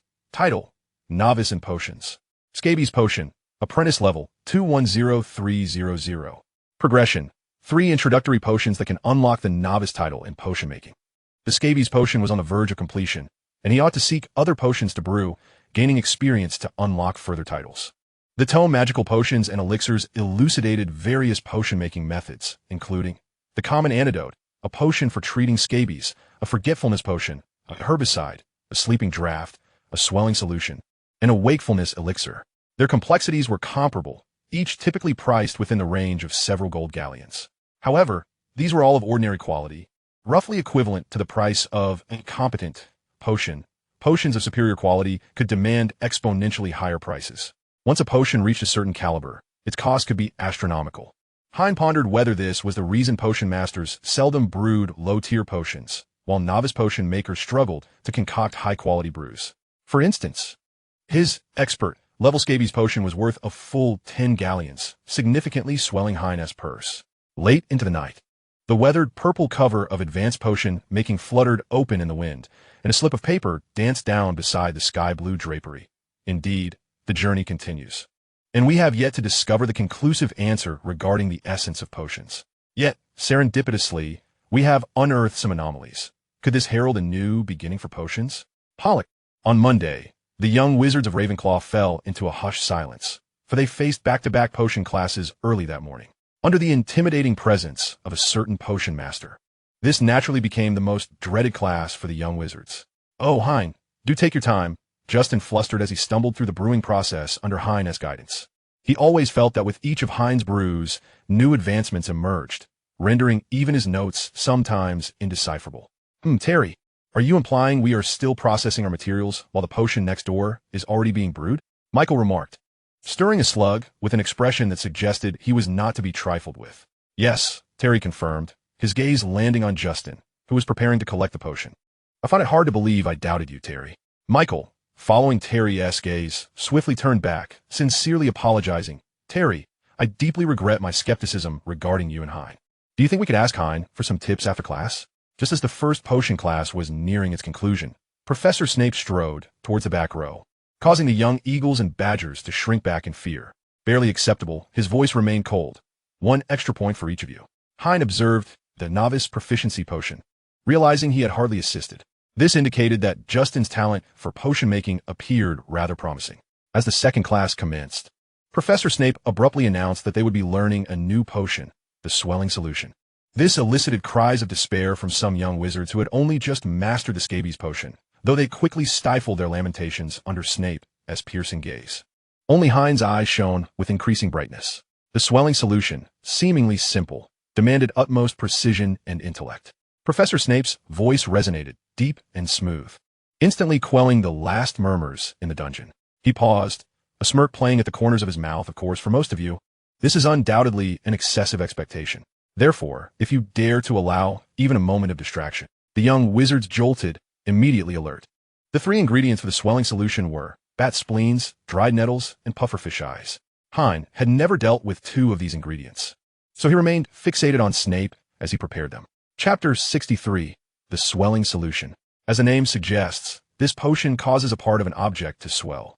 Hein was unaware of its applications, only knowing that, like most potions, improper brewing or usage could lead to dire consequences.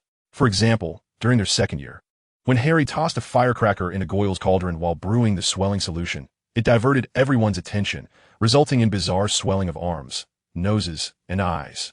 Thus, Hein meticulously scrutinized each of Professor Snape's movements, his quick quill dutifully recording every detail. Grind 2 spoonfuls of dried nettles. Grind 3 pufferfish eyes. Combine the 2 ground mixtures in the cauldron, heat for 20 seconds, and wave your wand. Professor Snape often deviated from the textbook, making substantial modifications in certain sections. If any young wizard dared to lose focus, following the book could easily result in disaster. Perhaps this was one reason for Snape's stern demeanor, even intimidating the young wizards. If your empty minds have finally absorbed some knowledge, Professor Snape waved his wand, transferring the brewed potion into a crystal vial. He surveyed the classroom, where the young wizards sat in rapt silence. Pair up and commence. The classroom was soon filled with the clinking of instruments as the young wizards nervously began their brewing.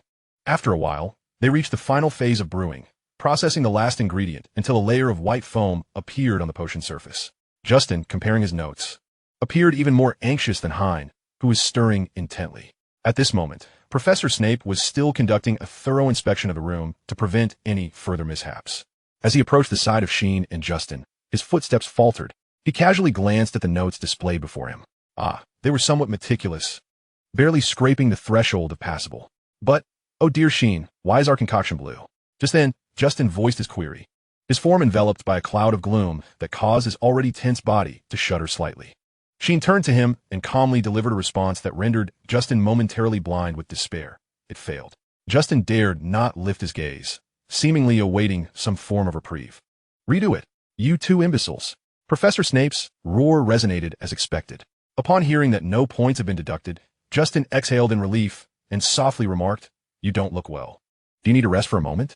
I'll manage." After Professor Snape departed, Justin took on the entirety of the potion brewing tasks, diligently tending to the ingredients. Meanwhile, Sheen appeared somewhat pallid, having underestimated the physical toll exacted by the previous potion brewing ritual and the exertion of will. Master Pollicus' ceremony seemed to overdraw a wizard's magical capabilities, allowing for a brief yet elevated performance in potion making, but also leading to a subsequent period of frailty. Presently, he distinctly felt the issues in the final stages arising from his insufficient magical output. He gasped for breath and then noticed some berry sweets laid out on the table. "Take a break? Have a snack, a new flavor from the Scottish Highlands," Justin said, managing the bubbling cauldron as he spoke. She nodded, silently assessing his condition. It seemed he could still cast a few spells, but when it came to potion making, he was utterly drained. This implied that potion brewing demanded a higher level of magical and mental fortitude from wizards. No wonder there were so few potion masters.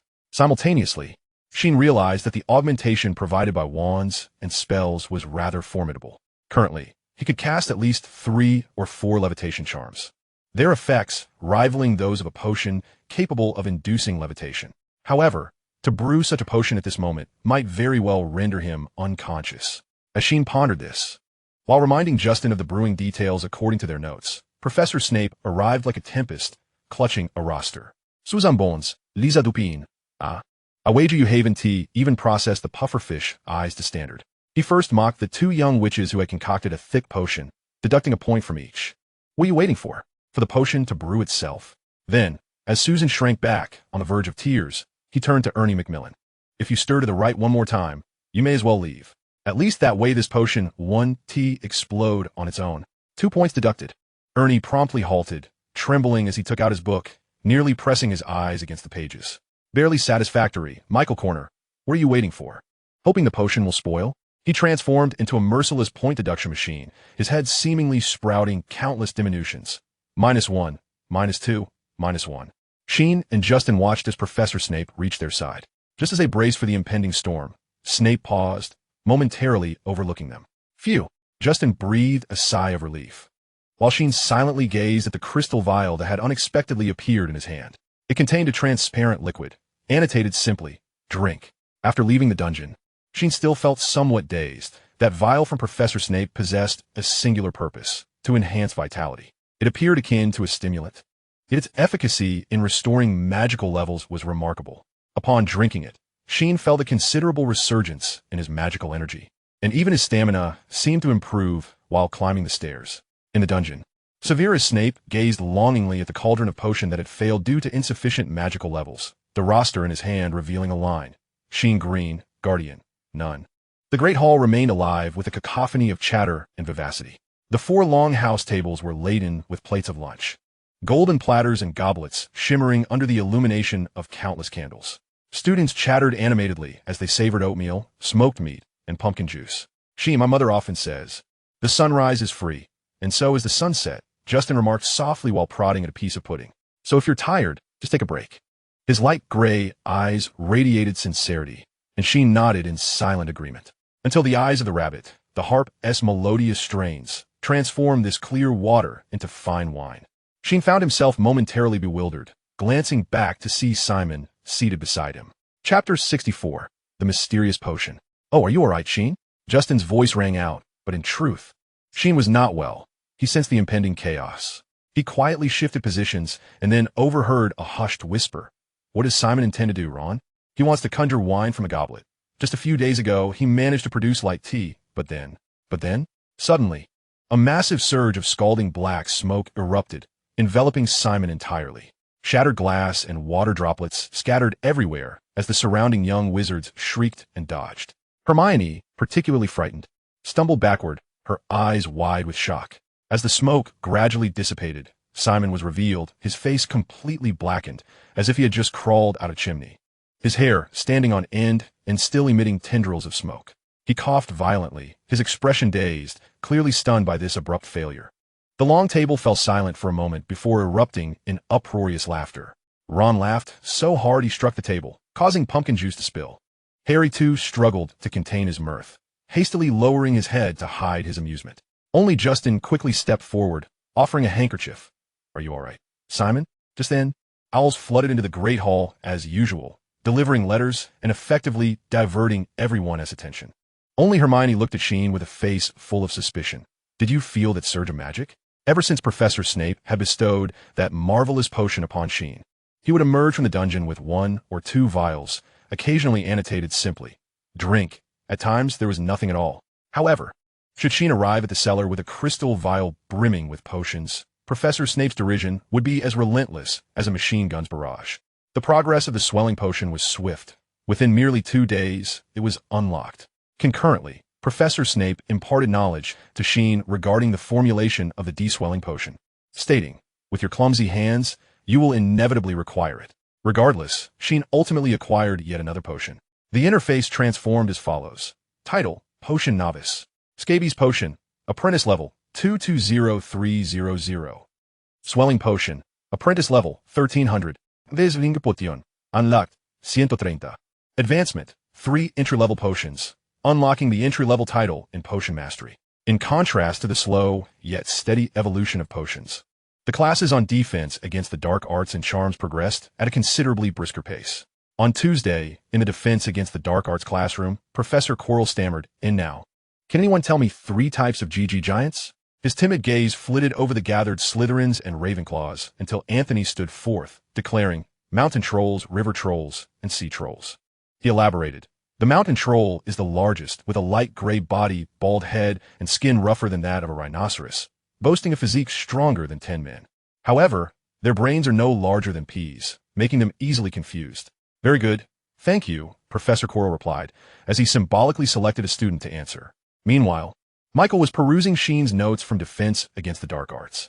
The index for the classification of dark creatures, the corresponding spells for each alphabetical entry, and the series of countercharms were laid out before him.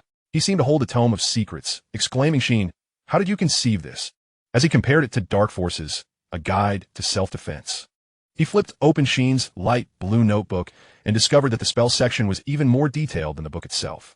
I wager you didn't merely reference the Defense Against the Dark Arts textbook. Good heavens. This is as astonishing as that tome on the history of magic. Sheen paid him no mind, his desk littered with books such as Fundamentals of Defense Against the Dark Arts and Introduction to the Basics of Defense Against the Dark Arts. As Professor Quirrell lacked any real teaching ability, Sheen had to rely on his own discernment. However, he quickly unraveled the framework of dark magic. Indeed, he had pondered a question from his previous life. If both dark magic and spells utilize incantations and wand movements, why is there such a stark distinction between them? Eventually, through synthesizing multiple texts, he arrived at an answer. Spells and dark magic are fundamentally different. Dark magic itself is categorized into 3 types: jinxes, hexes, and curses. Jinxes, the least detrimental, annoying yet amusing, such as the knockback jinx, batbogey hex, and disarming charm. Hexes, of moderate severity, inflicting a certain degree of pain or harm. such as the bat bogey hex, nasal backwards hex, and toenail growth hex. Curses, the most severe, causing intense or even irreversible pain or damage, such as the Cruciatus Curse, Soul-Sucking Curse, and Killing Curse. The spells taught by Professor Flitwick belong to another category altogether, charms.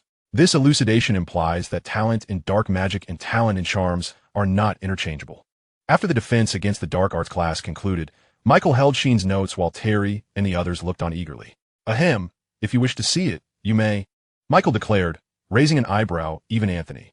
Hey, with that, Michael sprinted off, leaving a cadre of frustrated young wizards in pursuit. He muttered to himself, oh, these are Sheen's gold coins. He might not care much, but I cannot let them go to waste. I must help him spread the word. It seems to be quite effective. He then turned and playfully tapped Terry on the head. Terry, I must say, I'm quite exasperated with you. Did I not mention that Sheen agreed to share with you and Anthony? Have you already forgotten? At noon, in the Quidditch pitch, having practiced his charms, Sheen adeptly mounted his broomstick. Once airborne, he was no longer the little wizard who struggled to run and jump. The aging Comet 260 soared into the sky like a silver fish, and the wind flushed his pale cheeks with color as his body clung tightly to the broom. Resembling a vine finding its support, he executed dives, turns, and ascents, diligently adhering to Madame Hooch's instructions. His proficiency continued to escalate. You have practiced flying to expert standards once, proficiency 50. You have practiced flying to expert standards once, proficiency 50. His frail body traced precise and graceful arcs in the air, eliciting a smile from Madame Hooch, who remarked to the recently arrived tall witch Mr. Green is indeed a born Quidditch star. That is evident to all. Those brooms, those outdated, obsolete brooms, are more than sufficient for those clumsy fellows to practice flying. Yet despite this little one's satisfaction, one can see they are unworthy of him. The tall witch gazed at the long-lost freedom of the little wizard, her eyes softening with warmth. Chapter 65, Flight Test. Mr. Green, you have performed exceptionally well. Madame Hooch strode toward Sheen with a vigorous demeanor, hands on her hips. Even her smile bore a sharp arc. You have mastered numerous flying techniques, but actions such as hovering, turning, and circling are fundamental maneuvers. Today, we shall practice something different. A gentle breeze swept across the Quidditch pitch, causing the grass to bend in one direction. Sheen stumbled slightly as he dismounted from his broom, steadied by Madame Hooch's hand. Well done. Take a moment to rest. Afterward, you must face it. With a flick of her wand, a wooden frame emerged from the broom shed, filled with golf balls. Sheen watched as Madame Hooch tossed one upwards, and the ball soared as if enchanted, flying high and fast, lingering in midair for a moment. Meanwhile, the tall witch who had been beside Madame Hooch had vanished, leaving Sheen silently retrieving a potion from his bag and drinking it down. The empty vial was placed back in his bag. Professor Snape's potion tasted like a refreshing juice, a far cry from the sticky, bitter concoctions described in the texts. Sheen dared not deviate from the recipe, for in Professor Snape's hands, the potion resembled a boggart tailored specifically to him. He envisioned a terrifying explosion of potions, while Professor Snape merely sneered and uttered, ridiculous. Madame Hooch naturally noticed this scene. She raised an eyebrow, as if she had discovered something remarkable, and cast her gaze upon the young wizard. At this moment, Sean's flying proficiency had reached beginner level flying skills 190270, advanced proficient flying skills, unlocking the title of proficient in the field of flight. Sean mused that it seemed the new title would soon be unlocked. In the air, the characteristics of the golf ball resembled a weakened version of a cursed quaffle. A spell had been cast upon it. If not caught, it would gradually descend to the ground, akin to sinking in water, and Sean needed to seize it midair. Undoubtedly challenging, yet not overly so. The wind howled past Sean's ears as his figure sliced through the azure sky like a hawk, reaching speeds that were perilously close to the limits of his broom. Several times it felt as though the old broom might falter, yet Sean remained unfazed. For it was not just the aging broom that had reached its limit. Such astonishing talent. Madame Hooch observed the young wizard catching the golf ball, gliding through the white clouds from the cerulean horizon. In merely 3 attempts, he had transformed from somewhat flustered to confidently securing the ball. Mr. Green, you are destined to become a star seeker. Madame Hooch regarded Sean with a complex gaze. What a splendid young lad. How could he not be fond of Quidditch? In the early stages, nearly 70% of fouls occurred among seekers, with all sorts of nefarious tactics abounding. For instance, setting fire to an opponent's broomtail, striking an opponent's broom, or attacking with an axe, merely the appetizers. The contents of the marvelous Quidditch ball flickered in Sean's mind. If there were a rattle, it would surely be in Sean's little head. Next week, I shall conduct your flying test, Madame Hooch stated, hands on her hips, with a touch of resignation before departing. First-year wizards have but one opportunity to apply for the test, so remember to bring your new broom. As for the Comet 160, it should be in the broom shed. With that, Madame Hooch left, leaving Sean in a state of confusion and concern. Where could he possibly find a Nimbus 1500? In the afternoon classroom, not a single Ravenclaw dared to speak, for this lesson was Transfiguration. Professor Minerva McGonagall involuntarily cast her gaze upon Sean for the third time. He was wholly absorbed, waving his wand as a mouse transformed into a snuff box and back again. It was only when Sean's complexion turned pale that he began perusing Intermediate Transfiguration. The book borrowed from the Hogwarts library cost 2 galleons and differed from Beginner's Guide to Transfiguration solely in that the central orb's gold pattern had shifted from red to green. It meticulously detailed numerous transfigurations. For example, how to metamorphose a teapot into a tortoise. The crux of this transfiguration lay in whether the tortoise's tail would emit steam or if the resulting tortoise still bore a shell patterned with willow branches. Or when transforming a slipper into a white rabbit, the focus was on whether the rabbit's ears were intact. These transformations emphasized the act of turning an inanimate object into a living being. Professor McGonagall's response after class confirmed Sean's thoughts. Basic transfiguration can interchange objects that cannot move independently, whereas intermediate transfiguration allows for the conversion between movable and immovable items. As for advanced transfiguration, that involved the transformation between two movable objects, such as turning a tortoise into a rabbit. Professor McGonagall seemed quite pleased with Sean's inquiry, for an interest in exploring the nature of magic always propels wizards further. Mr. Green, remember that the more advanced the transfiguration, the greater the power required. So do not attempt it lightly. She looked at Sean, handing him a set of notes. After carefully reading through them, Sean naturally retrieved his wand to practice. With fervent focus, he gazed at the teapot, imagining the attributes that a tortoise should possess, guided by the professor's notes. Transfiguration is a perilous branch of magic, and performing it in the presence of the professor is undoubtedly safer. Thus, should Sean inadvertently transform himself into a badger, the professor would swiftly assist him. Indeed, the original text recounts a young wizard who accidentally turned his friend into a badger. According to Professor McGonagall, should one fail to quickly cast the reversal spell, that young wizard might remain a badger for eternity. The fireplace in the office crackled merrily, while outside, the raucous sounds of the Quidditch pitch echoed. And even in the corridors, young wizards were engaged in wizard chess, occasionally heard shouting check or get lost. Within the office, Sean had practiced to the point of exhaustion. In his hands, a small, dark green tortoise was crawling and emitting steam from the base of its tail. The panel's voice chimed in multiple times. You have practiced a profound intermediate transfiguration at an apprentice standard, gaining 50 proficiency. Sean contemplated that profound intermediate transfiguration must refer to the act of turning inanimate objects into living ones. This level of transfiguration awarded a 50 proficiency gained merely at the apprentice standard. Quite good. After the tortoise reverted, Sean glanced at Professor McGonagall with anticipation, unbothered by the pallor of his face. Very well, Mr. Green, significant progress. Professor McGonagall's voice was filled with encouragement, though her brows bore a subtle hint of concern. Sean remained oblivious, quietly organizing the items in the office before gently closing the door and stepping out. The panel had already changed. Transfiguration, beginner level, 800900.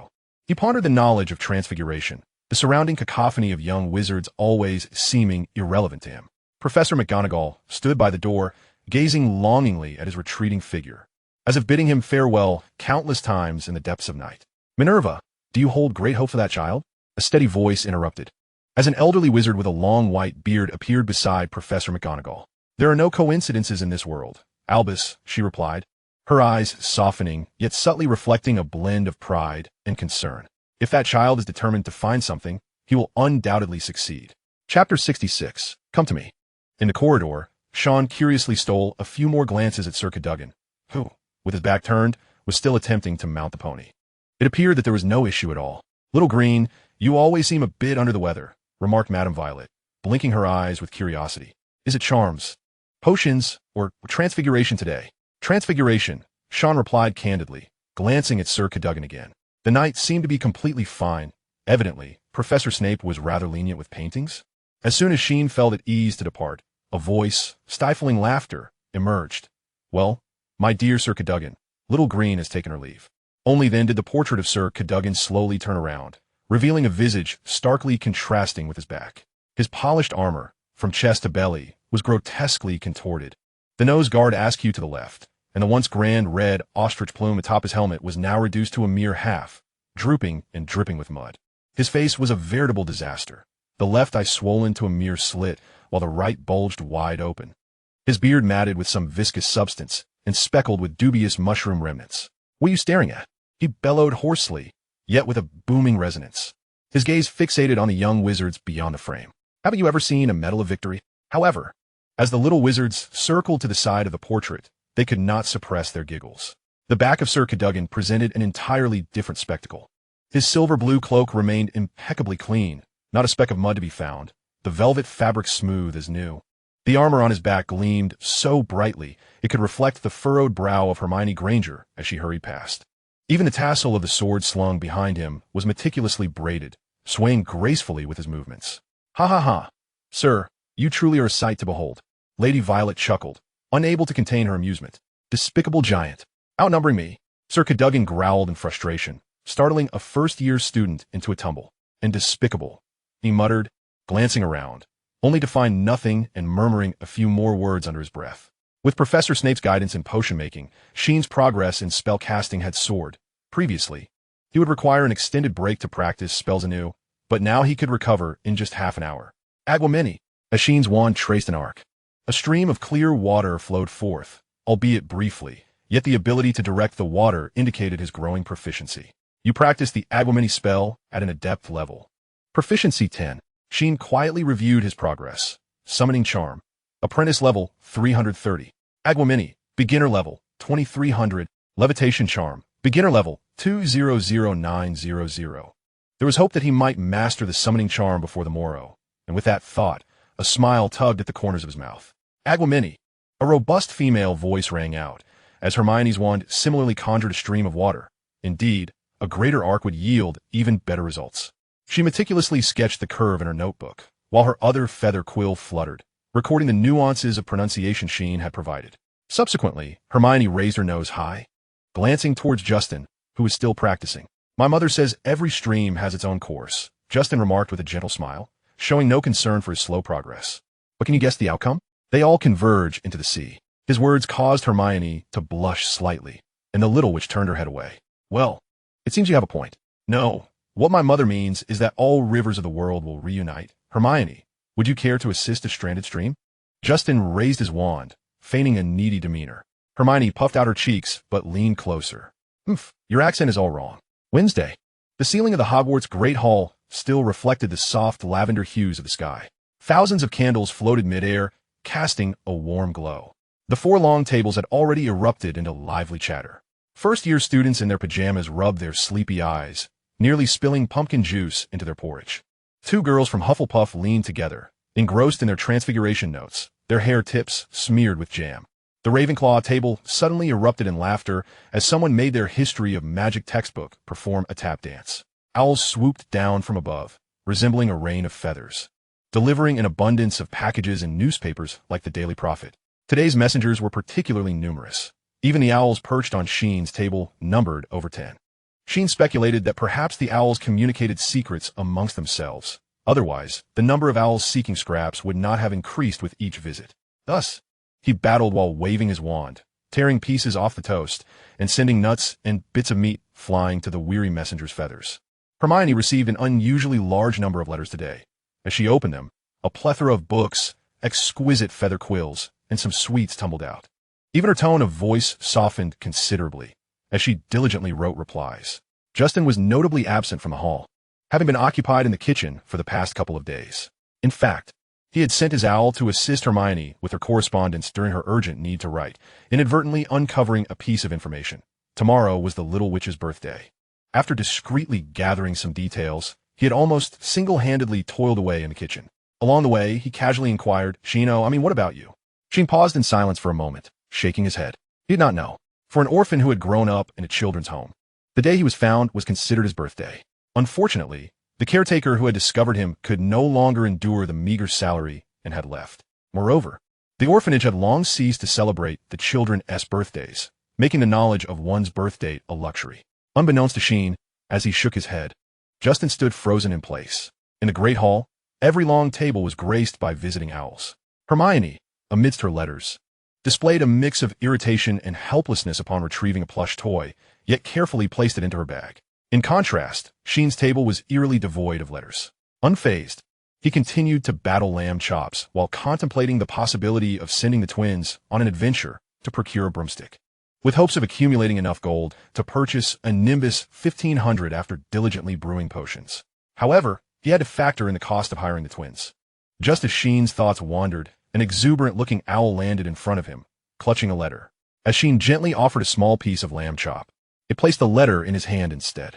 Sheen paused, reflecting on the fact that he was an orphan, wasn't he? Was this some sort of joke?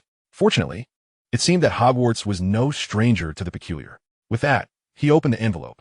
Indeed, it is your letter, so come here, child. Minerva McGonagall. Chapter 67. I have waited too long. In the great hall, upon the teacher's dais, Dumbledore's silver beard shimmered in the candlelight. And as an owl dropped a package of sweets, striking a Gryffindor head, his eyes behind half-moon spectacles twinkled with delight. At that moment of mirth, the student, renowned for her prowess in Transfiguration, had vanished, deepening his smile. The greatest wizard of this century clasped his hands together, murmuring, "Ah, splendid, is it not? People will eventually discover that at Hogwarts, those in need of assistance shall always find it." The commotion in the hall was of no concern to Sheen, who clutched the letter tightly as he traversed the desolate corridor. He glimpsed the armor gleaming with light, and the exuberant owl perched upon his shoulder, cooing and gesturing toward the path he had traversed many times. Unbeknownst to him, the portrait of Lady in the wheat field behind him was now crowded with figures. The golden wheat swayed under the sun, resembling a sea kissed by sunlight, where figures could be seen whispering secrets while clutching blue cornflowers. My goodness, I am so thrilled. That child looked as though he might furrow his sharp brows into a duck egg today. Lady Violet pinched the corner of her skirt, watching the young wizard with the owl pass by, and for a fleeting moment, she felt as if she could scarcely breathe. "Oh, Lady Violet, do assist me. My injured hand cannot reach my eyes," Sir Cadogan exclaimed, his eyes sparkling. "Did you all see that letter? I can hardly believe you knew about it. I have watched young McGonagall for 50 years. The fat lady placed a hand on her chest, interrupted softly by Sir Cadogan. "Well, well, my dear lady. Do look at that great cat. The knight's attention should be solely on young Gryn. Professor?" She knocked on the wooden door, feeling a twinge of nervousness. He harbored no fear of Professor Snape, nor did he hold any bias against Professor Quirrell, despite the peculiarities of the two-headed man. Yet, it was Professor McGonagall he could not forget, nor the owl that had shattered the window. Indeed, this very owl perched upon his shoulder. He would not forget the professor's kindness in rescuing him from the oppressive atmosphere of the orphanage, where the scent of mildew lingered, and the feeling of impending death was ever present. Pushing the door open, he entered the Transfiguration office, which was always infused with a faint fragrance of sandalwood and parchment. The flames in the fireplace danced erratically, and beside it, a long, wrapped object lay securely. Professor McGonagall's emerald robes billowed, and a few silver strands glimmered under the firelight.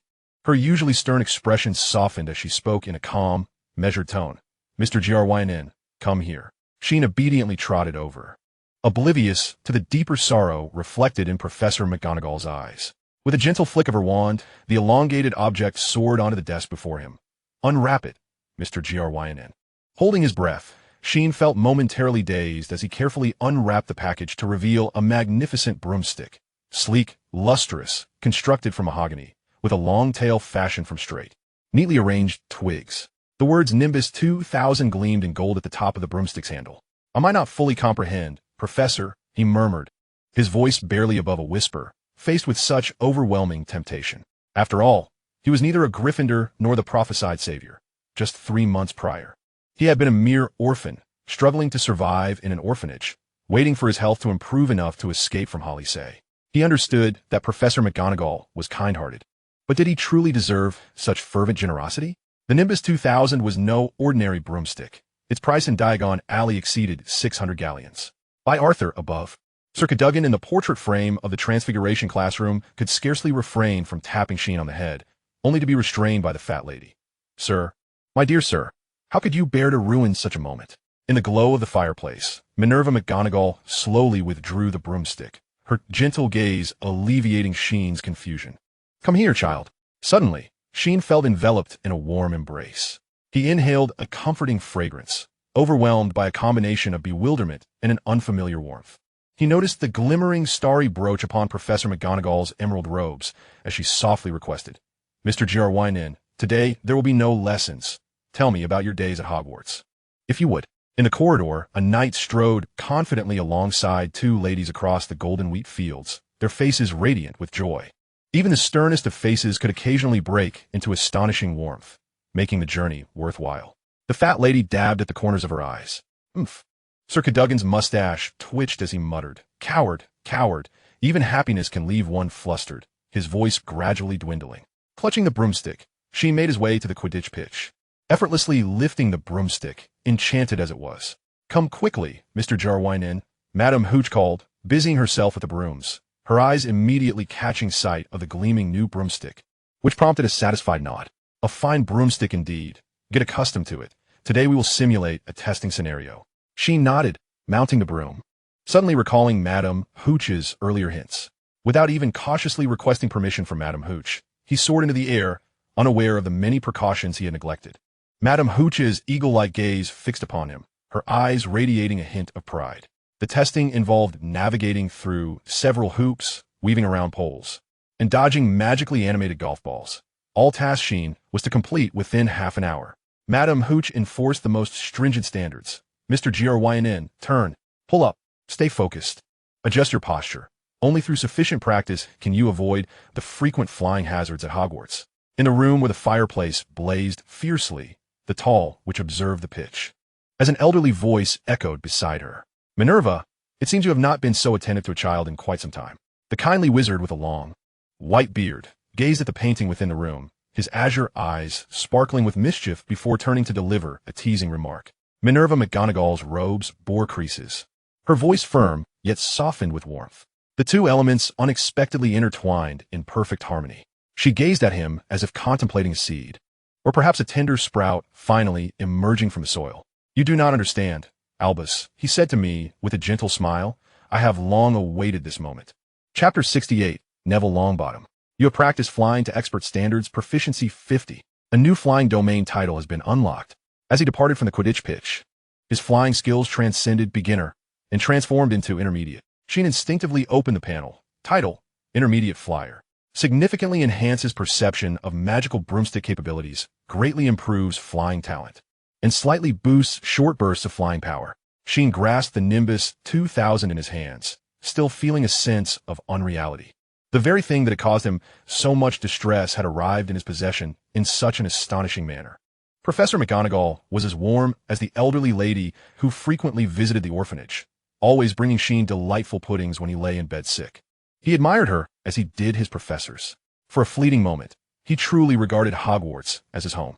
In the corridor, Sheen suddenly heard an unusual sound, akin to the sobbing of a small boy. In the shadows at the end of the hallway, Neville Longbottom curled into a ball, leaning against the cold stone wall.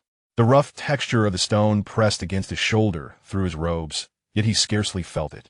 For a more acute pain was spreading from the depths of his heart, constricting his throat. Tears streamed uncontrollably down his cheeks, scalding in their intensity. He bit his lower lip fiercely, attempting to stifle the embarrassing whimper that threatened to escape, only tasting the briny salt of his tears and a deeper sense of shame. The events from yesterday's charms class replayed in his mind, over and over again. He had nervously waved his wand, reciting the incantation for the levitation charm, only for a blinding beam of uncontrolled light to shoot forth, striking the unsuspecting Professor Flitwick with startling accuracy. He watched helplessly as the professor's diminutive form was tossed into the air, colliding with the shelves behind him, quills and parchment cascading to the floor. In that moment, the entire world had seemed to freeze. Yet, when Professor Flitwick stood up, merely brushing off the dust from his robes without uttering a word of reprimand, that very act of leniency and patience weighed heavily upon Neville's heart. He felt unworthy of such kindness. He was a fool, one who could not even master the simplest of spells, one who could injure a professor. Just as the Slytherins had said, he buried his face deep into his knees, his frail shoulders shaking violently. At that moment, hesitant footsteps echoed softly in the empty corridor, halting not far from him. Neville held his breath in fear, wishing to become entirely invisible. The newcomer seemed to observe him for a few seconds before the footsteps resumed, gentler and slower, cautiously approaching. Finally, The individual stopped a short distance beside him and slowly crouched down. Longbottom, Michael, holding a book, had important matters to attend to that day, but seeing this fellow weeping, he could not turn a blind eye. Mistakes in spell casting were entirely commonplace. Had not Professor Flitwick said nothing? Neville nearly broke into tears again, causing Michael to panic, exclaiming, "It's just learning spells. All right, let me tell you a secret. If you go down this corridor to a spiral staircase leading from the second to the third floor at the end of the first corridor, you will discover the secret behind Mr. Finnegan's rapid progress." After saying this, he smacked his forehead in frustration. Damn it. This was a secret he had observed for quite some time, one he had intended to explore alone, surely to give Sheen quite a shock. What? Neville's mind was momentarily befuddled. Just go. Michael thrust a note into Neville's hand, instructing, "Don't look at the note." He then left Neville standing there, stunned. The note contained only the following. "Sheen, please teach him. Your spellcasting level is the highest. I have observed that Mr. Longbottom simply lacks confidence. With you, the current top-performing little wizard, I guarantee he will master the levitation charm in 30 minutes. I would offer all my puddings for this. Yours faithfully, Michael." Sheen stood at the junction of the two corridors, listening intently to this exchange. He silently adjusted his route to the classroom, as Michael had clearly misjudged the final destination. Sheen often overheard the Slytherins mocking Neville. Even in Gryffindor, he was consistently unpopular. Yet, his magical aptitude did not seem lacking. "Thank you, Mr. Granger. Thank you. And to you as well, Michael." Neville's eyes glistened with tears, as if Sheen had accomplished something truly remarkable. In truth, Sheen had merely handed him his notes and emphasized certain key points, and naturally, he had cast the levitation charm before they even reached the end of the second corridor. However, what Sheen did not notice was that as Mr. Longbottom departed with gratitude, two pairs of eyes emerged from behind the azure door. Meanwhile, Sheen opened the classroom door. A mere glance brought a look of confusion to his eyes. Changing positions is also an option. His words caused Justin and Hermione, who were hurriedly sitting down, to spring up in alarm, their faces flushed as they walked toward their respective seats. Damn, that was too chaotic. Sheen mused, then continued practicing his spell. Accio Quill. The quill flew to him. He accurately pronounced the incantation, and the quill responded, gracefully soaring into his hand. You have practiced the summoning charm to intermediate standards proficiency 10. You have practiced the summoning charm to intermediate standards proficiency 10. Sheen collapsed into his chair, sipping his potion languidly. He then opened the panel. Summoning charm. Beginner level, 3900. Clear water charm. Beginner level, 2900. Levitation charm. Beginner level, 200900. Next, he merely needed to enhance the proficiency of the levitation charm to meet Professor Flitwick's expectations. Sheen contemplated the possibility of making the visibly worn stool levitate. However, before he could fully regain his strength, the first class of the afternoon was about to commence. Wednesday's first class for Ravenclaw was herbology. In the greenhouse, the once vibrant sounds of chatter have dissipated, and the small wizards who used to gather together have vanished. Even among the Hufflepuffs, few can endure the monotonous tasks of the greenhouse for an extended period. The growth of magical plants is not an endeavor that can be accomplished in haste. Once the novelty fades, the remaining passion seldom sustains them through the toil.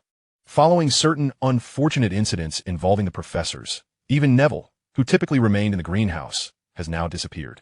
Professor Sprout gazes at the emptiness of Greenhouse 1. Her usually gentle smile tinged with a hint of melancholy. Chapter 69, Left Behind. In the corridor outside the greenhouse, a lady clad in evening attire tilts her head, curiously observing the three passing Hufflepuffs. Would you care for some gingerbread? Peester suddenly produces several gingerbread cookies wrapped in foil from his bag. Bruce promptly distances himself by 10 meters. Sometimes I wonder if you possess any sense of taste, Peester. We spent 3 days handling South ginger powder, and the scent alone has made me slightly nauseous, yet you can still stomach gingerbread? It's not bad, Leon replies nonchalantly as he takes a bite. And that's just a matter of olfactory ineptitude. Bruce suddenly appears lost in thought, then murmurs, so I've been suffering alone for 3 days with two scentless fellows? His expression brightens as he recalls something. What spell? The transparent bubblehead charm. Leon remains unfazed. I noticed you two looked a bit unwell these past few days. Merlin, you could have told me instead of watching me suffer. Bruce exclaims, leaping up. Yet, Leon and Peester merely regard him with their usual calm expressions. If you hadn't tea-sprinkled itching powder in our hats and undergarments last week. Hey, let's not dwell on that. I admit my mistake. As the annual pattern unfolds by the 4th week, The greenhouse is once again devoid of people. I can't help but feel that someone is about to return. Bruce muses casually, leaning closer to Leon, who is engrossed in a book, and Peester, who cradles a potted plant. Shall we place a bet? Novitz. Leon glances at him. Are you afraid? Bruce raises his nose haughtily. Leon, knowing that refusing would lead to endless nagging, sighs. What shall we wager? I bet that starting today, there will be an additional Ravenclaw assistant in the greenhouse. And the stakes? Help me with a task in Hogsmeade. Deal. Watching Bruce depart with an exuberant Leon sighs again at Peester. It seems we have another task in Hogsmeade. Peester nods, clutching the potted plant, his innocent smile deepening. The air in the greenhouse is perpetually infused with the refreshing scent of damp earth and plant sap. Sunlight filters through the crystal glass dome, casting a bright, gentle halo that evenly illuminates each leaf. The plump Professor Sprout is currently delivering a lesson. Ginger is a root with a pungent aroma, also utilized in the creation of magical potions. Not only can it be used to concoct anti-inflammatory remedies, but it is also often employed in the preparation of intelligence enhancers and beauty potions. Additionally, ginger can be transformed into ginger salamander cookies and gingerbread. The young wizards are fixated on Professor Sprout as she showcases the ginger roots from all the planting racks. Ginger salamander cookies come from such an unusual source?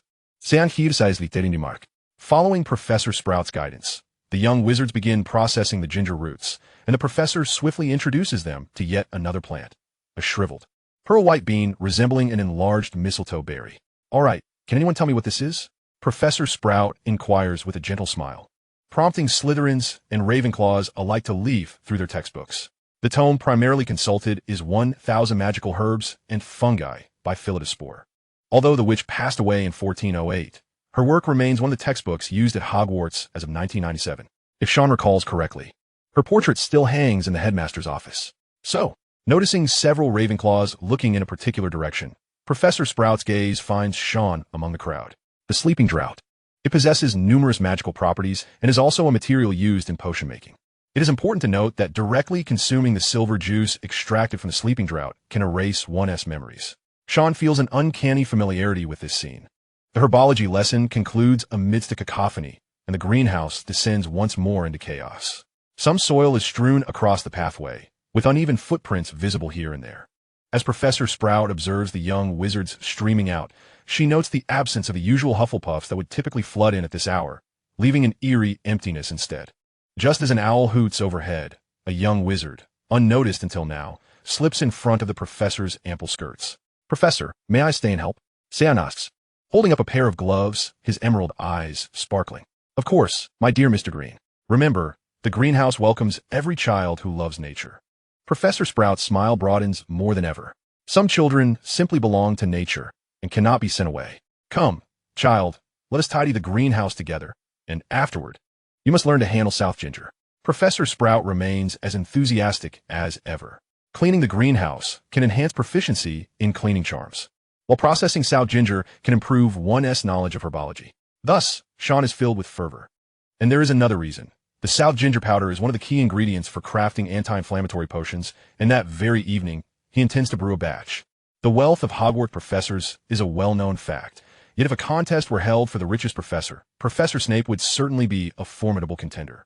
As evidenced by his possession of rare potion ingredients, such as African snake skin and gillyweed. This is also part of the reason Sean diligently studies potions. Aside from his thirst for magical knowledge, after all, it is currently the most lucrative and effective avenue available to him. At times, he wonders if Professor Snape's robes conceal an undetectable extension charm, for how else could he amass such a fortune?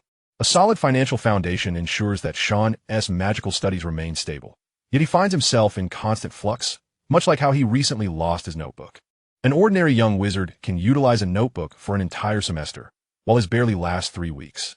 Learning herbology processing is merely the preliminary step towards brewing better potions and accumulating wealth. Consider the myriad of potions and herbs available, among which the most exquisite, such as the elixir of fortune, can command prices soaring to several hundred galleons, often in short supply. The interface continually refreshed. You have expertly processed a ginger root to the standards of an apprentice proficiency level 1. You have expertly processed a ginger root to the standards of an apprentice proficiency level 1. As the sun dipped toward the horizon, upon exiting the greenhouse, the interface flashed once more, Herbology Knowledge. Apprentice Level 59900. Advancement. Novice Level Herbology Knowledge unlocked, granting access to entry-level titles in the field of herbalism. Through the meticulous processing of ginger and other plants, Sheen amassed a total of 33 points in proficiency. Outside the greenhouse, 3 silhouettes gradually materialized in the corridor ahead. Chapter 70, Trust. Sheen was silently reflecting on the notes he had taken, recalling how Professor Sprout had not only instructed him on the processing of ginger, but also on the handling of sorrel, mugwort, and aloe vera. These herbs were essential for crafting anti-inflammatory potions, a fact that instilled Sheen with great confidence for the potion brewing session that awaited him. Coupled with the enhancement rituals and the guidance of will, he was poised to concoct an anti-inflammatory potion of at least intermediate quality. Indeed, mastering the craft so swiftly elevated his spirits. Until Hogsmeade is just a month away. It was only on my second visit to Hogsmeade that I learned it is the only place in England devoid of muggles. A familiar voice chimed in. Sheen recognized the voice of Senior Leon, responding. What are you planning to buy at Honeyduke's this time? Senior Leon raised an eyebrow, adding, if you dare to purchase broom cleaning solution again, you might as well go in alone. Sheen had a good inkling of who this was. After all, the shop was brimming with delights like the peppery trickster that made one's mouth smoke, chocolate balls filled with strawberry cream and regular cream, and sugar quills that one could surreptitiously suck on in class when Professor McGonagall was looking, only to be tossed out when caught. Senior Leon looked down at Senior Bruce and remarked, but the moment you enter, you ask for broom cleaning solution, and if denied, you resort to sprinkling others with itching powder. Sheen's eyes widened slightly at this. All right, but I did provide the antidote, and I didn't get hit with a broom. What a lovely day it is, Sheen. Senior Bruce, seemingly with eyes in the back of his head, turned and waved at Sheen. Senior Leon silently retracted his earlier remark about him and Peester getting hit. Sheen courteously greeted the 3 seniors. At that moment, the bell tolled, and as Sheen prepared to head to the Great Hall for dinner, he heard Senior Bruce's voice, laced with mirth. Oh, during the days you were away, just dealing with the calamities caused by those Hufflepuffs consumed an inordinate amount of our time. I often suspect they are indeed prime candidates for mischief. Otherwise, how could they be more rambunctious than I was back then?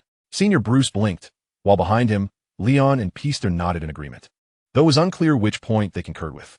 This realization makes your return quite timely.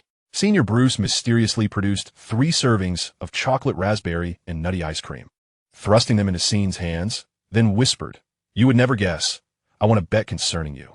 The Hufflepuff Handbook, Sharing Joy, is indeed a vital aspect of camaraderie. Thus, Sheen, feeling somewhat perplexed, carried the 3 servings of chocolate raspberry and nutty ice cream into the Great Hall. He couldn't shake the feeling that Senior Bruce was concealing something from him, yet given Bruce's penchant for mischief at Honeyduke's, it was difficult for Sheen to discern his intentions. Perhaps, as Senior Leon once reflected, in times of peril, you can place your complete trust in Bruce, but in the absence of danger, it's best to keep your distance. In the Great Hall, Hermione remained diligently writing a letter, her face alternating between expressions of worry and joy. Beside her lay an assortment of sweets and notebooks, presumably from a recent delivery by the messenger. She suddenly turned her head, and a serving of chocolate raspberry and nutty ice cream was thrust in her hands. Delicious, Sheen remarked, passing another serving to Justin, who appeared somewhat dazed after spending too long in the kitchen. Hermione paused, taken aback by the delectable ice cream on the table, then sighed in relief. Last time, I noticed you were out of notebooks. She finished her sentence in one breath, only for Sheen's roasted chicken to be obscured by a mountain of notebooks that suddenly materialized in front of him. The fireplace in the Great Hall always radiated a warm glow, and Sheen could hear Hermione intermittently saying, you brought too little. I happen to have extra. She then buried herself in her letter, ignoring Sheen's presence. Sheen was momentarily stunned, noticing that the pages in the notebook inscribed for Miss Hermione Granger had all been torn out. It appeared she had prepared this for quite some time. Thus, when Justin stealthily inquired in class about what else Hermione might like, Sheen pondered for a considerable while. The mature notes from Hogwarts 7 core subjects, Sheen proposed. Oh, Merlin, Justin exclaimed, a knowing look on his face as he covered his forehead. He then belatedly realized, all right, I can hardly believe I'm about to say this. But you were right, Sheen.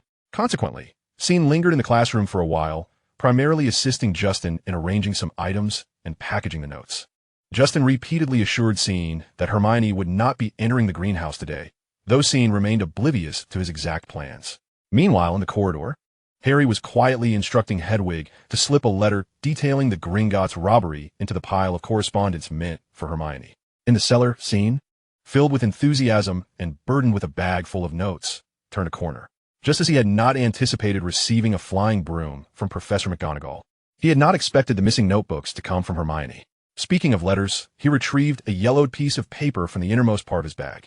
This was a letter the kindly old lady, who frequently visited the orphanage, had discreetly sent him.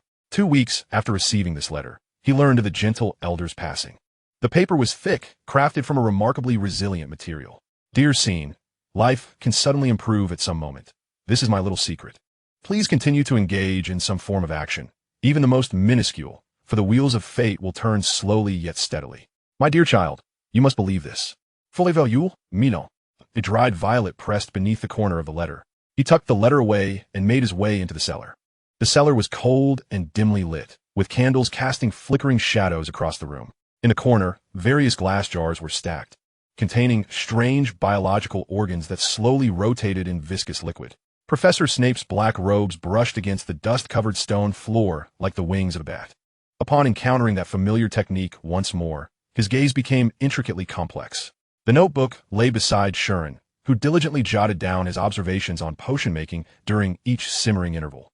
He had grown accustomed to the continual process of refining and improving, until the wind flipped the notebook to a page filled with writing. Professor Snape, appearing to show no interest in Sheen's brewing, cast a fleeting, icy glance at the page. He caught sight of a few words. Nimbus 2000 and Chapter 71. Notes. The warmth of the cauldron could not mask the cold fury simmering within Snape. The term Nimbus 2000 acted as a key, unlocking a box brimming with memories laden with humiliation, jealousy, and helplessness. As his eyes connected once again with that foolish endeavor, a sharp anger surged within him, a feeling of betrayal and deception. He nearly uttered the most venomous sarcasm, wishing to shatter the broom along with all its sordid associations. Sheen was meticulously handling the materials, utterly oblivious to the predatory gaze of Professor Snape. Professor Sprout had just instructed him on the handling of ginger powder, sorrel, mugwort, and aloe juice. He knew that if he did not concentrate on the notes, he might overlook some minor details. Thus, he retrieved the notebook and examined it carefully in the flickering light of the enchanted candle. Sensing an unusual tension, he turned to look back, only to meet Snape's frigid glare. In his focused state, he paid it no heed and returned to preparing the sorrel. He quietly reflected on his process, contemplating which step might have gone awry. Snape was undoubtedly harsh, for he sought to teach only the prodigies, not the ordinary. His pedagogy resembled the demands placed upon doctoral students, imposed upon children fresh out of elementary school. What seemed self-evident to him was akin to an ancient language for these youngsters. For the majority of young wizards, he was so severe that merely mentioning his name instilled fear. Yet for Sheen, he could be regarded as a commendable instructor. Sheen diligently chopped the sorrel. Its pale pink hue and faint vinegar-like scent reminiscent of the sourness of lantern fruit, hence its name. In the wizarding world, it could be employed in various potions. As the notebook was set aside, and he observed the young wizard reverting to his earlier state of frantic potion brewing, Snape's anger within his focused green eyes subsided considerably. Complex emotions flickered in his cold, deep-set gaze. Yet, after watching the young wizard toil for an extended period, ultimately producing subpar materials, he could not contain himself. Fool, if you dare to use those poorly ground, watery ingredients again, you may as well leave the cellar. Sheen silently withdrew the materials he had intended to add to the cauldron and, adhering to Professor Snape's guidance, began to process them anew. At that moment, Snape's scrutiny was almost relentless. He could not tolerate any association of noble potions with such sordid endeavors. Nimbus 2000, brewing potions, earning money. He arrived at a natural conclusion.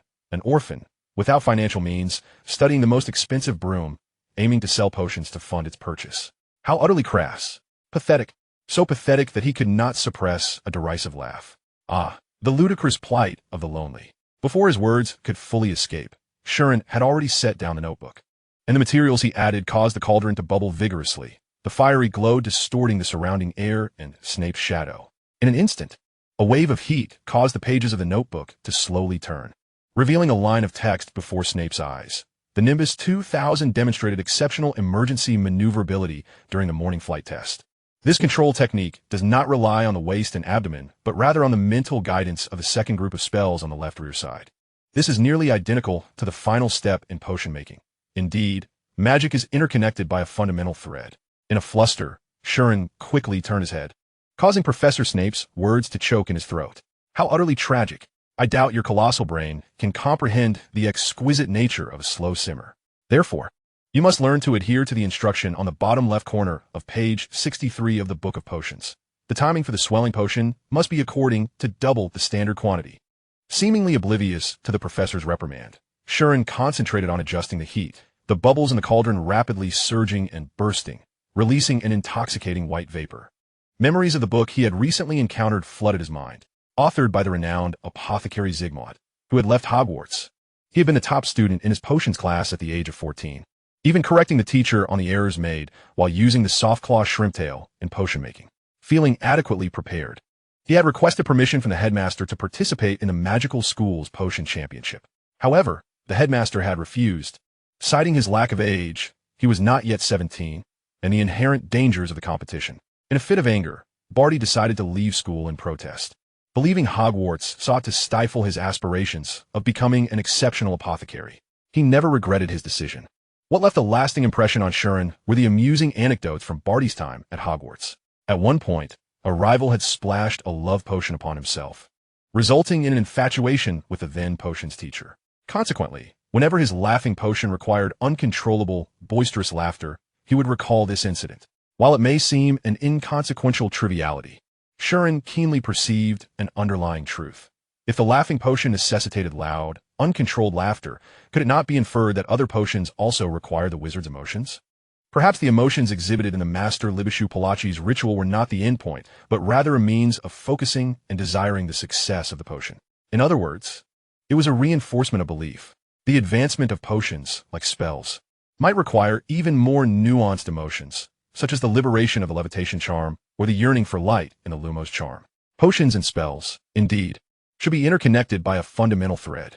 In the flickering firelight, Professor Snape's face became obscured, his fury dissipating in an instant, his form retreating into the shadows of the cellar. Sheen Green had acquired a broom. Its origins mattered little. What truly mattered was his passion for potions, a fact that had already been validated by both Snape and Palachi. Those who do not possess a passion for potions shall forever remain bereft of those scraps of parchment. So, what exactly is he doubting?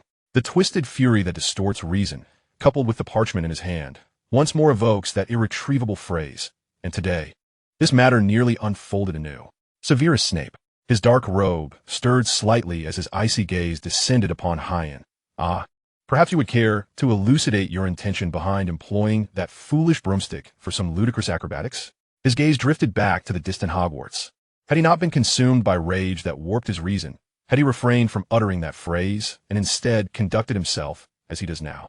The cauldron bubbled and gurgled, the setting sun casting its rays through the crevices, while the turmoil within Snape's eyes cocooned within the moss on the cold stone slab of the dungeon. The spiders here had thrived for ages, seemingly witnessing sunlight for the very first time. Chapter 72. The Conflict in the Corridor. In the dungeon, Professor Snape's brooding gaze gradually shifted towards an unseen corner that Hyan had overlooked. The truth was so simple, yet so steeped in irony. No conspiracy, no greed, only a frail young wizard striving clumsily for knowledge. Validating this was exceedingly simple, so much so that Professor Snape lapsed into silence for an extended period. Pensive, Hyan gazed at the open notebook and, in an instant, comprehended the situation. Indeed, Quidditch was a sensitive topic for Professor Snape, and he had failed to notice this aspect. Hyan swiftly reflected upon his recent slightly diverted behavior and realized that everything had commenced from that warm afternoon when Professor McGonagall had listened to him with a smile. Next time, he mused, he would need to bring new notebook. At this moment, the swelling potion had reached its final stage. Without hesitation, Hyan employed the refined ritual, immersing himself in the thick concoction. He felt the subtle magic within the cauldron clarify once more, and he carefully guided it towards fusion. Thus, you have expertly brewed a batch of Scabious potion to perfection, proficiency level 10.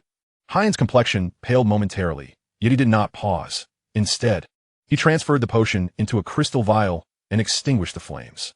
Before leaving the dungeon, he found himself clutching 10 galleons.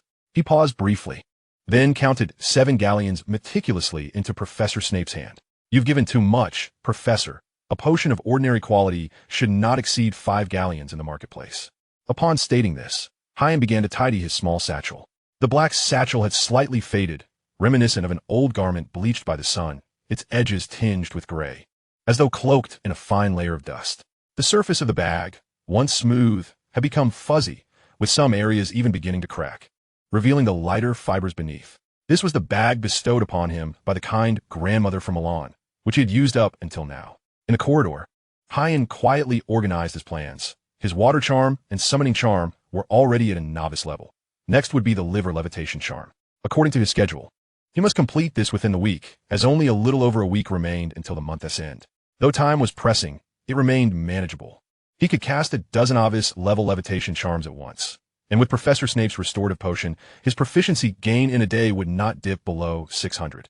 The proficiency required for novice level is 900, and Hyan speculated that the expert level would not surpass 3,000. If he immersed himself in charms and potions for an entire day, he conjectured that his gains would surely exceed 900. A quicksilver quill danced about, transcribing Hyan's contemplations. Unbeknownst to him, not far behind in the shadows stood a brooding wizard, merely verifying the veracity of that fellow's words. Snape once again melted into the shadows. Meanwhile, at the far end of the corridor, Hermione navigated beneath the slightly tranquil portraits, clutching a letter in her hand as she hurried towards the Grand Knight's armor. As if to compensate for the fright she had experienced that evening, Harry earnestly relayed his speculations regarding the three-headed dog, suggesting that if Hermione was willing, they could converse. Should that parcel be related to Professor Dumbledore, then those two ruffians ought to be aware of the grave danger. They might even jeopardize Professor Dumbledore's plans. She murmured to herself, quickening her pace. Suddenly, a peculiar sound echoed through the corridor, prompting Hermione to turn around, only to find Theodore and his entourage approaching. The moment she laid eyes on him, memories of the earlier class flooded back. As was customary, Professor Flitwick had posed a challenging question. She and Theodore had raised their hands in unison, and naturally, the professor had selected her, awarding a point to Gryffindor. To her surprise, however, he shot her a resentful glance, competing with her for attention. Hermione remained unfazed, only lowering her hand when faced with a particularly difficult question.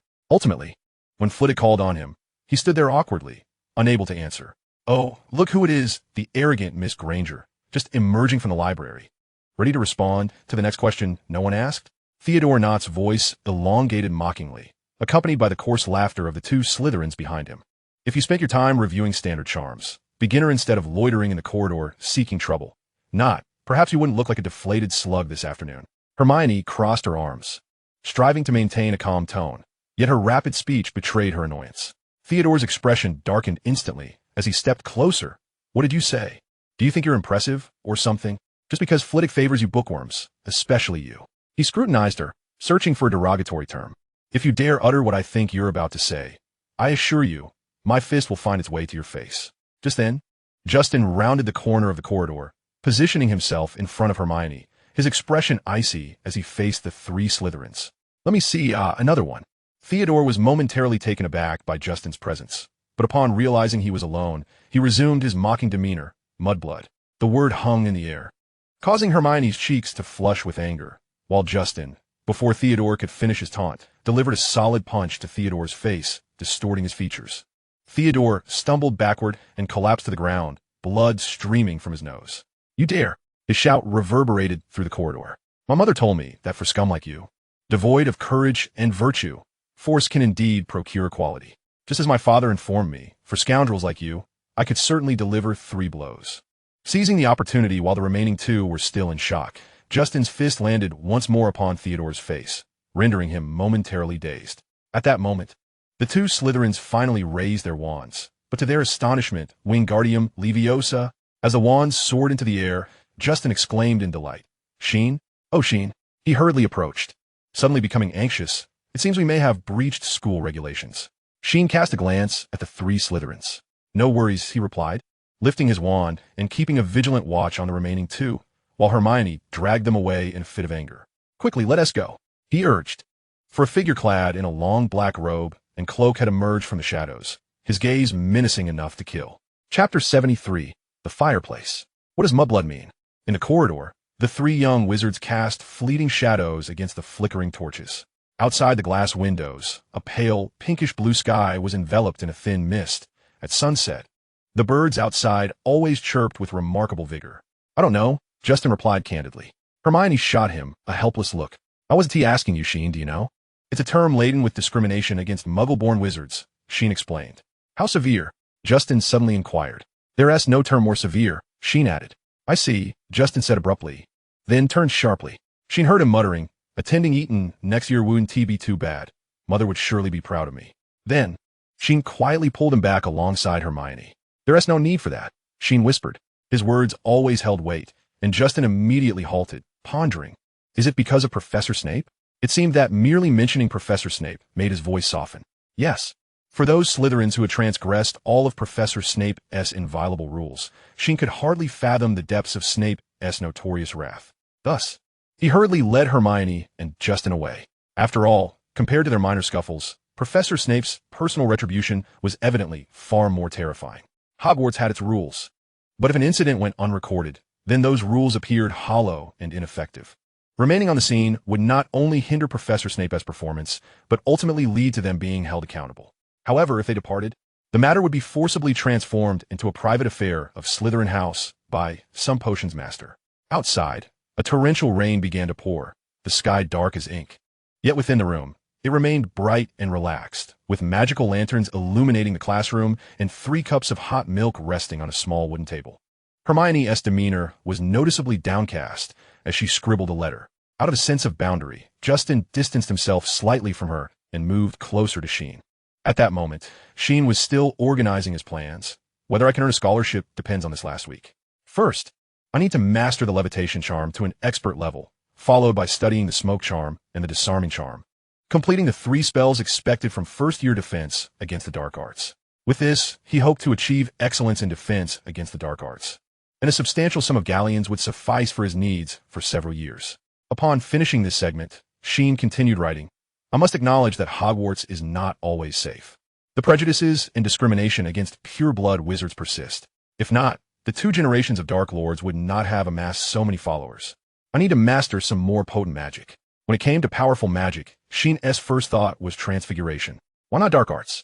He pondered. Consider it, an orphan, enamored with dark magic, possessing a certain charisma. Enough. Sheen dared not dwell further. Transfiguration. He inscribed these words at the top of his plan. The magic world encompasses many formidable spells, with dark magic being recognized as the most destructive. Aside from that, there exists the elegant yet profound art of transfiguration. In the Battle of the Ministry, Professor Dumbledore nearly defeated Tom using transfiguration head-on. In the original text, Professor Dumbledore animated the golden statue, both safeguarding Harry and toppling Bellatrix. And some golden statues even rushed to confront Voldemort, blocking a killing curse. Sheen believed that truly powerful transfiguration could, in the midst of battle, transform various objects into formidable allies capable of vanquishing opponents, essentially bestowing them with life. Furthermore, it perfectly aligned with Sheen's own talents. His Quicksilver quill scribbled rapidly on the notes, allocating all his time to mastering transfiguration spells, even sacrificing some time for potion brewing and trips to the greenhouse. Oh! Sheen heard an uncontrollable laugh and turned to see Justin grinning at a note. His laughter made Hermione blush, wishing to bury her head in the letter. Oh, Sheen, we must be cautious not to let them discover this is yours. Justin seemed to regain his senses, cautiously glancing at Hermione, then placing a note into Sheen's hand. I want to say thank you for helping me, Sheen. Make sure it doesn't get discovered. Before Justin could finish, he saw Hermione blush and exit the classroom, the door slamming shut behind her. Busted, Sheen remarked. So, how do you plan to apologize? Sheen glanced at Justin, saying, I knew I couldn't hide it from you. Justin exuded confidence. Don't worry, my father taught me 100 effective methods. He then gently opened the door, ensuring the young which had walked far away. Remember? Hogwarts has many doors. If you don't politely ask them to open or precisely poke the right spot, they won't open for you. Some doors aren't even true doors, merely solid walls masquerading as doors. He approached a certain spot and declared, Lord. Before long, a door resembling flames suddenly appeared, then vanished, revealing a fireplace ablaze with fire. The flames illuminated 7 soft armchairs, with Justin standing proudly before them. A room within a room? Shurin gazed upon the suddenly manifested room, as if a distant recollection had stirred within him. Yet time had rendered the pages of memory damp, causing the once familiar script to dissolve, leaving behind only vague and mottled impressions. This, of course, was what Mr. Owl had informed me. A fireplace holds little utility on its own, But what if it were connected to the Floon network? Justin proclaimed proudly, the heavy bags under his eyes easing slightly. Floo powder, a common mode of travel for wizards, allows users to enter the flames with any part of their body, for instance, their head, enabling them to converse without the necessity of their entire person arriving at the destination. What could be more delightful than being able to see family while celebrating a birthday in a distant locale? If there is, it is the presence of friends by one's side. Justin appeared quite exhilarated. You must have toiled for this for quite some time, Sheen remarked after a moment of silence, his voice tinged with a ripple of emotion. Actually, not at all. It was all thanks to my mother's wizarding friends and the Owl Post. You know, I merely facilitated contact with Hermione's parents. Justin was taken aback, then quickly replied, You did remarkably well, Justin. Hermione will be very pleased. Sheen's emerald eyes flickered with warmth. You should rest now. Leave the next steps to me. Indeed. Justin fell silent for a moment before sincerely acquiescing. He understood the weight of Sheen's words. Reaching out to individuals from afar is no simple task. On Thursdays, someone must remain by the fireplace, lest the surprise turn awkward. Observing Justin's weary demeanor, Sheen thought it best that he return to his rest. Chapter 74, Madame Loris. Hermione had undoubtedly enjoyed a splendid birthday. When her family appeared before her, she was nearly brought to tears with excitement. Sheen and Justin wisely stepped aside. Lingering outside the classroom, Sheen immersed himself in a book while Justin animatedly shared his thoughts. After a while, they heard Hermione's soft voice calling them to enter. The tenderness radiating from Hermione's parents nearly overwhelmed Justin, coloring his cheeks crimson, and of course, Sheen was equally affected. Under the watchful gaze of the Grangers, Hermione unwrapped her gifts. Justin's offering consisted of lunar charts and astronomical instruments, which would undoubtedly assist the young Granger in her current astronomy assignment.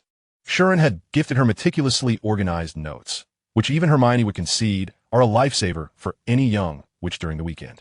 The systematic, scientific, and engaging nature of his notes far surpasses the tedious and vague tomes available. Not to mention, this volume was nearly perfected, widely circulated among young wizards, detailing the history of magic.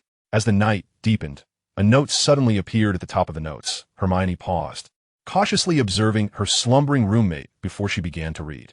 Dear Hermione, I wish to convey that regardless of what others may say, your worth remains unchanged. I know you recognize this, but please allow me to reiterate. Your friend, Sheen Green. This nearly brought a hint of moisture to Hermione's eyes, who had been feeling somewhat downcast of late. Clearly, sharing special moments can forge deeper connections, and in any case, the bond among the three young wizards in that classroom had grown stronger. This realization also dawned upon Justin and Hermione, as they observed that Sheen seemed increasingly occupied. He was often out early and returned late, collapsing into a chair upon entering the common room, only to consume some peculiar potion before succumbing to fatigue once more. In contrast, his transfiguration and levitation charm had grown increasingly formidable. Justin witnessed Sheen levitate chairs in the classroom and transform a small pebble into a tiny stone figure wielding a sharp object, albeit it could only take 2 steps. In Transfiguration class, Sheen had even transformed a desk into a half-wild boar with sharp tusks, although he slumped onto his seat moments later. It had thoroughly startled the passing Slytherins outside the classroom. Goyle could scarcely fathom how terrifying it would be to be charged by that boar. Thus he promptly quashed any thoughts of retribution after being informed by Theodore, who was already in detention. He did not believe his dancing charm could compete with such a wild charge. It was a bright Saturday. The owls continued to deliver a plethora of letters. Justin received an envelope edged in gold, and upon carefully tearing it open, he found a message from Mrs. Finley. Dear Justin, I have seen those cherished moments in your letter. Dear, you have made wonderful friends, and that brings me the utmost joy. As I have said, cherish them, for gentle and righteous souls are often scarce in this world, which is neither just nor kind. Forever proud of you, Liliana. Justin stared blankly at the letter before tucking it away, his gaze shifting to the figure enveloped by owls. He recalled their earlier conversation by the fireplace. Sheen, there's a fireplace here connected to the Floon network, if I have no one to contact. He heard Sheen conclude, then resumed practicing his transfiguration. The great hall was abuzz with chatter. Young wizards were always drawn here, perhaps due to the warm fireplace or the lively atmosphere. In any case, it was filled with students snacking, playing games, passionately discussing, or completing homework. Hermione, have you noticed? Justin's voice lowered. Aside from that letter from Mrs. Finley, it seems Sheen has never received any correspondence. Hermione paused, waving her wand to cast a silencing charm. Of course I am aware. The two discerned the weight of concern etched on each other's faces. Once the levitation charm reached the proficient level, Sheen was soon interrupted by an unforeseen circumstance. Prior to achieving proficient, his skill level acquired from practicing spells at the beginner standard was 3, but upon reaching proficient, the increment in skill level was a meager 1. While the proficiency required for proficient was now set at 3. Yet, the skill level increase for expert remained a generous 50. He could sense that the insights gained from practicing spells at lower standards were dwindling. He attributed this to the superficial nature of low-standard practice, with numerous areas needing improvement. The insights remained fragmented and sparse. This spurred him to master more advanced techniques, striving to ascend greater heights. However, this urgency rendered his time markedly constrained. To achieve an expert-level levitation charm within the week, he found his time in the cellar and the Transfiguration office drastically diminished. Upon learning of Neville's return and upperclassman Bruce's frequent presence in the greenhouse, he even requested a few days off from Professor Sprout. On Saturday afternoon, Sheen emerged from the Transfiguration office, his complexion pale. He had nearly pushed himself to the brink of exhaustion in recent days. Yet, the results were undeniable. Name, Sheen Green. Proficiency, summoning spell, beginner level, 3900. Clear water charm, beginner level, 2900. Levitation charm, intermediate level, 12003000. The standards for practicing the levitation charm at the intermediate level had long since become insufficient, prompting Sheen to contemplate how to reach the expert level.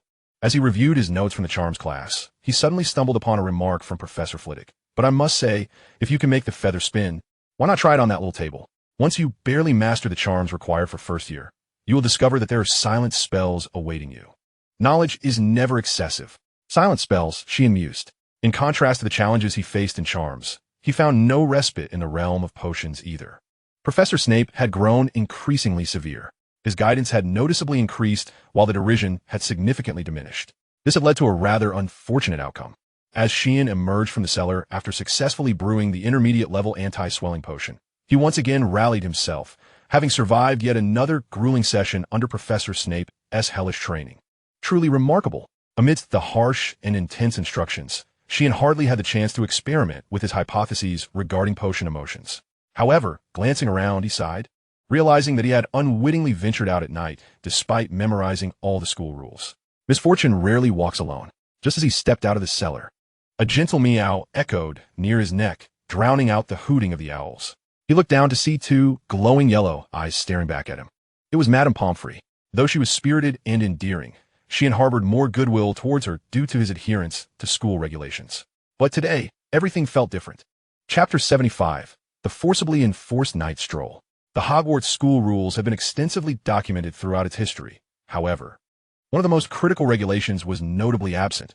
All rules stated herein are rendered void until discovered. In the corridor, Madame Pomfrey leaped up a step, her figure slender and sharp, her dark gray fur glistening in the moonlight. Sheen could hear the rapid beating of his heart in the silence, pounding against his eardrums loudly enough to awaken the portraits dozing on the walls. Moonlight streamed through the narrow high windows, casting pallid patches of light upon the stone floor, as if specters might spring forth at any moment. Night strolling was strictly forbidden, although it had almost become a tradition among Gryffindors. This did not mean the professors would hesitate to impose stern punishments on these mischievous little lions. Sheen recalled that after Harry and his friends returned from the Forbidden Forest, they had been caught by Filch and reported to Professor McGonagall, resulting in a deduction of 150 points and a detention. The justification being that students had no right to roam the school at such late hours, as it was exceedingly dangerous. For Sheen, losing points was of little consequence. He could easily earn them back. However, detention was a different matter entirely. It entailed being assigned to perform tedious tasks by the professors, undeniably consuming a significant amount of time, which was precisely what Sheen could not afford at the moment. Consequently, his breathing grew heavier, and a flurry of thoughts raced through his mind. If he were to be detained, all the efforts he had expended over the past month would be rendered null. But how could he evade this punishment? The wind swirled in through the window, and sometimes opportunities arise quite unexpectedly. After a gentle call, Madame Pomfrey stealthily approached Sheen, revealing a surprisingly affectionate demeanor for Filch's assistant. "Oh, thank you." Sheen seemed to grasp something. 3 days prior, near the cellar, he had witnessed a group of Gryffindors encircle Madame Pomfrey. Filch was detested by the young wizards, and they would have relished the chance to give him a good kick, along with Madame Pomfrey. Thus, Sheen had observed for a while until those reckless young wizards departed on their own. Thank you, Madame Pomfrey. Sheen recalled something and retrieved a box of dried fish, a gift from Justin. Watching Madame Pomfrey lean against his hand, he couldn't resist petting her fluffy head. You have garnered the affection of the magical creature, Madame Pomfrey, 10 proficiency. The sudden pop-up notification startled Sheen, and he opened the panel to find the proficiency section had expanded. Magical creature, Madame Pomfrey, unlocked 1090. Apprentice level magical creature affinity. Can unlock the title of apprentice in the magical creature domain. What a delightful surprise. As he pondered this, he quietly advanced along the corridor. Far behind him, at the end of the corridor, shrouded in darkness, two indistinct, golden-hued glows hovered low in the air. It was Madame Pomfrey. She moved silently, her soft pads treading upon the cold stone floor without a sound.